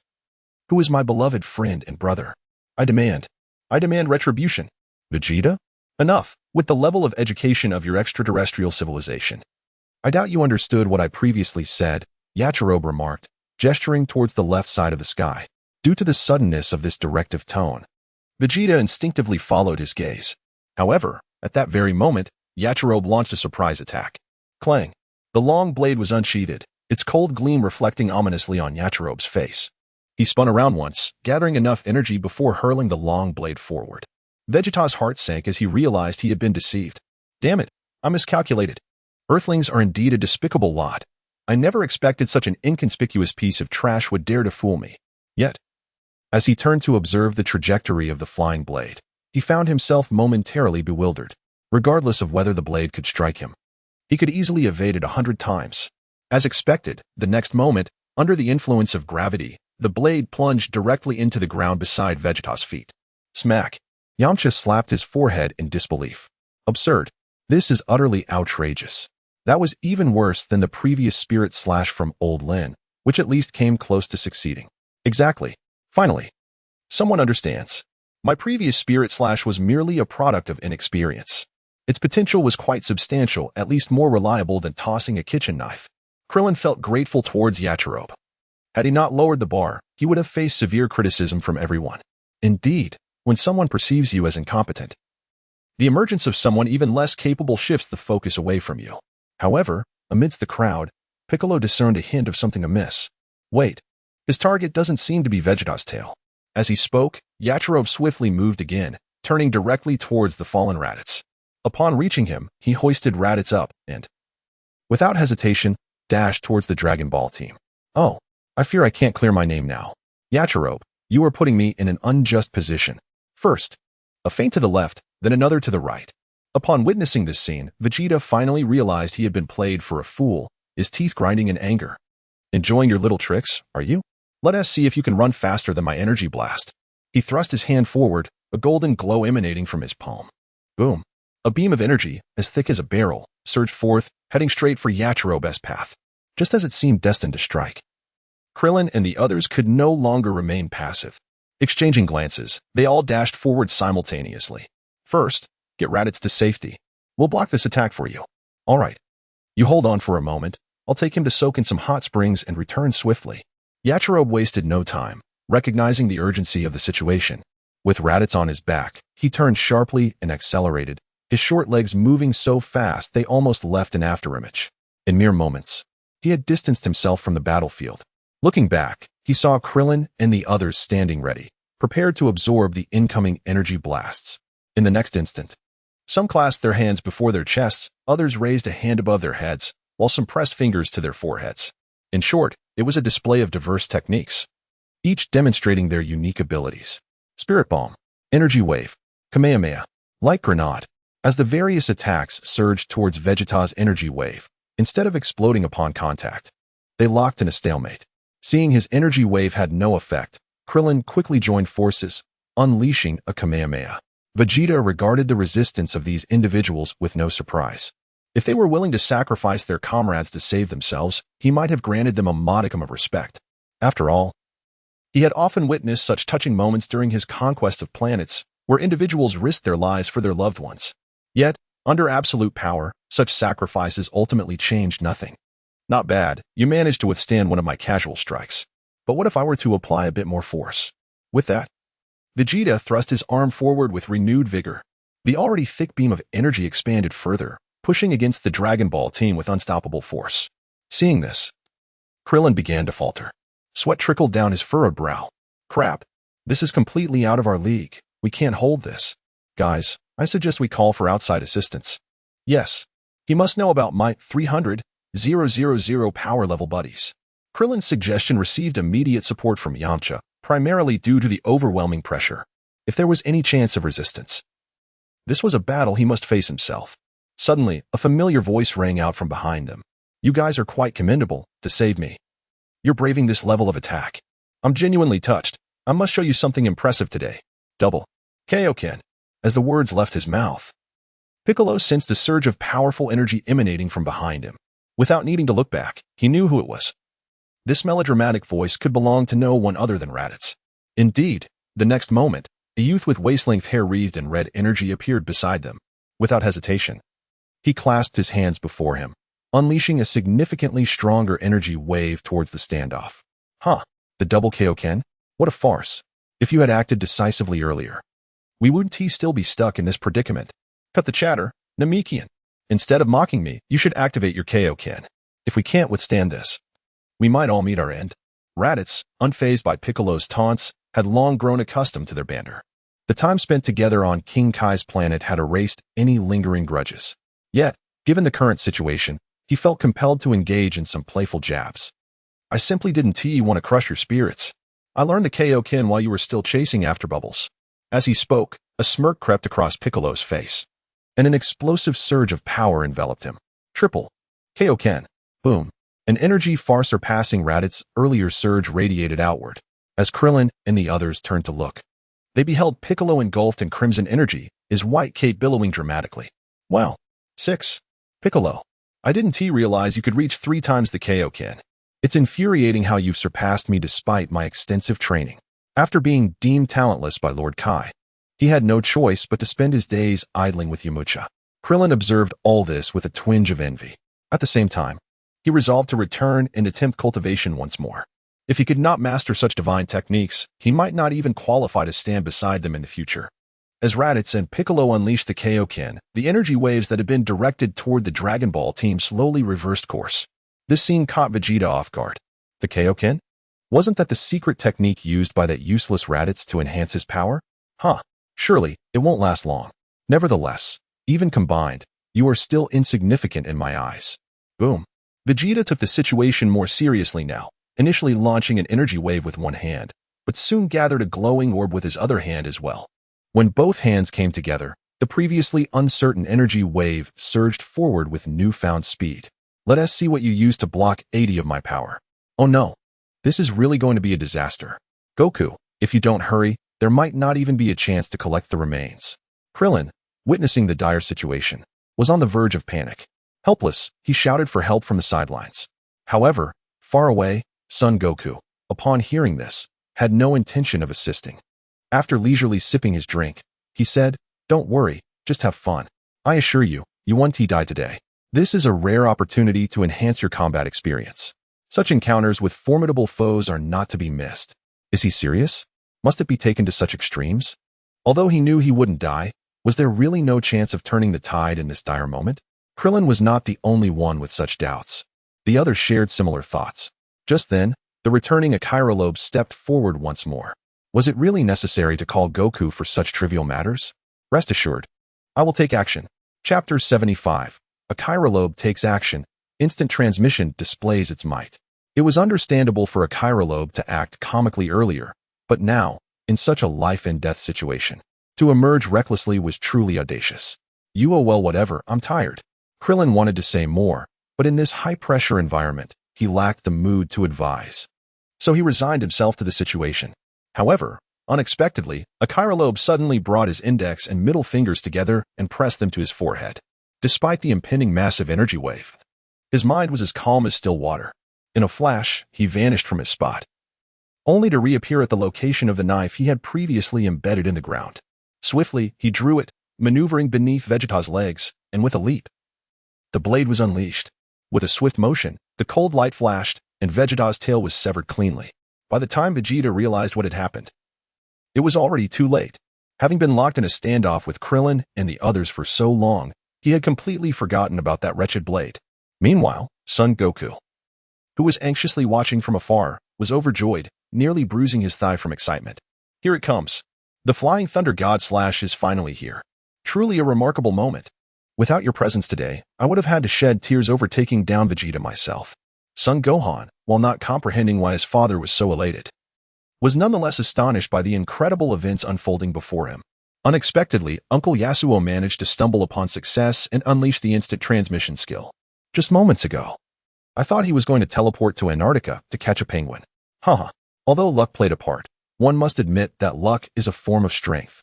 With the situation now seemingly resolved, Son Goku felt considerably relaxed, even offering a few words of praise for the troublesome Akira Lobe. Due to the severing of his tail, Vegeta's body quickly shrank, returning to its normal size in mere moments. However, having lost his energy supply, the prior standoff with the others inevitably ended in his defeat. At that moment, a myriad of colorful energy beams surged toward his face. Overwhelmed by the futility of his situation, he slowly closed his eyes. Am I going to die? I never anticipated this. In that moment, a montage of memories flashed through Vegeta's mind. An overwhelming sense of regret filled his heart. He had yet to reclaim the glory of the Saiyan warrior, had yet to become the legendary Super Saiyan, had yet to defeat Frieza, that detestable foe.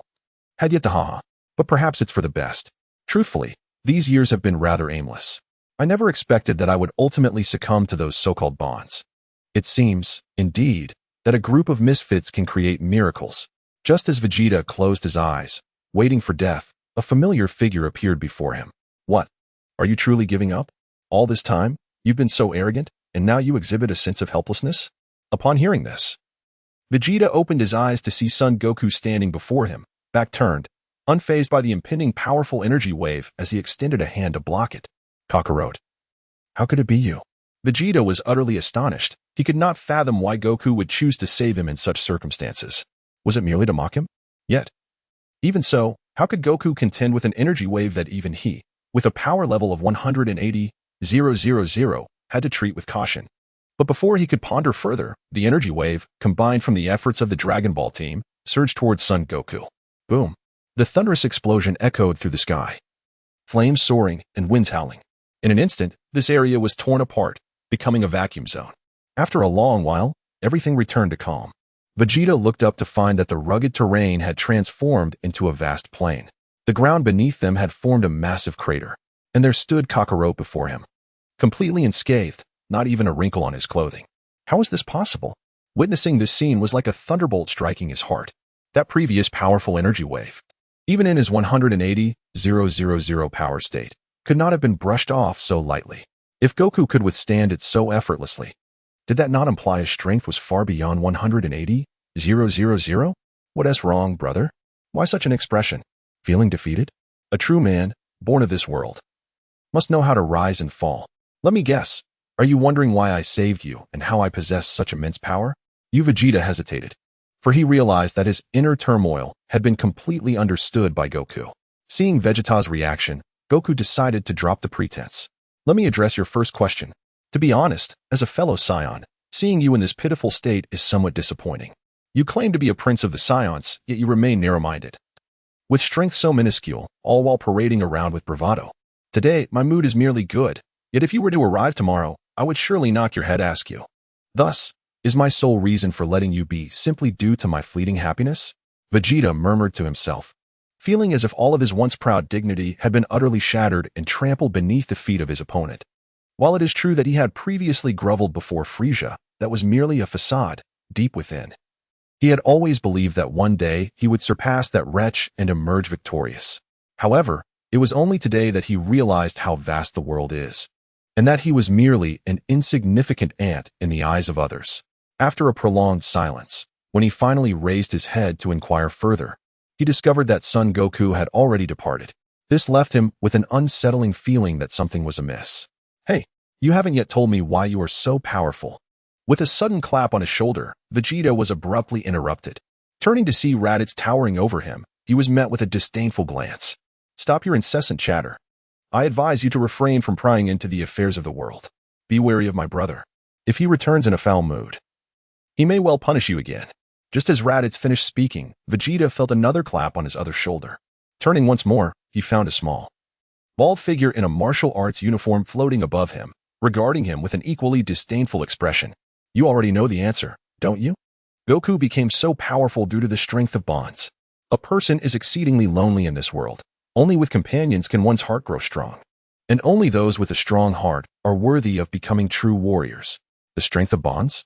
Only those with a strong heart can become. What a load of nonsense. Initially, Vegeta pondered this notion, finding some semblance of truth, but as he reflected further, he realized it was nothing more than sentimental drivel. Despite his grievous injuries, he summoned the last vestiges of his strength and flew toward the distant figure of Son Goku. Approaching him, he called out loudly, "Hey, Kakarot, please, tell me how to become stronger." In uttering these words, Vegeta was torn. His pride forbade him from bowing to this lower-class warrior. After all, He was of noble royal blood. Yet in a moment of life and death, Goku had effortlessly blocked his path, revealing unfathomable power. In that instant, even the most hardened hearts would waver slightly. Yet Goku merely turned his head, casting a casual glance at him. Everyone has their own path to power. The journey you must undertake can only be discovered by you. What Raditz and the others have told you, while laced with jest, contains a kernel of truth. If you can comprehend it, you may benefit greatly. Disappointed by the lack of answers he sought, Vegeta felt a pang of desolation. As for the words spoken by Goku, he did not believe a single one. It matters not if you refuse to tell me. This time, I concede that I have indeed lost. But Kakarot, remember this. When I return, I will be far stronger. From a distance, Raditz observed this exchange, feeling that Goku was wasting his time. He could not comprehend why they should keep such a foolish wretch around. Had it been in the past, he would have obliterated him without a second thought. The more he thought about it, the more frustrated he grew, and after a moment of contemplation, he could hardly quell the rising anger within him. Without hesitation, he dashed forward and delivered a fierce kick to Vegeta's cheek, sending him crashing into a nearby pile of dirt. Truth be told, I once thought you were quite formidable. Vegeta, I even believed you might be the one to lead us in our vengeance. However, it wasn't until I arrived on Earth that I realized how profoundly mistaken I was. With a disposition like yours, even given time, you would never grow to such heights. As Raditz spoke, memories of the final communication from his parents before their demise flooded his mind. He had kept the secret for a long time. Even when witnessing Goku transform into a Super Saiyan, he had no intention of revealing it.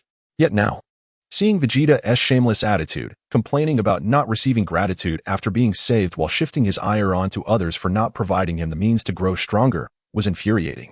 Clearing his throat, Vegeta emerged from the depths of the earth, wiping away the blood at the corner of his mouth and regarding Raditz with scorn. I must thank you for your evaluation. But what of it? As for your talk of vengeance, is that not the reason behind the destruction of planet Vegeta? What? You know? Raditz's pupils trembled violently. He had always believed that only he was aware of the truth behind the destruction of planet Vegeta. Yet, given the current situation, it seemed that Vegeta was also in the know. Of course I know. The absurdity of being destroyed by a meteorite. Who could genuinely believe such a tale? But what does it matter? Do you have any idea of the kind of strength Frieza possesses? With our current power, it is utterly impossible to contend with him. So your petty schemes are nothing but the dreams of a fool. Vegeta rose, brushing off the dust from his attire, and turned away to walk into the distance. His words were indeed his true thoughts, but what he did not divulge was that one day he would transform into the legendary warrior, ultimately annihilating Frieza to avenge his blood-soaked history. The destruction of planet Vegeta had been witnessed by many, although the information was somewhat suppressed. Having been entrenched in Frieza's army for so long, how could he possibly remain oblivious?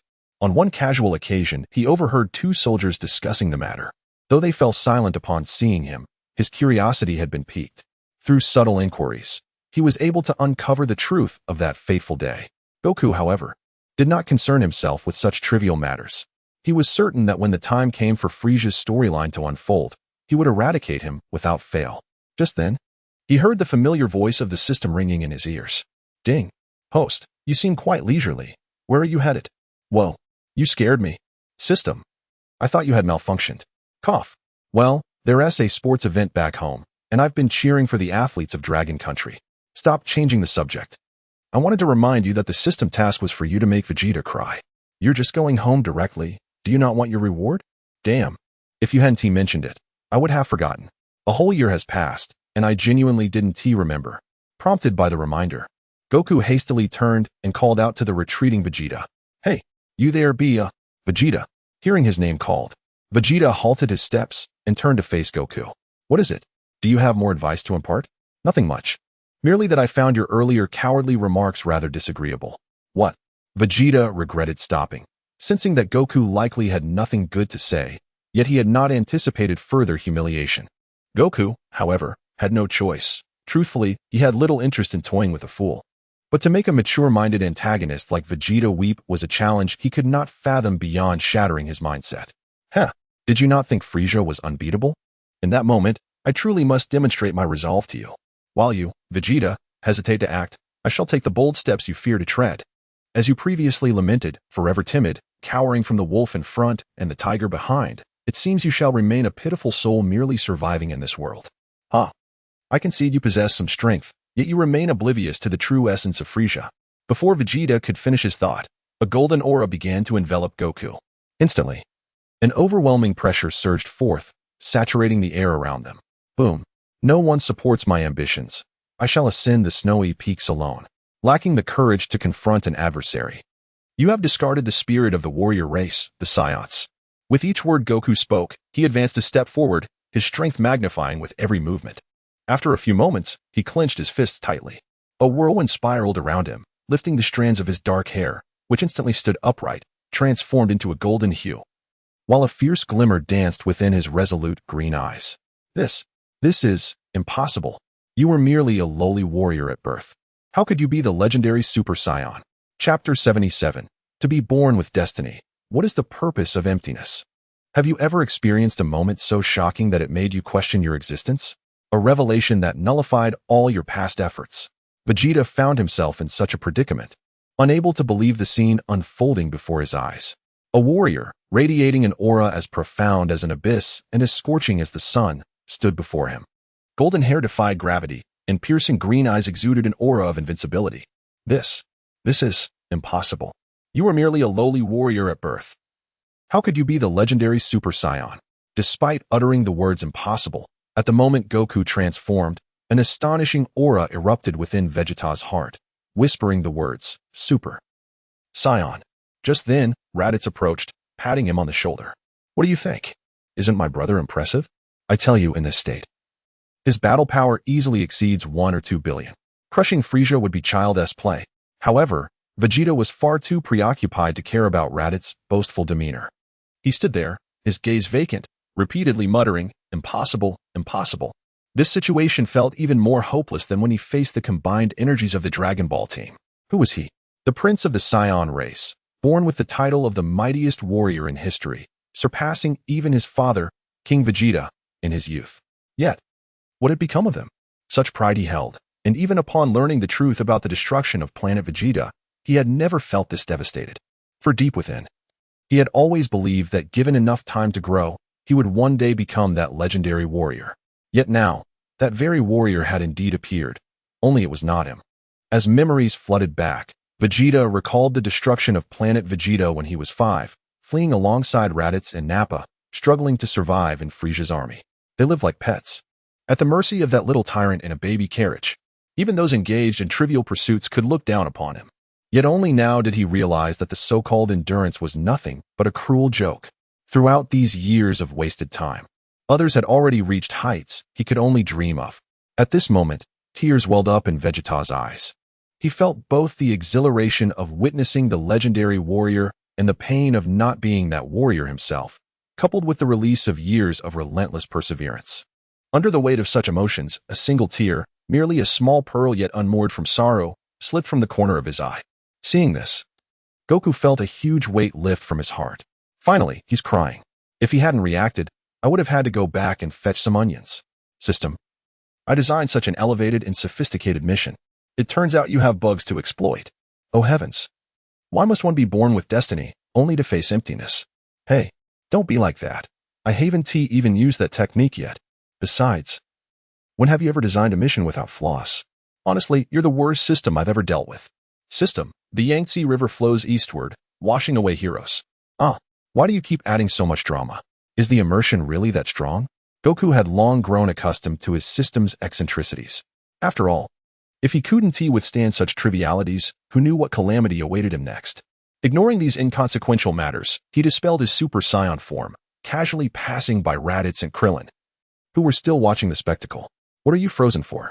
Call Piccolo and the others. Let us return to the festivities.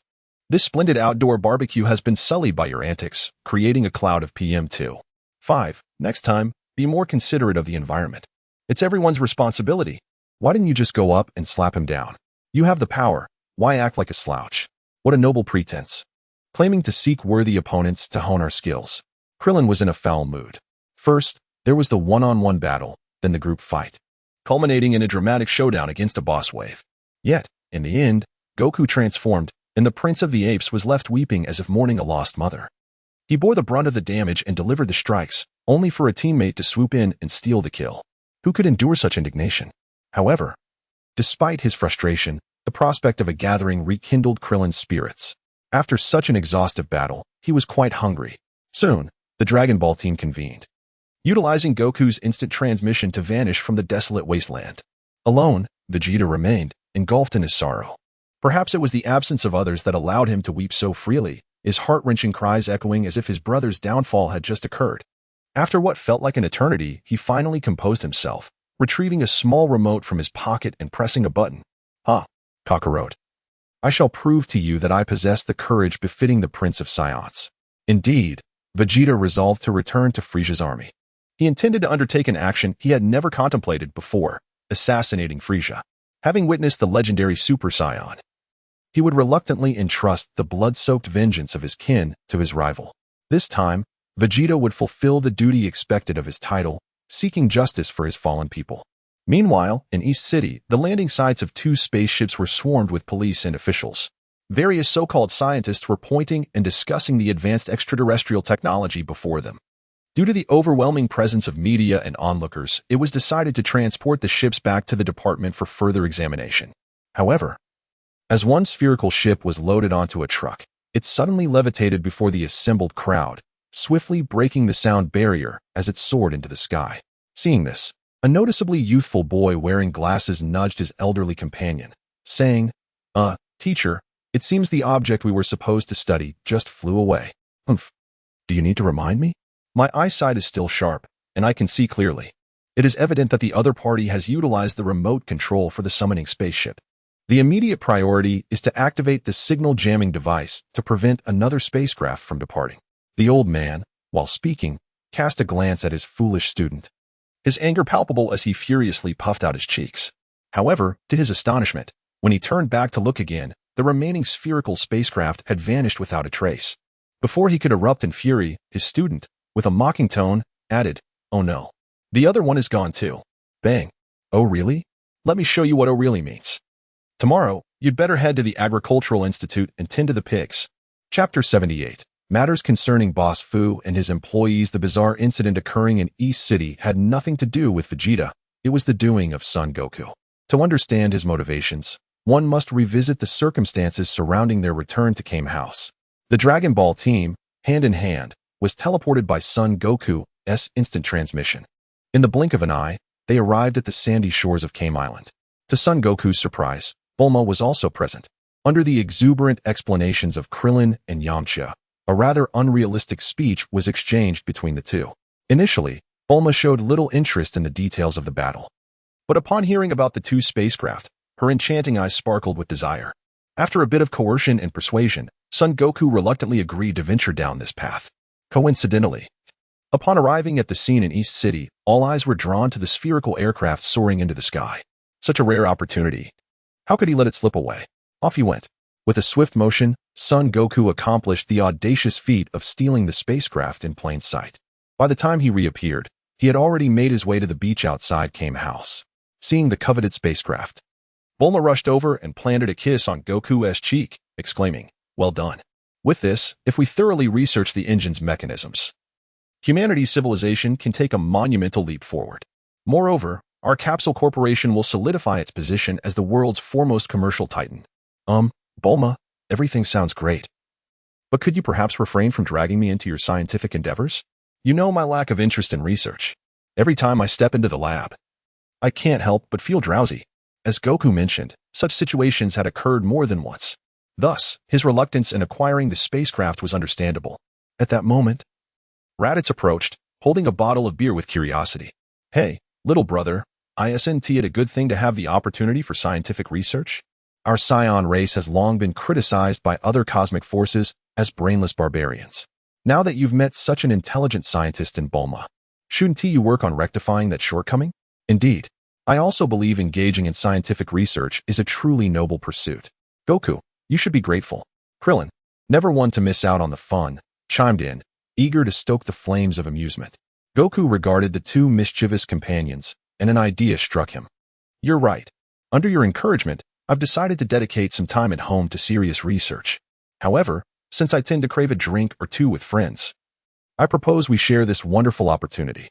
I'll assist Bulma, and you 2 can help me." "What? Both Krillin and Raditz were momentarily rendered speechless by Goku's sudden declaration. Of course, I'm quite generous. If you're unwilling, I have a small task for you. Gather the Dragon Balls scattered across Earth. Many lives were lost in East City. We must resurrect them. Goku, I believe you are correct. As guardians of Earth, we should indeed take action during such times.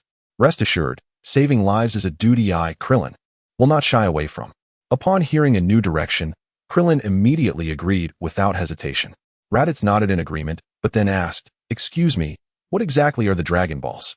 "Well, you've been on Earth for almost a year, and no one has mentioned them to you? Just wait and ask Krillin yourself." Goku dismissed the need to explain to his dim-witted brother. Meanwhile, at the location where Vegeta had previously fought, a shabby device lay atop an inconspicuous mound of dirt. Glowing red. This was the battle power scouter that Vegeta had carelessly discarded. Although damaged and incapable of measuring power levels, its communication function remained intact. This small alteration drastically shifted the course of fate. Within Frieza's army, 2 soldiers were reporting the monitored situation. What? That monkey Vegeta has gone to Earth? It appears he is rather obedient. To be honest, he has contributed significantly to our real estate business over the years.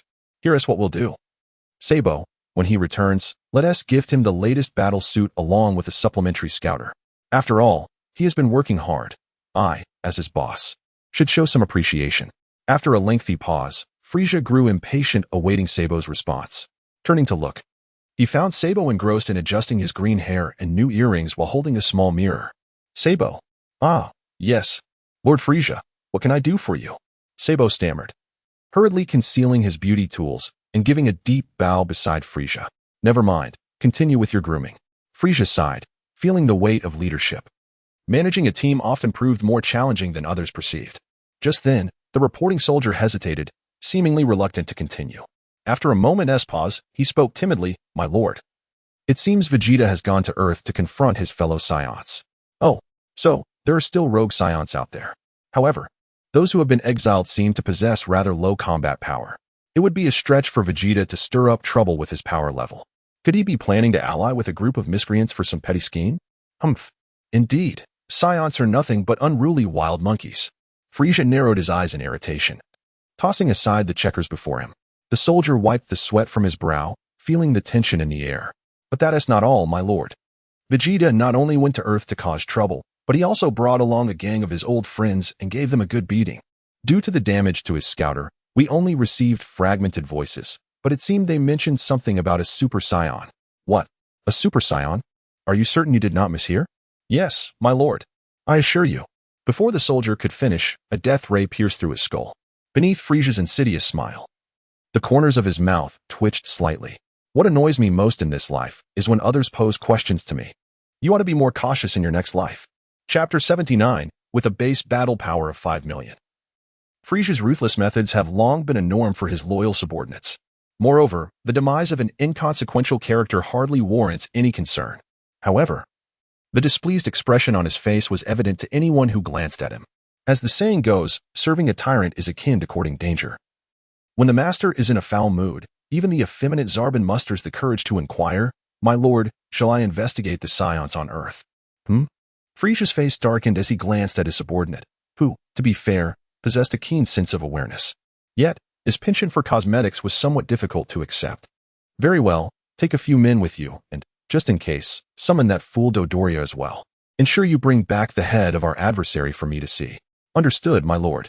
Rest assured, that little Earth is no challenge at all," Zarbin responded, turning to exit, only to be halted once more by Frieza. "Wait. Remember to contact the Ginyu Force and have them temporarily set aside their current tasks to rendezvous with you on Earth." "Ah, my lord. Isn't that a bit excessive for the Ginyu Force? Stop your prattling and follow my orders."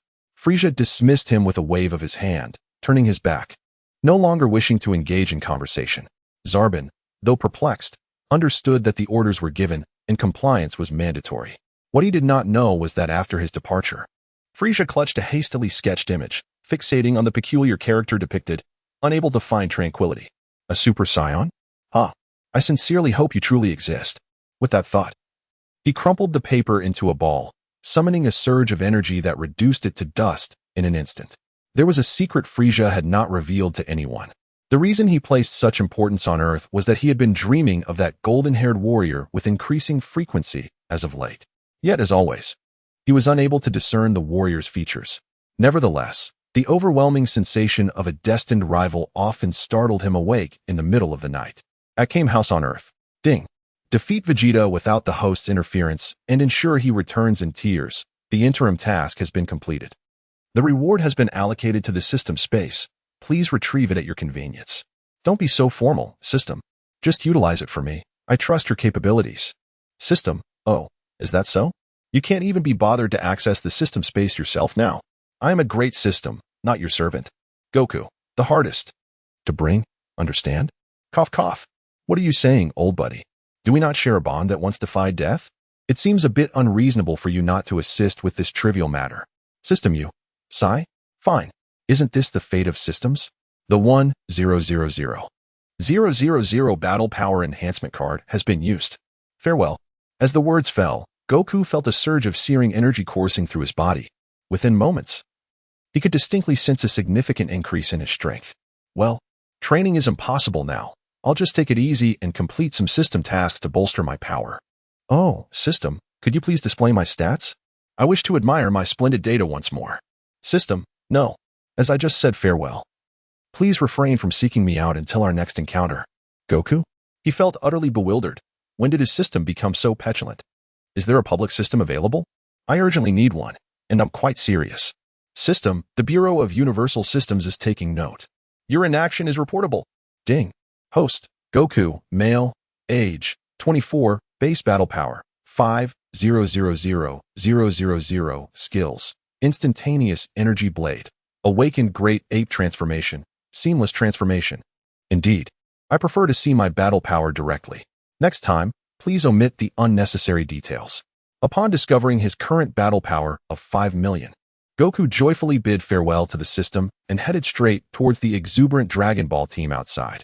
As he passed by the beer stash, he casually opened a can and, while strolling past Oolong, he couldn't resist swiping the freshly grilled fish from his hands. By the time Oolong registered the theft, he was livid. However, upon seeing that Goku had an identical fish, he quietly settled down. I seem to have forgotten. It must have been the one I ate earlier. Sigh. My memory is certainly not what it used to be. Poor. No. You just left it here. Goku took it. Go confront him. Oolong. No. You're mistaken. I ate it myself. Poor. No. I saw. Wah. Seeing that Poor was about to say more, Oolong quickly covered his mouth. What a joke.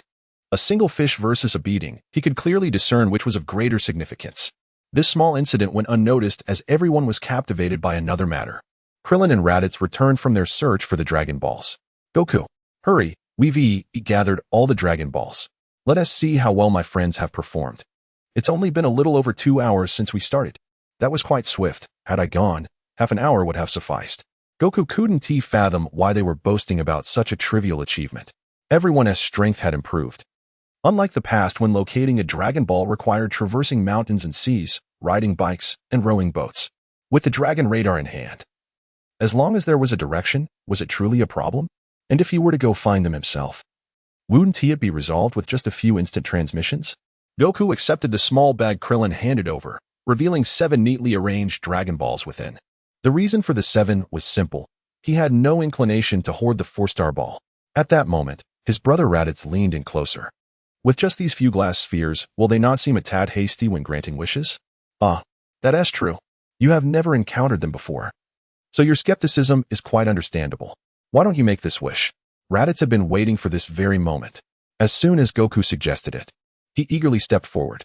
In an instant, everyone witnessed him lean in towards the bag containing the Dragon Balls, suddenly murmuring to himself, "Respectful Dragon Balls, please resurrect all those who perished due to the arrival of Vegeta and his companions." Chapter 80. The Dragon Who Encountered a Bug Silence.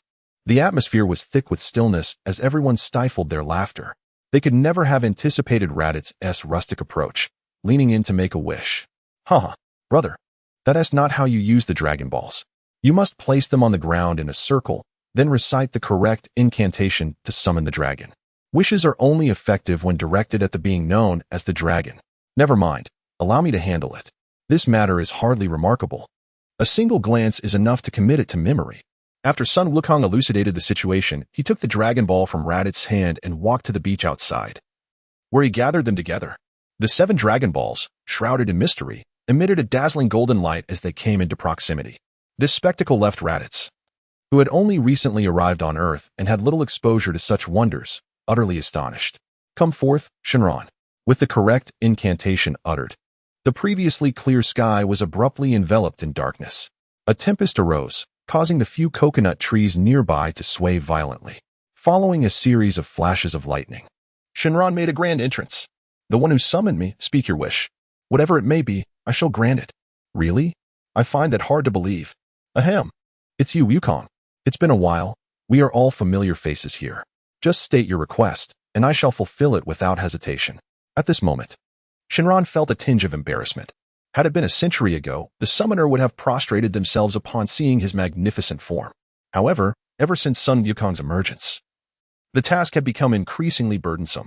Not only had the wishes grown more bizarre, but there were also frequent requests to resurrect individuals, leaving Shenron feeling rather unappreciated. "Wukong, I wish to revive someone." Shenron thought, as expected, here it comes again, another resurrection request. Do they think I'm some sort of revival token? That shouldn't pose too much of an issue. Who is it that you wish to resurrect? "Oh, don't be so anxious. Rest assured, this is merely a minor matter. Just bring back all those who perished after Vegeta and the others arrived on Earth." Son Wukong stated this as if he were discussing a trivial task, his demeanor so calm that it seemed entirely natural. Yet, who could fathom Shenron's inner turmoil? "I sincerely apologize. I cannot grant that wish.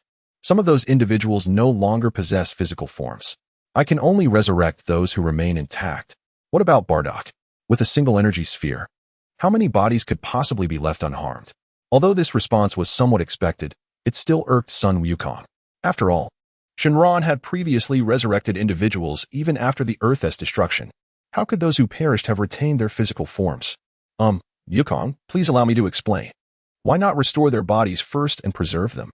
Then, summon me again after a year to resurrect them, and that would solve everything.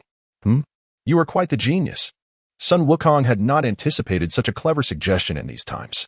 However, after a moment of contemplation, he thought that if the other party wished to play this way, he would not hesitate to abandon his principles. "You are right. A wish can indeed only achieve this outcome, so I shall modify my request." Upon hearing this, Shenron's spirits lifted considerably. It was rare for a young individual to be receptive to advice these days. However, his elation was short-lived, as Wukong's next words sent him spiraling back into despair.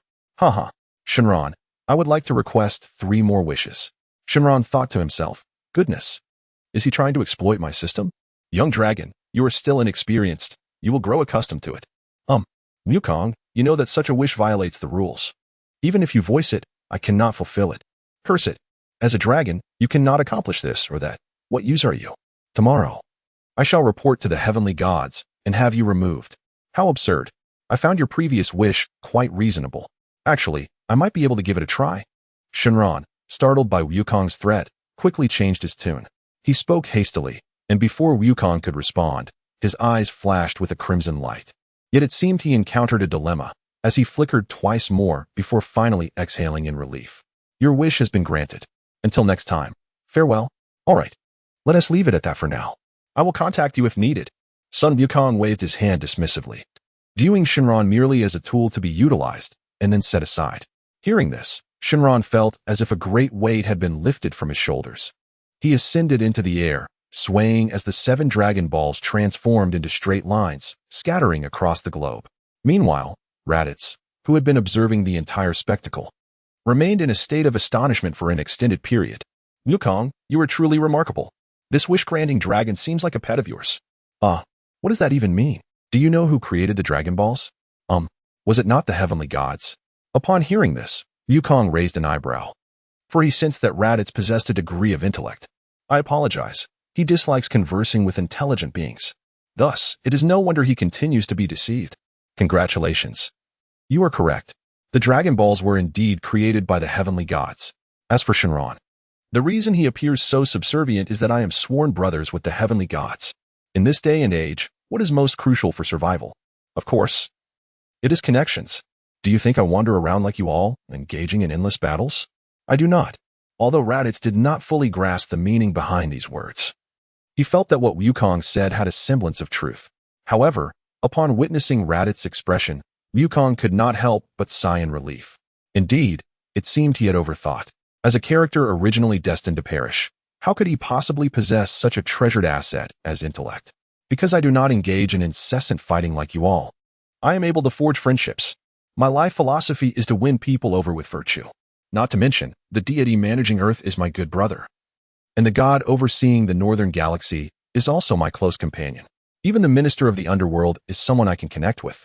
Let me put it this way, the issues you face while alive, I can resolve, and matters concerning your death are also within my capabilities. Even if you wish to be a pig in your next life, it would pose no dilemma. Raditz was dumbfounded, realizing that Wukong was indeed correct. Connections were the most powerful asset. He resolved that from this day forth, he would no longer rely solely on his strength to intimidate others. He would become an honest person who wins others over with virtue. Upon witnessing Raditz completely taken in by his words, Wukong couldn't help but nod in satisfaction.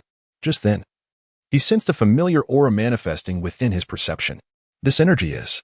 Oh no, Shenron, how could you have revived that fool chaos? Meanwhile, the Dragon Ball team, who were enjoying barbecue nearby, also sensed this energy and gathered around. Yamcha, having previously encountered chaos, was particularly sensitive to his aura. Wukong, how could you allow Shenron to resurrect that guy? Indeed, Wukong, I must say a word or two to you, although you have changed over the years. You still possess that same naive disposition. People like him, who have died, should remain so. It is unworthy of sympathy to revive them. Krillin, upon hearing Yamcha's words, nodded in agreement and added his support. Son Wukong was rendered speechless. What relevance did this matter have to him? Thus, he had no choice but to recount the preceding events. Indeed, I never anticipated that the foolish Shenlong could resurrect that Babidi. So, my brothers, we now face a dilemma. Either we eliminate him or bring him back. Well, let us choose to eliminate him, after all. That creature possesses weak abilities and a somewhat flawed intellect. It's uncertain what good would come from his presence. Before anyone else could voice their thoughts, Piccolo, who had deeply absorbed Son Wukong's teachings, swiftly offered his perspective. Krillin remarked, that makes sense. I cast my vote for Piccolo. Yamcha added, count me in. Kaiatsu chimed in. Well, Lanchi has called me to take care of the kids, so you all deliberate amongst yourselves. With a chuckle, Krillin declared, in that case, Wukong, I propose that I take on the challenge of facing him alone for the greater good. The others, witnessing the unanimous agreement to dispose of the bald-headed foe, were eager to employ their skills and head towards the adversary. After all, the previous skirmish had been merely a trivial affair. They had anticipated a glorious moment with the spirit bomb, but it had not met their expectations. However, at that moment, Raditz, who had remained silent thus far, interjected. Wait a moment. I believe that violence won't resolve our issues. Babidi isn't as malevolent as you all presume. He simply lacks the intellect to discern right from wrong. His actions upon arriving on Earth were likely influenced by his past experiences. How about you grant me a chance to persuade him with kindness? If that fails, I can always scatter his ashes. At Raditz's words, the Dragon Ball team exchanged incredulous glances. Goodness. To think that one would resort to scattering ashes if kindness fails. Who imparted such wisdom to you? Son Wukong, upon hearing this, realized that Raditz had been influenced by his own teachings. He couldn't help but feel a tinge of nostalgia. Young ones learn so swiftly. Just recently, he had taught him the virtue of kindness, and now Raditz had grasped it so adeptly. Very well. Piccolo, you and I shall accompany Raditz. Should we find him suitable for our cause, we will provide him with some military training and instill in him a sense of purpose. After all, once he joins our ranks, we must ensure he assimilates into our, corporate culture, Son Wukong concluded. Thus, Piccolo and Raditz set out, appearing reluctant on the surface. But in reality, well, they were off to fulfill their mission. With the excitement dissipated, the others began to disperse, tending to their own affairs, some caring for children, others indulging in mahjong. Just as Son Wukong was about to join them for a game where fortunes could sway by millions, a striking figure approached him, her gaze imbued with complexity. Chi-Chi? What brings you to me? Wukong, I have some questions for you. Can we find a secluded spot to discuss? Chi-Chi said, tucking a loose strand of hair behind her ear, clad in an alluring professional outfit that exuded an undeniable allure, making it difficult for onlookers to maintain composure. Son Wukong's heart raced. Such words seemed dangerously enticing. We are both married now, Chi-Chi, Please refrain from speaking so suggestively in the future. Don't worry. I've already spoken with Bulma. She is aware and has given her approval, Chi-Chi replied, leaving Son Wukong perplexed. When did his wife become so understanding? All right then. The two strolled along the shoreline, distancing themselves from Kame House. Chi-Chi finally suppressed her anxiety and feigned calmness, saying, Thank you, Wukong, for saving me once more. If it weren't for you during the events in East City, I might not have made it back. Son Wukong waved his hand dismissively. Oh, it was nothing. Don't think too much of it. You know I sent Krillin and the others to find the Dragon Balls to resurrect those who had fallen. So even without my presence, you would have been fine. I understand. Nonetheless, I still wish to express my gratitude. But did you come to my rescue solely because we are friends? Chi-Chi asked, her long fingers betraying her inner turmoil. Son Wukong, oblivious to the nuances, inhaled the fresh sea breeze and responded, Of course not. Our relationship transcends mere friendship. We have known each other for at least a decade. Hence, we are more akin to childhood companions and brothers rather than mere friends. Indeed, more than friends, yet not quite lovers. Chi-Chi replied playfully, though her heart fluttered at the confirmation of their bond. Chi-Chi, is there something weighing on your mind? Why not share it with me? And I shall offer my counsel, Son Wukong began, but was abruptly silenced by a sudden kiss from Chi-Chi. When he finally processed what had happened, he noticed a glimmering tear escape from the corner of her eye. Chapter 82. Chi-Chi's Confession, Bulma's outrageous behavior in the realm of human experience. The simplest of matters can often be the most complex, especially when it comes to love between two individuals. Some have endured a decade-long yearning for a fleeting glimpse of their beloved, while others have, amidst jest, revealed their truest feelings, only to be met with laughter instead. There are those who, at graduation, lack the courage to confess their affections, only to look back and realize that fate had closed the door forever, never foreseeing it would be their final encounter. Chi-Chi's audacity may have seemed bold, yet it is precisely such daring that leaves no room for regret. Wukong, you are right. We have known each other since childhood.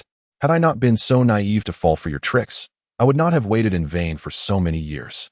It was only after I grew up and saw you had not come to marry me that I mustered the courage to seek you out. Little did I know. Your heart was already taken. Fate can indeed be cruel. At the moment of the kiss, Son Wukong sensed the situation spiraling into unfamiliar territory. While the thrill of it was undeniable, he realized that a misstep could lead to irrevocable consequences. He was already a family man. Such games were no longer appropriate. Chi-Chi. Please don't speak, Wukong. I do not wish to hear your words. When you spoke to me at the martial arts tournament, your words resonated deeply within me. But by the time I realized it, it was too late. I have but one question for you. If missing out on Bulma is a regret, what about missing out on me? Chi-Chi interrupted once more, her heart racing with the turmoil of unspoken emotions. She feared that if she didn't voice her feelings now, she might never find the strength to do so again. Perhaps it was due to the peculiar atmosphere at that moment, as Son Wukong no longer exhibited his usual exuberance. Bowing his head, he pondered deeply for a considerable time before speaking. You represent a different kind of regret. However, throughout one's life, every choice inevitably leads to some form of regret. Yet, even with this knowledge, what can one do? Choices must still be made. Thank you. Hearing these words, I believe I am content. Although I may struggle to let go, just as you have stated, life is destined to harbor regrets. And you, Son Wukong, are the regret of my existence. Furthermore, I shall not meet you again, for I cannot accept that we are merely friends. Upon uttering these words, the anguish within Chi-Chi's heart intensified geometrically. Nevertheless, she resolutely turned away and soared into the distance using her aerial technique. Son Wukong remained rooted in place for a long while, only shaking his head helplessly when Chi-Chi's silhouette vanished from view. Alas, where has that familiar face gone? While the peach blossoms continue to smile in the spring breeze, had I known such entanglements would pierce the heart, it would have been better had we never met. As he turned around, Son Wukong was astonished to discover a woman in a pink tracksuit with long blue hair standing not far away. Bulma. You must allow me to explain. What is there to explain? The girl has already run off so far. Why don't you go after her? Bulma spoke without a trace of anger, even wearing a slight amused smile, as if watching a play. This left Son Wukong puzzled. It felt as though Bulma were intentionally diminishing his intellect. Bulma, what do you mean by that? I assure you, there is nothing between me and Chi-Chi. Humph. Chi-Chi is one of my closest friends. I sensed her feelings long ago. Initially, I thought I must prevent you from taking advantage of her. But as time passed, I began to feel sympathy for her. Life is fleeting. If one is unfortunate, they may not even have a next life. Thus, as she previously stated, without you, Wukong, it would indeed be a regret of my life. Bulma paused momentarily before gesturing towards the horizon. Why not try to win her back? After all, she is the CEO of my company. If you let her leave in anger, where shall I find another employee as exceptional? Bulma, are you serious? Son Wukong was still somewhat uncertain. The situation felt like a surreal dream. Absolutely. You know my character. If I agree to such a ridiculous endeavor, it means I truly do not mind. Bulma pushed Son Wukong forcefully, urging him to set off immediately. Seeing this, Son Wukong ceased his hesitations, slowly rising into the air to wave goodbye to Bulma. I shall go see how Chi-Chi is faring. Her mental state was quite abnormal. It would be unfortunate if she were to do something foolish. With that, Son Wukong vanished from the shores of Turtle Island in an instant. Bulma, much like Son Wukong before her, gazed at the spot where he had disappeared, her expression tinged with disappointment. Her concern for Chi-Chi was genuine, as was her desire to prevent Son Wukong from becoming entangled with another woman. Yet, her mature and rational nature ultimately led her to make some unconventional decisions. In the northwest, a desolate wasteland lay where Son Wukong and others had previously battled Vegeta. At this moment, the seemingly dead Nappa sat bewildered in a deep pit. Did I not already perish? Am I resurrected? Or is this hell? Finally caught up. Had I arrived later, we would have had to chase after this guy as he ran amok. A gust of wind announced the arrival of Raditz, who stood beside Nappa, accompanied by a green-skinned figure draped in a white cloak with arms crossed. Raditz? What is the current situation? Were you also slain by Vegeta? Kill me? What nonsense! What kind of a creature is Vegeta to even think of killing me? Nappa furrowed his brow upon hearing this. Just as he was about to retort, he recalled that he indeed had a vendetta against Vegeta. Oh, is that so? Then how did you meet your end? Raditz, infuriated by Nappa's ignorance, slapped the smooth top of his head. Is it not possible that I am alive, and you are alive as well? Wait a minute. I distinctly remember being obliterated by Vegeta's energy wave. If that is the case, your assertion seems rather implausible. Nappa pondered for a moment, ultimately concluding that he had certainly died. Yet, Raditz's words also seemed to hold some merit, causing his already limited intellect to strain under the pressure of overthinking. Piccolo, observing Raditz's demeanor, noted his lack of understanding. He then shed his cloak and approached Nappa. We have an organization dedicated to maintaining world peace. Would you like to join? What organization for world peace? Nappa was utterly bewildered, still grappling with his current situation when two individuals suddenly appeared, proposing to recruit him. Seeing that Nappa was not grasping the gravity of the situation, Piccolo clarified the events surrounding his death. In simpler terms, we believe you possess extraordinary talents. If we cannot utilize them, then we must part ways. Boom. Nappa froze, as if struck by lightning. He did not care for their lofty ideals of world peace, but the notion that he possessed remarkable talents resonated with him. Wow. After all these years, someone finally recognizes my abilities. Just to be clear, I do not require a salary, but when the opportunity arises to confront Vegeta, I must be included. Raditz and Piccolo exchanged glances, amused by Nappa's navet. Very well. You have officially joined us. However, according to protocol, you must accompany us for a while longer. Nappa protested. Wait, if we are already a team, why must we go anywhere? When you say go for a while, does it mean what I think it does?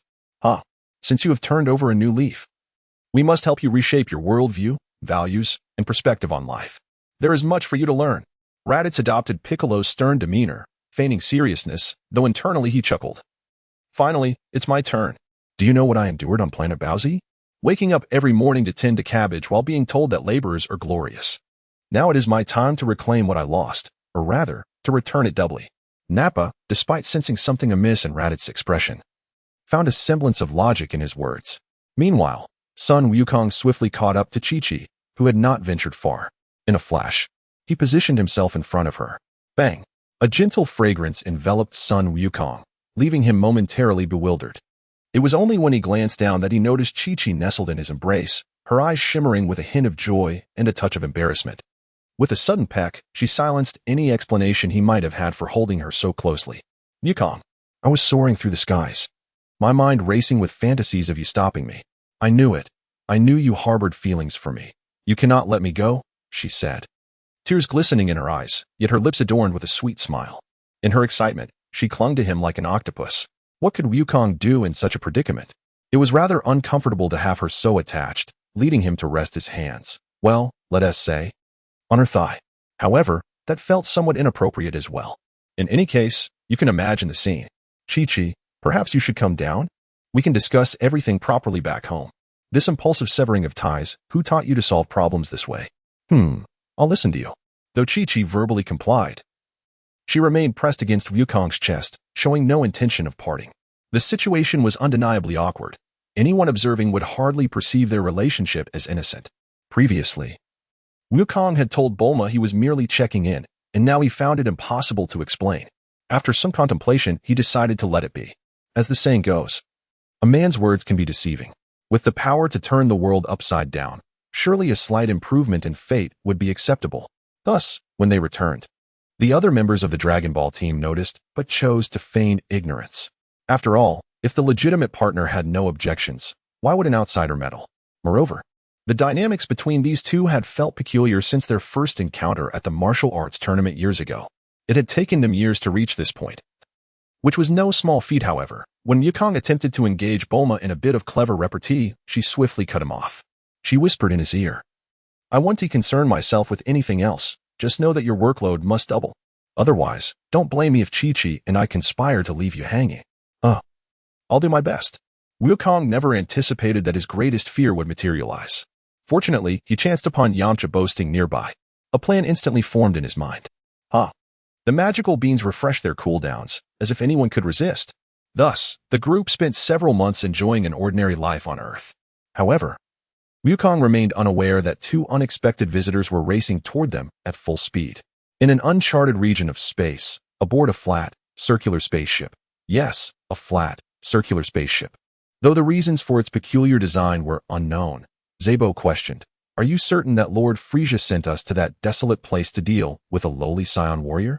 Zabo momentarily interrupted while meticulously outlining his eyebrows with an expensive pencil, shot a disdainful glance at the red-skinned creature beside him. This being, with its crimson skin and bizarre spikes, resembled an odd cross between a pufferfish and a monstrous entity. A command is a command. If you, Dodoria, are unwilling to go, that's your choice. The Lord has been in a foul mood lately. You might want to take a gamble and see if there are any bullets in the chamber, Zabo replied. Dodoria, upon hearing this, shuddered at the thought. Zabo, what are you saying? I merely feel that after our time with the Lord, sending us to such a remote place seems unnecessary for individuals of our caliber. Besides, I recall you mentioning the Jinyu force would be involved. That seems like overkill for a mere attack on a minor planet. I don't know, don't bother me. Can't you see I'm busy with my eyebrows? If you keep prattling on, I'll inform the Lord about your lack of diligence at work. Fine, I'll let you be. I'll take a stroll around. Dodoria retorted, heading toward the control room, though his curiosity lingered. This situation, when viewed through the lens of conventional logic, made sense. Yet, the problem lay in Frisia's unconventional mindset. Frisia had been plagued by nightmares, particularly one featuring a golden-haired monkey. Each night, without fail, he would awaken at 3 a.m. to relieve himself. I must find that wretched creature and obliterate him. As time swiftly passed, 3 months had elapsed since the onslaught of Vegeta and his companions. The Dragon Ball team enjoyed a peaceful and delightful holiday. Tien occasionally trained, but mostly spent time at home caring for the children. Given that his wife's temperament fluctuated between tenderness and volatility, Kaiatsu accompanied Tien, as others found his manner of speech intolerable. Piccolo and Raditz continued their usual quarrels, initially ignited by mere verbal slights but evolving into absurd reasons, such as Piccolo's fashion choices or Raditz's hairstyle. Eventually, their disputes required no words. A mere glance would suffice to incite conflict. Through rigorous training, both had experienced significant growth, surpassing power levels of 15,000, with Piccolo leading at 16,000. However, Yamcha faced the worst fate.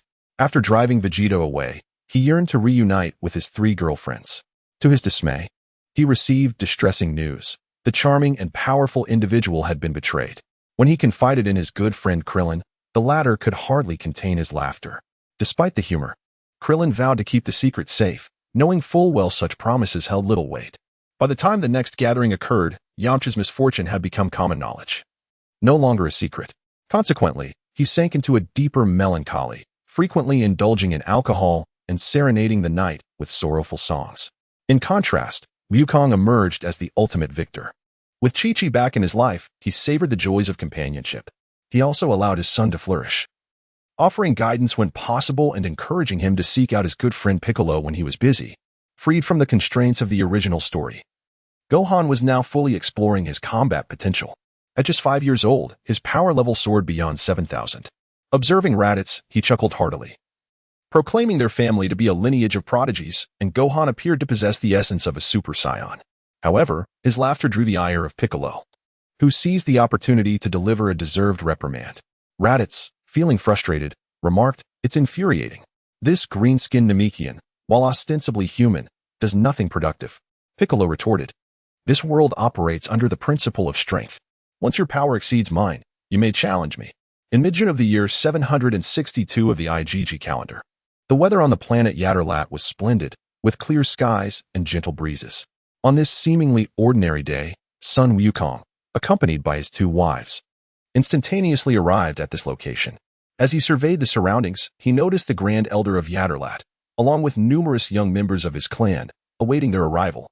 "Oh, Wukong, it has been quite some time since we last met, hasn't it? You should have come to visit us sooner. The harvest of food and vegetables on our planet this year has been remarkable. If you delay your visit any longer, they might spoil in the fields." The Grand Elder exclaimed, approaching Son Wukong with a warm smile, extending his hands for a hearty handshake. Son Wukong felt no aversion to this gesture, after all. This elder was both a mentor and a friend, and the vegetables from their planet were indeed delectable. Some even possessed extraordinary properties, such as promoting blood circulation, enhancing beauty, and nourishing vitality. Haha, Grand Elder, you flatter us.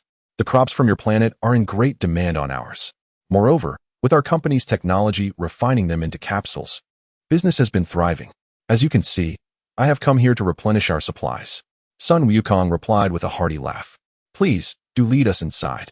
The Grand Elder gestured, ushering Son Wukong, Bulma, and Chi-Chi into the reception hall. After serving them a unique local juice, he began, "Wukong, take a moment to rest. I have instructed them to prepare the vegetables and herbs you need." "Haha, I have complete faith in your abilities, Grand Elder." Son Wukong praised as he produced several universal capsules. "These are supplies I brought according to your previous request. I have prepared over a dozen containers of instant noodles and sausages, which should suffice for a while." "Oh, haha. In that case, I shall not decline any further," the Grand Elder said, signaling a young Yatterlatian to hasten to Son Wukong and retrieve the capsules. "Ah, Wukong, may I inquire if these 2 ladies by your side are your wives?" the Grand Elder asked. "Yes, indeed," Son Wukong replied candidly, as he had been getting along well with Bulma and Chi-Chi. However, the next words from the Grand Elder took him by surprise. "Wukong, at your age, how can you be so careless? Both of your wives are pregnant, yet you continue to wander with them." Son Wukong gasped in shock. "Grand Elder, you must be joking. Such statements should not be made lightly." "Humph, do you think I, in my old age, would speak thoughtlessly like a child? We possess a unique perception magic here on Yatterlat, and just moments ago, I distinctly sensed the presence of new life within your wives." Upon hearing this, Son Wukong stood in stunned silence, followed by Bulma and Chi-Chi, who appeared equally bewildered. Bulma, Chi-Chi, what do you think about this? What else can we do?" "Of course, we must give birth. This is my first child," Chi-Chi said, her cheeks slightly flushed, but the joy of impending motherhood was unmistakable. Bulma, having already experienced childbirth, reacted with more composure. She leaned closer to Son Wukong and whispered, "If it weren't for your late-night escapades and insistence on bringing home multiple women, we wouldn't be in this unpredictable situation." Son Wukong's eyes widened in alarm as he swiftly covered Bulma's mouth. "Shoo, keep your voice down. We can discuss this later." He then turned to the Grand Elder. "Your abilities are impressive. We require extensive machinery back on our planet to detect pregnancy, yet you discerned it with just a glance. Haha, merely a few minor tricks. Here, we utilize a special magic that ensures the unborn child develops a healthy body within the mother, minimizing her pain during childbirth." Chapter 85. The Assault of Salza and Dodoria. "What?" Son Wukong was taken aback by the Grand Elder's words. If such a magic truly existed, it would far surpass the prenatal medications available on Earth. Without hesitation, he implored, "Grand Elder, since you have mentioned it, you must assist me." "Of course. I will return with double the supplies." The Grand Elder, though not one to dally, hesitated slightly. "You know that such special magic inevitably carries side effects. One side effect is that the pregnant mother will have an insatiable appetite, requiring 3 to 5 times the nutritional intake of a normal male. Is that all?" Son Wukong thought. His family might not have much, but they were certainly affluent. Whether it was food or riches, he would provide abundantly. Haha, no need to worry. Our situation is different from yours. We can manage the nutritional needs. I would appreciate it if you could personally perform this magic, as your esteemed status assures me. Very well. However, since you've traveled far, why not have lunch before we proceed with the magic? Just as Son Wukong was about to agree, he suddenly heard the voice of King Kai. Ahem. Wukong, I have something important to discuss with you. King Kai? What brings your voice here? We have a rapport. So just speak plainly. I am currently preoccupied with accompanying my wife for a checkup. Though he spoke casually, a sense of foreboding washed over him, as if something peculiar were about to transpire. As if to confirm his suspicions, the bizarre news arrived swiftly. Haha. Wukong, it's nothing serious. You know Frisia? He has sent 2 of his subordinates and a spaceship to Earth, just as Krillin and the others arrived. I thought it best to inform you quickly to avoid any unforeseen complications. What? Son Wukong almost choked on the unique juice from Yatterlat, exclaiming, King Kai. Last time you waited until Vegeta was nearly at Earth's doorstep before telling me. And now, they are already breaking into our home to steal crystals. And you only signal me now. Are you doing your job as King Kai properly? You can't even issue a clear warning. Isn't there a powerful fighter like you on Earth? That's why I focused my attention elsewhere. Who would have thought such a thing would happen? King Kai found himself at a loss for words, as he had been playing an arcade game that Son Wukong had gifted him. In a game featuring 2 squirrels navigating obstacles, the protagonist had attempted to complete the level numerous times, just as victory seemed imminent. An uncontrollable twitching of his eyelid interrupted his focus. Frustrated, he pressed pause and took a moment to reassess the situation, only to be startled into jumping more than 3 meters into the air. Never mind. I shall return to check on matters. Hopefully, nothing is amiss. Son Wukong concluded his telepathic communication with King Kai and turned to Bulma, Chi-Chi, and the Grand Elder, explaining the circumstances unfolding on Earth. Indeed, that is the situation. Bulma. Chi-Chi, please remain here. Earth is currently unsafe. I will handle things and return for you. He then addressed the Grand Elder. I must trouble you to watch over this area. Fear not, Wukong. Nothing will happen while I am here. However, you must exercise caution. That so-called Emperor of the Universe, Frisia, is no ordinary foe. Frisia? I can dispatch him as easily as one would slaughter a chicken or a dog. To me, he is merely a nuisance. With that, Wukong's eyes narrowed, and his form began to blur. In the blink of an eye, he found himself back on Earth. Upon sensing the atmosphere, he detected numerous malevolent energies to the southeast, with the 2 strongest exhibiting combat powers of approximately 20,000. A mechanical voice chimed in, alert, detection of Frisia's subordinates. Dodoria and Zarbon, leading a horde of minions to invade Earth. A time-limited side quest has been activated. It is time to showcase your strength and defeat them until they beg for mercy. Completion rewards include a card granting a 1 million combat power boost and a special skill card, permanent space survival card. Upon hearing the familiar voice, Wukong felt a surge of excitement. I thought Frisia had arrived, but with Zarbon and Dodoria, this will be a mere walk in the park. However, the task of making them call me father is quite amusing. System, I once had a sense of propriety, but it seems I have encountered a host with little regard for such things. What am I to do? Haha, your words are somewhat displeasing. Consider this. From the first task you assigned me until now, have you ever behaved appropriately? System. So this boy's lack of propriety is my influence? Recognizing the urgency of the situation, Wukong refrained from further conversation with the system. He closed his eyes to locate his companions, and a smile spread across his face. Remarkably, a group of familiar allies had gathered at the location where Dodoria and Zarbon had appeared. This promised to be entertaining. 2 opponents with combat powers of around 20,000 were about to confront a group led by Piccolo, whose power could soar to 30 or 40,000 with the King Kai fist. It was not merely a clash of arms. It was akin to colliding with a cannon barrel. With a flash, Wukong found himself on a vast plain. At last, this map was not a desolate wasteland. Gazing ahead, he spotted a massive, flat spaceship resting on the ground, while hundreds of aliens hovered ominously in the sky, eyeing the Dragon Ball team below. Nearby, numerous tanks and aircraft lay in ruins, evidence of the military's futile attempts to respond to the situation. How ridiculous! These aircraft and artillery are no match for an enemy capable of obliterating the planet with a mere wave of their hand. As for nuclear weapons, what magnitude would be required to destroy Earth? In the realm of Dragon Ball, They are utterly insignificant. Nuclear bomb. Indeed. I never anticipated my capabilities would be so lacking in this narrative. I apologize for bringing shame upon my fellow explosives. Chapter 86. In a blunder, prioritizing the greater good. I engage in a solitary battle, understood? Continuing from the previous account, upon returning to Earth, Wukong quickly activated his senses and employed Mondo's signature skill, teleporting to a vast grassland. Looking up, he saw the Dragon Ball team already in a standoff with Dodoria and Zarbon. Not far away, tanks and aircraft billowed black smoke, while a group of fearless journalists wielding cameras and microphones broadcasted live. Suddenly, one staff member recognized the floating figure of Wukong and exclaimed, "Look, that face seems familiar. Isn't he the one who defeated King Piccolo?" Indeed, it appears so. He also handled the previous alien invasion. However, last time, he relocated the invaders elsewhere. So we missed the report. Enough chatter. There are countless viewers worldwide. The speaker, a reporter with a microphone, called out to Wukong, "Mr. Son Wukong. Mr. Son Wukong." Wukong, bemused by the commotion, realized that the people of Earth were unaware of the imminent danger posed by the beings before them. It was not merely those with combat powers exceeding 10,000. Even Yamcha's destructive capabilities could lead to the extinction of humanity.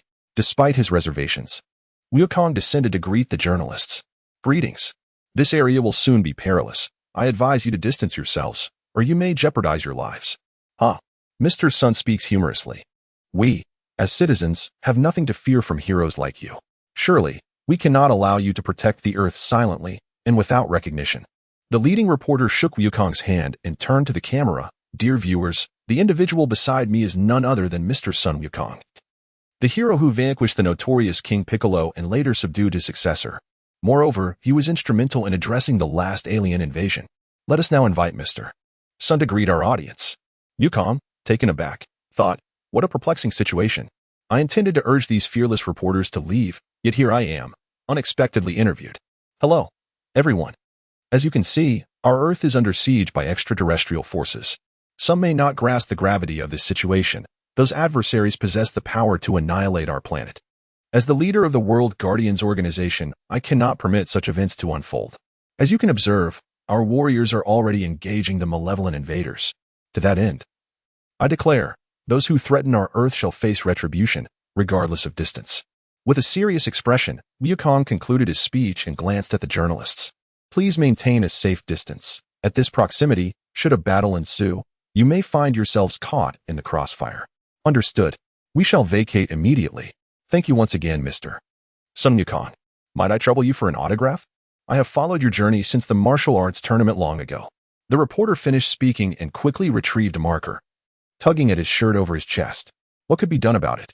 Son Wukong took the pen and flamboyantly inscribed his name on the other man's clothing. Once this was accomplished, he exchanged greetings with him and soared towards the direction of the Dragon Ball team. Krillin sensed Son Wukong's arrival immediately. "Wukong, if you had come any later, we would have wrapped up and gone home." Yes, Wukong. I thought you weren't coming. I was ready to showcase my prowess." Raditz chimed in. "Humph. I couldn't help it. I was out of the ball game. If it weren't for that old King Kai sending the signal too late. With my strength, I wouldn't have been the last to arrive." As soon as Son Wukong uttered these words, he immediately felt something was amiss. Scanning the surroundings, he only noticed Raditz, Piccolo, Krillin, and Oolong, along with Kaiatsu. Where are Tien and Yamcha? Why haven't they shown up? Tien is at home taking care of the kids. He has no time to come. As for Baba, he hasn't completed his labor reform yet, and his ideological education still leaves much to be desired. And Yamcha, that guy is just ridiculous. He spends all day emoing around. Honestly, aside from singing love songs, I don't know what good he is here for. Regarding the oddity he mentioned, Krillin added, "Don't pay too much attention to the details, they're inconsequential." Oolong interjected, "Aren't you all polite? Am I not worthy of being treated like a person?" After hearing Krillin's explanation, Son Wukong turned his gaze to a group of aliens floating in the distance and said, "I'll start by leaving the two leaders with combat power exceeding 20,000 to play with. Can you deal with the remaining nameless minions? It might be a bit challenging." "But not overly so," Krillin replied. "If we disregard environmental destruction, one move should suffice," Raditz added. "Even with environmental preservation, it won't take more than 10 breaths," Piccolo stated. Kaiatsu chirped, "Abba, Abba." Oolong protested, "Wait a minute. What does this have to do with me? I was just playing mahjong with Krillin, Master Roshi." And Pooh were at Kame House. He dragged me over here, claiming there was something fun going on. Can you believe the nonsense he gets up to every day? Krillin, feeling awkward, scratched his bald head and quickly countered, I just had a clean hand. I was worried you all might cheat. Oh, is that what this is about? Have you ever considered that even without me, Master Roshi and Pooh are still there? Oolong was left dumbfounded, questioning the very essence of the situation. As expected, Krillin couldn't find a retort. Wait, you're right. I need to go back and bring them along. Son Wukong and the others observed, bemused, realizing the added confusion of the situation. However, at that moment, a group of aliens led by Dodoria and Zaban grew increasingly displeased. We traveled thousands of miles to find trouble with you, and you lot completely disregarded us. Instead of discussing matters, you're chatting about mundane things. The most outrageous part is that there's even a strange creature among you. Oolong exclaimed, let go of me. Don't pull me. Today, I, Oolong, request to duel those two foolish beings. Chapter 87, The Reunion of Three Bystanders. Dodoria and Zaban had been out of their spaceship for a while. Initially bombarded by a group of oblivious aircraft, after dispatching a few energy blasts, they waited a long time to gather enough numbers. To their dismay, they found the others engaging in casual conversation. Hey, you lowly natives of this planet. A loud shout interrupted the Dragon Ball team's conversation. They looked up to see a pink-skinned creature, resembling a starfish, with several fleshy spikes on its head, standing arrogantly. Son Wukong could no longer contain himself. If it were Frieza, he could still play along. But to have two extras daring to shout at him was intolerable. With a swift move, Son Wukong blurred and appeared behind Dodoria and Zaban. He then wrapped an arm around each of them, feigning a hoarse voice. Gentlemen, we have been somewhat remiss in our hospitality.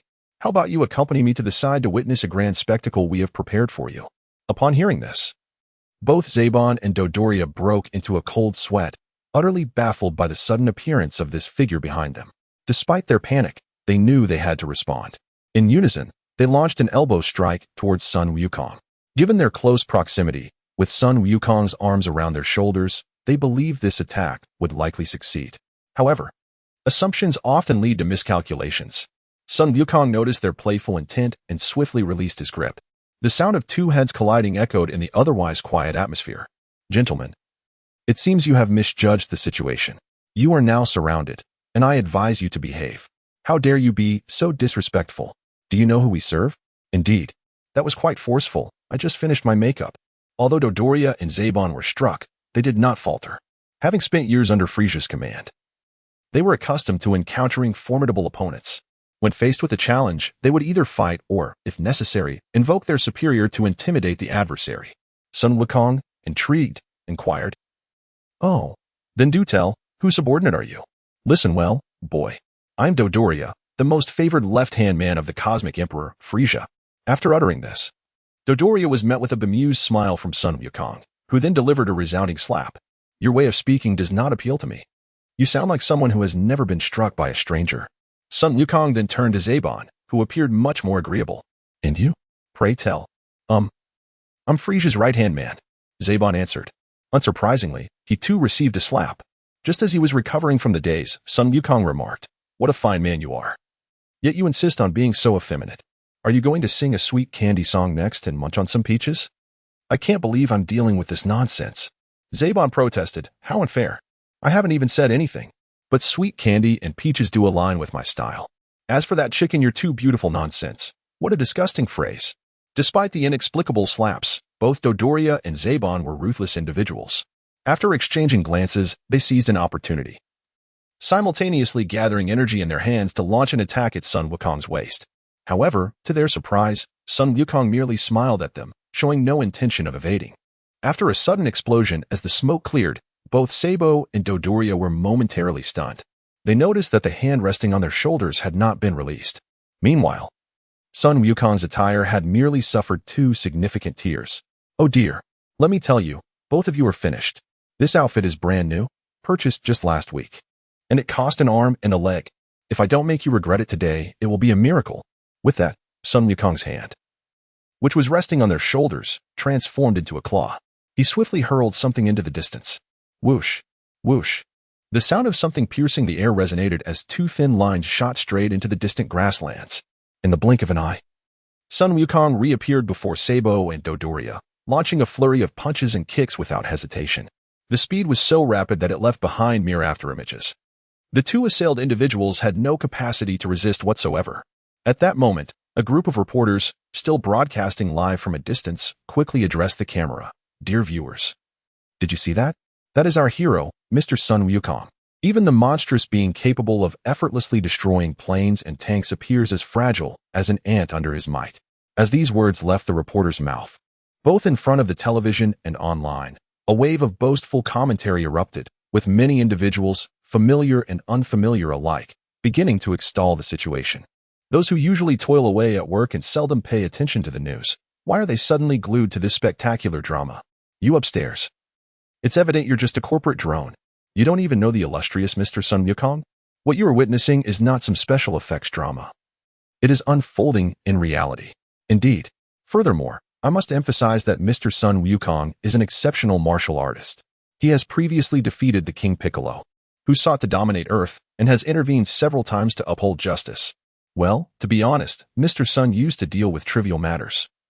But now it has escalated beyond belief. Look at the foes he faces: alien invaders. Is it too late for someone in their 30s like me to learn martial arts? I advise you not to waste your efforts. The martial arts being peddled today are mere fakes. Just last week, I enrolled my son in a training camp, and the instructor neither could fly nor unleash energy blasts. I was so enraged that I demanded a refund. I encountered a similar situation. The instructor at that camp claimed to wield energy blasts, but in reality, they were merely pre-purchased explosives. As for flying, it was all nonsense, a mere ruse involving wires. I'm an old spectator of martial arts tournaments. How could I not discern the truth? Take the incident with King Piccolo too. For instance, I was closest to the epicenter of the explosion and witnessed everything clearly. Goodness, I was in the front row that year, discussing matters with Zhang San and Li Si. Goodness, I am Zhang San. Goodness, I am Li Si. Haha. So, it is the two esteemed brothers. Do you still recall the days of Wang Mozi? Thus, the atmosphere on the internet, previously normal, was entirely derailed by this unexpected reunion of three individuals. Returning to the matter at hand, Sabo and Dodoria were utterly incapacitated by Son Wukong's relentless assault. A rapid series of ordinary punches rendered them powerless to retaliate. This intensity was sufficient to prevent any counterattack but did not result in instant defeat. The situation had grown somewhat grave. In simpler terms, while one could easily be dispatched with a single blow, the opponent chose to inflict a continuous barrage of tiny, needle-like strikes, inflicting pain without significant harm, while also imparting a numbing effect that left them immobilized. Yes, exactly that. On the other side, Krillin and his companions, witnessing Son Wukong in action, were equally unwilling to hold back. They exchanged glances, shared a burst of energy, and charged towards the hundreds of aliens floating in the air. Piccolo, Raditz, and Krillin, with their formidable combat prowess, were regarded as notable figures among the various cosmic factions. Who else could claim subordinates with combat power exceeding 10,000? In light of this substantial disparity, the few hundred minions brought by Sabo and Dodoria appeared utterly insignificant. As Krillin and his companions plunged into the fray, it was akin to wolves descending upon a flock of sheep, chaotic and unrestrained, devoid of any tactical finesse. In mere moments, what had appeared to be a large mass of alien thugs was swiftly reduced to a chaotic mess. Once the battle had progressed sufficiently, Piccolo, Raditz, and Krillin exchanged glances indicating their unspoken understanding. However, an awkward situation arose when Krillin and Piccolo simultaneously retreated, inadvertently cornering Raditz as they sought to encircle the remaining foes. Just as they established their positions, Raditz unleashed a powerful energy wave, obliterating the remaining foes in an instant. Krillin stood dumbfounded. What are you doing, big brother? Didn't we agree to leave a few alive? Exactly. You reckless fool. Didn't we just share a glance indicating our intentions? What? Did you misinterpret our glances? I thought you both intended to eliminate them entirely. The situation had become somewhat absurd. Who would have thought that three individuals could interpret a simple glance in such divergent ways? Piccolo desired to cultivate crops, while Krillin sought to capture live enemies. Well, maybe we should discuss these strategies next time. It seems our teamwork has been lacking. Ultimately, Raditz yielded. What could he do? The other two had some room for negotiation, but his attack had unambiguously nullified any other plans. In the midst of this awkward atmosphere, as soon as one person spoke up, the others followed suit. I believe that while camaraderie is secondary, your recklessness is truly concerning. Indeed, We didn't even ascertain their names or affiliations. We've eliminated them. Yet we lack any useful information. What? I thought you'd ask me. I know them. I was once associated with them. Wait. You mean you were part of their group? At this, Piccolo was livid. He swiftly approached Raditz and seized his collar. Silence. How dare you speak so freely, you scoundrel? You've lived 29 years without achieving anything of merit, yet you have the audacity to boast here. Raditz, how old are you? I'm 29. Why do you ask? A scoundrel at 29, accomplishing nothing in life, yet you dare to prattle on. I have never encountered someone so shameless. Now tell me, are these individuals your accomplices? Ever since your arrival, you've summoned Vegeta and others, and then a flamboyant character along with a cadre of subordinates came seeking trouble. Seeing the situation escalate, Krillin rushed in to mediate. Calm yourself, Piccolo. With Raditz's intellect, he wouldn't even comprehend the role of a traitor if he desired to be one. The situation is likely not as you perceive it. Alas, I cannot be faulted for my thoughts regarding this matter. For you must understand that two anomalies have arrived this time. Next time, there could be a multitude of individuals performing square dances, although their strength is rather lacking. Their incessant meddling is quite bothersome. The Ginyu Force exclaims, "Disaster! There is a mole among us. Cease all operations." Piccolo, has your head been kicked by a mule? My brother is a Super Saiyan, a being capable of overwhelming anything. Do you truly believe I would play the role of a traitor? That would be utter folly. At this moment, Raditz was equally incensed. While he could accept being labeled weak, he could never abide the notion of being a traitor. Why? He simply lacks the acting skills. There was a time he attempted to deceive Piccolo into consuming dumplings filled with mustard. The result? He ended up harming himself far more than his adversary, devouring 2 large plates of mustard-filled dumplings. Yet, none of it mattered, for Piccolo had seen through the ruse immediately. Rather than expose him, he merely observed as Raditz continued to eat.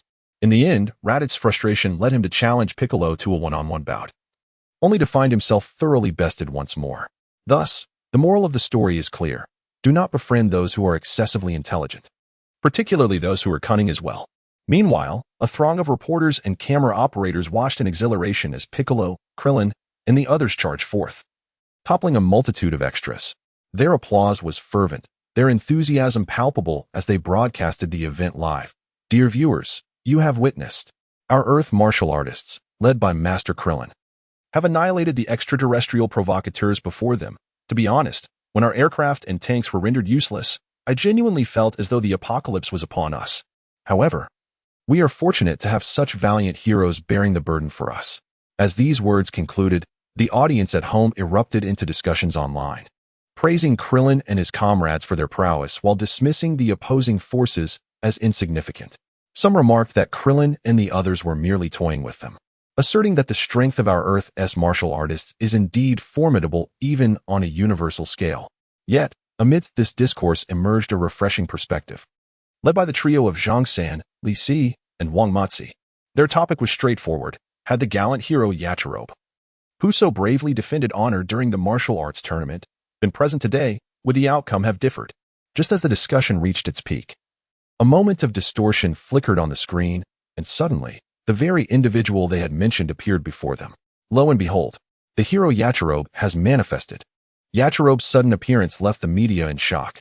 As a professional journalist, one is seldom astonished by the absurd. They remained composed even when faced with the aliens' casual destruction of military aircraft. However, witnessing a living legend materialize was beyond their expectations. Mr. Yachirobe, we didn't expect this alien invasion to draw you here. Yachirobe, startled by the unexpected voices, turned to find himself surrounded by ordinary people and exhaled a sigh of relief.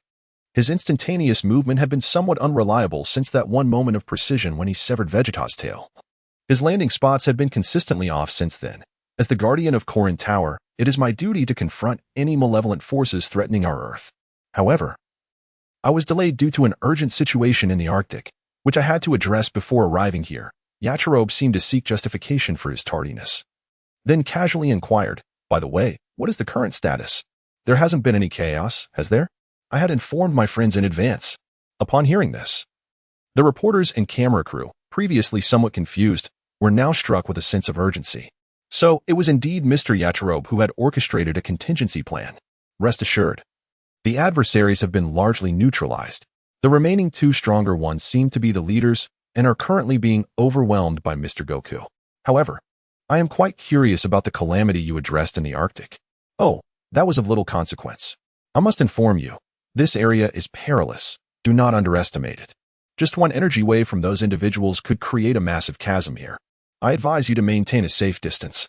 You have captured enough footage. It would be unwise to risk your lives in pursuit of more. Yachirobe's warning was taken to heart by the reporters and crew. However, some internet trolls, unaware of the context, seized the opportunity to mock. Who is this hefty fellow? Spouting off nonsense about chasms when he should know that the aliens have already turned our military assets to scrap metal. Come on, mate. Those aliens casually destroyed our aircraft.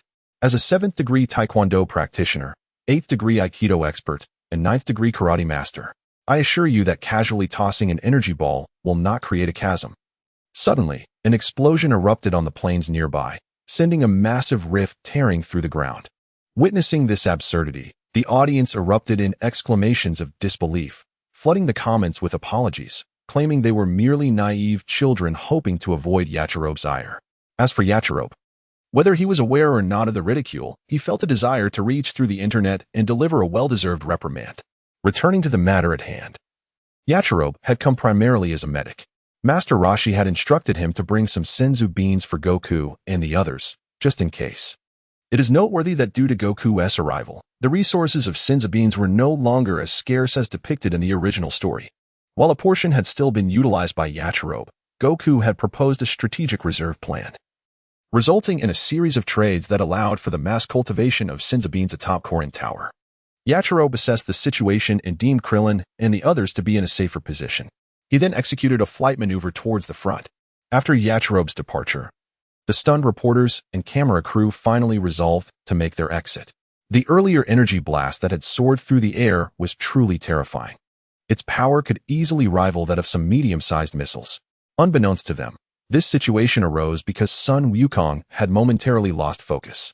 He had been delighting in tormenting Dodoria and Zabo when he suddenly spotted Raditz in the distance, gathering energy for a blast aimed at the large spaceship ahead.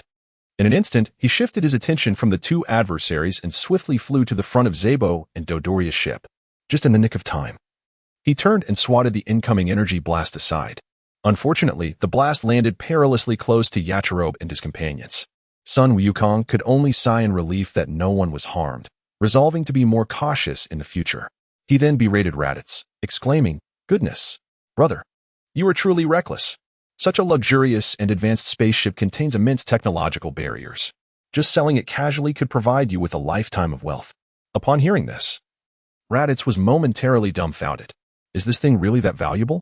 When I was a bandit, during my real estate ventures, we encountered far superior ships on various mid to high-level planets. We learned from Prince Vegeta and destroyed many of them, and there were thousands, if not tens of thousands, worth of them. Slap. Krillin, Son Wukong, and Piccolo simultaneously smacked their foreheads. There are always sacrifices involved in a villain's redemption. Some lose power while others lose their wits. Krillin chuckled. Raditz, it seems you truly adhered to the principle of courtesy before combat when you came to Earth. If you hadn't followed the rules, humanity might have regressed by many years. Piccolo disagreed with Krillin's assessment. No matter, my family can create Dragon Balls.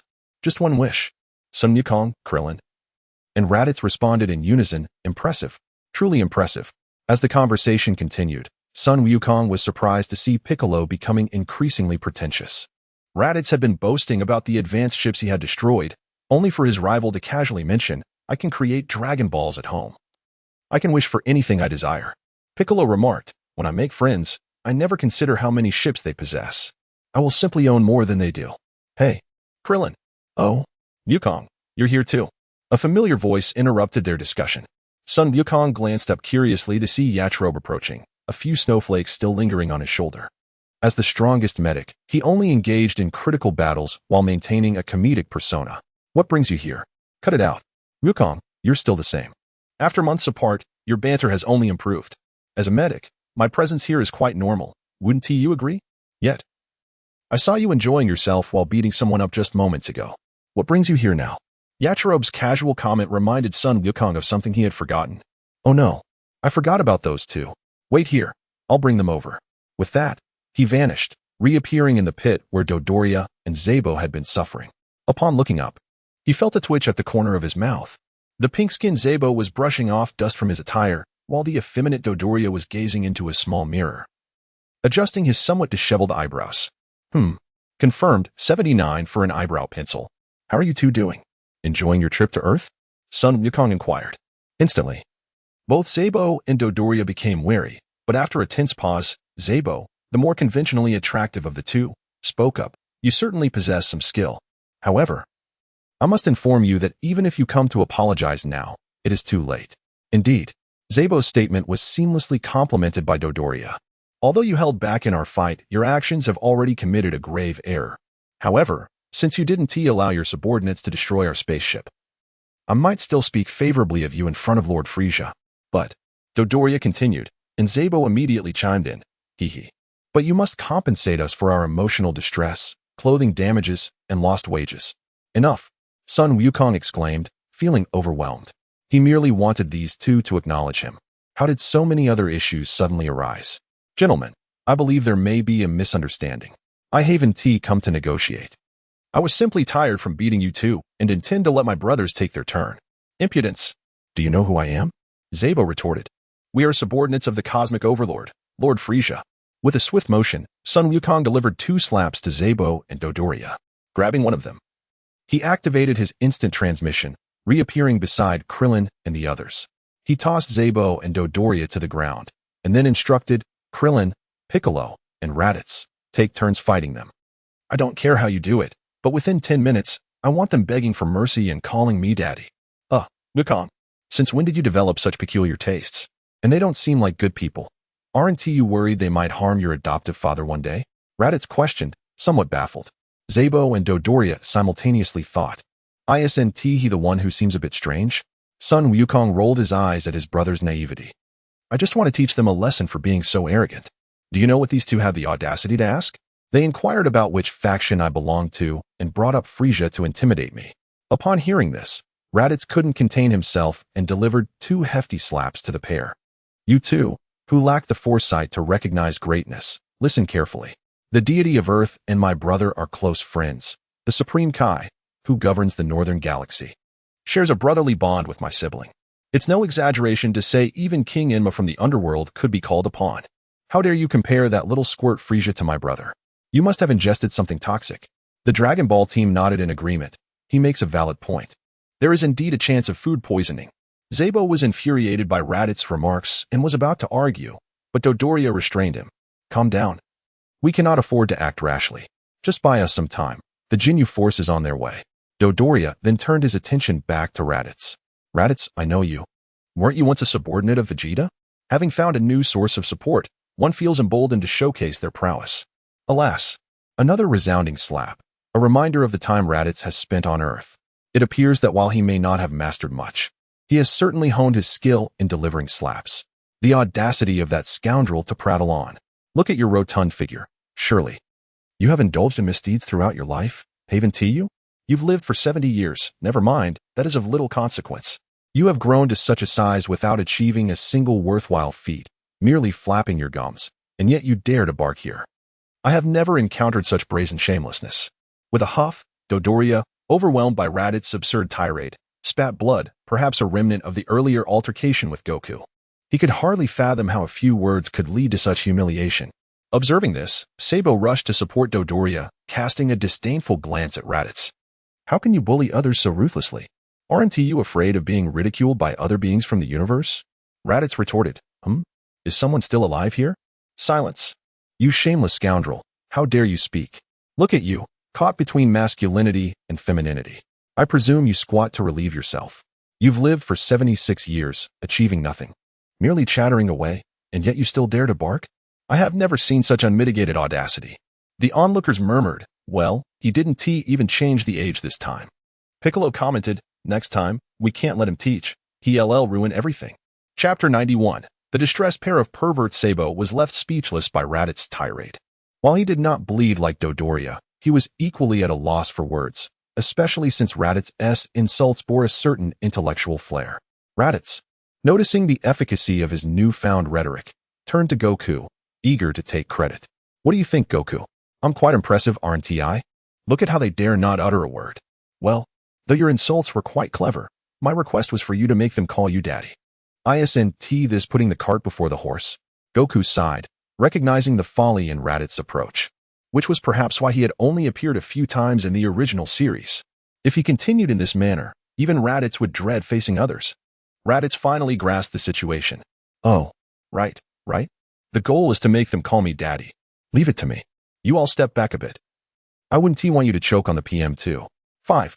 With that, Raditz clenched his fists and let out a thunderous roar. His aura surged, conjuring a fierce wind that tousled his hair. Triple Kaioken. Boom.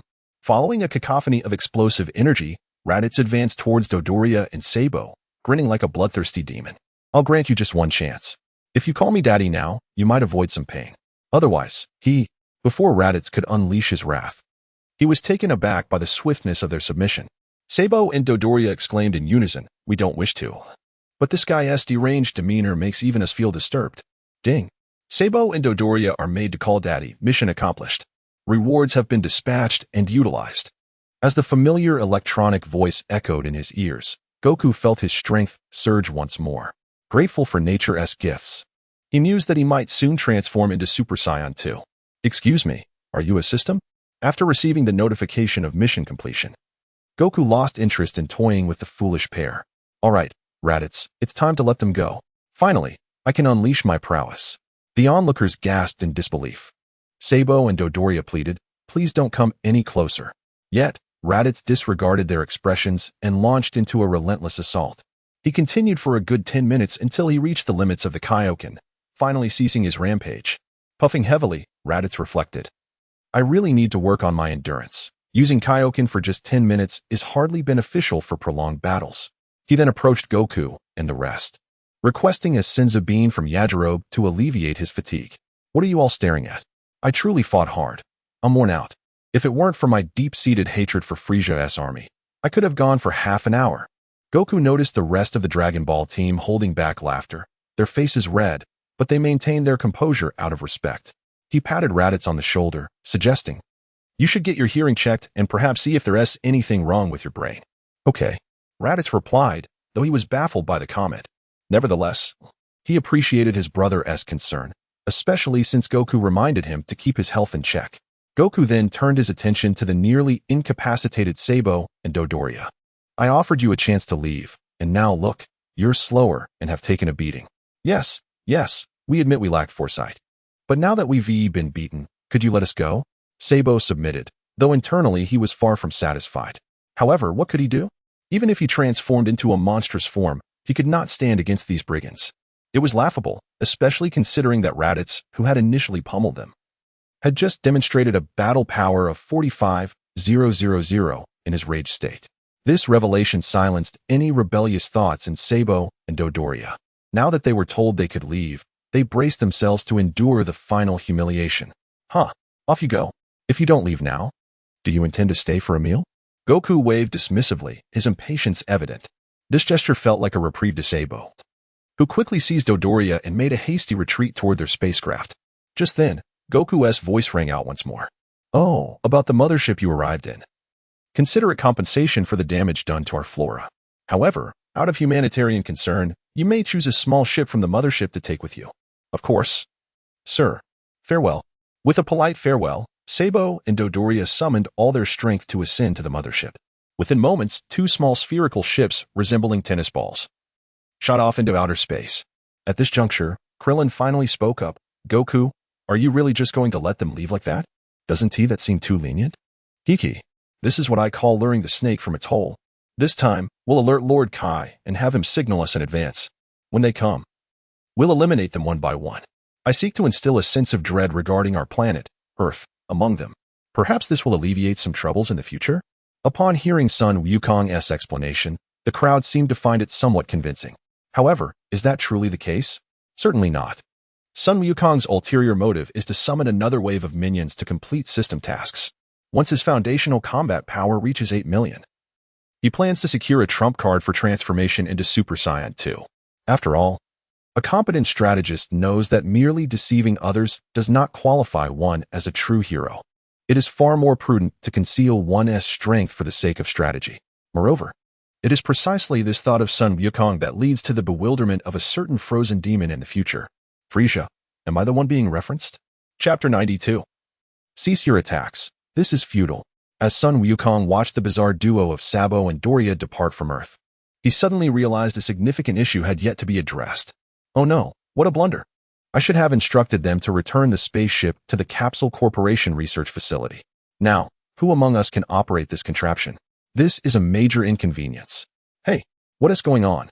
Krillin exclaimed, observing Son Wukong's startled reaction as he pointed at Raditz nearby. Raditz has been immersed in the cosmic realm for years. Surely he can figure out a mere small spaceship? Son Wukong glanced at Raditz and said, well, to be honest, I did consider it initially. But my thoughts diverged and stopped there. Why not? Isn't this the best solution for the large spaceship? Perhaps you should inquire with him first, Krillin suggested. Son Wukong fell silent and walked aside to make a phone call, leaving Krillin somewhat perplexed. Raditz, what does Wukong mean by that? Am I mistaken?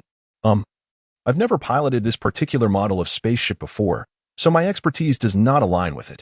Raditz's words elicited laughter from his rival, Piccolo. Raditz. Don't take it to heart. I mean no offense, just reminiscing about amusing moments. While Piccolo's jest might work on others, it was futile against Raditz, who was well aware of the latter's temperament. Infuriated, he declared, you wretched Namekian. You are clearly mocking me. I cannot allow this. I challenge you to a duel. Otherwise, where would the honor of a Saiyan warrior lie? Are you sure? Piccolo raised an eyebrow, a smirk forming on his lips. Raditz, having reached this point, was not one to back down. He surged forward, engaging Piccolo in a fierce struggle. Their exchanges of blows and kicks bore a semblance of playful rivalry. At that moment, the inconspicuous Oolong and Dent approached. Observing the scene, they were bewildered. Oolong, haven't these aliens finished fighting yet? Are they still at it? Wasn't that battle enough? Dent, ABA. It's complicated. In society, you're but a mere insignificant entity, so stay out of it. Oolong, I'm truly astounded by you, old trickster. Who are you calling insignificant? Ignoring Oolong's outburst, Krillin rushed forward, feigning concern. Stop fighting. This won't lead to anyone's demise. This statement caused Son Wukong, just returning from his phone call, to pause awkwardly. Well, Krillin, you certainly know how to mediate. Ahem.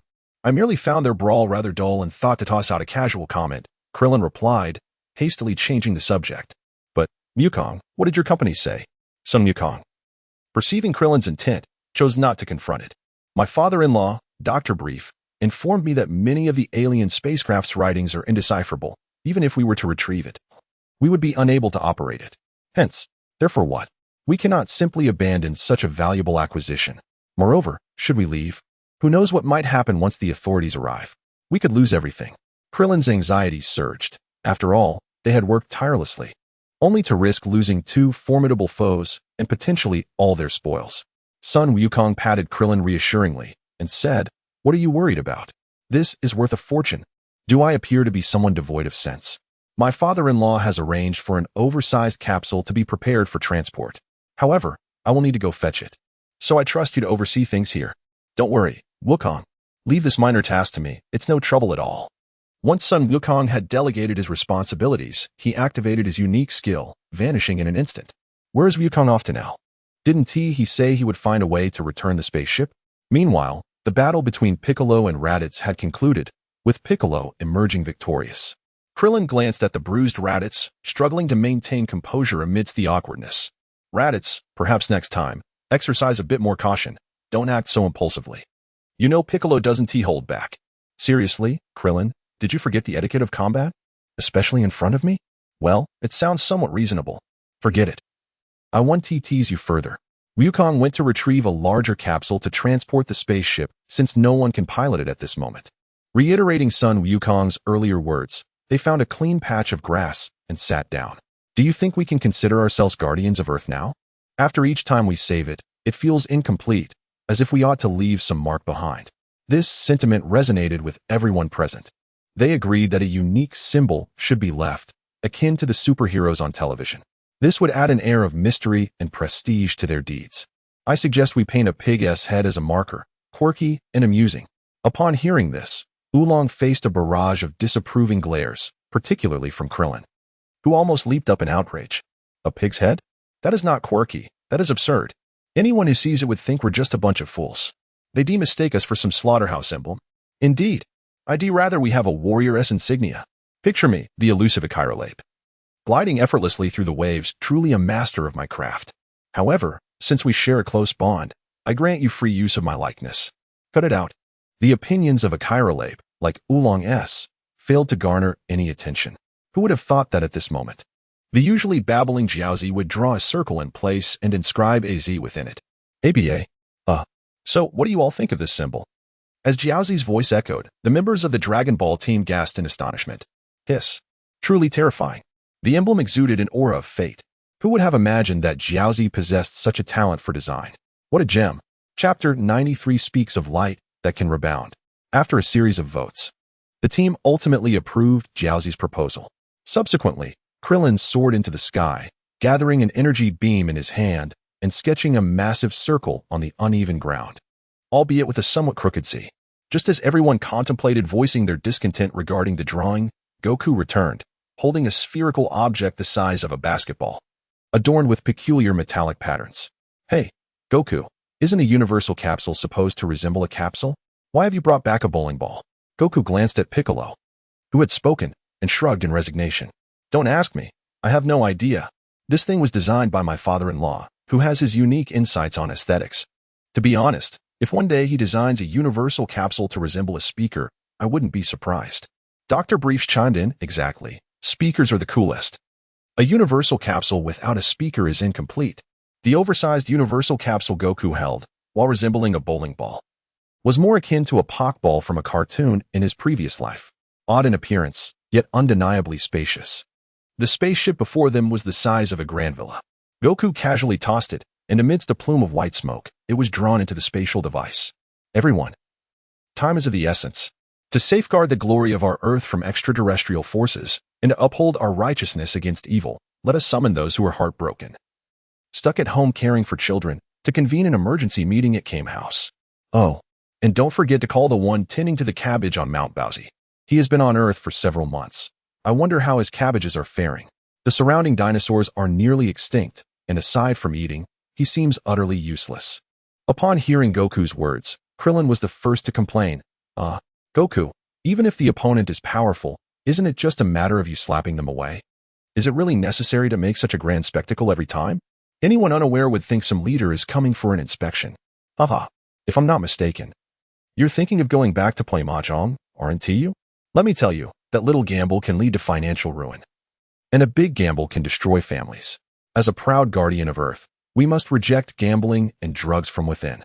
Goku teased Krillin for a moment before darting off to Yard Rat. He had no choice. His 2 pregnant wives were still there undergoing checkups. However, the remaining group exchanged bewildered glances. Krillin remarked, "What do you mean by rejecting gambling? You certainly have nothing to say about the yellow stuff." Oolong added, "Exactly. With his wealth, last time we played, he even jumped the wall without paying." As soon as those words left Oolong's mouth, silence enveloped the room. They couldn't comprehend why not paying for the last hand in Mahjong was unusual. Fortunately, with Goku gone, none of them wished to linger and admire the scenery. After exchanging farewells, they dispersed toward their respective homes. Much later, a multitude of reporters and officials arrived at the battleground, including the duo from East Capital who had their flying vehicle snatched by Goku. "Oh no, teacher, it seems we have arrived a moment too late." "Of course, I'm not so old and feeble-minded that I wouldn't notice," the injured young man asked in confusion. "Then why are you just standing there pondering? Let us return." The old professor glanced at his inept disciple. "I'm merely curious as to why there's a crooked 2 inscribed within that large circle on the ground. Could it be a special emblem of those super warriors?" Upon this reminder, the young researchers glanced over and indeed discovered a lopsided 2 inscribed on Yardrat. In the clan's council chamber, the elder questioned, "Is the matter already concluded? That spell for ensuring a safe pregnancy could have been prolonged. I'm not short on funds." Goku felt that the proceedings were somewhat hasty. Upon returning from Earth, he coincidentally encountered Bulma and Chi-Chi being escorted by several Yardratians for the pregnancy ritual. To his surprise, what he anticipated to be a complex and time-consuming process concluded in less than 5 seconds for both. Upon hearing Goku's concerns, the elder laughed heartily. "The minor techniques within our clan serve merely as auxiliary measures. Even if performed 100 times, the effect remains unchanged, so there is no need for concern." Both ladies are in excellent condition. Goku felt relieved and rushed over to Bulma and Chi-Chi, wrapping an arm around each. He planted a kiss on one cheek and then the other, prompting their collective eye rolls. Just then, a familiar system task notification chimed in. Ding. Detecting that the Ginyu Force is about to invade Earth, a special task is issued. The host is required to shatter their confidence, imparting the lesson that there are always greater beings beyond. Completion of the task will yield a reward of a 2 million battle power enhancement card. Wow, 200 million. Once again, I express my gratitude for nature's bounty. System. This old rascal is becoming increasingly human-like. In his delight, Goku recalled something and turned to the Elder. Elder, have you ever heard of a secret technique that allows for body swapping? The kind that emits a beam of light, causing uncontrollable exchanges between the caster and the target upon impact? I am indeed familiar with what you speak. There exists a rare species in the universe that possesses such abilities. If one were unfortunate enough to be caught, it could prove quite troublesome. The Elder, a fountain of wisdom, showcased the depth of experience that comes with age. Goku observed the Elder's calm demeanor and surmised that he likely possessed a solution to the issue. The Elder is indeed well informed. But how would one counter such mischief? Well, it's quite simple, just avoid it. Goku retorted. When did this old fellow learn to speak in riddles? Coughing, the Elder added, You're right. I'm curious if there are other methods to evade it. Why must one necessarily evade? If all else fails, just bring a mirror, reflect the light back, and it's all over. With the Elder's words, Goku felt a surge of realization. That makes perfect sense. The light emitted by Ginyu for the body swap is indeed light. So, as long as it's light, it can be reflected. Dear me, do you perceive how my mind is clouded with folly? If that is the case, I have an unwelcome request. Might the esteemed Elder be available to accompany me back to my home planet for a brief observation? For, if my instincts are correct, a certain individual skilled in this craft may soon arrive. Alas, given the Elder's busy affairs within the clan, it seems. 2 containers of instant noodles and ham sausages. What nonsense you speak, my young friend's son. As the saying goes, if I do not descend into hell, who shall? Given our relationship, I certainly cannot stand idly by. Ksitigarbha Bodhisattva, please pay the copyright fee. Thank you. Chapter 94. The Elder's scheme on planet Adratlat. The sun shone brightly, and a gentle breeze wafted through the air, accompanied by the rhythmic sound of waves crashing nearby. Indeed, this is the illustrious 5A scenic area of the Turtle Hermit's abode, adjacent to the Turtle Hermit's residence. A portable house was nestled on a patch of open land. Within, a grand round table was the setting for a serious and tense meeting. I addressed the esteemed individuals present, all notable figures on Earth, and expressed my discontent. Are we to remain silent while the enemy approaches our doorstep? Wukong, your words are rather bold. I, Krillin, am the first to disagree. Have you considered the caliber of cards you possess? With those, do you truly believe you can confront us? My advice to you, dear brother, is to withdraw. Indeed, though I have been occupied with child rearing at home, my card skills have not diminished. The brash remarks from Tianjin and Krillin provoked a desire in Son Wukong to deliver a couple of punches to the foolish companion beside him. Pray tell, what cards are you holding? Even Byac and Yansha have discarded theirs, yet you persist. Brother Kong, I'm not quite adept yet. I only hold 3 aces, though I'm unsure what that signifies. The foolish companion revealed his hand to Son Wukong. Alas, it is evident that every citizen has the obligation to reject gambling and drugs. Firstly, this pursuit is of base taste and contributes nothing to one's well-being. Moreover, why should a novice like you triumph with a flush, a straight, and a bomb? Let us abandon this frivolity and discuss matters of substance. As Son Wukong contemplated reneging and discarding cards, the Elder from planet Adratlat objected. No, young son. I have just invested a container of instant noodles and ham sausages. You must allow me to recoup my losses. Sigh. Elder, I truly lack the inclination. I shall replenish your supplies later. Son Wukong certainly had no desire to continue. After an entire afternoon of this, he was the sole target of ridicule. Ahem. Everyone, please share your thoughts. Recently, I received a hint from Lord Kai. It appears a certain group, named the Ginyu Force, is heading our way. Do any of you have opinions to express? In the interest of the greater good, I, Krillin, propose a one-on-one challenge with them. Twice now, when Vegeta and others arrived, I was overlooked. Surely, this time, it is my turn. Krillin's passionate declaration resonated well among the gathered, seemingly lacking in faults. However, Raditz, privy to certain truths, furrowed his brow and cautioned old Lin. They may be stronger than you anticipate. Huh, how formidable can they be? Surely they cannot surpass me. As you may know, my battle power has soared to 14,000. Furthermore, I have, just yesterday, unlocked the Kaioken technique. As Krillin boasted, the audacity he displayed was unmistakable, nearly daring others to challenge him. Their strength isn't overwhelming. Ordinary members boast a battle power of 45,000, while that fellow named Jinyu has a power of merely 120,000. Huh, a mere 120,000? I believe it would suffice for Wukong to dispatch him with a single blow. Krillin's sudden shift in tone almost caused the others to strain their backs. Fortunately, they had grown accustomed to such capriciousness. At this moment, Piccolo, well-versed in Son Wukong's tactics, reflected silently before commenting. Although old Lin jested to lighten the mood, I believe he spoke wisely. It would indeed be best for Uncle Wukong to eliminate him with a single strike. Given the vast disparity in our powers, a direct confrontation would be akin to an egg striking a stone. To instill fear, we should instead torment them thoroughly before sending one back to relay the message. Such a strategy could yield significant results. The assembly noted that while his words were serious, they lacked constructive insights. Was this merely idling? Ahem. I have a plan that may assist young Sunday. Oh, what wisdom does the elder possess? Pray, enlighten us. Son Wukong was surprised to find that the elder, initially brought in as support, was indeed a thoughtful NPC. The ancients do not deceive me. Those of advanced age are often the wisest. The elder sipped his goji berry tea and leisurely stated, the Jinyu force has quite the reputation. I have heard of them. Young Sun shall first overpower them with brute force, delivering a sound thrashing. Then, we shall devise rules that ensure their defeat in their own areas of expertise. Oh, how do you mean, elder? We shall challenge them in their specialties. Let the speedy fight be conducted by the instant transmission trained at Kairope.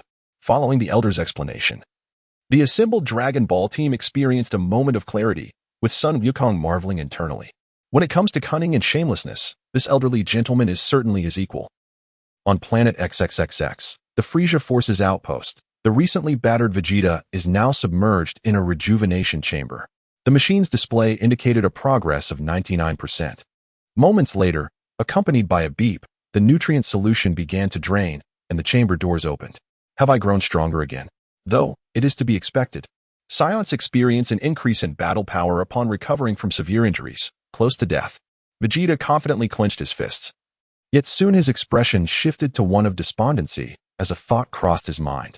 Alas, compared to the aura emanating from that Kakarot, I remain woefully weak. Lord Vegeta, I am surprised to see you awake so swiftly. Your injuries were quite severe. While you are now healed, your severed tail cannot be restored. The speaker was a lowly medical technician, the most inconspicuous type within the Frisia Force. Yet, for Vegeta, this unremarkable medic was far more preferable than most within the Frisia army. Humph. So it was you who saved me. I recall advising you to leave the Frisia Force. This is no place for you. Why are you still here? Did you not heed my warning? Lord Vegeta, you misunderstand. My resignation has been approved. However, just as I was about to depart, I learned of your return and decided to complete one final treatment before leaving. The humble medical technician scratched his head apologetically, his shy and polite demeanor contrasting sharply with the brutish nature of the Frisia army. Very well, since you have decided to leave, make haste. I have matters to attend to and cannot linger in conversation. Vegeta spoke as he stepped out of the infirmary. After navigating a series of twists and turns, he arrived at a changing room where he selected a set of everyday combat attire. At that moment, a sudden explosion echoed in his ears.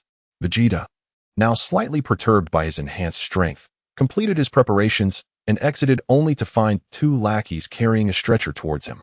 Upon it lay the medical officer with whom he had conversed earlier. Chapter 95, Vegeta's Wrath Unleashed. His pupils trembled, and a tempest brewed within Vegeta's heart. The veins on his forehead throbbed, signaling an imminent eruption like an active volcano. He seized one of the lackeys carrying the stretcher. Fury etched on his face as he demanded, "Who did this?" "I apologize, Lord Vegeta, but I do not comprehend your meaning," stammered the lackey. Smack! Vegeta struck the lackey's face with a resounding blow. "Damn it! I am asking you who killed him." At last, the lackey understood Vegeta's inquiry and trembled as he recounted everything he had witnessed. It was the division commander, Gildo. We had nothing to do with it. When we arrived, Maradi was already dead. Maradi, The medical officer, now lying lifeless on the stretcher, wore a smile on his face even in death. Vegeta's rage had reached a boiling point. Huh, Marathi, you fool. Had you not stayed to treat me, perhaps you wouldn't have met your end here. As he spoke, an energy sphere began to coalesce in his hand. Boom. The explosion reverberated as a gaping hole was blasted into the wall before him. Rest easy on your journey. Young man, I hope in your next life, you can be a bit more cunning. After uttering this, Vegeta disregarded the two lackeys and, with a slight exertion of his legs, transformed into a streak of light, soaring towards a predetermined destination. In the division commander's office, Gildo swayed while holding a glass of an unknown liquid. A closer inspection revealed a scent of blood emanating from it. Huh, that Marathi was truly naive and endearing. We are in dire need of personnel here. He cannot simply leave as he pleases. Indeed, Minister Gildo speaks true. In my view, he grew too close to that wild monkey, Vegeta. He thought he could act with impunity just because he had the protection of that fellow. He ought to remember who holds the authority here. Gildo downed the mysterious liquid and turned to the speaker, whose face bore a sinister grin, highlighted by a hawk-like nose, shark-like teeth, and unsettling purplish-black eyes. Filet, to be honest, I admire your skill and flattery. How about this? Next month, I will officially propose you for the position of deputy minister here. Haha, I am most grateful for Minister Gildo's kindness. I shall do my utmost. Boom. Before Filet could finish his sentence, a large portion of the ceiling was torn away. As the dust settled, a figure floated above them, arms crossed, gazing down. Gildo's face twisted in fury as he recognized the intruder. Vegeta, how dare you destroy military property? Do you wish to betray Lord Frieza? Betrayal? I have never truly pledged allegiance to him, so how could I betray him? What? Gildo was utterly unprepared for Vegeta's response. He had assumed the prince was merely angered by the death of Marathi, but now it seemed that the situation was far more complex. You are quite audacious. Do you not fear that Lord Frieza will have you killed? Ha! Frieza is but a grasshopper in autumn, soon to be powerless. I have discovered the legendary Super Saiyan of my race. In the near future, that dog Frieza will descend into hell to continue ruling as your king. With that proclamation, Vegeta dove downward swiftly, reaching Gildo in an instant, extending a hand to grasp his throat. But why? Is it all for Marathi? Gildo gasped, his voice faltering as Vegeta tightened his grip, his face reddening as he struggled to breathe. Vegeta showed no mercy, increasing the pressure further.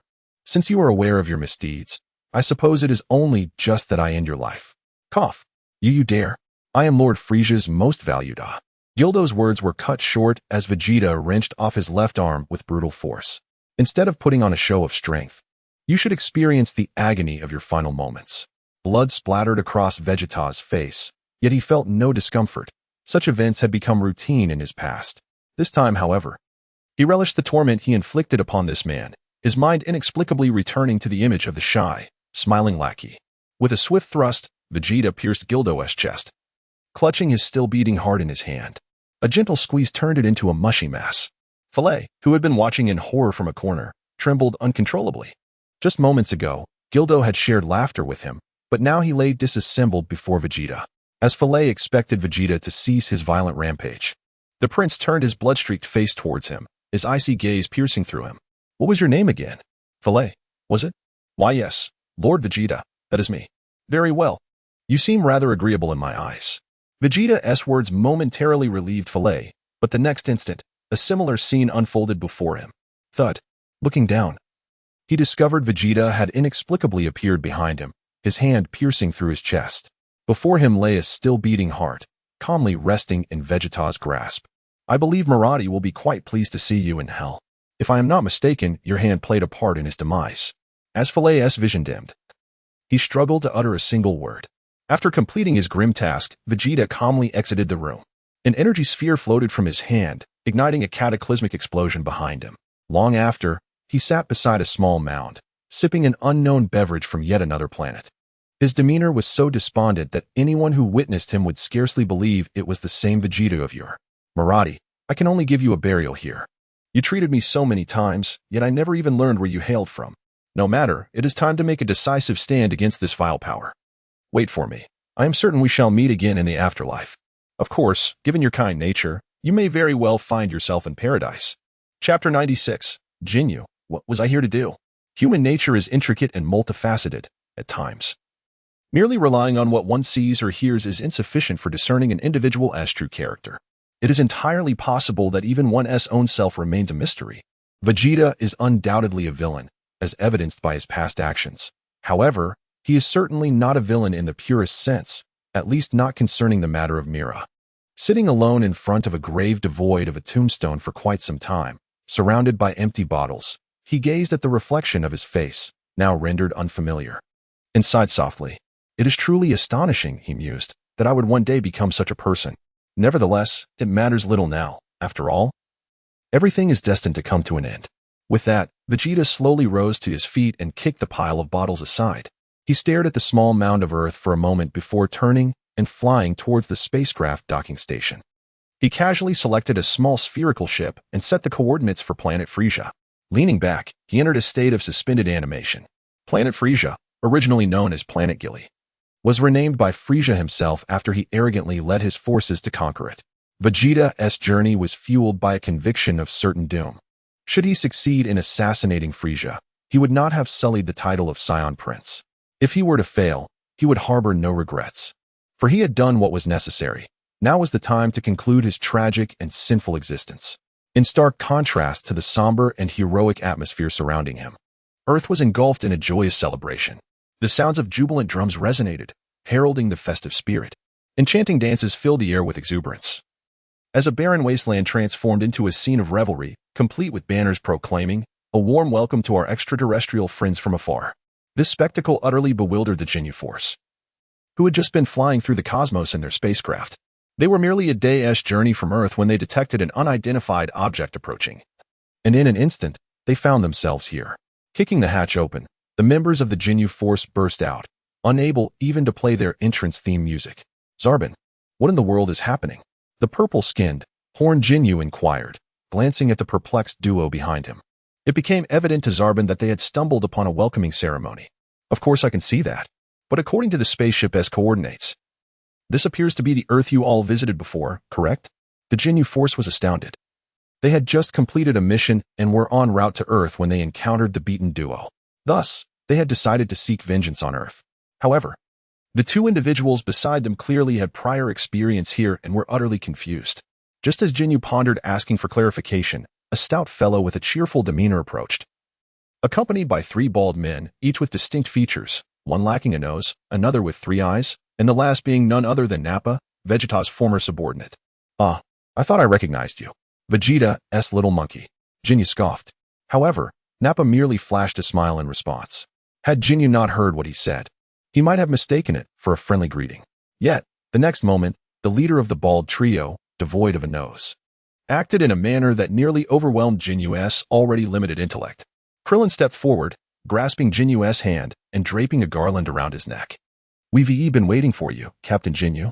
Please, this way, our esteemed host has prepared a grand feast for you." "Oh, really? How embarrassing," Ginyu replied absent-mindedly, still processing the situation as Krillin ushered him to a banquet table. The remaining 4 members of the Ginyu Force and Zarbin followed suit, sharing equally bewildered expressions. Throughout the years, they had invaded numerous planets, sought trouble, and engaged in various nefarious activities. Yet, this was the first time they encountered such an odd scenario, being welcomed with song and dance, with a lavish banquet prepared for them. Once seated, Ginyu noticed unfamiliar faces nearby, all regarding him with friendly expressions. Among them, several elderly gentlemen approached with inquiries. "Young man, how old are you? What do you do for a living? Are you married? Do you have a partner?" Ginyu replied, "Hello, sir. I work in real estate for the Frisia Force." "Oh, quite impressive. You must earn a good living." Ginyu chuckled. "Well, business has been slow in recent years. Food is coming. Make way." As Ginyu contemplated how to escape this awkward conversation, a young man carrying a large metal platter approached. "Hey, Master Rashi, you're at this table?" The youth turned to another side, and Raditz quickly came over to pour drinks. Upon hearing this, Master Rashi waved his hand. "No need, Yamcha. My throat isn't feeling well, so I'll pass on that." Evidently, Yamcha played the role of the server, and upon hearing the elder's words, he refrained from insisting on more drinks. After a few trips back and forth, the dishes were finally served. Master Rashi gestured for everyone to begin, and Ginyu mimicked their actions, picking up his utensils. However, a sudden gust of wind swept through, and when he looked again, The table was left with only empty plates. What? Ah, young man, I forgot to mention, here, it's all about being quick with your hands and eyes. With your earlier speed, you'd be lucky to get a bowl of rice. But since you are our guests, I'll go to the kitchen and request some more. Thank you, sir. You all are quite hospitable.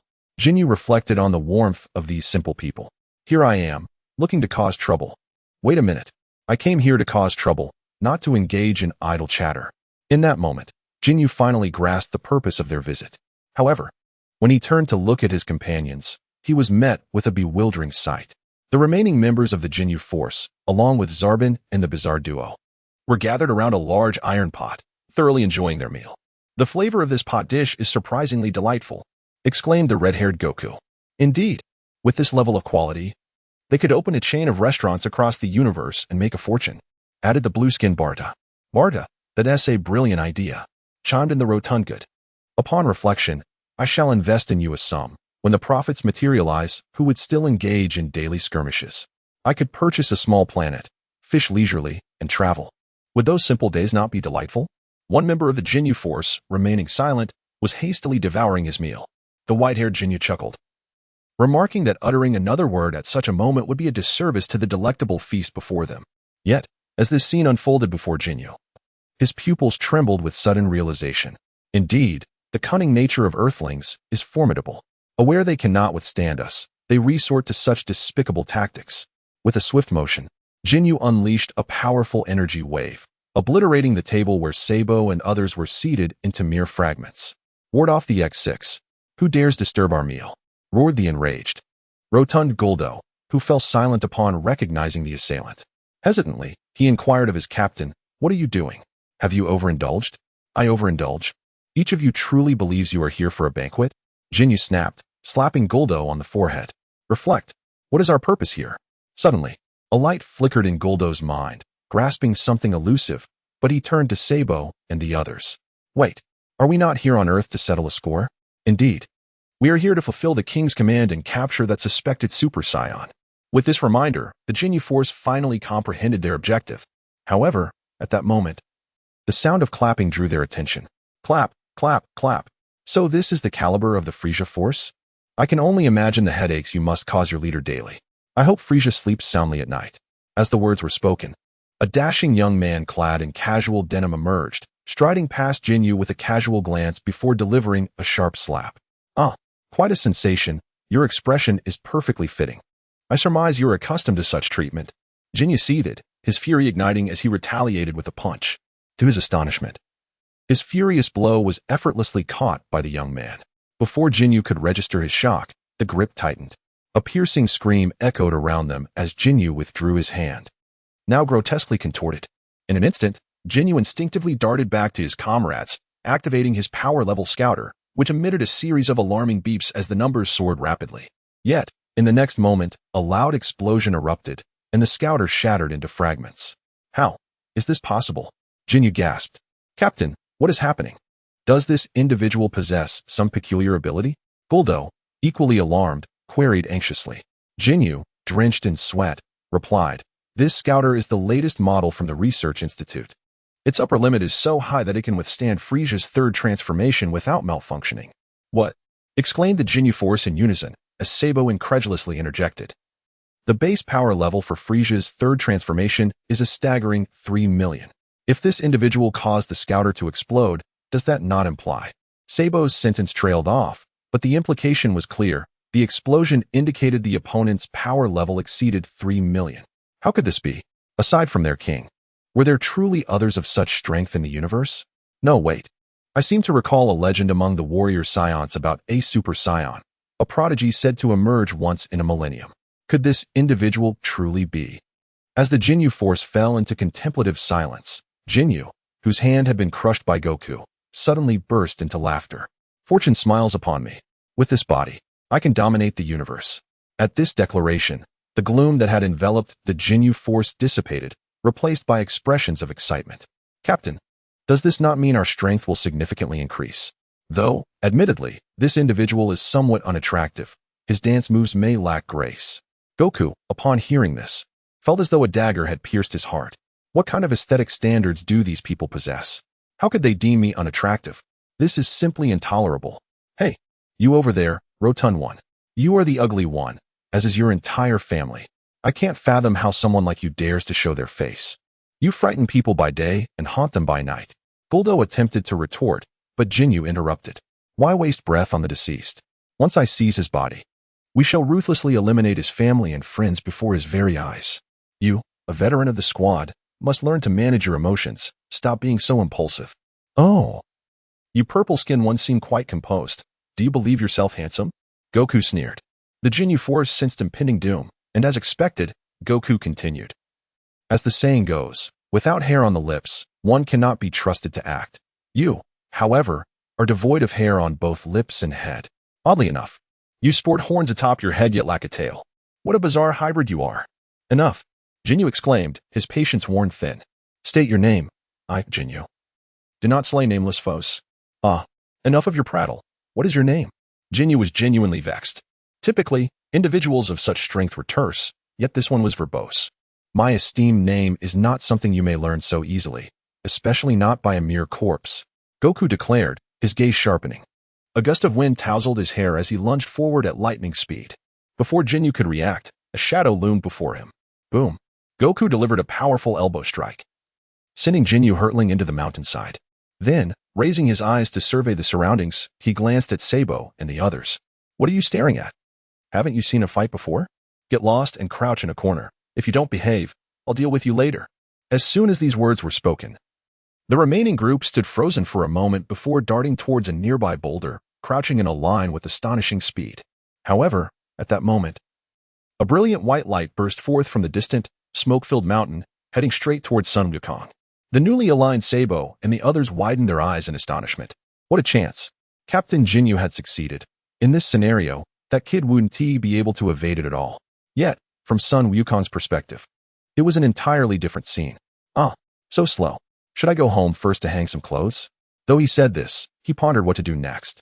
With a casual snap of his fingers, a rotund figure with bulging eyes suddenly appeared before him, clutching a toad in hand. Bang! Whoosh!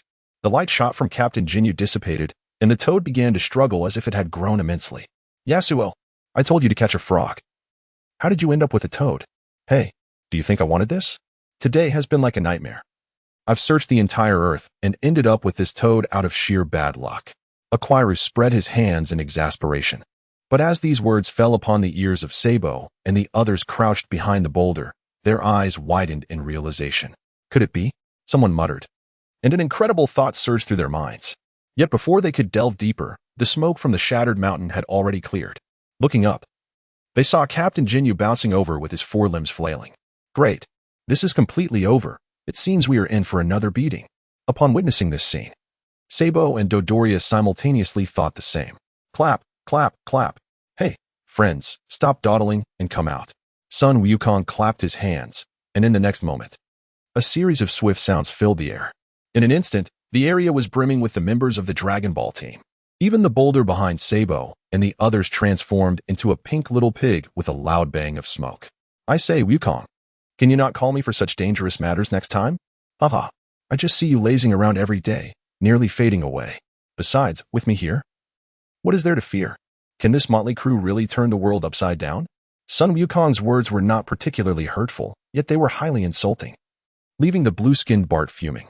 Hey, Mr. Grasshopper, don't let your few skills inflate your ego here. I'll tell you, there are plenty of people in this universe stronger than you. I advise you to let us go now, or we might still plead with Lord Frieza later. Otherwise, when he arrives, it might be too late. Oh, you seem quite brave. Let me tell you, I have always been a fair person, never bullying the weak.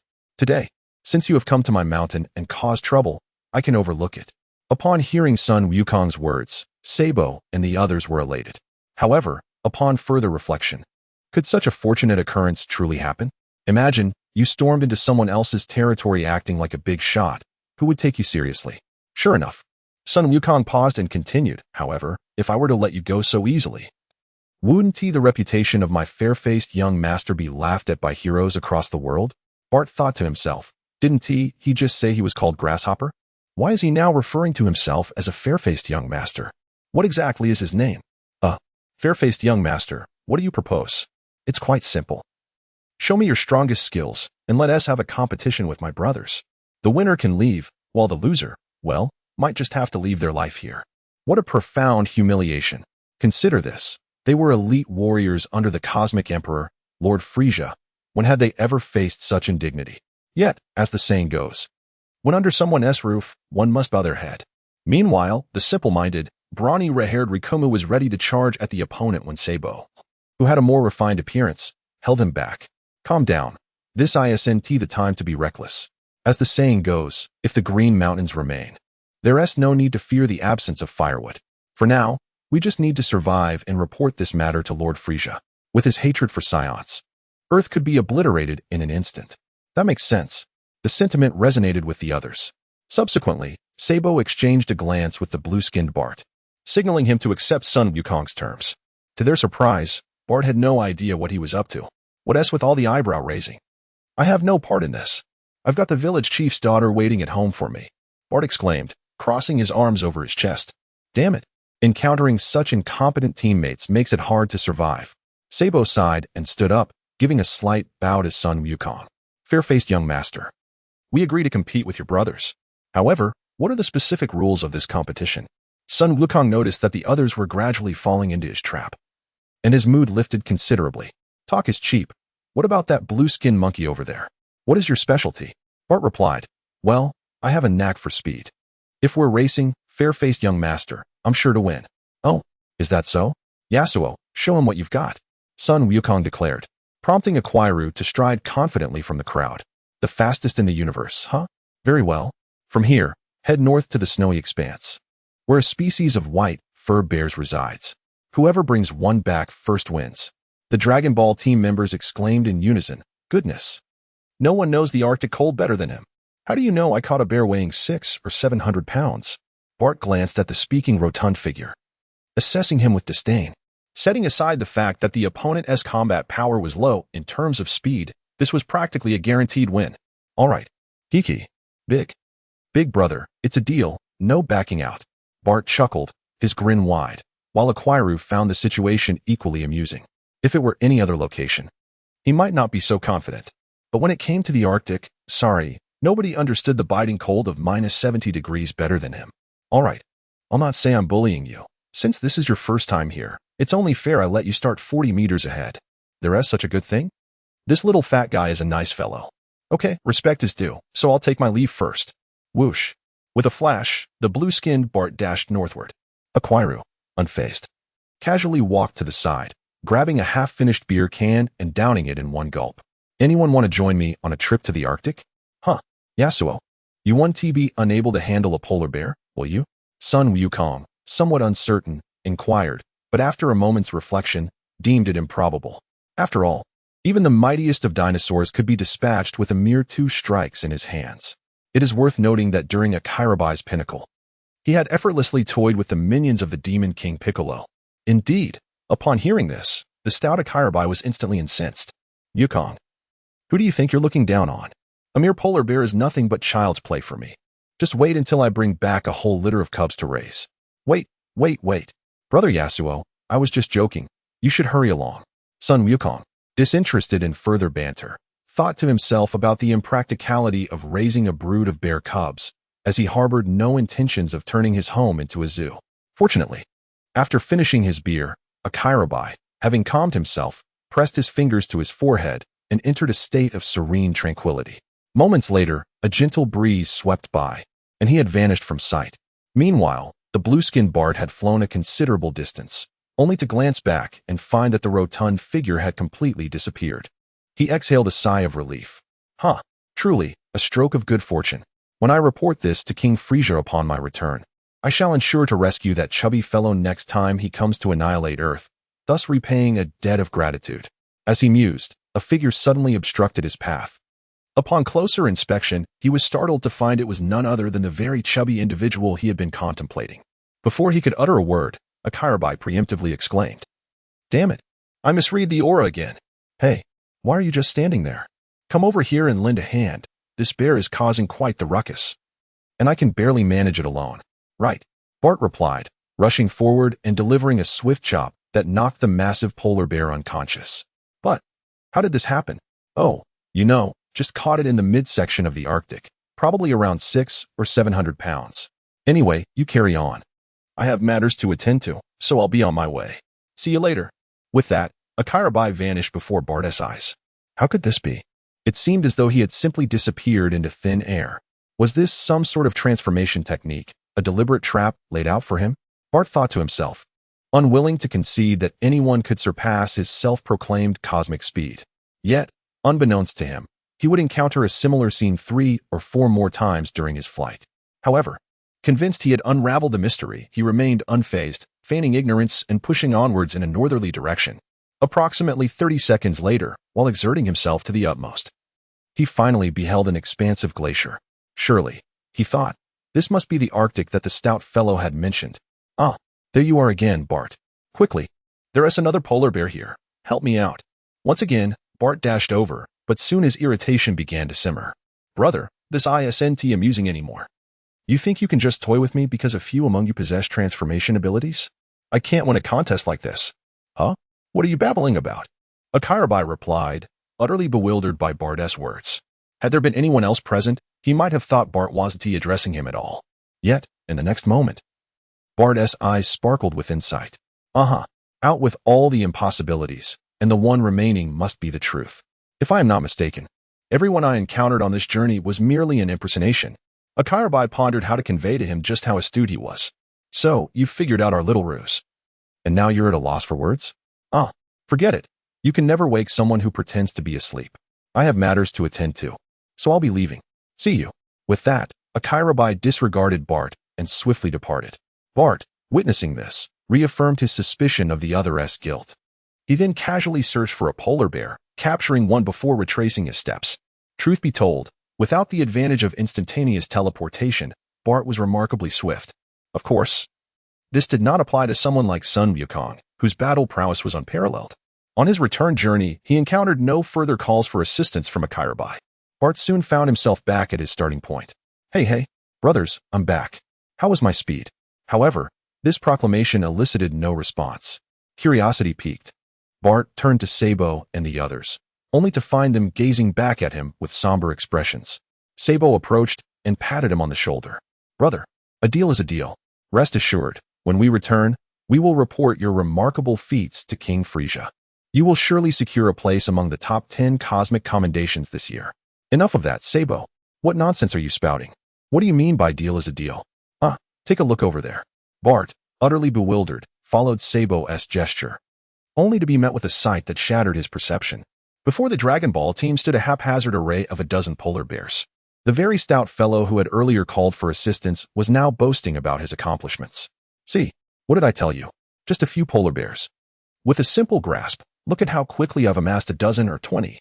Polar bears are a protected species. Please ensure you return them afterward. I can pretend I didn't see anything, Krillin remarked. Don't do that. Brother, I'm a bit short on cash.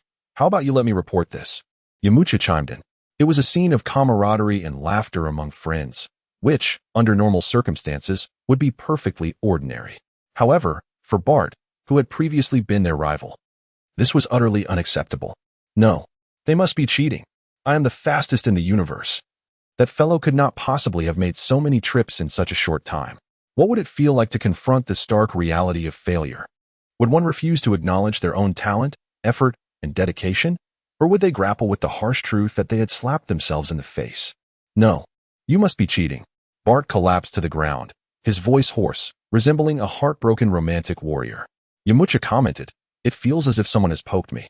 Akirabai approached Bart calmly, standing before him. Beyond the mountains, there are more mountains. There are always those who are troubled in this world. Young man, failure is not terrifying. The true terror lies in the inability to accept it. Since you refuse to believe what your eyes have witnessed, allow me to let you experience it firsthand. With that, Akirabai placed his hand on Bart's shoulder. With a whoosh, they vanished from where they stood, reappearing on the icy expanse where they had previously hunted polar bears. So, what did I tell you? No one understands the frigid depths of the Arctic at 70 degrees better than I. How is this possible? I am undeniably the fastest in the universe. Why did I lose? Bart's mind was racing, unable to process Akirabai's words. Upon confirming the footprints he had left behind, he was forced to accept the bitter truth. He had lost. Losing simply meant one must continue to practice, didn't he? With another whoosh, a Kairobai returned to where the Dragon Ball team was gathered.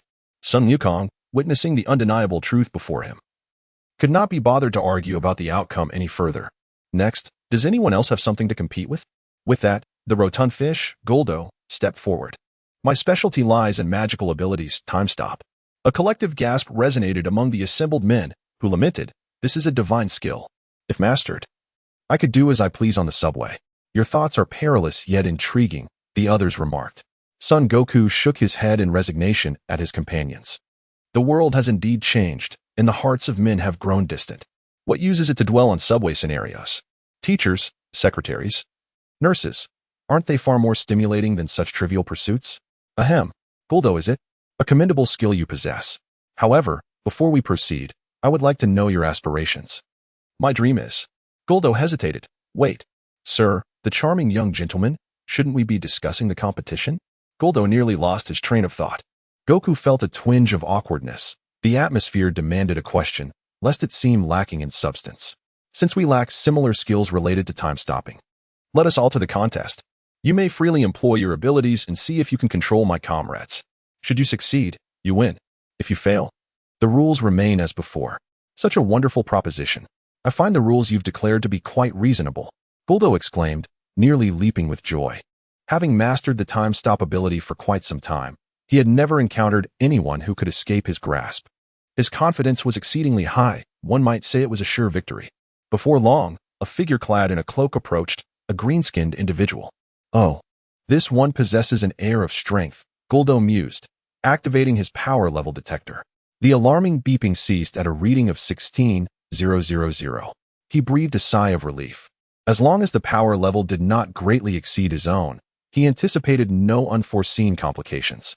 Now that both parties are prepared, I declare the match officially underway. As Goku's words faded, Goldo pinched his nose with one hand while brandishing a marker in the other, advancing toward Piccolo. The conditions for casting his magic were quite simple.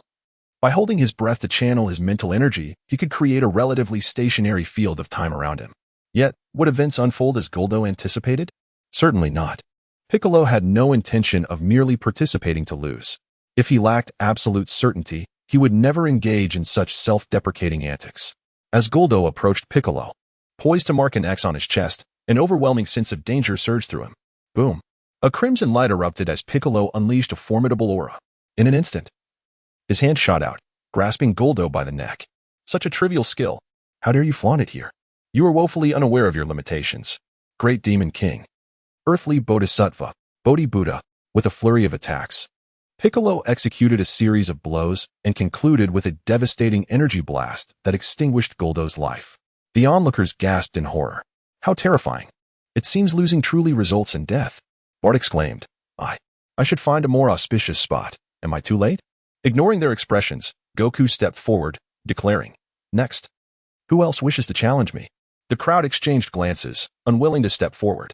After all, the outcome was uncertain, but the consequences of defeat were all too real. If no one wishes to compete, does that imply a collective surrender? Very well, then, I shall send you on your way. Wait, sir, the charming young gentleman. Might we compete in something else?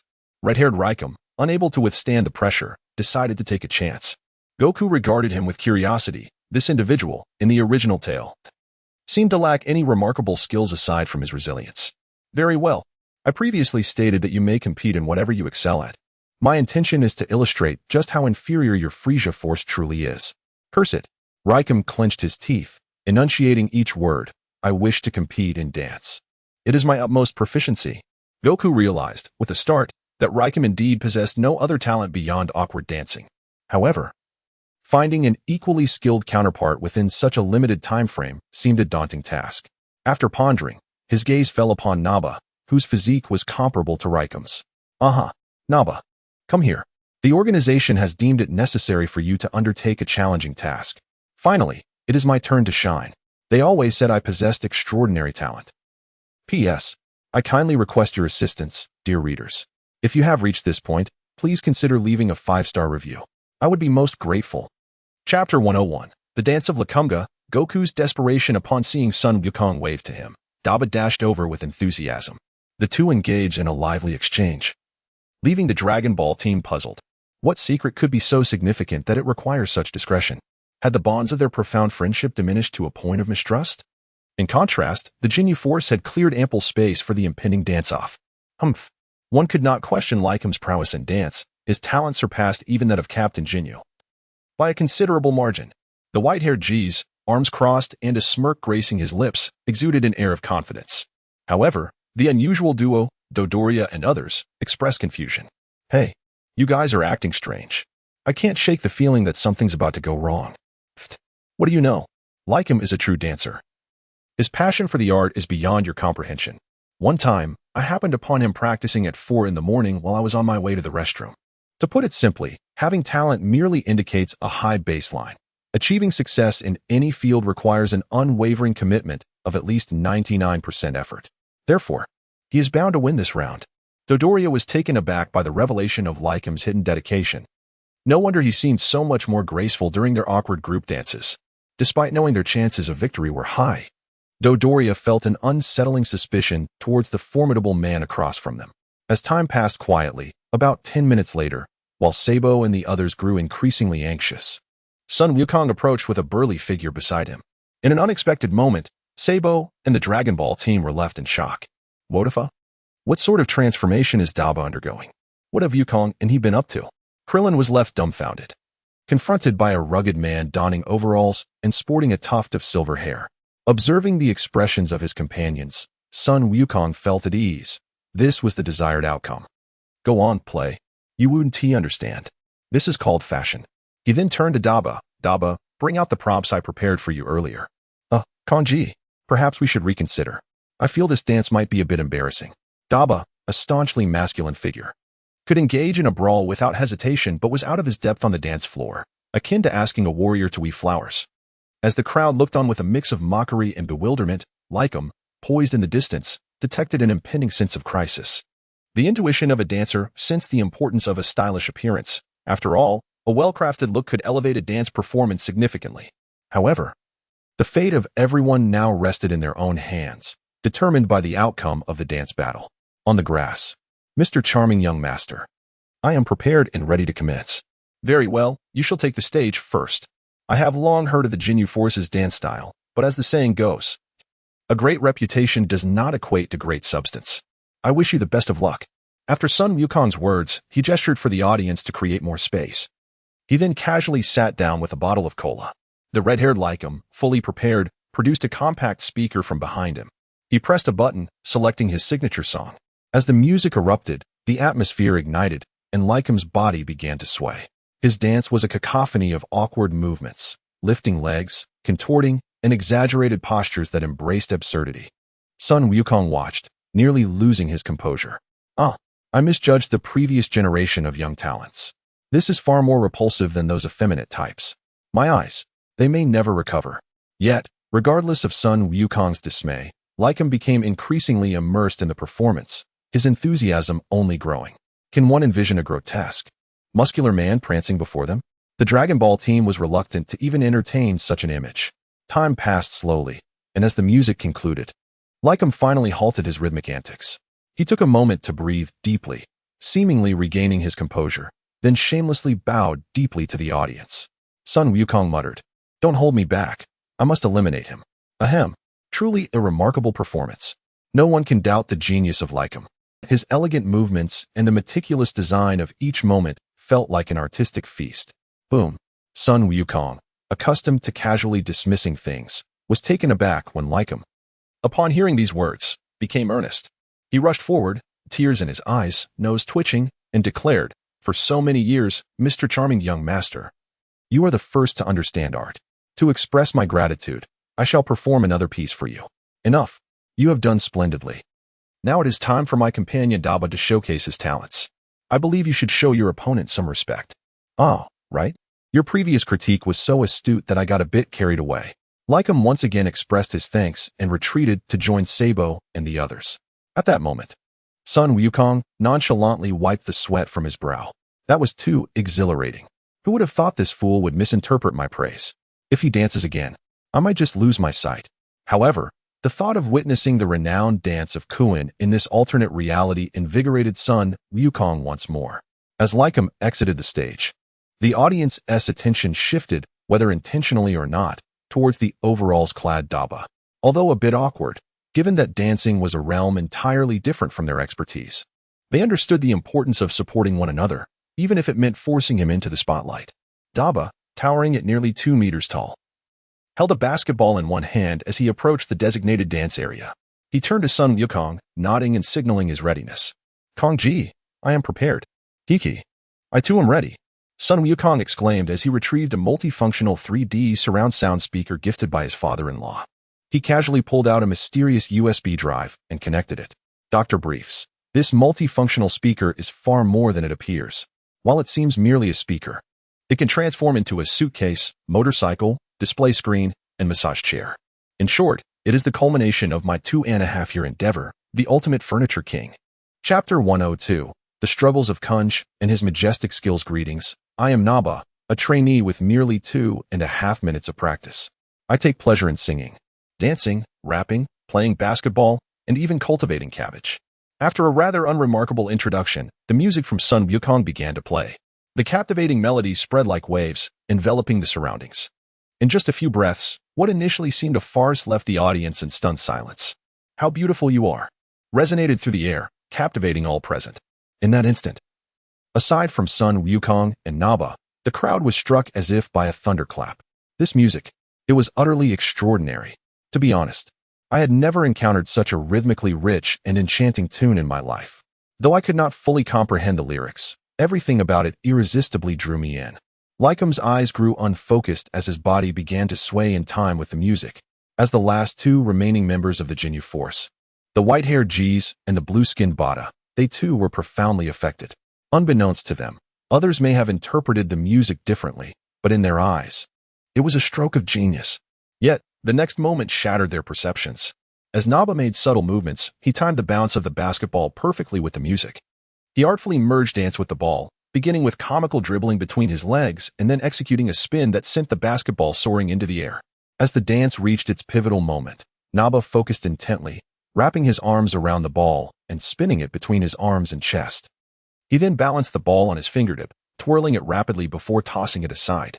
At this moment, Lycum, who had previously felt assured of victory, found himself utterly disoriented.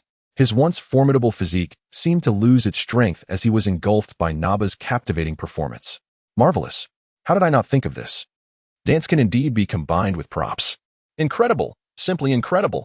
While Lycum was wholly absorbed in the dance, the peculiar duo of Sabo offered their critiques. Meanwhile, from a distance, Son Wukong, who had been watching this spectacle as mere entertainment, nearly burst into laughter upon hearing the foolish comments from his peers. What's going on? I thought this was just a joke, yet there are people genuinely appreciating this nonsense? Truly, beauty is not in short supply in this world.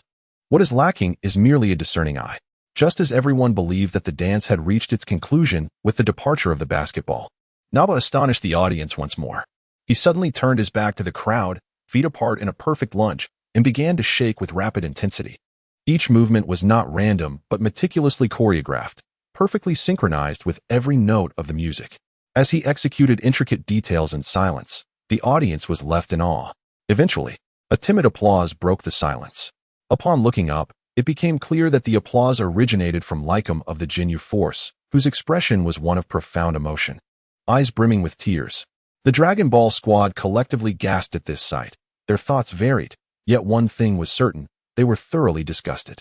As the orchestrator of this spectacle, Son Wukong was filled with reflections. It turns out those judges on talent shows truly do shed tears when moved. In the past, he would never have believed such a thing, but given the current situation, what else could he say? Ahem. The competition has concluded. I extend my gratitude to both contestants for their splendid performance. To be honest, the outcome of this dance battle is clear. There is no need for further elaboration. He turned to Lycum, who was still lost in the dance. So, brave warrior, do you have anything to say? I lost. Lycum's voice faltered as he slumped helplessly to the ground. He could have stubbornly insisted on his victory, but as an accomplished dancer, he could not utter such insincere words. Lycum had lost. Our final hope is gone. Someone from the Jinyu force voiced this sentiment, and soon everyone appeared as despondent as Lycum, their eyes vacant and their spirits shattered. Yet, as the mastermind of this farce, Son Wukong felt compelled to see the game through. Whether they accepted their defeat or not, fear was undeniably palpable. According to the rules of the competition, we have once again emerged victorious. Though it may seem redundant. I must remind you that time is running short. Is there anyone else who wishes to step forward and challenge us? As his words echoed, silence enveloped the room, as if a stone had sunk into the ocean without a ripple. Ah, the cycle of karma is relentless. Who among you has escaped the fate of those innocent souls you once vanquished? With no challengers stepping forth, Son Wukong declared, "Then I shall begin." Raising his hand, a glimmer of light transformed it into a radiant orb, exuding an aura that warned all present of their impending doom. As despair settled over the crowd, Son Wukong's deep and commanding voice resonated once more. Even the tiniest creatures strive to survive. Do you truly wish to surrender without a fight?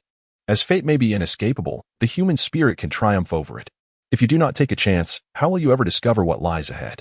I recall a friend of mine, General MacArthur, once said that had I boldly confessed my feelings while spying on a widow bathing, perhaps I would not have been imprisoned as a rogue, but rather seen as a lovesick boy. Ah, Krillin gasped upon hearing this. Turning to Yamcha, Wukong's friend is shameless. Yet somehow, he speaks a profound truth. Yamcha, perhaps you should consider this advice. Get away from me. I have no interest in married women, let alone widows. Young man, you are still naive. It seems you have many lessons yet to learn. In my youth, I was branded as a villain. Yet who among us did not yearn for such power? Chapter 103. What does it matter if thoughts soar into the atmosphere? Ultimately, one succumbs to the whims of fate. Often, when a person's will is at its weakest, it is merely a precursor to their imminent resurgence. Within the Jinyu force, several members had resigned themselves to despair. Yet, suddenly, there appeared an eccentric individual, possessing striking features, adorned with meticulous makeup, and sporting a cascade of silky hair tied into a grand braid. I refuse to perish. I wish to compete once more. Oh, exclaimed Son Wukong, retracting the menacing energy sphere in his grasp and scrutinizing the flamboyant figure before him. Indeed, commendable courage. But what do you wish to compete in? As far as I know, your talents seem limited to cosmetics. In that regard, I could easily summon a woman who would outshine you. No, I wish to play rock, paper, scissors. Since everything is determined by fate, I shall surrender myself to it this time.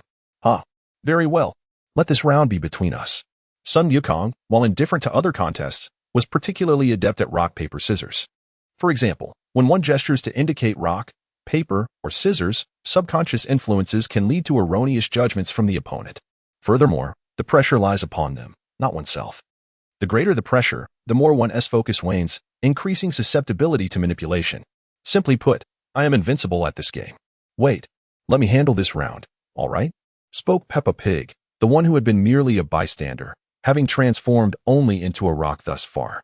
Initially, the script intended for him to conjure manifestations of fear to intimidate the adversaries, thereby dismantling their psychological defenses and facilitating Son Wukong's system objectives. However, as fate would have it, the lackluster opponents never afforded him the opportunity to perform, and Son Wukong's mere display of basic combat prowess nearly terrified them into submission. Ah, this will not do, not at all. You think you are the only one bored? Asked Krillin. Who among us is not bored? Krillin replied, actually, I'm doing quite well. Sometimes, playing a minor role can be enjoyable. Yamcha added, who could argue? Just earlier, as I served dishes, I felt destined for this role. Moreover, there are many minor roles today. At least I have a few lines. ISNT that right. Tien? Where is Tien? Ah, he went home to care for the kids. Lately, Lanchi has been strict. He hasn't even had time to drink. Married men, truly, are worse off than dogs. As the conversation veered off course, Son Wukong chose to ignore them. The prospect of relinquishing the competition slot to Peppa was out of the question. After all, this character had nearly cost Earth its fate in Dragon Ball Super. Come, Mr. Sabo. The moment that determines your destiny has arrived. Sabo, trembling, stepped forth and stood opposite Son Wukong. Rock, scissors. The chants resounded as both raised their fists. Observing this, Son Wukong initiated his plan of manipulation.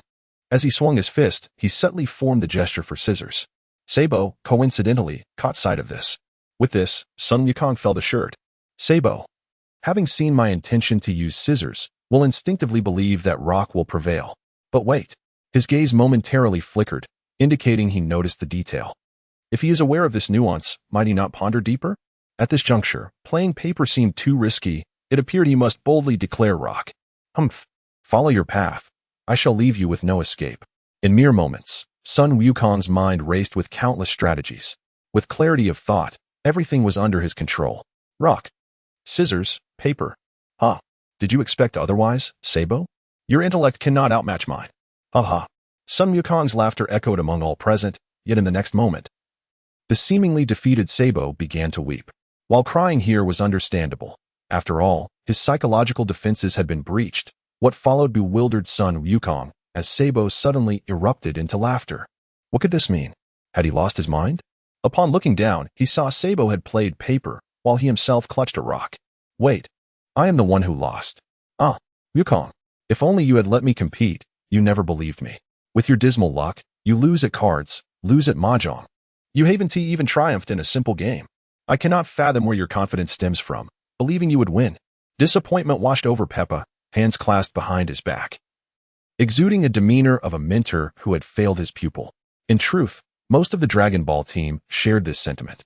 When it came to fighting prowess, charm, or other attributes, they deemed Son Wukong unparalleled. Yet, in matters of chance, his luck was notoriously poor. Why? Did you not see my intention to play scissors? How could you choose paper? I was merely guessing. Sabo scratched his head in confusion. Impossible. Your gaze was darting about, clearly indicating you were attuned to the details. Ah, Mr. Dandy, I was nervous. Whether Sabo had been nervous earlier was unclear, but he was indeed anxious now, particularly given Son Wukong's current demeanor, which suggested he was not accustomed to losing. Fortunately, moments later, Son Wukong's words did not disappoint him. You have won. Yay. Woohoo. We won. We are victorious. A euphoric atmosphere enveloped the Jinyu force. Regardless of their differences in stature or appearance, they embraced one another, tears streaming down their faces. We can finally return home. I swear, I shall never return to this place. Indeed, this is akin to hell. Nay, it may be even more terrifying than hell. Observing this poignant scene, Son Wukong felt reluctant to interrupt, yet due to the game's rules, he had to interject. I apologize, everyone, but according to the rules I established, only the victor may leave. Thus far, only Sabo has earned the right to depart. What? No way. I distinctly remember you stating that if we win, we all can leave. Sabo, recently victorious, regarded Son Wukong with displeasure. Son Wukong shrugged. Let us not forget that the strong need not abide by rules. Moreover, our previously agreed upon rules are indeed as such. If you don't believe me, refer back to the earlier chapters. Curse it. If it is destined to end in demise, I shall take matters into my own hands. Today, I shall obliterate this earth. None shall survive. Chapter 104. 8 million combat power. Advancing beyond the threshold of Super Saiyan 2. How infuriating. Since death is inevitable, why not go down fighting? Today, I shall obliterate this planet. None shall survive. The members of the Jinyu force, after oscillating between life and death countless times, have resigned themselves to despair. If death is their fate, they might as well drag the instigator, Son Goku, down with them. There is no loss in that. However, just as they prepared to seize an opportunity to strike, they were taken aback to see the man who instilled such fear in them, inexplicably grinning like a fool. Indeed, Son Goku's smile at that moment appeared exceedingly abnormal to all present. One would not expect to find humor when confronted by a man adorned with explosives, threatening mutual destruction. Yet, the astute Piccolo, well-versed in Goku's true nature, considered a deeper possibility. Was it not curious that someone with the power to annihilate them had chosen to toy with them for so long, perhaps for this very moment? To confirm his suspicions, Piccolo stepped forward and inquired, Uncle Goku, why do you smile? Am I smiling? Oh yes, I suppose I am. I find it amusing how reckless Jinyu and Frieza are, Goku replied with a chuckle. First, Jinyu, who fancies himself a captain, will be the first to fall. What a waste of effort. He pretends to be superior, yet his subordinates are just as foolish. Then there is Frieza, a high-profile real estate mogul who, knowing his men are inept, still dares to send them out to face me. Piccolo had anticipated profound insights from Goku, but instead, he was met with blatant arrogance. Indeed, possessing strength without flaunting it seems pointless.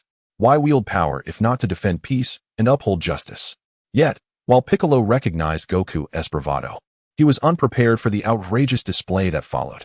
Goku unleashed his energy with abandon, and before he had taken more than a few steps, a golden aura enveloped him. Boom! In an instant, he transformed. As a Super Saiyan, his combat power surged to over 400 million. Yes, indeed, 400 million. This was due to the notification he had received moments earlier, confirming the completion of a system task. Defeat the Jinyu forces morale and reveal that there are greater powers beyond. Task reward. 2 million combat power enhancement card has been issued. Now in use. Detected that the host has reached the threshold to unlock Super Saiyan 2. The system is entering its ultimate version upgrade. Upgrade duration. 10 days, 10 hours, 4 minutes, and 51 seconds. Thus, Goku found himself momentarily bewildered by the cacophony of notifications, struggling to comprehend what had transpired. Yet, this transformation liberated him from his previous hesitations. No longer did he need to conceal his Super Saiyan form. Now, he possessed another trump card.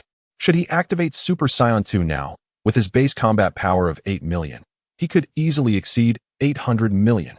Why? Because Super Saiyan amplifies power by 50 times, and Super Saiyan 2 by 100. The sheer magnitude of his newfound combat power immediately pressed the remaining members of the Jinyu force and the duo of Zebo to the ground. Goku casually approached them, crouched down, and raised his hand to gently slap Zebo's face. Slap. Slap. I heard you plan to obliterate the earth and take me with you? Slap. Slap. It seems you genuinely wish to engage me, but do you possess the strength to contend with Son Goku? Zebo thought to himself, what is with this guy? He keeps changing names, and I'll die without ever knowing what he is truly called. With the stakes laid bare, Goku was determined to put on a show. Now, I grant you the opportunity to gather all your energy and blow up the earth. A deathly silence fell, not only on the Jinyu force but also on the Dragon Ball team, who were equally stunned. Krillin remarked, Goku is so full of himself. If I weren't so outmatched, I do want to give him a beating. Yamcha agreed, indeed. Even though I can't defeat him now, I still feel the urge to hit him. How can one person exude such an overwhelming aura? Piccolo concurred, I second that. Raditz added, count me in. Kaiatsu chimed in. Tian Shinhan muttered. Tian Shinhan has gone home to take care of the kids. Nappa mused, I still can't fathom why that guy was dancing around so much. Everyone else was bewildered, wondering if they were all on different wavelengths. Just as they engaged in their banter, a tremendous explosion erupted in Goku's direction, startling everyone. They feared Zebo had truly lost his mind and intended to destroy the earth. Once the flames subsided and the smoke cleared, it was revealed that Goku had unleashed an energy sphere, reducing Zebo to ashes. TCH. I offered you a chance, and you squandered it, Goku remarked, slowly rising to his feet. He then turned his gaze towards those pinned to the ground by his energy pressure. A smirk crept across his face, reminiscent of a Dragon King-esque grin. At that moment, his aura erupted once more, transforming from a surrounding flame to a jet of energy, with arcs of electricity dancing across his body. Bang, bang, bang, bang.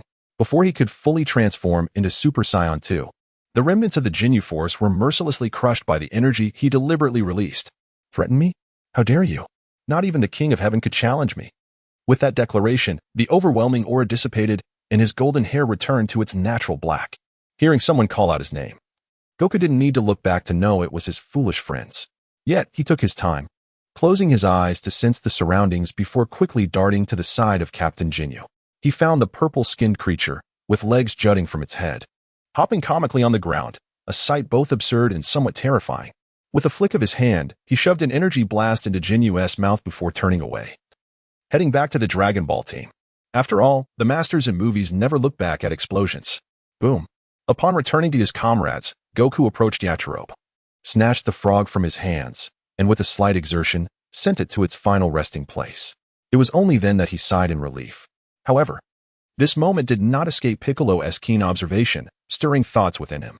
Piccolo reflected, wildfires cannot be extinguished, spring winds will bring rebirth. To put it simply, failing to eradicate the root means it's as if nothing was done. Chapter 105. Frisia's dream lover on the planet Frisia, within a lavishly decorated palace. Numerous guards stood at attention at the entrance, their expressions solemn and demeanor particularly austere. Such was the nature of being a personal soldier to the Grand Overlord.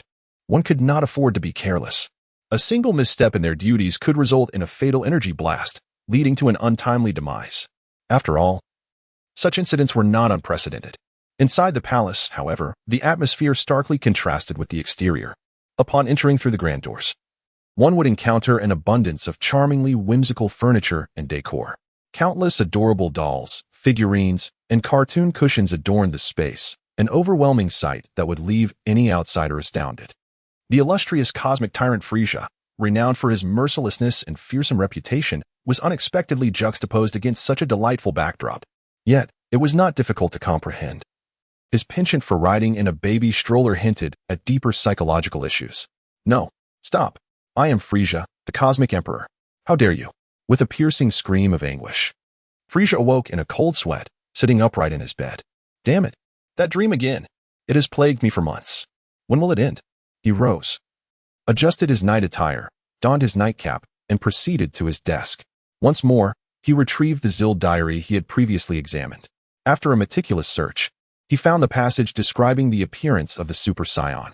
It is well known that the Saiyan, often dismissed as a mere monkey, is far from a threat.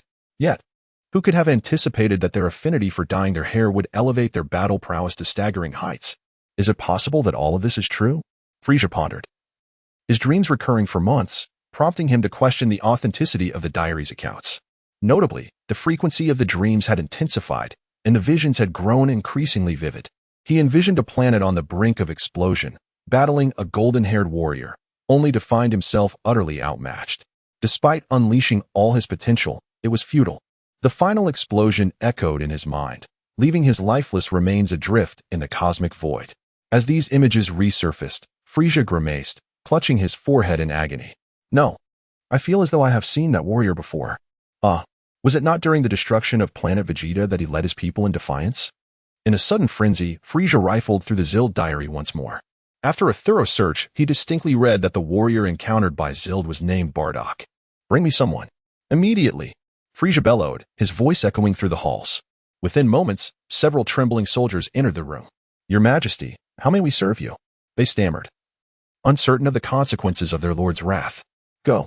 Find out the name of the warrior who led the charge against the destruction of planet Vegeta." "Yes, Your Majesty." The soldiers bowed deeply and hastily exited, relief washing over them as sweat trickled down their brows. Before long, one soldier rushed back in, breathless. "Your Majesty, we have discovered that the warrior's name is Bardock." As he spoke, he produced a digital display screen, showcasing the information. Frisia inspected the screen, and the resemblance to the figure in his dreams was uncanny, save for their differing hair colors and styles. Could it be that some inexplicable force has transported me to the past? Frisia contemplated. He then commanded, "Seek out those skilled in magical divination across the universe. I must uncover the existence of this Bardock. No one, I repeat, no one can threaten me, Frisia, if you will not reveal yourself. I shall come to find you myself." In West City on Earth, after vanquishing the Ginyu Force and the formidable Zabo, Goku had spent nearly 10 days at home. Yet, these days were anything but pleasant.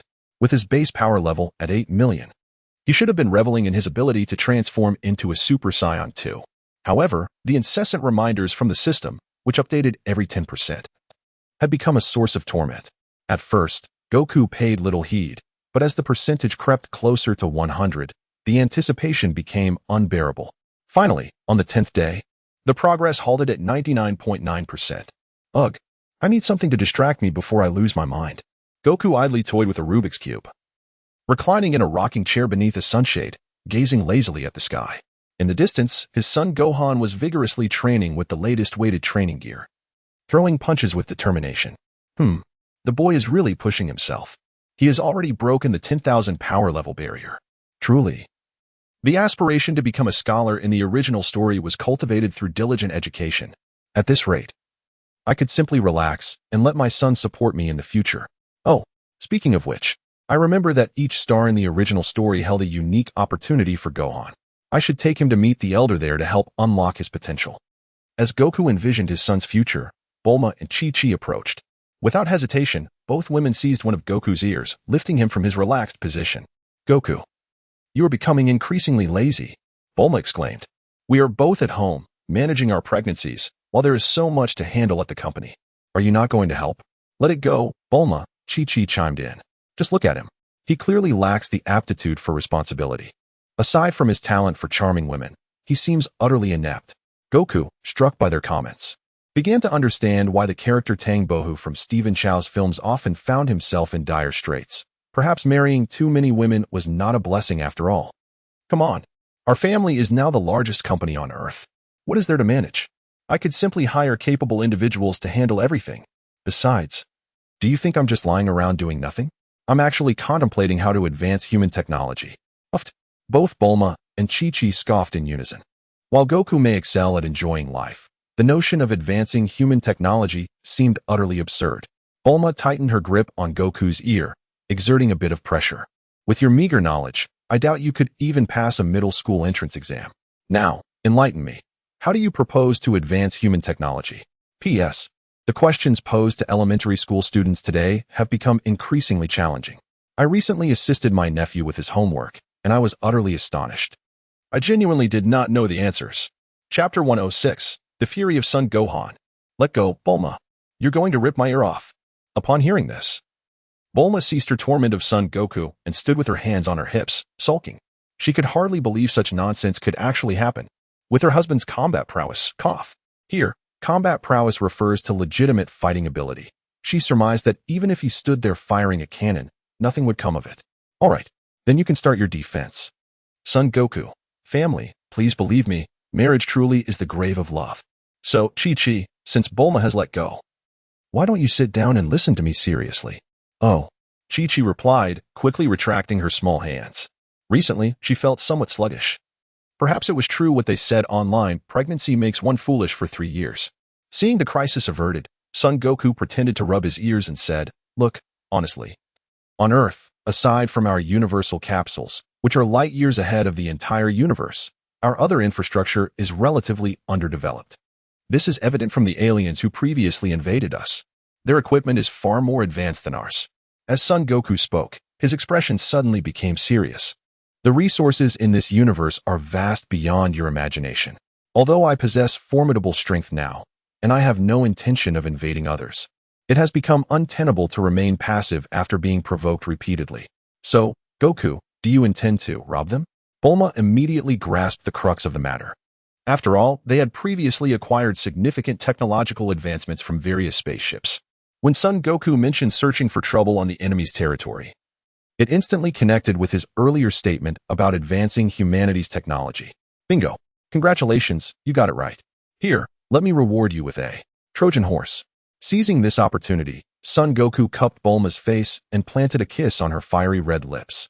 He then turned to Chi-Chi, who still seemed taken aback, and replicated the action. Son Goku, X2, can you be a little more discreet? Gohan is right there. It's inappropriate for children to witness this. All right. I was just joking. As for the company affairs, let us proceed as I previously mentioned. After all, our family has enough wealth to last several lifetimes. The reason for managing the company is merely to maintain the functioning of society. Besides, once we acquire that advanced technology, not only will Earth benefit, but we could also potentially expand our capsule company throughout the universe. Bulma pondered this and found it quite reasonable, then furrowed her brow and asked, when do you plan to take action? There's no rush. I have already obtained the precise location of their headquarters from the spaceship's coordinates. With a single instant transmission, I could arrive in just a few breaths. The reason for delaying is that I am awaiting a favorable wind, a wind capable of turning them to ashes. As Son Goku spoke, he embraced both women. In truth, all of this was merely a facade. With his current strength, he could obliterate Frisia's army at any moment. As for waiting, wasn't it obvious? He was merely anticipating the last 0.01 of progress. However, Son Goku's blissful moment was short-lived, as his eldest son rushed over, interrupting the atmosphere. Dad, can you feel it? Have I gotten stronger today? My goodness. Well, he's my own flesh and blood. Son Goku was truly speechless. His son lacked discernment. The key issue was that he seemed to have developed a brash demeanor, perhaps influenced by someone or a flaw in his upbringing.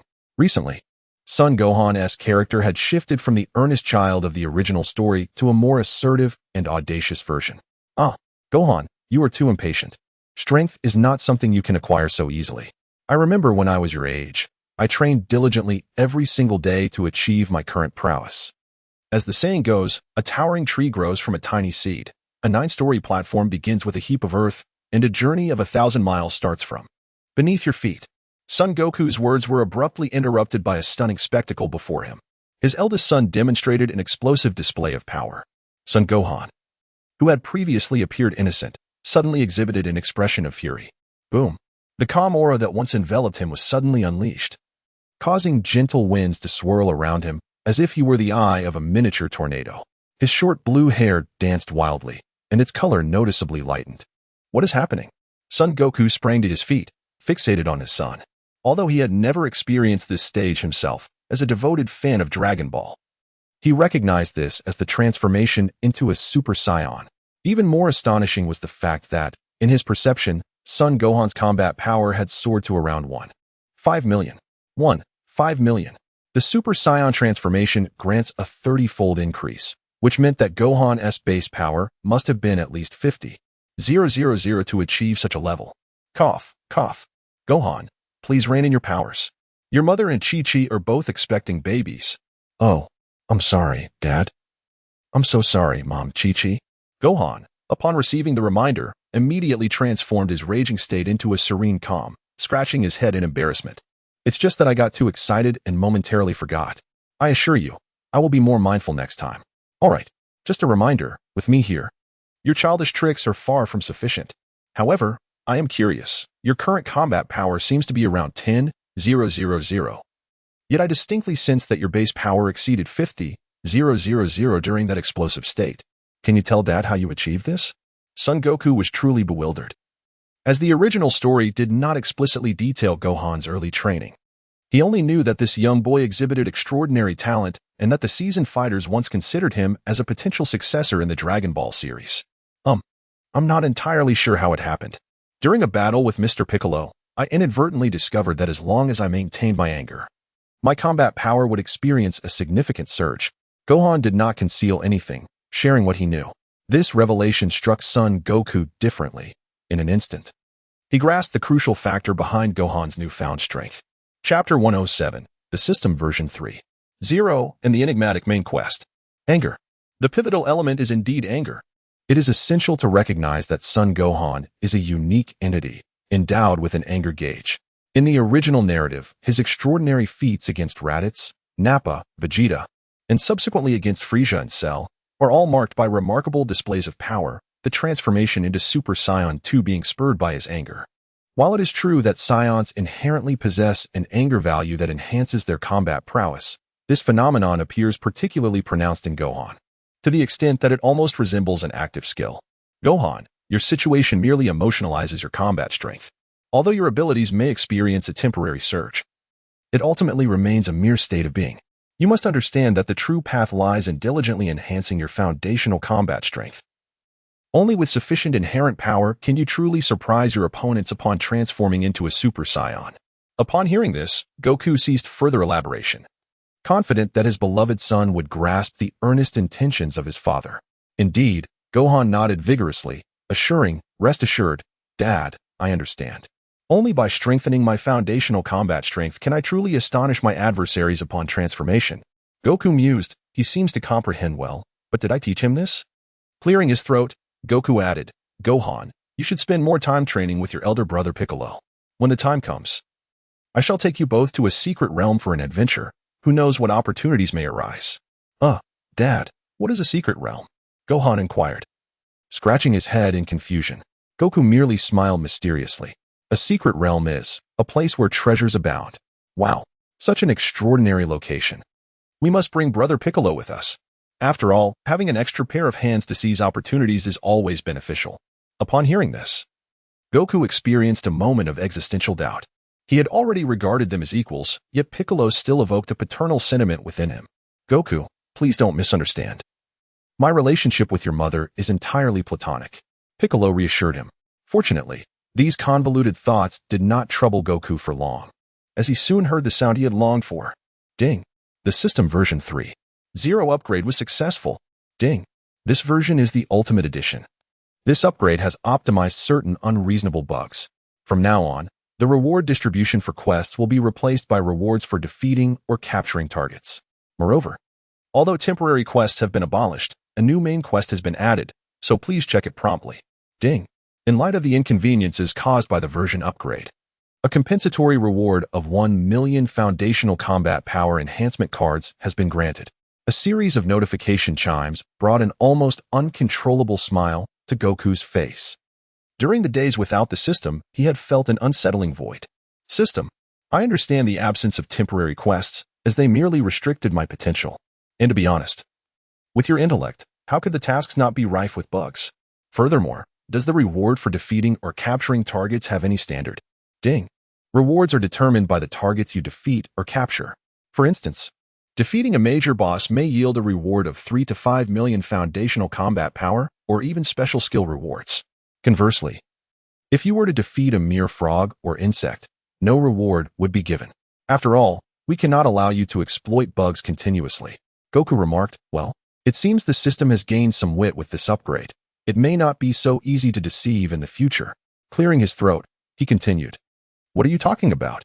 We are comrades, so such words are unnecessary. System, do you truly believe what you just said? Oh, let us put that aside. Let me use my 1 million combat power enhancement card. Also, please explain the main quest. What is it? And what do I need to do? Ding. Unique main quest. Pierce the mist and recognize the truth. Forge ahead. Traverse through layers of obstacles to discover your true self. Ultimately, vanquish the final foe to reveal your heroic essence. Completing this quest will yield an unconditional wish without limitations. As the system prompt concluded, Goku found himself in a stupor for several seconds. What on earth is this quest about? Although the initial part was comprehensible, it seemed utterly bewildering. This is not merely the Dragon Ball world. It's akin to a realm from Dragon Ball Super or Dragon Ball GT. Furthermore, who is this ultimate boss? Is it the Omni King, the Dragon God Zalama, the Grand Minister, or the One-Star Dragon? The lack of any hints is quite absurd. Moreover, the reward is so. Wait a moment, system. An unconditional wish without limitations? Does that mean I can wish to annihilate all universes or become a being stronger than even the Omni King? System, indeed. Any wish is permissible. The scope of this reward is as broad as you interpret it. Wow. Incredible. Upon hearing the desired answer, Goku was instantly invigorated. He had already envisioned a future where he would elevate all his friends and family to greatness. After all, joy is best when shared.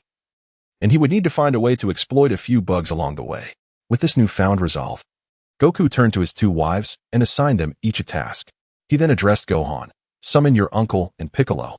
It is time to retaliate against those cowardly invaders who threatened our Earth. Dad, ISNT, that's something you can do with a mere instant transmission? Why must I run errands? Besides, why am I not included in your plans? Gohan displayed the quintessential attitude of a rebellious child. Upon hearing this, Goku felt an urge to leap up and reprimand him. You've grown bold. Thankfully, you're still young. If one day you surpass me, your head will surely reach the skies. No, I think you would be better off as a scholar or a scientist, Goku remarked, turning to Bulma and Chi-Chi. What do you both think?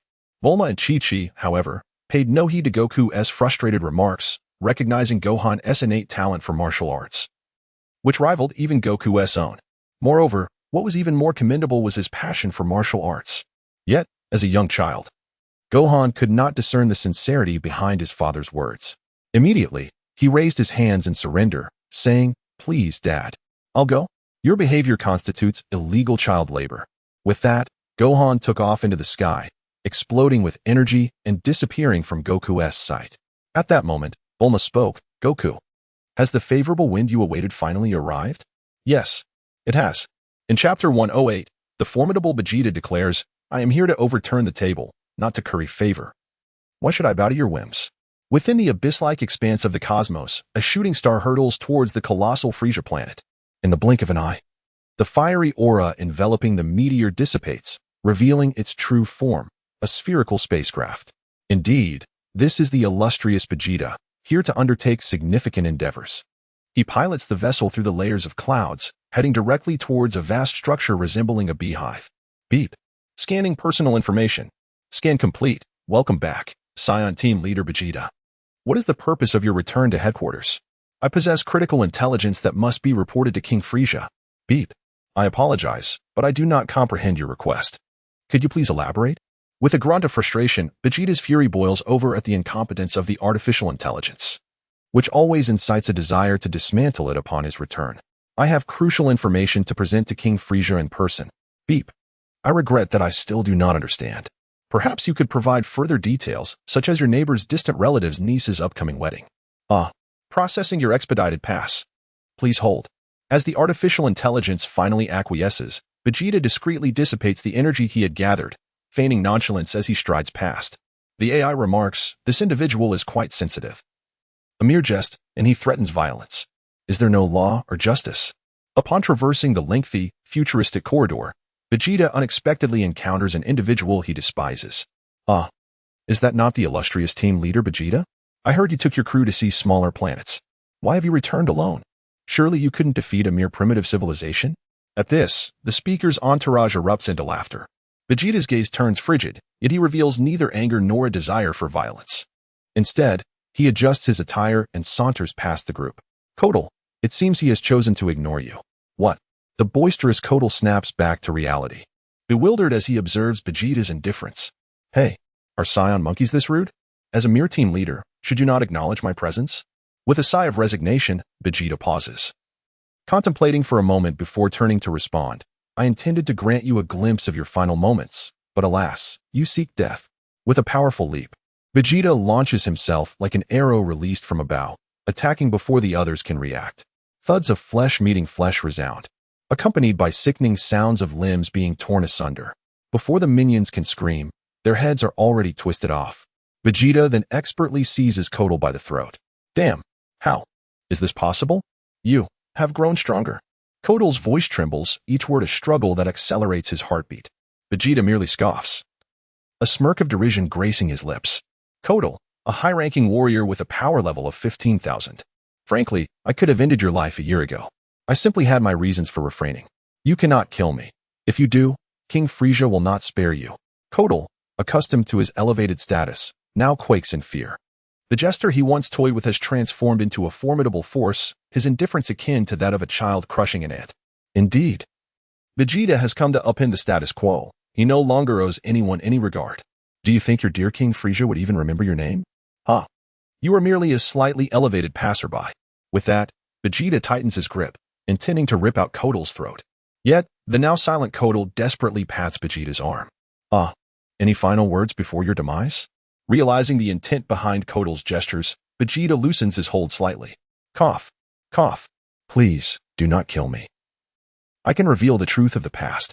Your planet was annihilated at King Frieza's command, and our actions against you were merely orders we followed."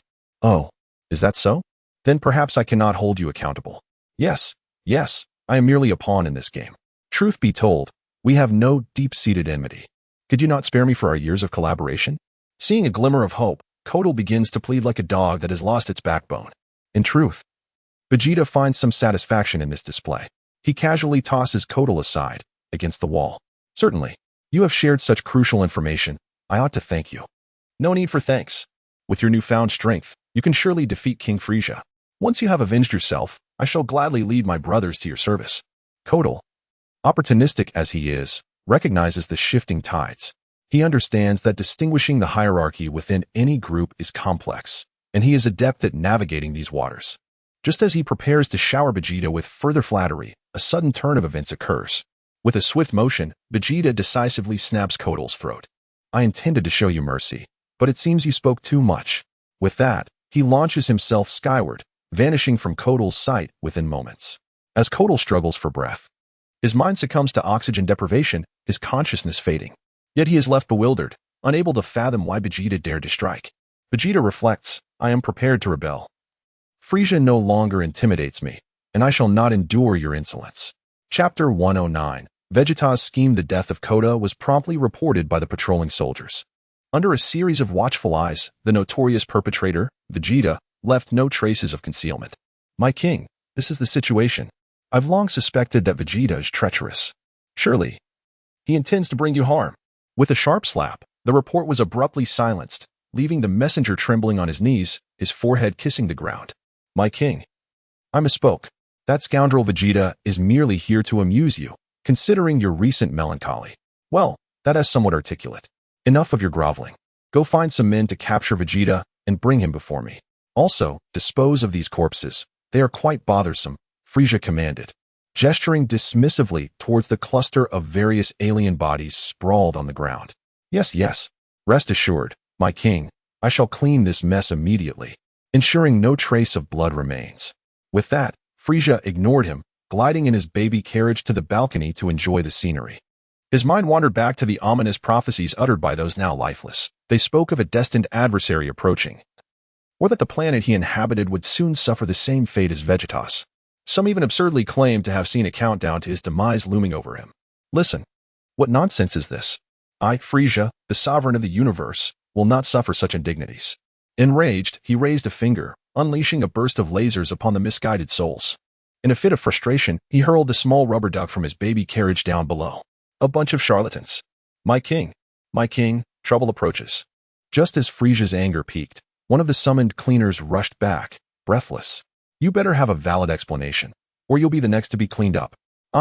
My king, I regret my previous volume. It's just that I received urgent communications from outside. Vegeta has gone mad. He first decimated nearly 90 of the fleet at our starship base, then killed or injured thousands of our lower-class warriors.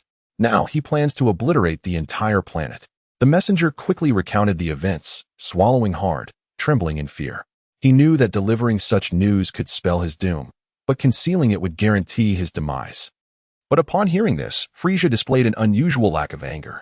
Instead, he erupted into laughter. Why do you laugh, my king? Haha. I find Vegeta's ignorance amusing. All Saiyans are fools. With his combat power, he might destroy a small planet. But does he think he can obliterate a planet of my magnitude? As he spoke, Frisia continued to chuckle, relishing what he believed to be the best joke he had heard in recent times. However, the next moment, the messenger doused him with a bucket of cold water. Well, my king, it's as you say. However, Vegeta has gathered all our planet's annihilation-grade weaponry together. Moreover, he has created a direct passage to the planet's core. What? Frisia leaped from his baby carriage in shock. What are Sabo and the Ginyu Force doing during such a crisis? My king, you forgot that you dispatched them to Earth, and they have yet to return. Damn it. Send me Vegeta's coordinates immediately. Frisia felt no fear.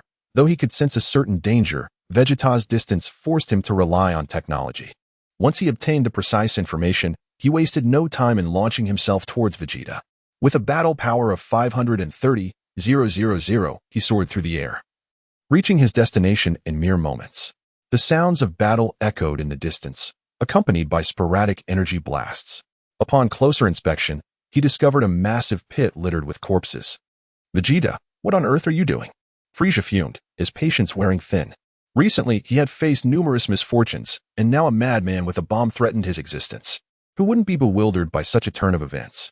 Meanwhile, Vegeta, hearing Frisia's furious call, executed a prince's technique, annihilating a heap of debris before floating in place. Madness evident in his eyes.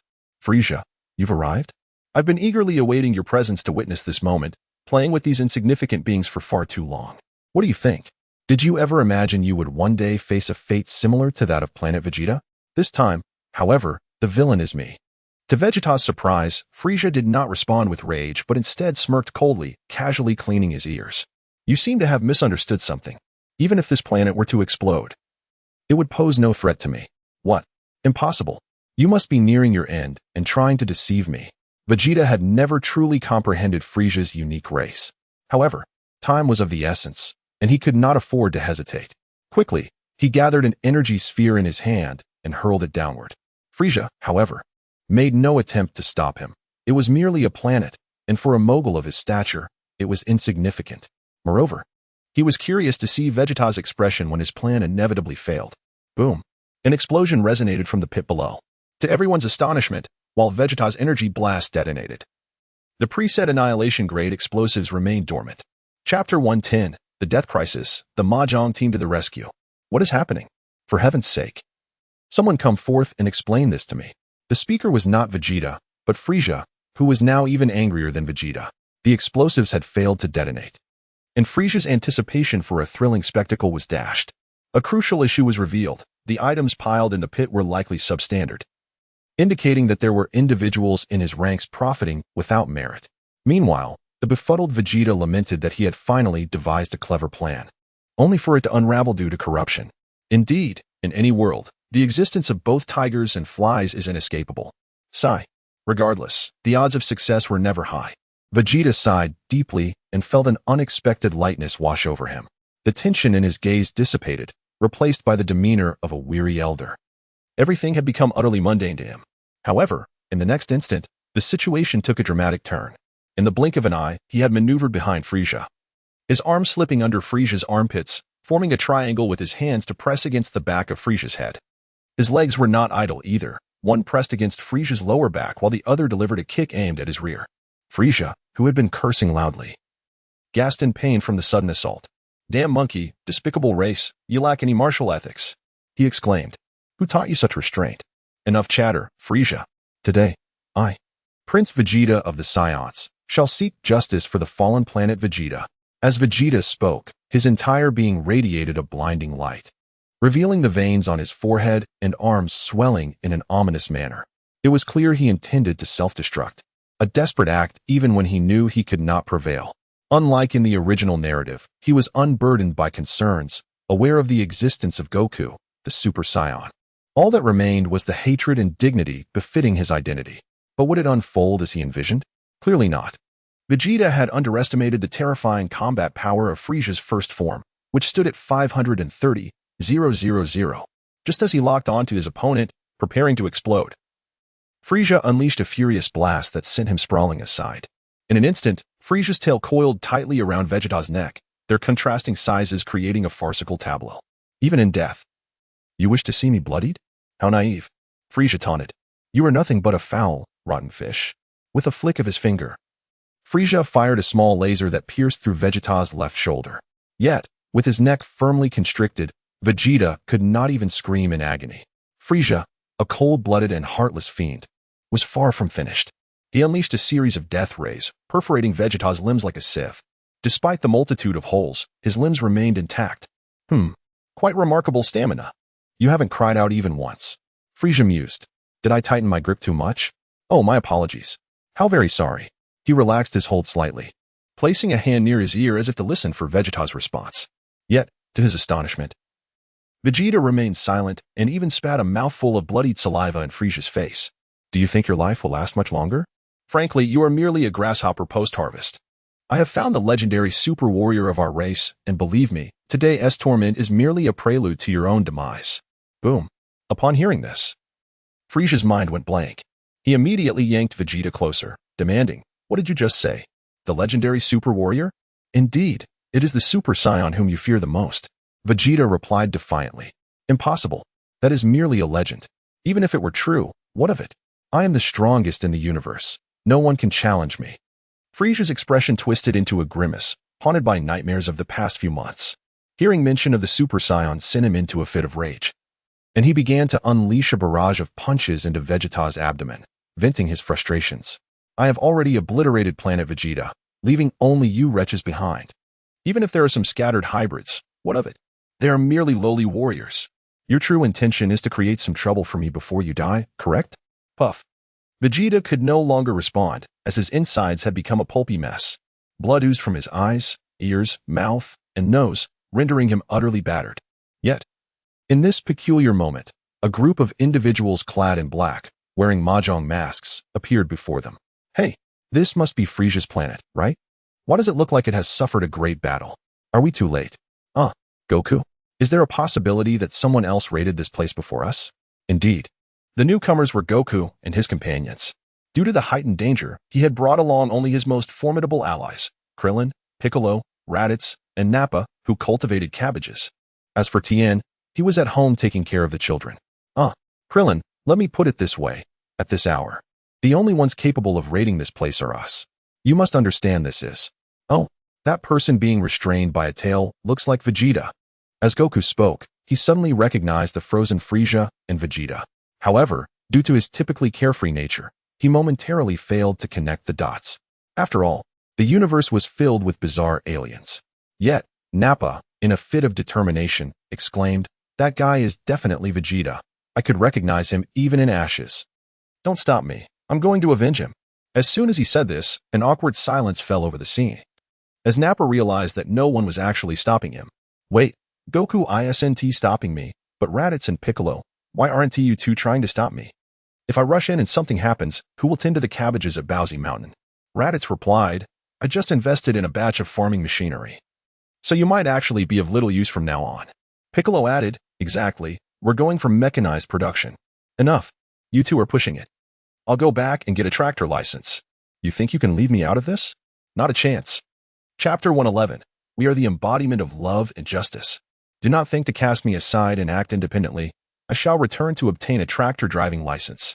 Such words left the few present, adorned in their mahjong masks, utterly bewildered. Piccolo and Raditz exchanged glances, their expressions a mix of disbelief and confusion. As they had just mentioned acquiring advanced agricultural machinery.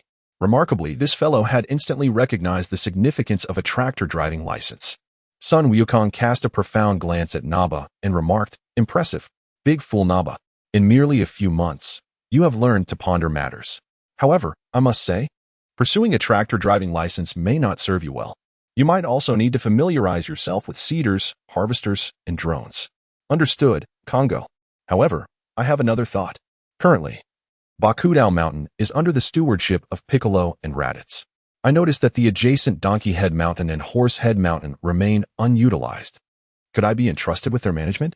Upon hearing Son Wukong's suggestion, Naba, regardless of its validity, promptly agreed. He then revealed his own intentions. However, Son Wukong found himself perplexed. While the two mountains were indeed idle, they were hardly prime land. What purpose would it serve for you to take them on? Aha. Congo. To be candid, I have recently found myself with spare time and have been perusing some literature on animal husbandry. I wish to attempt it myself and see if I can succeed. Son Wukong and the others gasped in astonishment, their breath taken away. This was no mere instance of newfound cleverness. Naba was contemplating entrepreneurship. Yet, just as their conversation reached a jovial peak, the ever-impatient Frisia could no longer contain himself. Without hesitation, he unleashed a small laser beam. However, the anticipated lethal ray that would pierce through a foe instead left him astonished in the next moment. Son Wukong turned to face him, his gaze sharp. The once overwhelming aura of Frisia's attack dissipated in an instant. "Hey, you over there. How rude can you be? Are you not aware that your actions might frighten the little ones? Even if you do not frighten the children, scaring away kittens and puppies is equally unacceptable." Nanny? Frisia was nearly driven to the brink of fury, his blood boiling. Never before had he been so openly confronted. Yet, this peculiar individual before him sparked a flicker of intrigue. He seemed somewhat capable. "Pray tell, who are you? Do you not realize this is the domain of me, Frisia? The Galactic Emperor? Galactic Emperor Frisia? Ah yes, I have been seeking you. As for our identities," Son Wukong began, glancing at Naba. Shoo. A series of whistles followed, yet Naba appeared oblivious to the underlying significance. Son Wukong, exasperated, smacked his forehead. Just moments ago, they had been discussing how this fellow had become more astute. Bring forth the props. Oh, Congo, just tell me directly next time. How could I know if you do not speak? Naba retrieved a miniature universal capsule from his pocket, pressing it gently. A plume of smoke enveloped the area, and the multifunctional speaker reappeared. As he pressed the play button, a vibrant drum and bass rhythm filled the air, like sunlight piercing through the night. Dawn subtly crept across the horizon, whose silhouette traverses the cycles of existence. As the song played, Frisia found himself involuntarily twitching at the corners of his mouth. The last time he felt such embarrassment was during the last performance of the Ginyu Force dancing in the plaza. Meanwhile, Vegeta, ensnared by Frisia's tale, sensed a familiar rhythm and pondered whether they had arrived. Yet, even if released, he would likely lack the strength to utter a word. At that moment, as the chorus rang out, the figure adorned with the mahjong headpiece reached out to halt the music. "You with the horns and tail. Did you not just inquire about our identities? Now, lend me your ears." With a deliberate clearing of his throat, Son Wukong stepped forward. "We are the embodiment of love and justice." Upon this declaration, Krillin stood beside him. "We are the existence that stands against evil."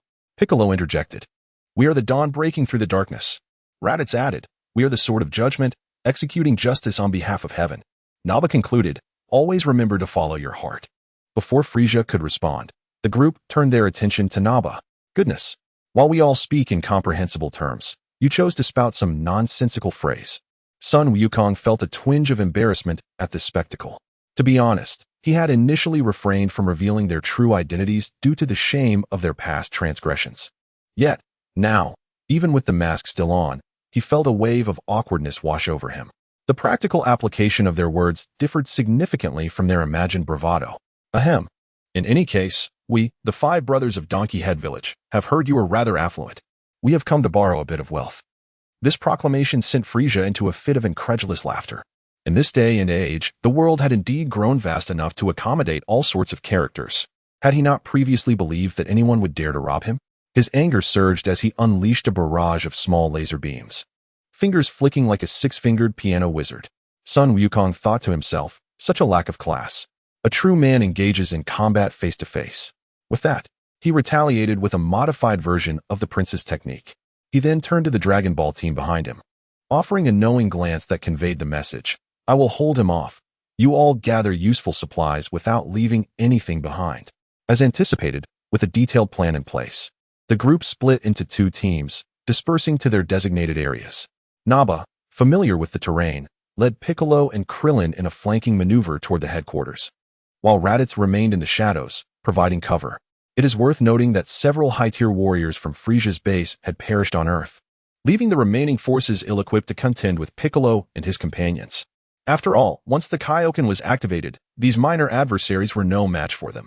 Having assessed that their side was nearly cleared, Son Wukong unleashed his full power, clearing the area. The scattered minions who had lingered in observation were swiftly reduced to powder by the overwhelming energy. This display of strength caused Frisia's brow to furrow in concern. He sensed a profound threat emanating from his opponent, an instinctual awareness among formidable foes often surpassing that of any battle power detector. Curse it! Who on earth are you? Chapter 112. Frisia's defeat. Frisia's inquiries went unanswered, as his opponent seemed to completely disregard him, preoccupied instead with adjusting his nine-tube mask. It was absurd, after all. They were here for a robbery. To announce his name at such a moment was truly foolish. If word got out, how would it reflect on him? The illustrious Super Saiyan and the universe's most handsome being, engaging in such criminal antics? Suddenly, a thought struck Son Goku. Wait a minute. Who said one must disclose their true name? Furthermore, this was not mere robbery, but rather an act of murder and arson. Yes, arson is indeed a significant crime.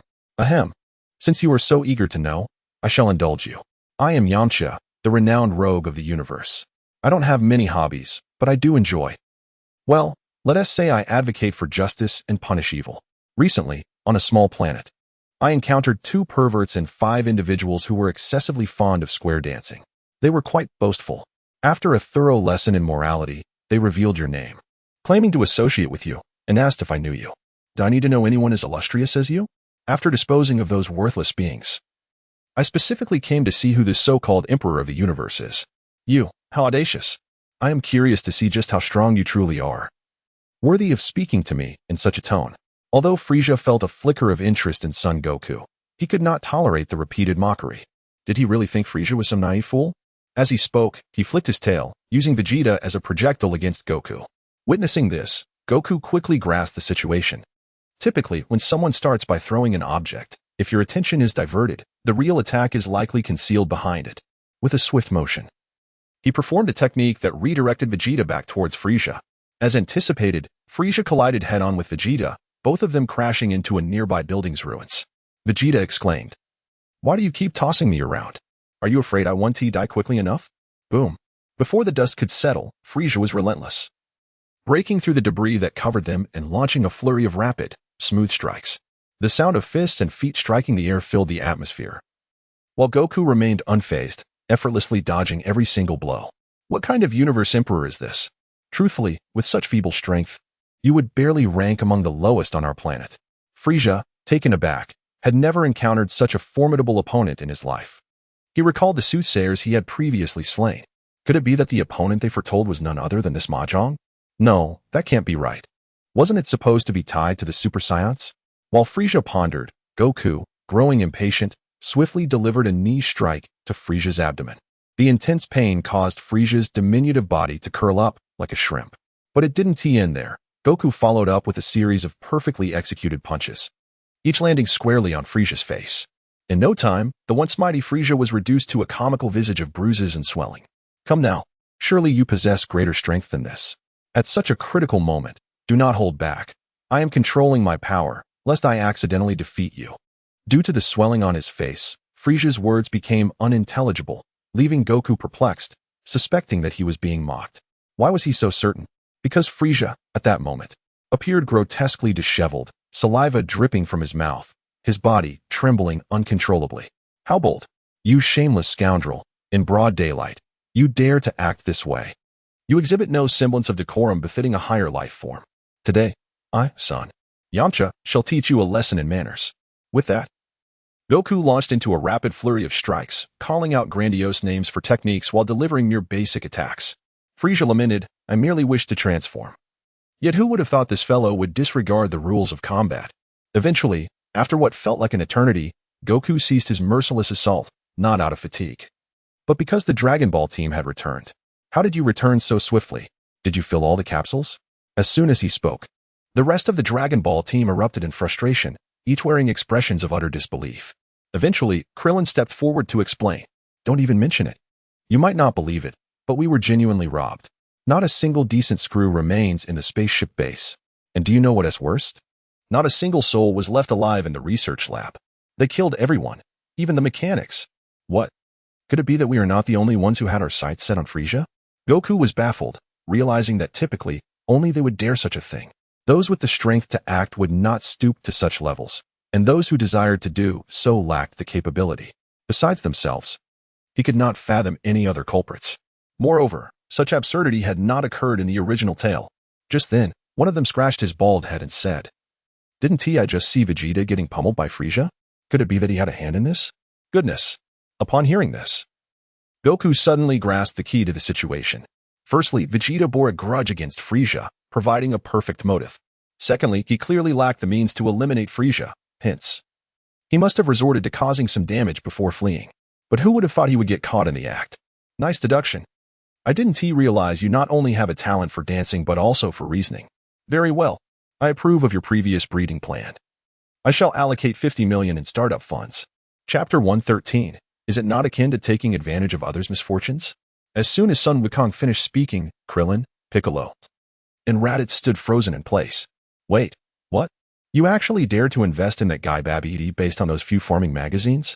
Although several million might be mere pocket change for Wukong's family, such a decision seemed utterly absurd. To be honest, Krillin felt a pang of envy. But it was not the money he coveted. Rather, he envied Son Wukong for having found a wonderful wife, thereby achieving financial freedom. Unexpectedly, Son Wukong patted Krillin on the shoulder and proclaimed, "Money is trivial. We must honor our dreams. Moreover, I am increasingly convinced that Deity is a genius." Well, if that's the case, I have dreams too. I want to create an application that allows people to make payments directly through their phones. Eventually, one wouldn't even need to carry anything. Just a facial scan would suffice. Krillin said this with a blank expression, merely engaging in idle boasting, as anyone might. However, upon hearing this, Son Wukong's eyes widened in astonishment. It is well known that in the Dragon Ball universe, the technological advancements are somewhat skewed. While spaceships exist, the communication devices are far from intelligent. Krillin, I sense you too possess a spark of genius.